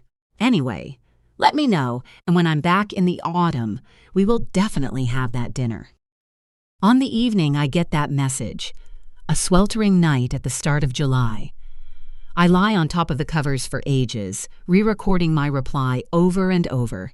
I try pouring out my heart, telling her not only is that guy very much okay, he is also a manipulative gold digger who seduced my son with the likely aim of getting his hands on his money. When I listen to it back, it sounds hysterical and completely absurd. I try to lay out everything calmly in an email, but then delete the whole thing. In the end, I stay clear of the whole subject. Things are fine, and no worries at all. Looking forward to a catch-up when you're back. Hope it goes well. I get up, about to draw the curtains, when my eyes fall on a figure walking through the lamplit street. And as he passes under one of the lights, I see who it is. It's Paul. I step to the side, out of sight, then peer around carefully, in time to see him come to a stop in front of my house. Then he looks up at my window. A jolt of alarm hits me, and I duck out of sight. You're being ridiculous, I tell myself. Get a grip. But another part of me knows I'm not being ridiculous. I may not be sure what this man is capable of, but I'm suddenly aware of how vulnerable I am. And as I acknowledge this, I realize another fact. He might have a door key. He could have Art's key with him now, ready to turn it in the lock. Then what? Kill me? Throw me down the stairs? Another accident. Another occasion where he'd miraculously conjure up another irrefutable alibi. Whether he has a key or not, he doesn't use it. Because a second later, the doorbell goes. He knows I'm home. He must have seen the light from my room. Possibly even spotted me watching before I ducked out of sight. I look over at my phone on the bedside table, though I'm not sure who I'd call. The police? Art? Tell him his fiancée has come over to kill me. That word, kill, causes me to shiver. Images of Meryl lying sprawled on the floor coming to mind.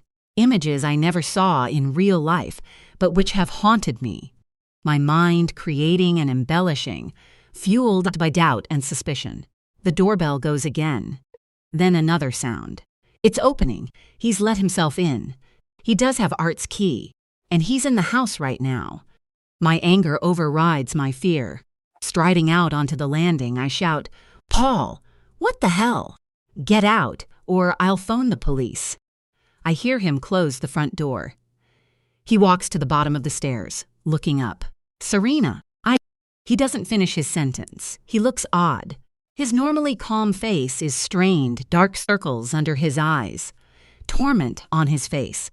His hair is messy too, like he's been running his hands through it, or just got out of bed. It reminds me of how he looked at the edge of the river when we first met. A lost soul, in need of a helping hand. It feels like a lifetime ago now. I'm so used to seeing him looking handsome, tidy, perfect. The change in him is so disconcerting. It makes me pause. It's like he's become another person. Same basic shell, but a different soul inside. I need. His hands are shaking, tight fists at his sides. I seize him swallow, the act appearing to cause him pain, his face tensing. Part of me wants to offer him help, try to comfort him, the same way I did all those months ago. But I can't. Too much has happened. And then another thought crosses my mind. How do I know this isn't a trick?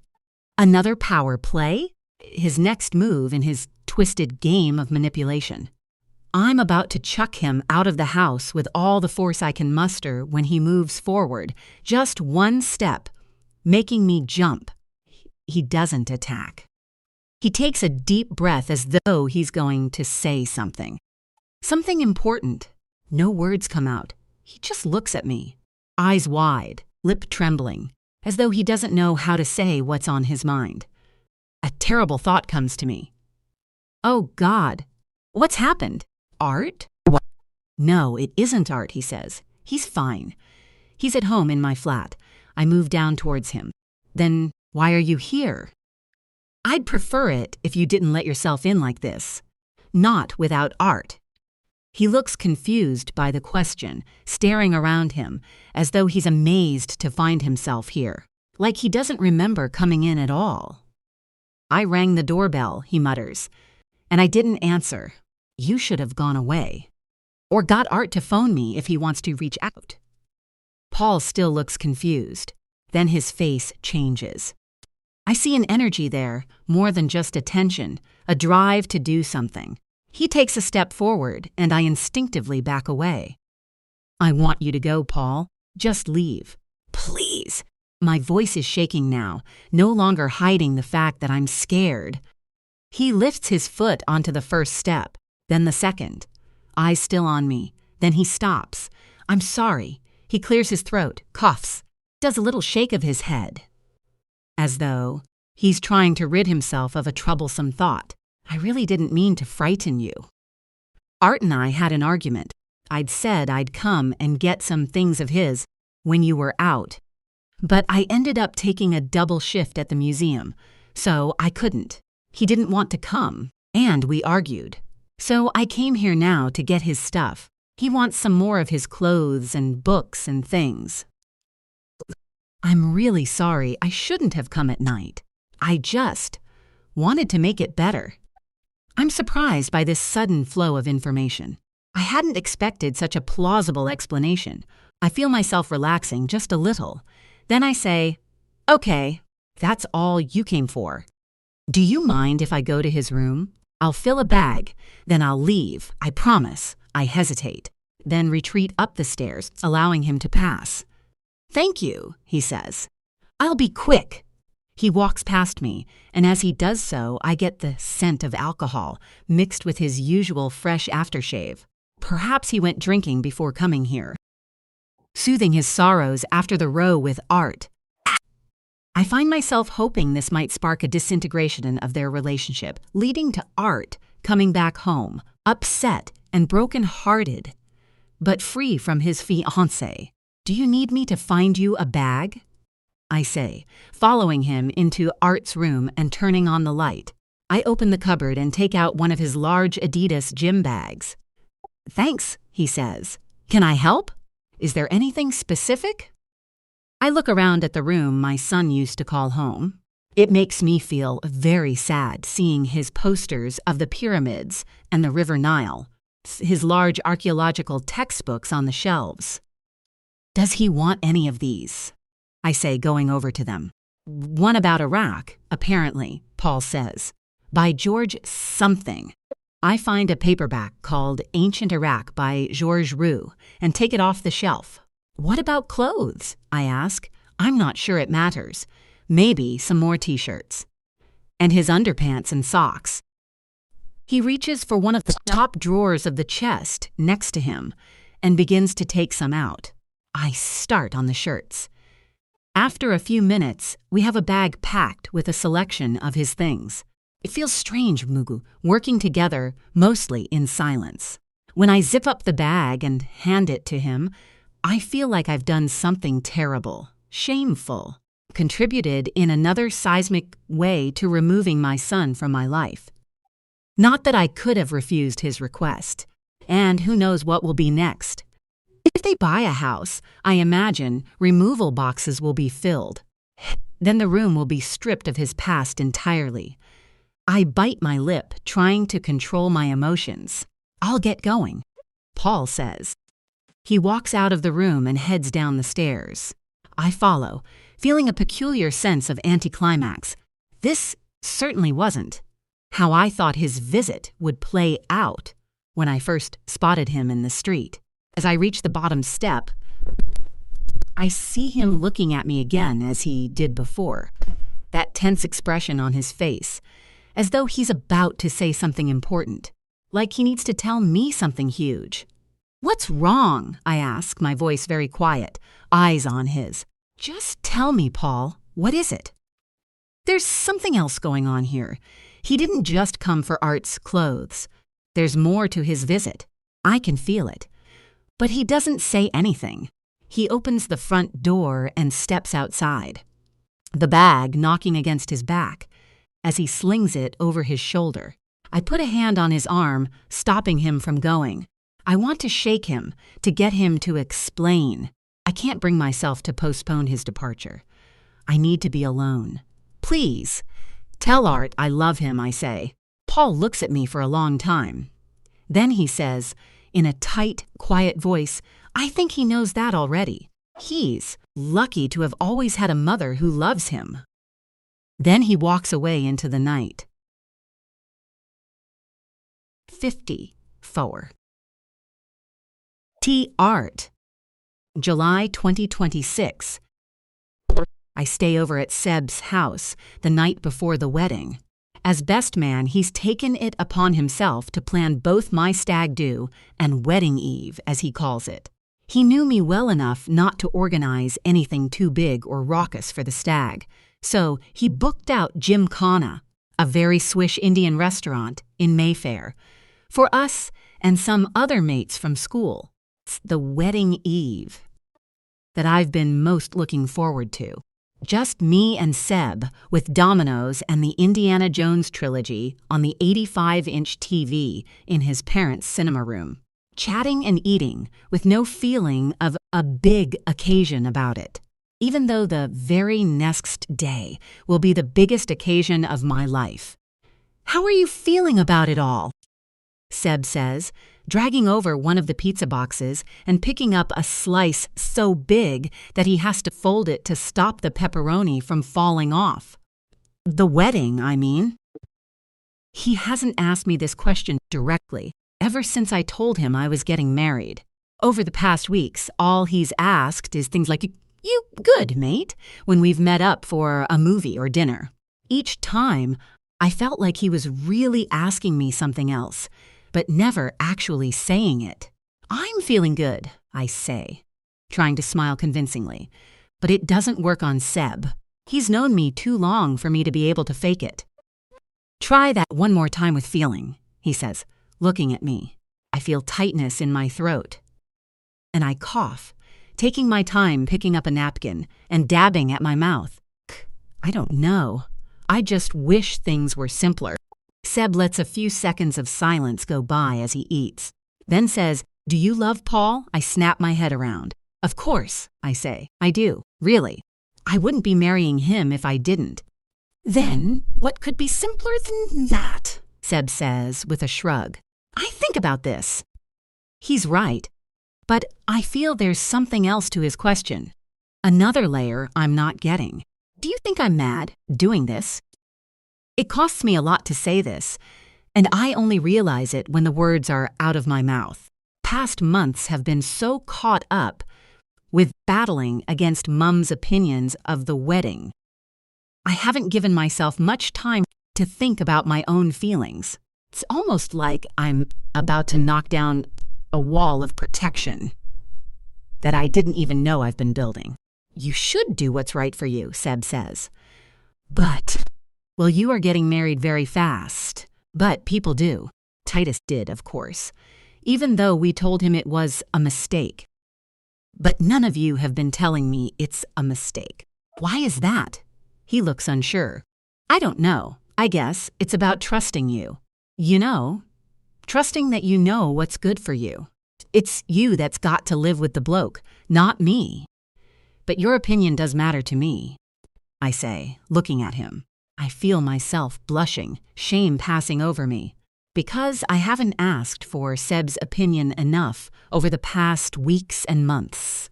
This is the guy I used to tell everything to. No detail too personal, no topic off limits, until Paul walked into my life. My opinion is that, well, he's kind of unknowable. I want to like him, and he's very friendly, but I don't know. I guess I'll get to know him as time goes on. This vague, uncertain answer doesn't make me feel any better. Seb's normally so certain, very upfront in his advice, and sure about what to do. I don't know if he's just being cautious with what he says the night before my wedding, or if he has concerns or doubts that go beyond tonight. Is this about your mum? Has she kicked off again? Seb asks. The question is all I need to push me over the edge. Burst into tears, loud, gasping, childlike tears. I'm dimly aware through my swimming vision that Seb is staring at me, stunned. Horrified, perhaps. Then his arms are around me, pulling me close into a hug. It's okay, mate. I'm sorry, I shouldn't. It's not you. It's not your fault, I try to say between the sobs and gasps. I'm mortified to be crying like this in front of him. He's seen me cry before, when we were younger, but not like this.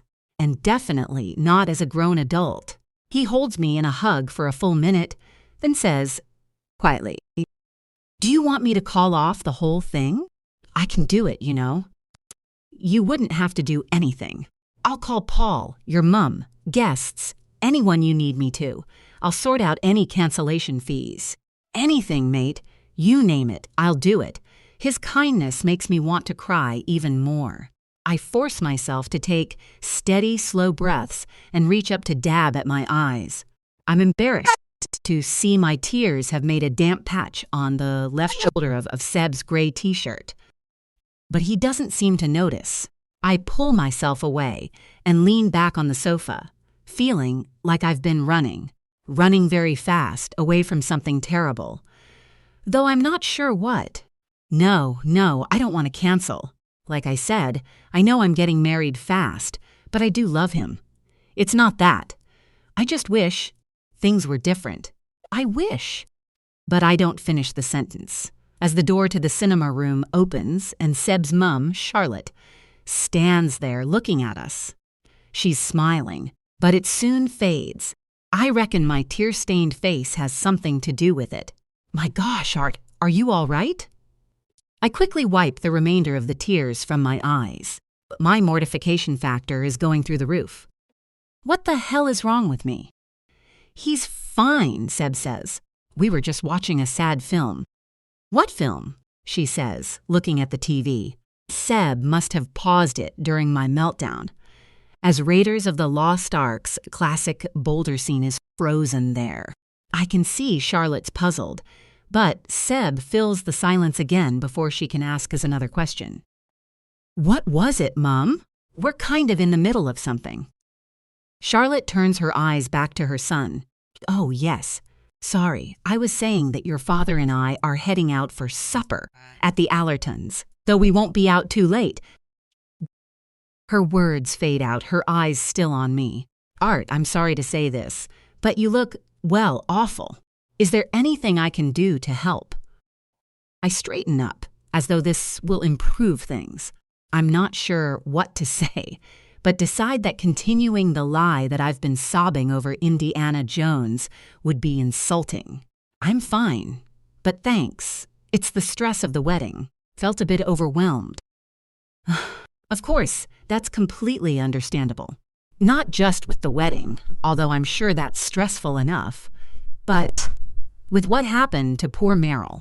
I didn't know her myself, but the Allertons did, and they said she was like a grandmother to you. It must be very difficult. I sent your mother a condolence card, but I should have reached out to you a fet. No, don't worry, I say, feeling bad for how guilty she looks. I'm fine, honestly, but that's kind of you. Charlotte seems unsure. She hovers for a moment, then glances at Seb, who says, "Bye, Mum," in a pointed way. She smiles, gives me a little wave, and says, "Don't go to bed too late. You'll want to look fresh-faced for the big day." I have a terrible night's sleeps, having my first night terror in a long while. I wake myself up with my own shouts. Then the bedroom door opens, and a woman I don't recognize at first stands there, looking worried. "You all right?" she says. "Shall I get Sebastian?" I rub my eyes and realize it's the housekeeper, Félicité. "Sorry, I didn't mean to shout. I'm fine." "Yes, nightmare, was it?" she says. "Or perhaps you're poorly." "I'm fine," I say. I hear movement outside, and then Félicité calls out, "I think your guest is poorly.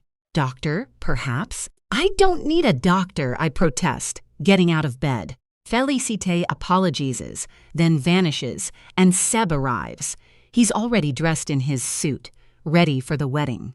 I walk over to the bedside table and pick up my phone, suddenly panicked, but it's still early. Apart from a WhatsApp from Paul saying, "See you soon, X," the screen is blank. "You okay?" he asks. I sit down on the edge of the bed, phone still clutched in my hands. "There's no message," I murmur. "Sorry?" he says, coming into the room. I thought Mum would message. But there's nothing. No text or missed call. Seb is silent for a moment. Then he says, "You could call her?" I let out a slow breath. "I suppose. But I really wanted it to come from her. I wanted her to, I don't know, change her mind." Seb comes in and sits down next to me. "Well, there's still time for her to turn up. If you're going ahead with this, I think you need a mindset shift, mate. The way I see it, you've got a choice. 3 options. Call off the wedding, like I said last night. Still an option. Sort the shit out between you and your mum and then reschedule. Option 2. Go ahead and have a terrible time because you feel bad and spend the whole time dwelling on everything that's wrong. Or option 3, and in my view, the most fun. Decide to have the best day ever. Just think, fuck it, this is my day, nobody else's. Well, Paul's too, but you get the idea. Nobody can take that away from you.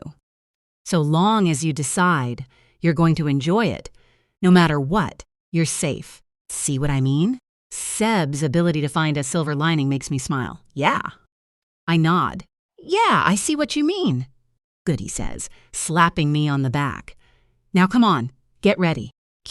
You can't get married in your pajamas. Well, I suppose you could, but it would make for interesting photos. I manage a short laugh. All right, option 3 it is. Good. Just remember, a great day, no matter what, right? He gives me a thumbs up. I return it. No matter what. 55. IAT. July 2026. I've walked past Chelsea Old Town Hall so many times, but I never thought I'd be one of the people getting married in it. Marriage has always seemed far in the future. Something old people did. Salmson had told me the day would arrive so quickly, I wouldn't have believed them. That was before I met the love of my life. That was before I met Paul. After a 5-day heat wave, today feels a lot cooler. I knew there'd be aircon, but I didn't want to arrive all hot and bothered. So I'm grateful for the cool breeze as I get out of the car and look up at the building in front of me. Nervous? Seb asks when I hesitate. I could distract you with some scintillating architectural history. Want to know about the vestry hall? I was reading about it on Wikipedia. Neoclassical style. Chap named Bryden designed it. Actually, I'm good, mate. Let's just go inside. Seb laughs and we head in. It's a little while later, when the fourth guest has arrived with no sign of Paul, that I start to get worried. We planned to spend the night before the wedding separately, but made plans to get the venue at 10:30. But an hour on and several phone calls later, I'm starting to panic. I head to the gents, go into one of the cubicles, needing a moment of peace, away from staring eyes and kind but concerned expressions. I try again and again to phone him, but the call doesn't connect. Please phone me. Don't mind if you're running late or got held up or anything. Just call me, please. I send the message and wait. It doesn't even show up as delivered. Time's ticking on, and the chances of an innocent explanation are starting to feel unlikely. There you are, Seb says as I come out of the gents. Still no sign of him? I shake my head. Something's happened, I say under my breath. He wouldn't be this late. Seb, who has, up until this point, passed off the delay as just London traffic, is now looking worried too. He hasn't sent you a text? Nothing you've missed? No email? We don't email each other, I say. And no, I've sent him a bunch, but he hasn't replied to any of them. Do you think, perhaps? Seb doesn't finish the sentence. I know what he's asking. Do I think he's jilted me? Left me here at the altar like some tragic figure in a romantic novel? He wouldn't do that. I say more to myself than in response to Seb's half-formed question. I didn't mean leave you here alone, Seb says quickly. I meant, do you think there's been an accident or something? It's not a nice thought, I know, but better than being stood up? At first, I think it would be. But then the thought of Paul in a car crash or being rushed to hospital causes another pang of worry. No, of course that wouldn't be better. Fuck, why can't anything be simple? I say, running my hands through my hair and walking down the hallway towards the entrance. I don't suppose I'll feel any better outside, but if there's a chance of seeing him a few seconds earlier and putting an end to my anguish, I'll take it. Hey, you're messing up your fringe, Seb says as he rushes to follow. I don't care about my fringe, but I don't finish the sentence, because another guest has arrived. Oh my God, I say. What, is it him? Seb says, followed by oh, when he sees why I've stopped. Mum. The word is barely spoken, more of a whisper, but she looks up and sees me, walks towards me. You came, I say. I feel like I'm going to cry again. Art, she says, simply, coming to a stop in front of me. Then her hands are on my shoulders, pulling me close. I had to. I'd never have forgiven myself if I hadn't. She looks at me, holding my face in her hands. I know these past few months have been, well, tricky. And I'm not going to pretend everything's fixed and fine, but let's put everything aside for today. I just want you to know that I'm here and I love you. Always. I feel my lip trembling. This is what I've hoped for, the very thing I wanted to happen. And for a moment, I feel happy. Light-headed, free. As though Mums waved a magic wand and dissolved the strange, toxic tension between us. But then I remember, everything's not fine. Far from it. What's wrong, love? Mum says. He's not here. I say the words catching in my throat. Paul's not here. He hasn't turned up. Nobody has a clue where he is. He's missing.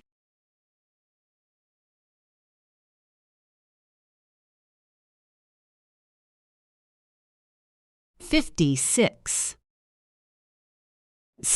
Serena, July 2026. I steer Art out of the main corridor. There's a door to my right, and I open it, relieved to find there's a small empty room behind it, possibly a meeting room, rather than another wedding in full swing. I pull Art in and close the door. Darling, we can just go home. You don't have to do any of this. We can leave. You don't even have to explain to anyone. I can sort that." Art shakes his head. No, I really want to marry Paul. I look at his worried face, wishing I could make everything okay. But he isn't here. I always knew he'd do something like this, and I think you did too. I realize as I'm saying this that I'm relieved Paul isn't here. Relieved this all seems to be coming to an end, despite the anguish it's clearly causing my son. To be honest, I'm relieved that jilting you is the worst thing he's done. If it is the worst thing he's done. I see something in Art's eyes when I say this, and get a slow-burning dread. Is there something you're not telling me? Has he done something? Something bad? Art waits a few seconds, then shakes his head. Are you sure? Art, I know when... I was about to say I know when you're lying, but I don't want to inflame the situation. Not when we've only just started talking again. It's not that he's done something exactly, it's that he's turned odd over the past few days. Past week, to be honest. I think I pushed him too far. This confuses me. Pushed him too far with what? He takes a deep breath, then says, I wanted to know what it was. What made him want to kill himself that night? I'm still confused. Then I realize what he's talking about. I've been thinking of Paul's fall into the river as a setup, a way to worm his way into our lives, for so long now that hearing it described like that feels odd to me. The night we first met him, Art confirms. I wanted to know why he did it. I know at the time he kept saying he'd fallen in, like a fainting episode, overwhelmed with memories. I worried he was actually suicidal back then and couldn't bring himself to tell me. I didn't like the idea that he'd lie about something so huge, especially after I'd been so honest with him about that. He stops talking abruptly. Honest with him about what? He doesn't speak. The words I overheard in the kitchen come to me. I won't tell her your secret. I feel like I'm on the cusp of it now. But Art starts shaking his head. It's not important. I just mean I wanted honesty between us, especially as we were about to be married. I think I don't know, unlocked something. When he told me things, he sort of, I'm not sure how to put it. It was like he unraveled. Started crying, then acting like he was a child, talking all weird. Kept saying he was cold and talking to someone I couldn't see. Like there was someone in the room he was trying to comfort. It was scary. I always suspected Paul was disturbed in some way, but to have it confirmed alarms me. I give Art another hug. I'm sorry, love. That must have been very scary. Did he explain? When he'd calmed down. Art shakes his head. He just disappeared. It was late at night. When he came back, he was better. Acted like nothing had happened. He had a load of my stuff in a bag and said he'd let himself into our house, your house, to fetch some things. I'd like them. I was worried at first that it would have scared you, but he said you were fine. I think back to that night last week. Paul's face, stained with tears and tense with emotion. So that's what had happened before he reached my doorstep. He'd been made to relive his past. It did scare me a bit at first, I say, carefully. He said something, when he was leaving, about how lucky you are to have me as a mum, and I realized how lucky I am to have you as a son. I lift a hand to his face. I mean, I always knew that, but it made me think clearly. I knew there was no way on earth I could miss today. So in some ways, it's thanks to him that I'm here, though that doesn't solve this current issue. Art shakes his head, looking agitated and tearful. Did you manage to get a sense of what it was about? I ask, as in what the traumatic experience was. It was hard to understand, Art says weakly. It was something about his mum. I get the feeling he was there when it happened, at the maternity hospital where she died. 57.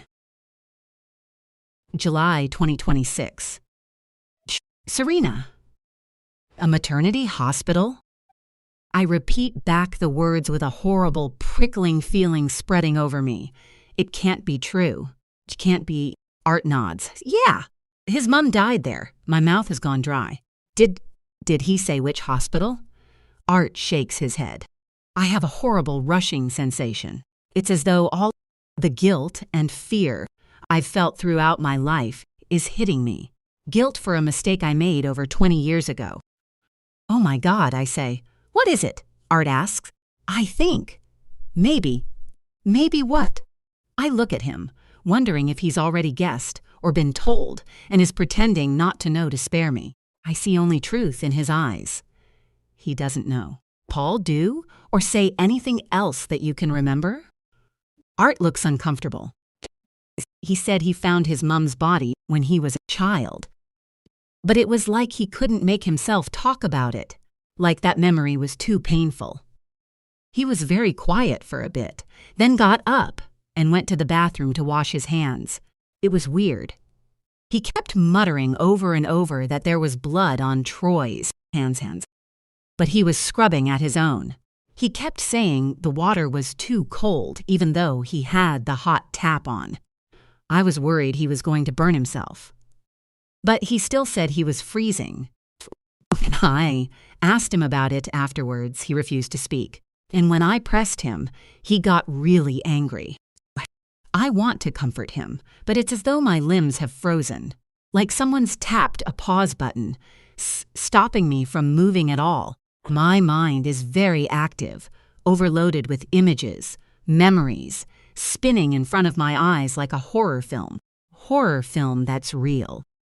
A time of my life I've never wanted to revisit. I've managed to put it into a box for years, though I've never managed to throw away the key. I've carried on with my life, did the best I could, tried to live the impossible dream, be the perfect mother, hold my baby boy close, pretend the past didn't happen. Mum, what is it? Art asks. I say nothing. You're scaring me now. Talk to me. With immense effort, I force myself to speak. I think we should go home. Art starts to say, but Paul, he's not coming, sweetheart, I say, trying to keep my tone as soothing as I can. I'm so sorry. But I think there's a lot he hasn't told you. I think all this is something different to what you think. He looks thoroughly confused. What do you mean? I get that he's clearly disturbed about something bad that happened when he was young, but that doesn't mean that. I don't know how to tell him. I'm not sure where to even start. All I can say is, please believe me, he's not coming. I think everything he's done has been, I don't know, designed to lead you to this moment, to punish us, punish me. Art is shaking his head. Mum, you're being ridiculous. Again, Paul wouldn't. Art, he doesn't love you. He doesn't want to marry you. He isn't coming. The words sound so blunt, so harsh, so cruel, but I've run out of ways to say it. I need to make him see.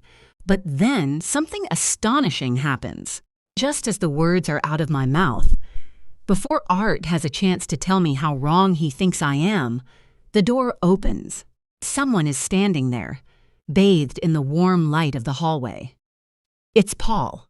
I'm shocked to see him, and I hear Art gasp. Then he hurries over to him, embraces him.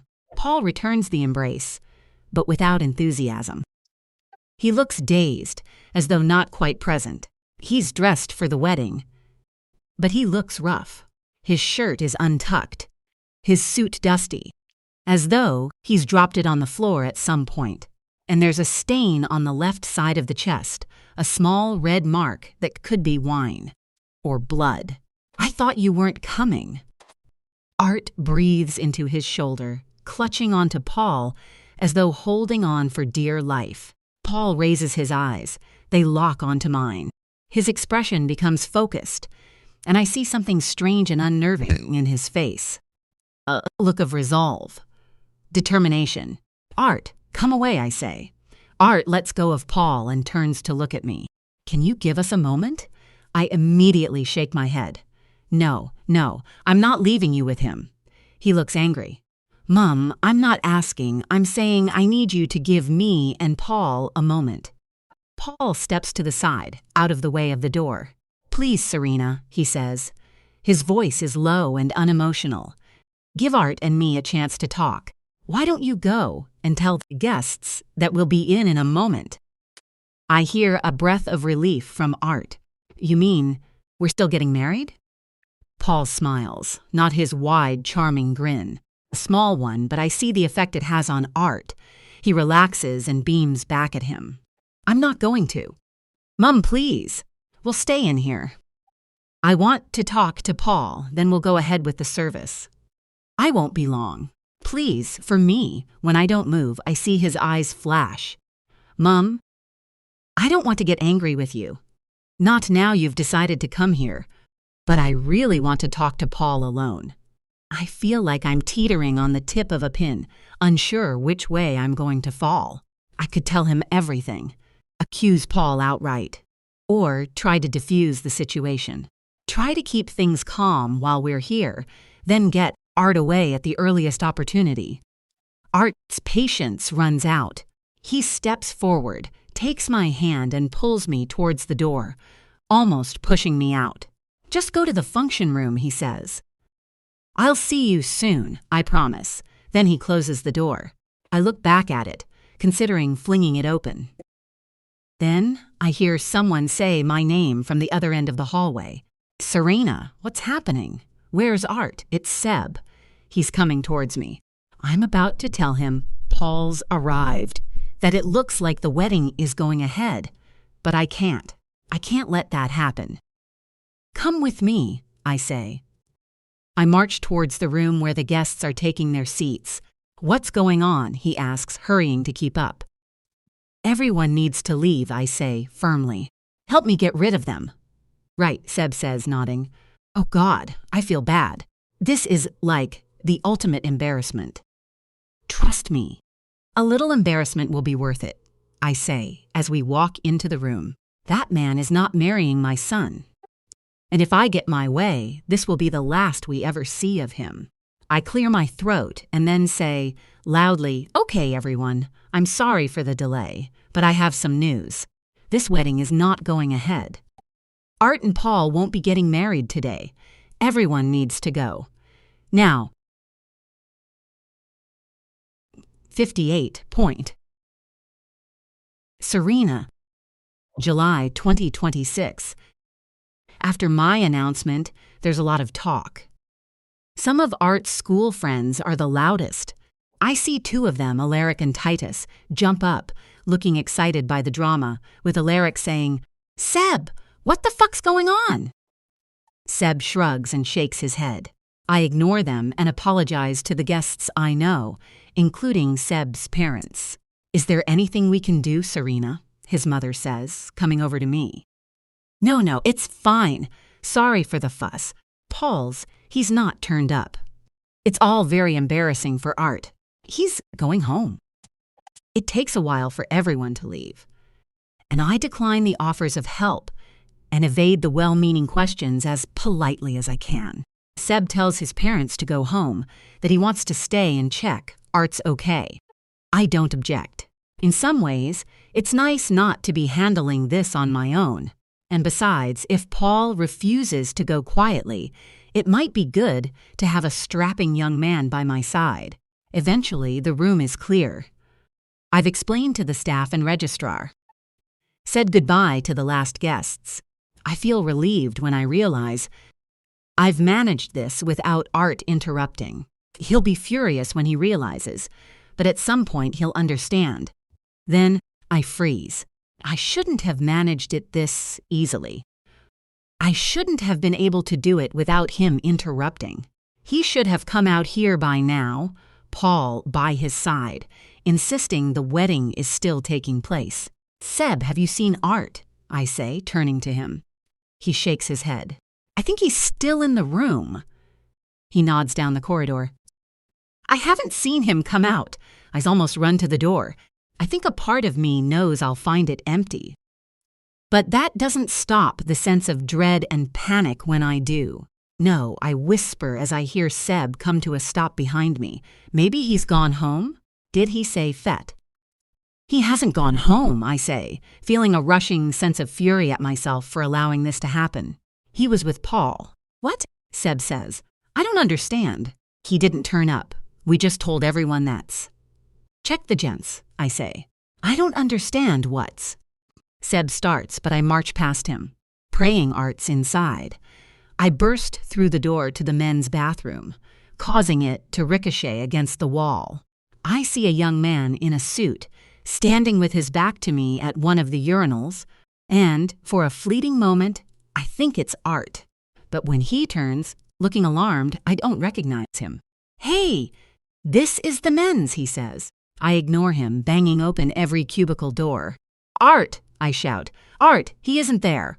Seeing my distress, the man asks if I'm okay, if he should get someone. I shake my head and go back out into the hallway. I've tried to call him, Seb says, lowering his phone. It just rings out. Oh God, it's okay. I'm sure they'll have gone off to chat, Seb says, trying to call again, this time putting it on speaker. When nobody answers, we decide to go out the front of the building. In case they've gone outside. Paul smokes, after all. Perhaps he couldn't talk to Art without a cigarette. There is indeed someone smoking outside, but it isn't Paul, a man, a good 10 years older, dressed in a high-vis jacket and a hard hat. I walk over to him. Excuse me, have you seen two young men come out? They're in wedding suits. His eyebrows rise, clearly thinking the question ridiculous. A lot of people come out of here in wedding suits. He laughs. Then he frowns, as though he's just remembered something. Unless you mean the drunk lad? Drunk lad? Yeah, he says, pointing over at the door. He came through there. Another bloke was holding him upright. It was like he couldn't walk properly. Overdone the fizz, I reckon. I pull out my phone and tap quickly into my photos. Was this one of the men? He peers at the screen, frowning. Yeah, maybe. I think that was the drunk one. Oh, God, I say, feeling like the ground is starting to shake beneath my feet. Where did he go? Please, he's my son. The other guy got him into a car, the man says, gesturing to the taxi stop a little way up the street. Didn't look like a taxi, though. Think it was parked illegally. Lucky not to be fined. What sort? I ask, quickly trying to think. Neither Paul nor Art has a car. Perhaps it was an Uber. Or maybe Paul hired one. Can't remember, love. Sorry. Could have been black. Could have been green. Could have been blue. This response makes me want to scream at him, but I stop myself. He has, after all, given us the only information we have to go on. Seb has been over at the bus stop, and he hurries back. I can't see him anywhere, but he could be miles away by now. Nobody at the bus stop saw him. I showed them a photo. The guy did, I say, gesturing at the smoking builder. He's got him. Paul's got him. And he said he was drunk. Paul's drunk? Seb frowns. No, Art. But of course he isn't. He hardly ever drinks. And he definitely didn't seem drunk earlier. I try calling him again, even though I fear it will be hopeless, pressing the phone to my ear. I think Paul's done something to him. Perhaps he's seffed. To my surprise, the call is answered with a short, yes. Oh, thank Christ, I say. Art, where are you? Nobody speaks, but I can still hear something. A vibrating or buzzing sound followed by a ticking. The sound of an indicator, perhaps. Art? I say again. I hear something. Laughter. Cruel, sneering laughter, and it doesn't come from my son. Please, tell me where Art is. The voice says something, but the signal must be weak as the words are distorted and broken. Hello? Paul, is that you? Please. The sound of laughter reaches my ears again. It chills me more than anything I've ever heard. I'm sorry. Art can't come to the phone right now, says the voice at the other end of the line. And you're not going to like the reason why. 59. At Party Pond, July 2026. Movement, a gentle rocking back and forth. I can't work out why. Is my bed moving? I feel a vague feeling of panic. When I wonder if it's an earthquake. I saw something on TV once when a backpacker on his gap year said he'd slept through an enormous earthquake, waking up in his hostel bed in the middle of the rubble, the walls gone, the roof caved in. But he was unharmed. All he remembered was a rocking motion in his sleep. I don't want to be in an earthquake, I mutter. What was that? Someone is speaking, but from very far away.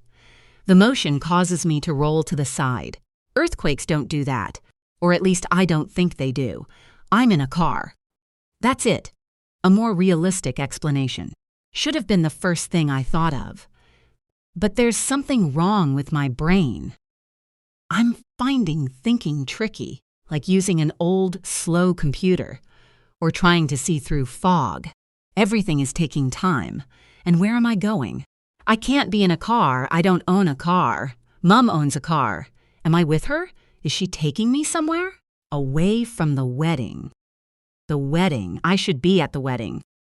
I'm getting married today. If it is still today. Maybe I've missed it.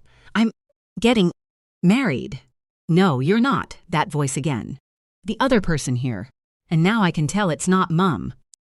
She doesn't have a deep voice like that. Paul, I says in the strongest voice I can. Is that you? Sleeping Beauty awakes, he says. I try to sit up, but it's impossible. The movement sends a rush of nausea through me. Am I ill? Is that why he's taking me somewhere? To the hospital? I think about this, or try to. But words float through me. Going somewhere. With Paul. Honeymoon? I ask, the word falling into my mind like an obscure phrase from a long-lost language. That? Are we? I hear him laugh. God, why do you always have to be so fucking sweet, eh? Then, I knew you were sweet from the moment I saw you. From the night I walked into your life. Do you remember that night, Art? Memories come to me, though sorting through them is like trying to walk through water upstream. Yes, that night, Barrett Forest, the cottage. He laughs again. No, Art, sorry to say it, but you're wrong. That little cottage in Northumberland wasn't the first time we'd met. I did wonder if you'd recognize me. You were so clueless. You had no idea. I don't understand what he's saying. I know it's important. I know he's trying to tell me something. But I can't work it out. But I know that it isn't good. I know that he's telling me something. Terrible. I made the right call, not letting you see my face last year. I thought I'd have some fun catfishing you for a bit. And it worked, didn't it? It was a piece of cake to get you to that park. I understand. And I feel sick. I was so tempted to kill you then, he continues. It took a lot to hold back. I figured it would ruin the effect to have it all over so quickly. So I chose the long game. All games have to come to an end eventually. Where? I don't. We were going to get married, our wedding. You said you loved. Christ, shut up about the fucking wedding, Paul says. There isn't going to be a wedding. As he says this, I remember something. His arms on me. Then a pain. A pinprick or an insect sting. Maybe they left a pin in the suit, or a wasp. I patted at my clothes, felt around my neck. But I couldn't work out where it had come from. Then I was helped into a car. What? Have you done? Paul makes a scoffing sound as though the question is ridiculous. Don't try to talk. You'll just get yourself in a muddle. I've given you a dose of something my mum liked to take when her demons got too much for her. She was very different to your mum. Had different tastes, different weaknesses. Why are you? I don't finish the question, but Paul seems to understand. Your mum has the answer to that little riddle, he says. She knows, or she will once she reflects on what she's done. I try to reply, to ask again what he means, but my throat is so dry I end up coughing. Then I hear something else. A phone is vibrating somewhere. I try to feel about, hoping it might be nearby, that whoever is calling might be able to make sense of this strange situation. Paul answers. Yes? He's silent for a bit while he listens, then he laughs and says, I'm sorry, Art can't come to the phone right now, and you're not going to like the reason why. If you call the police, you'll never see your little boy again. If you do what I say and admit what you did, I'll give him a fair chance. Come to the postcode GU578J. You'd better not delay, though. My patience might run out at any moment. 60. Serena, July 2026. He's going to kill him, I say, the words tumbling out of me in one breath. My eyes meet Seb's. I see his face go pale. He wouldn't, Seb says. What did he say? I have to go, I say, looking around wildly, but my car isn't here. I got a taxi. What? Where? Shouldn't we phone the police? Like, straight away? I shake my head. No, he said not to. He said I'll never see him again if I do. Seb looks horrified. Where do you have to get to? He gave me a postcode, but I can't remember. Shit, I can't remember it. The tears fall down my face. Then I realize it doesn't matter, that I can't recall the exact postcode. Because I know where he's headed. He's going where all this began, where my life changed, and so did his. I unlock my phone and go to Google. Serena, what is it? Seb asks, trying to see what I'm typing.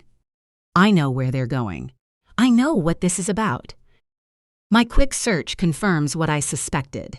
Where the postcode leads, an image fills my screen. A large building. A former stately home, now derelict apparently. What's that? Where is it? Seb asks. It's McGovern Hall, just before Hampshire. Who lives there? I wipe away my tears, my hand shaking so hard my phone almost falls out of my grasp. I think it's empty now. But it used to be a hospital. It's where I gave birth to Art, where all this started, and I need to get there as fast as I can. Seb drives quickly, cutting up other drivers, weaving in and out of lanes, and at one point running a red light. I don't tell him to stop or slow down. I'd be doing the same if I were driving, but Seb had his car with him, and it meant we could leave without delay, and I'm grateful not to be going alone. Seb has stopped trying to convince me to call the police, even though he offered to take me and said we'd go after Paul and regardless, he still wanted me to report it. It's abduction, he said. They'd have to take it seriously, and they must know ways of saving Art without putting him at risk. I told him no. If I mess this up, who knows what Paul might do? And besides, I think I have a chance of talking him around. If I'm right about what this is about, I think I know what he needs to hear. Maybe I'm foolish for thinking I can handle this. Control the uncontrollable. Reason with a man who is, for want of a better word, mad. Because, surely, anyone who would do what he's done must be insane.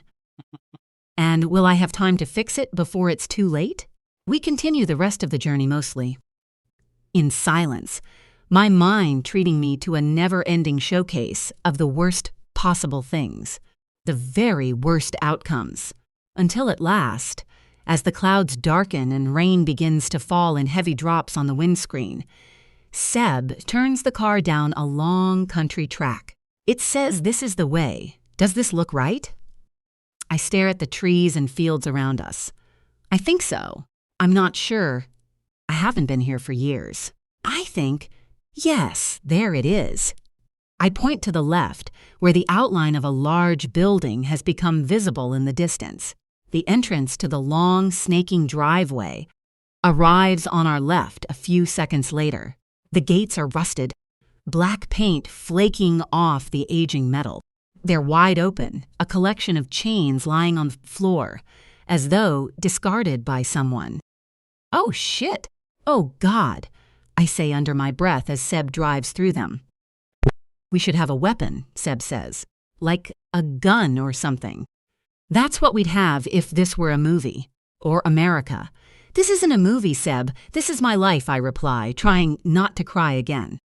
I know. I'm sorry. I'm worried, too. I take in a deep breath and try to calm myself. Of course you are. I'm sorry. I shouldn't have snapped. I'm so grateful to you for bringing me here, for coming with me. He doesn't reply, but gives me a nod. When at last we arrive outside McGovern Hall, he parks the car right outside the front steps leading up to the main door. Open front door. Jesus. I'm going to have to go inside, aren't I? Seb looks through the hammering rain, peering at the door and the darkness within, then looks over at me. You don't, I will. I shake my head. I can't allow that. It wouldn't be fair. We don't have to go in at all, he says. We can still phone the FET. No, we're here now. I need to do this. I unbuckle my seatbelt and open the door. The roar of the rain is louder than I thought it would be. I'm still in my dress. I don't have a coat or a cardigan. The hot summer day has transformed into something closer to a dark afternoon in November. I take a deep breath and get out of the car, then run up the steps of the building. I hear the car door slam and Seb's footsteps behind me. I'll go first, I say.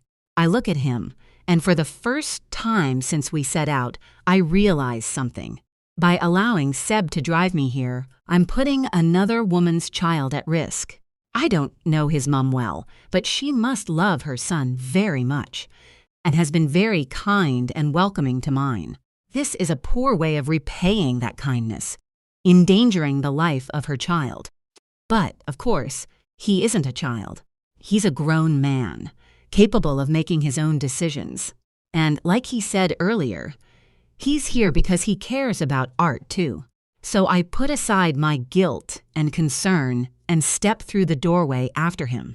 The scent of damp and dust is immediately apparent inside. The whole building has been left to decay, even though I hated it when I was here. Part of me feels sad that such a grand house has fallen into such a state. I take out my phone and call Art's number, but nobody answers. Art? I cry out, the sound echoing around the dark interior of the hallway. Paul? I walk forward, out of the entrance hall and into the central hall, towards the main staircase. That's when I freeze. Oh, God, I say, looking at the stairs. Seb sees it too, the dark stains. Large patches marking the wood. Still dripping. And there's something on the half landing, a long, dark mass lying on the floor. No, I say, tears falling down my face. No, then my phone rings. 61. Serena. July 2026. Art's name is on the screen, and I rush to answer. Art? I ask, hoping to hear his voice, but I know I won't. I know who'll be on the other end. I saw your car arrive. I'm ready for you. And so is Art. What did you do to him? I cry, looking at the landing, feeling my chest go tight. I see Seb turn to me in horror, then back to the stairs. The thing lying there. Then he steps forward and walks up the stairs. Follow the lawn on the south side of the house. Head to the trees, where the ground dips downhill. Walk for 10 minutes. Then you'll find a stream. You'll find your baby boy there. The line goes dead. What did he say? Seb asks, "Was it Paul?" "Yes," I say. "Art's alive. We need to leave." "It's a carpet," Seb says. At first it makes no sense. Then he gives the thing on the landing a kick, and it unfurls down the stairs. Leaf-strewn and marked with dust. There's a leak up here. Water is pouring in. That's what's on the stairs. It's not blood. My feeling of relief is only fleeting, because Paul's phone call made clear this is far from over. "Outside," I say, turning to my left, to a large window at the end of the central hall, rain smashing against it. Even through the downpour, I can make out a line of trees. I bend down and tug off my heels. "What are you doing?" Seb asks. "Well, I can't walk there in these," I say.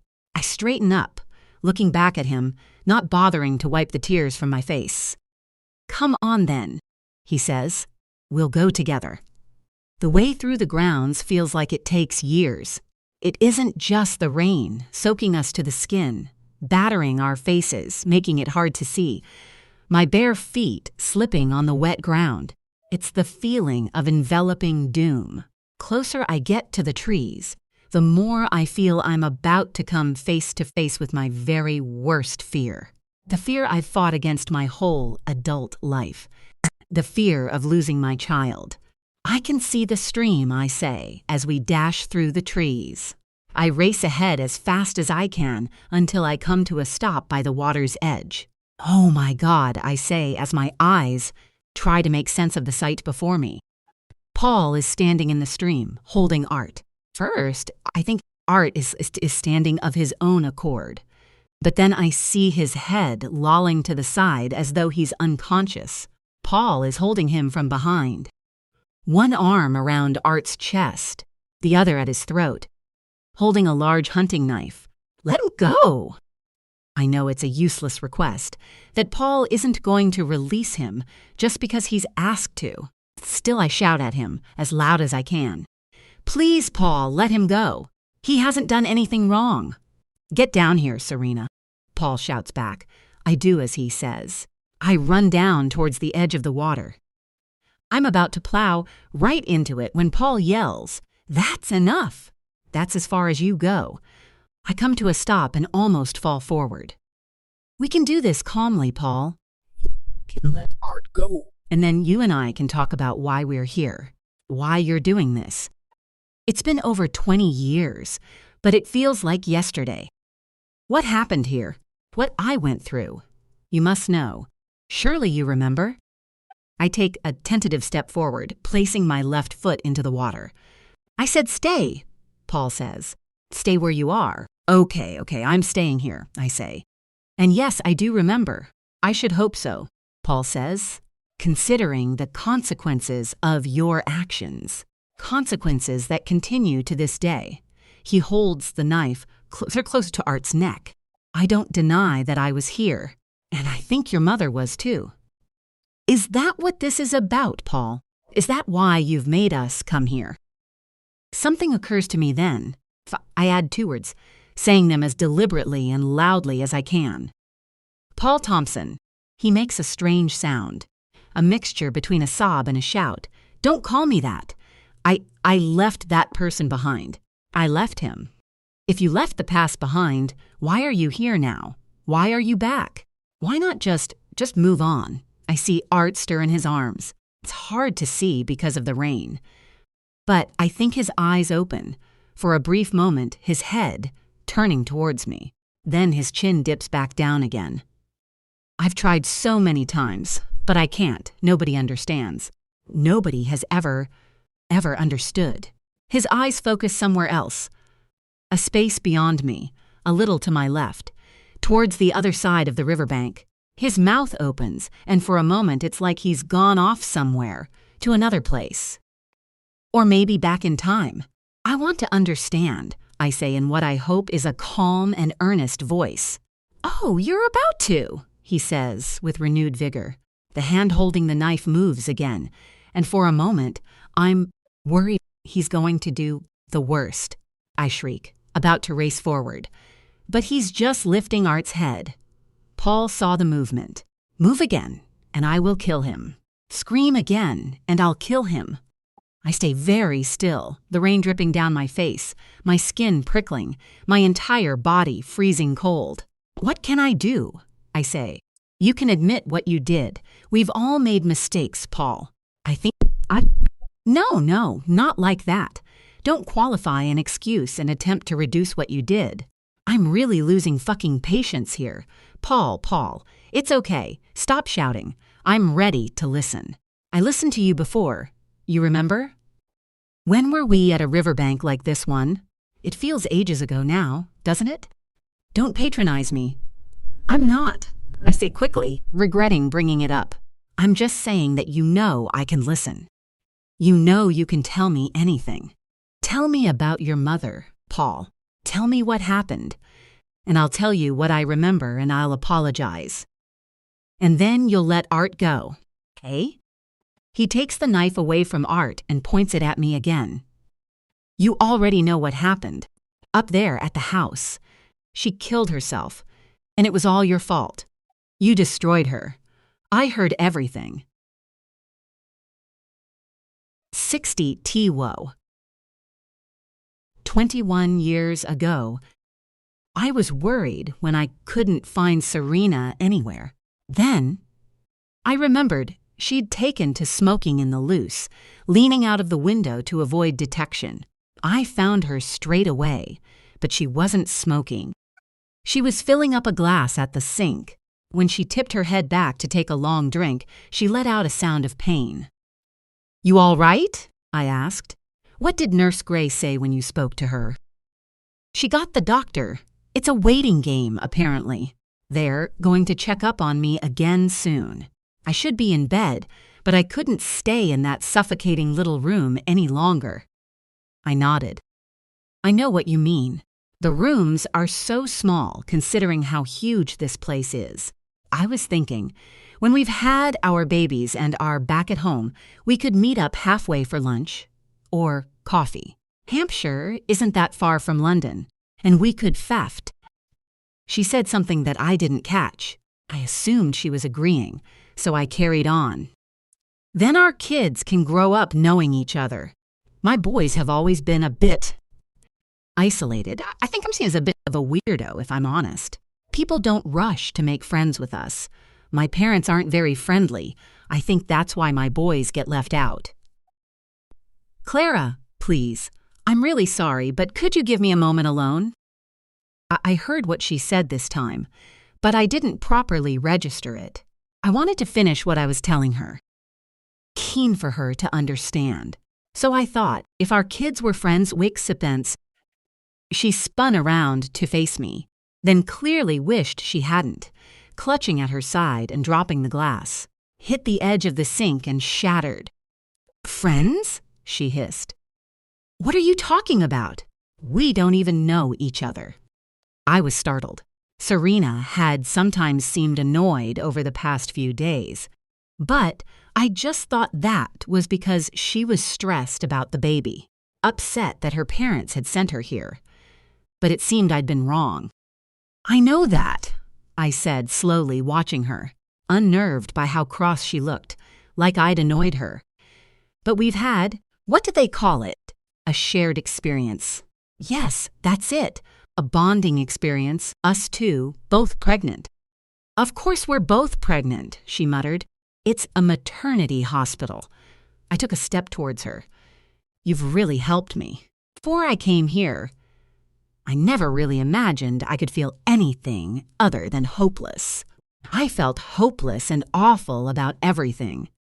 Being away from my parents and talking to you has made me feel so much better. Isn't that enough? She clenched her eyes tight shut, her face screwing up as though an alarm had gone off in her ears. Christ, just shut up. For 1 minute, stop bloody talking. The room shook around me. Her words a bomb blast, echoes of them rippling through every part of my mind and body. I'm sorry, I tried to say, but could barely speak, a coldness spreading through my face, freezing my lips, my tongue, my vocal cords. I've tried to be polite, she said. But you're too much. I asked you to give me a moment, but you carried on and on. Sorry, I said again. The coldness was spreading, imprisoning me in a layer of ice. I didn't mean. I just thought, well, I thought it would be nice to think of the future. If you don't want our children to be friends, our children will never be friends. We'll never be friends. Now fuck off and leave me alone. Then she walked away, leaving the pieces of glass behind her, shattered, ruined, broken forever. 63. Serena, July 2026. I knew it was your fault, Paul says. It was your words that did it. It took me a while to work it out. Although I heard you say it, I didn't properly understand what must have happened. I was 8 years old. I even thought it was my fault. That I hadn't been a good enough son, that she hated her life because of me and Troy. Then, as I got older, I knew it wasn't just me. Something pushed her over the edge that night. Someone, and that someone was you. I stare back at him, trying not to cry. One of the biggest regrets of my life is exploding in front of me, and all I want to do is break down, curl up in a ball, and shut off my mind from the world. I can't. I have to be strong. I can't rewrite the past, but I can find a way to save my son in the present. I have to. Paul. I wasn't in a good state of mind back then either. Don't give me excuses, Serena, he says, pointing the knife at me again. They really won't wash. His words make Art stir. He lets out a low moaning noise, only just audible over the sound of the rain hitting the water. I wonder if he's trying to speak. He keeps moving his lips. Perhaps he's trying to call out to me. Perhaps the word he's trying to say is Mum. I'm not. I'm trying to explain, I say, keeping my eyes on Art, hoping he'll open his. He goes still and quiet again, and I feel like screaming. Paul returns the blade to Art's throat. You don't know what it's like to hear someone destroy your whole world, do you, Serena? You don't know what it's like to have that moment play around in your head again and again and again, until you think you'll go mad with the pain it causes you. Jesus Christ, Paul! I gave birth that night. I bled out so much that they had to give me a transfusion. I had a screaming baby, and I'd been cut open. I had a near life-threatening hemorrhage. I had a mother who didn't give a fuck about me, and a father who didn't bother to even come and see me. At least you still had a mother, says Paul. You do not have a monopoly on trauma, guilt, and shame, Paul. We all have our demons. I've regretted what I said to your mum for years, worrying it's what caused her to take her own life. If you think I dismissed it, you couldn't be more wrong. If I were you, Paul says, I'd stop trying to piss off the man holding a knife to your son's throat. Worried I'm being too daring, I take another tentative step forward into the water. Throughout our conversation, I've been feeling the temperature rising and falling, my skin growing hot in spite of the rain. It's like I've suddenly caught an illness and have a fever, and I'm surprised how cool and calming the water feels. I'm not trying to upset you, I say levelly. I promise you. Yes, you are. Otherwise, you would have stayed on the fucking riverbank like I told you. Paul, I'm telling you I understand. I promise you, I'm not making excuses. I know how serious this is. It's been a big thing for me to work through my self-feet. Stop talking. As if this is your own private little therapy session. You seem confused about why we're here. This is about retribution, you understand? We're not working through anything. It's too fucking late for that. This is about you finally getting what you deserve. This panics me further. My hopes of reasoning with him and making him see sense now, seeming even more remote. Even if I do deserve to feel guilty, this is a price I'm not prepared to pay. You're not going to hurt Art, Paul, I say, shakily. You could have killed him at any point since that first night back in January when you came into our cottage. You didn't. I see his face tense, and he grits his teeth. I was going to. I'd seen on Facebook that was where you were. You should be more careful in future. I tracked you down. It helped that you'd chosen a cottage in a forest, where there'd been killings in the past. I figured, why not add a few more bodies to its blood-soaked history? Mother and son found slaughtered in the woods of death. I could see the headlines, and you'd have deserved it. But you didn't do it. You chose not to. You didn't hurt us. I think you were reminded of something that night, weren't you? It was the little river that upset you. A river like this one. As I say this, I see him glance again at the riverbank over my left shoulder. That's why you considered jumping in. I continue. That's why you were genuinely distressed. Paul seems to be wrestling with something. Memories, perhaps, of that difficult night. I still wanted to hurt you.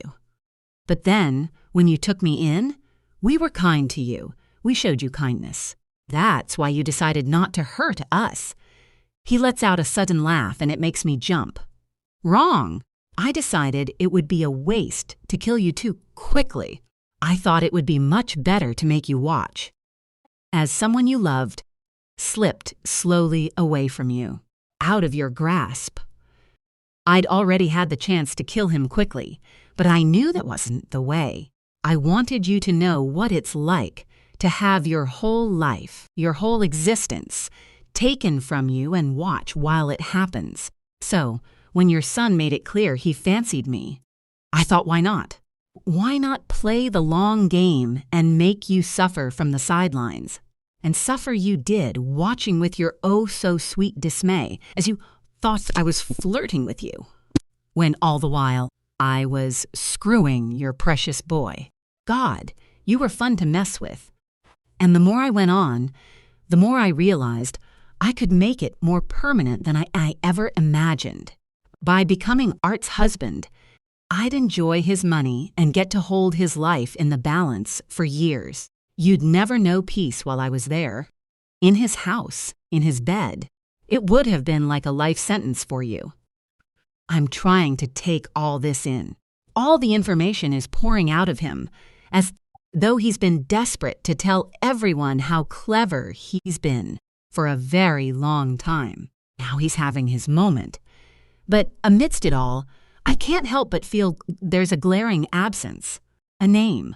So what about Meryl, I ask? What was she? Just collateral damage? An obstacle in your way? Paul makes a scoffing sound. That old witch. Setting detectives onto me. She was powerless in the end. All it needed was a single push. Hearing him admit it feels huge. Something has changed inside me. Something broken, finally clicking back into place. The fact that he has an alibi somehow managed to fool the police.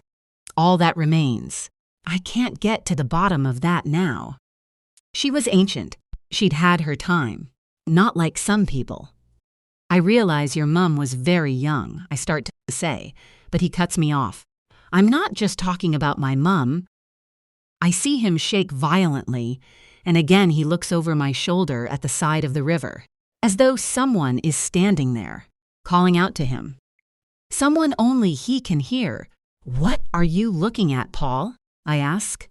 Why did the river upset you, back in Northumberland? Why are we here now? His lip trembles. Then he says, as he begins sobbing, Little Troy. Tell me about Little Troy. Tell me what happened.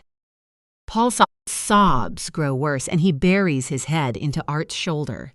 It would be pitiful if he weren't holding a knife to the neck of my only child. It was the worst thing, he says. The very worst thing. 64. Paul, 21 years ago. Our children will never be friends. We'll never be friends. Now fuck off and leave me alone. The words he'd heard moments earlier echoed through Paul's head as his eyes took in his mother's body. Blood around her wrists. All over the floor. As the tip of his muddy trainers nudged the broken glass on the floor, his brain collected together everything he'd seen and heard. The words, what they meant, and the horror of the scene before him. That woman who had been in here with his mum had been horrible to her. So she'd hurt herself so badly. She was no longer here. If only he'd come in sooner, told her not to listen to the nasty lady, that they'd come to find her to bring her home. But it was too late to go home. He'd been too late. Come away, he said to little Troy. Mummy, said his brother in the smallest voice. He pulled him away, but he was too rough, and it caused Troy to slide onto the floor, right into the blood. Troy didn't cry. He just looked at his hands, red and glistening in the harsh fluorescent light. Paul tried to get him up, but he slipped too, falling painfully to his knees, the blood soaking into his jeans. He managed to get up and pulled Troy with him. Should he shout for help? But they shouldn't be here. And worse, what if they thought he'd done it? He knew the cops used stuff at crime scenes to put people in prison, and they were covered in their mum's blood. They'd think they'd killed her. Paul looked at his trainers, then at his brothers. They were going to leave footprints if they weren't careful. Take off your shoes, Paul said. Give them to me. Mummy, you can't have Mummy. She's not here anymore. She's dead, and I need your shoes. Don't say dead, Troy said with a sob. But he began to pull at the Velcro. Paul took them, leaving Troy standing on the clean part of the tiled floor. Then he did the same with his shoes. I'll carry them, he said. They left the bathroom, Troy looking at his mother's body until the last moment, and Paul trying to do anything but. There was no point in looking at her. She wasn't there anymore. She'd left them forever. Now it was all up to him. They got out the way they came in. Only one person passed them, an elderly lady carrying a large pile of towels, muttering to herself. It was like he and Troy were invisible. Two bloodied ghosts that nobody could see. Outside, the night air was fierce and cold. So cold, Paul wondered if they'd traveled through time, like they'd stepped out into another season. Winter. The middle of winter instead of the start of spring. Once they were safely onto the grass and walking away from the building, he gave little Troy his shoes back. He could tell there was something wrong with him, but he kept going. Told him they needed to get away, far away. He almost had to carry his brother as they headed for the trees. Paul didn't know where they were going, but he had a vague feeling that the police would come along the road. So they shouldn't go that way. Should they go home? Were they outcasts now? Cursed to live alone. On the streets, Troy sounded like he was trying to speak. But the words didn't make sense. Paul carried on trying to lift him, but the blood made his hands all slippery. They needed to wash the blood off. Otherwise, people would know. They'd know where they'd been. They might even go to prison. No, little Troy wouldn't go to prison. He was too young. Maybe he would as the older brother. They'd have to punish one of them, wouldn't they? We need to wash the blood off, Paul said, pointing at the water visible through the trees up ahead. Was it a pond? No, it was a river or a stream. Enough water for them to wash in. That was the first thing they needed to do. Anything else, any decisions he needed to make, could come later. Now, they just had to get clean. Mummy, Troy said as Paul dragged him to the icy water. They were the last words he'd ever say. 65. Serena. July 2026. I'd guessed this was where things were heading. I'd worked it out when he kept looking at the left bank. Hearing the story still hits me hard. I now know that my deepest regret And the guilt that's eaten away at me hasn't just been justified, it's been far worse than I ever imagined. You took him away from me, Paul says, his voice high-pitched and shaky. If it wasn't for you, there wouldn't have been the blood. I can understand why you think that, I say, tears falling from my eyes. Let them fall. But harming Art isn't going to solve this. He's innocent. Troy was innocent. Paul screams. I know, I say. I mean, your son isn't innocent. You don't know what he's fucked up too. The angry, vicious look is back on Paul's face now, the sobs abating, the knife moving so the point is pricking the underside of Art's chin. He's not the good little boy you think he is, no loss to the world. I see movement behind him, movement that makes my heart leap. Keep him talking. I have to keep him talking. I have to make sure he doesn't see what I can see. Why do you say that? What's Art done to you? More movement. Cautious steps behind him. Slowly, very slowly, Seb walks down the side of the riverbank. I almost forgot he's here with us, so caught up in Paul's unraveling. It's more what he's done to you, his secret, his shame. You don't know everything about him. Seb is putting one foot into the water now. Then another. The rain is still falling, though less intensely now, making his movements all the more risky. Paul doesn't hear him. He's focused on me. You're right, I don't. That's been a lesson I've learned recently. I would like to. If you'd give me the chance, Paul shakes his head. No, you've had enough chances. You mess people up, Serena. My mom, your son, even that psycho woman who tried to attack you. If you hadn't turned Meryl against me, she'd still be living today. You ruin lives and don't even realize you're doing it. Well, now it's your turn to suffer. You're going to get to know your son very well now. You're going to know what it looks like when I open him up and let his blood spill out. You're going to hold his lifeless body the same way I had to hold little Troy right where you're standing. He nods towards the riverbank. I tried to bury him. I spent most of that night clawing up the ground with my hands. But then my grandparents found me. They'd come looking. Guessed where I'd gone. They covered it up. They took his body and made it look like he'd died in my drug addict father's garden. He went to prison, and my grandparents wouldn't even have a funeral. I couldn't say goodbye to him. Or my mom. I'm trying to compute what he's telling me, but my attention is almost entirely on Seb. Just a few more steps. He has just a few more steps to go. I need to buy him time. That must have been so difficult, not being able to grieve. Having to push down all those feelings, push down the trauma. I had to push down my whole identity, don't you understand? They made me change my name, had me adopted. Washed their hands of me. It was like I was this malignant tumor that needed to be cut away from their lives. Like I was the bad one. A small part of me feels sympathy, wants to tell him again how sorry I am, but all I can do is watch the shaking hand holding the knife.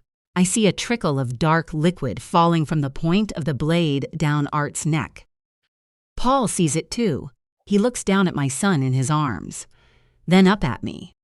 Get used to the blood, Serena, because it's going to be all you'll ever see from now on.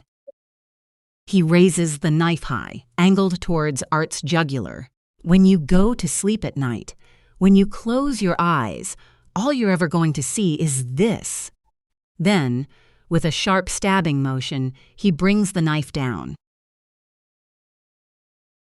66. Takyar C. July 2026. I can just about see the trees above me. Beautiful colors. Exaggerated, blurred colors. Like someone's dialed up the saturation in my eyes. It's weird, but I keep having these moments of absolute calm. Then, the calm eyes gets disrupted by something around me. Something that reminds me that I'm not supposed to be admiring the trees. taking in the spicy and slightly sweet aftershave. I know so well. Paul's scent. The scent I've breathed in so many times. Like the colors, it's stronger than normal, sending sparks through my mind. Mum's voice, saying something loud. Stressed, the sound is harsh, makes me feel something anxious. Yes, that's it, anxious. One of those things disrupting the calm. Have I upset her? Is she here because she's cross with me? Something I've done or didn't do. Then I feel something cold at my neck. Doesn't fit. Why would my neck be cold? Metal. There's something metal there. And sharp. No. My mind floats away from my body and up into the sky. It's like there's something that's separating me from my physical form. Perhaps I'm saving myself from the horror of what's happening. The fact that my fiancé, the man I thought I loved, is holding a knife to my throat. Please just let him go. Mum's words make me want to scream or cry, but the lightness, the floating feeling, all of that's getting in the way. It's like I've forgotten how to scream, how to cry. Perhaps this is what dying feels like. Even though he hasn't cut my throat, maybe life is still slipping from me. Pain. Pain in the back of my neck, like at the hall, in London, at my wedding. He must have injected me again, just before we got to the trees. To the river. The word river fills my mind, taking shape, throwing up memories of flowing streams, large bodies of water, until eventually I'm sure I can feel it, the sensation of water on my skin. That's when I realize I'm standing up to my knees in water. This fact kickstarts a rush of clarity. I stop floating, stop separating from my body, and begin to feel like one complete being again. I'm in the middle of a river. Paul's holding on to me, one arm around my chest. The other is holding a knife to my throat, saying things that hurt more than that blade ever could. How he never really loved me. How he thought about killing me so many times. And now he might be about to actually do it. As though I meant nothing, all to hurt Mum. And it really would hurt her, I know that. The strongest pain a person could feel. It would kill her from the inside. All her worst fears are coming true. And there's nothing I can do to stop it. Once this knowledge has sunk in, I feel the sense of weightlessness returning. I wonder if I'm about to faint, perhaps go unconscious again. But then something catches my eye. Movement in my peripheral vision. Just about in focus. I only get a glimpse of him, but I know who it is at once. Seb. Am I hallucinating? Why is he here, watching me? Where is he going? Come back. Seb, please, come back. Help me. He's gone. I can't see him anymore. Maybe he wasn't even here at all. I dimly remember reading somewhere that the brain can sometimes show us things that will calm us. At the end, people we love and care about. Faces we might want to see one last time. The thought comforts me. It's as though someone's told me everything will be okay. Then my field of vision shifts and changes again. Another face coming into focus. It's Mum. I can see her, now, standing right there in front of me. Then I'm falling forwards. Water, filling my eyes, my ears, covering me, shouting, screams, movement. Someone thrashing about, more shouting. But I can still see Mum. Not with my eyes, but in my mind. Darker image than before. Getting darker as seconds float by, until eventually everything is dark, and it's time for me to sleep again. 67. Bust Art. July 2026. When I wake up, I know instantly that I'm in hospital, and it isn't like the last time a year ago, full of pain, worry, and shame. Instead, I feel rested, comfortable, filled with peace. It reminds me of something. Then I remember how I felt. That weird, floaty sensation, standing in the river, Paul's arms around me, and the knife at my throat. The feeling of peace vanishes, and I'm overwhelmed by a rush of alarm. Hey, lie back down, mate. It's okay. Seb's here. He's sitting beside my bed. Some of the alarm and panic dims a little as I see his smiling face. Like me, he's dressed only in a white and blue dotted hospital gown. Finally, awake, I see. I should probably call for someone. I don't want him to go. Not yet, I mutter, rubbing my eyes. My arms feel strangely light, my fingers like folds of fabric. Do you remember much? He says. There's a cautious look in his face, as though he's worried what I might say. Perhaps. He thinks I'll have some kind of meltdown.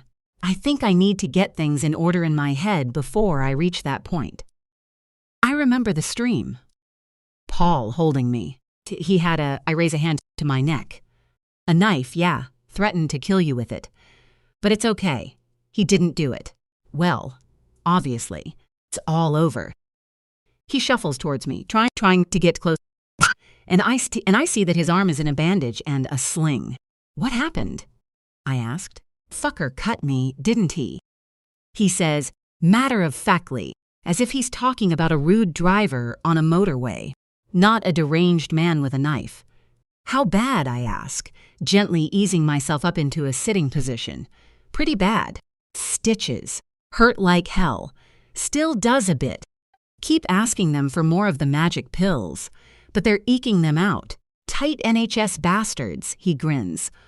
Only joking. Everyone here's been amazing. I think they saved your life. I look at him. I think you did that. His smile remains, but there's an edge to it. The concern is back. Trepidation, maybe. So you do remember. I shake my head. I remember falling into the water. And I saw you on the riverbank just before. I think he dropped me. I presume that's when you tried to distract him, and he cut you? Seb looks down at the bed covers. More or less. Silence falls for a bit. Then I ask, I feel like there's something you're not saying. About Paul? Even as I say it, I feel I know the answer. Maybe I knew it before we started talking. Knew this was how things would end. He's dead, isn't he? Seb's eyes shoot back to mine. Then he nods. I figured he must be. Otherwise, you'd have said the police had him or something. Oh, fuck, Art. I'm sorry. I wasn't sure. I didn't know how you'd feel about how much you knew. I clench my fists, but it sends an extreme pins and needles sensation through my arms, so I stop. I heard what he said. About how he didn't love me. He was trying to hurt Mum through me. I'm not sure why. Seb looks awkward. I think she'd better explain that part. I nod, slowly. Then look around. Shit, where is she? I'm appalled at myself for not asking sooner, so busy trying to unpick how I was saved. I've forgotten to check she's all right. I feel awful. She's fine, don't worry. She nipped home to get some dry clothes. She wanted to stay, but the medic said you were fine and didn't think you'd come round for a bit. I would have gone, but... He holds up his arm. She'll be pissed when she sees you've woken earlier than expected. Actually, not pissed. She'll be thrilled, but you know what Art! Mum's cry echoes through the ward. She's holding 2 coffees and rushes to put them down. Then she's by my side, hugging me, clutching my head to her as she sobs into my shoulder. My boy. Oh, my sweet boy. I'm so sorry. It's not your fault. I choke. He was my boyfriend. My fiancé. I'm the one who was tricked. I should have listened to you. It takes me a few moments to realize that I'm crying too, though not sobbing like Mum. Just silent tears, falling down my face, impossible to stop. It's not as simple as that, my love, she says. And you're not to blame. At all. That's the most important thing, okay? I don't nod. I can't believe that's true. How could I not be to blame for all this? The number of times she tried to warn me, and I pushed her away, rejected her care, dismissed her warnings. How can I ever forgive myself? There are things I need to tell you, Mum says, wiping her eyes. I'll give you some time alone, Seb says, slipping slowly off the bed. He gives me a small smile and a thumbs up. Then he's out of sight, beyond the curtain. I don't understand a lot of things, I say. I heard some of what he said, but I still don't. It's okay, Art. I'll explain everything, Mum says. And she does. She tells me that the police have made a discovery. Paul has been journaling for years, keeping his notebooks hidden under his bed. A lot of them are disturbed ramblings. But he mentions his decision to have Meryl killed. How they suspect Carter is the one who actually did it, on Paul's bidding, with the promise of a cut of the money. It wasn't only about the money, though, for Paul, Mum says, still looking teary. It was about getting back at me. I think he knew Meryl's death would do that, removing the people I care about. First her, then you. He didn't succeed in that, at least. She clasps my hand tight. But why? I ask.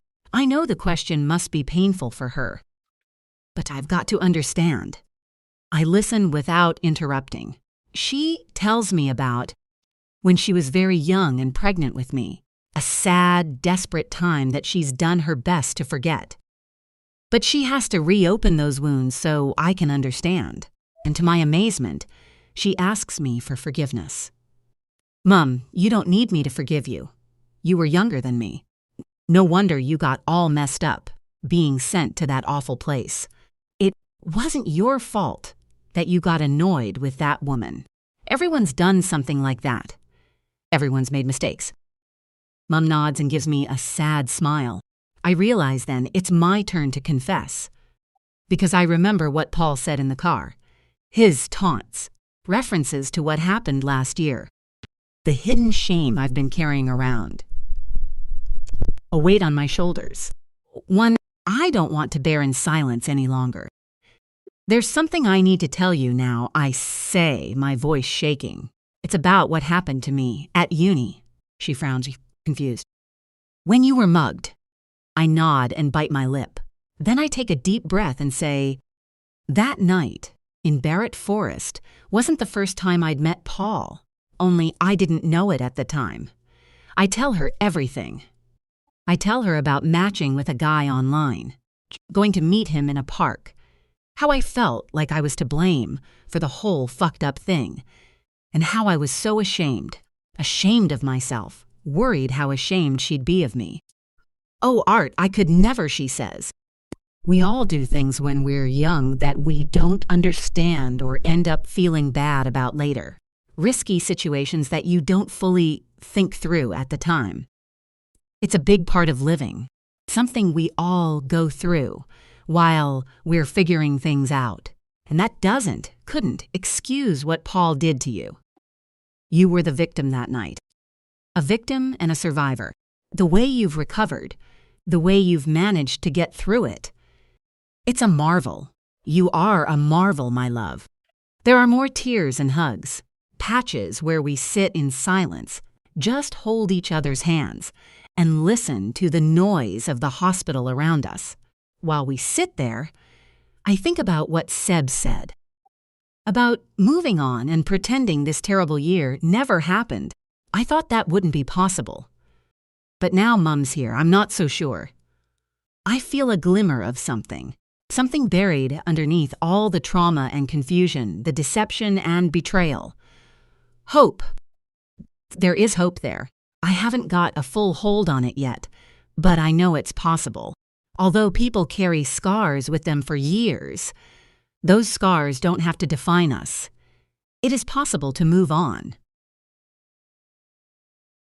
The epilogue. Serena. I organize graves for Clara and Troy. Or Little Troy, as Paul called him. After I told Michael Allerton what Paul had said, how Troy's body had been moved and his biological father framed, it didn't take them long to track down the case, find out who his grandparents were, how they'd tried to cover up the deaths of their daughter and grandson. And that's what led me to this little Hampshire churchyard, close to the village where Paul grew up. I put flowers by the new headstones and lay my hand gently on Clara's, thinking about the past, how this is the least I can do. That's what I say to Art when he asks why I'm doing it. There's nobody else. His grandparents died years ago. His father died in prison. We're the only ones left. So I thought it would be the right thing. An end, of sorts. An end to this year. Art tells me the year isn't over. It's barely September. I'm already planning exhibitions for next spring. And I know, once we're into the autumn, it will be like a slide, speeding us towards Christmas, and then New Year's Day. A year since all this started. Then, that isn't really true, I think, as I pull my coat close against the blustering wind. This began a long time ago. I've struggled with my memories of my teenage years, of the mistakes I made, even before I learned the whys and the hows. My struggle hasn't been as fraught and destructive as Paul's, but still. It isn't easy to discover you contributed to the deaths of multiple people, 2 of them children. So that's why I'm here, in this empty graveyard on a dark, rainy afternoon, trying to make amends. Art and I don't talk much on the drive home. We're starting to get back to normal now, he and I, but it isn't the same as it used to be. A new normal would be a better way of describing it. We know more about each other. Some good, some less so. I'm trying to stay clear of words like bad. Even though I'm not proud of the way I've handled things, as Neris has told me, when she arrived back in London and I talked the whole thing through with her, absolutist language isn't helpful when talking about human nature. We're all mysterious, complicated creatures. But no matter how much I tell myself this, usually at 3 a.m., when memories resurface, it doesn't sweep everything away. It doesn't dispel the fear I felt when I thought that knife was going to plunge into Art's neck, or the cracking sound Paul's head made.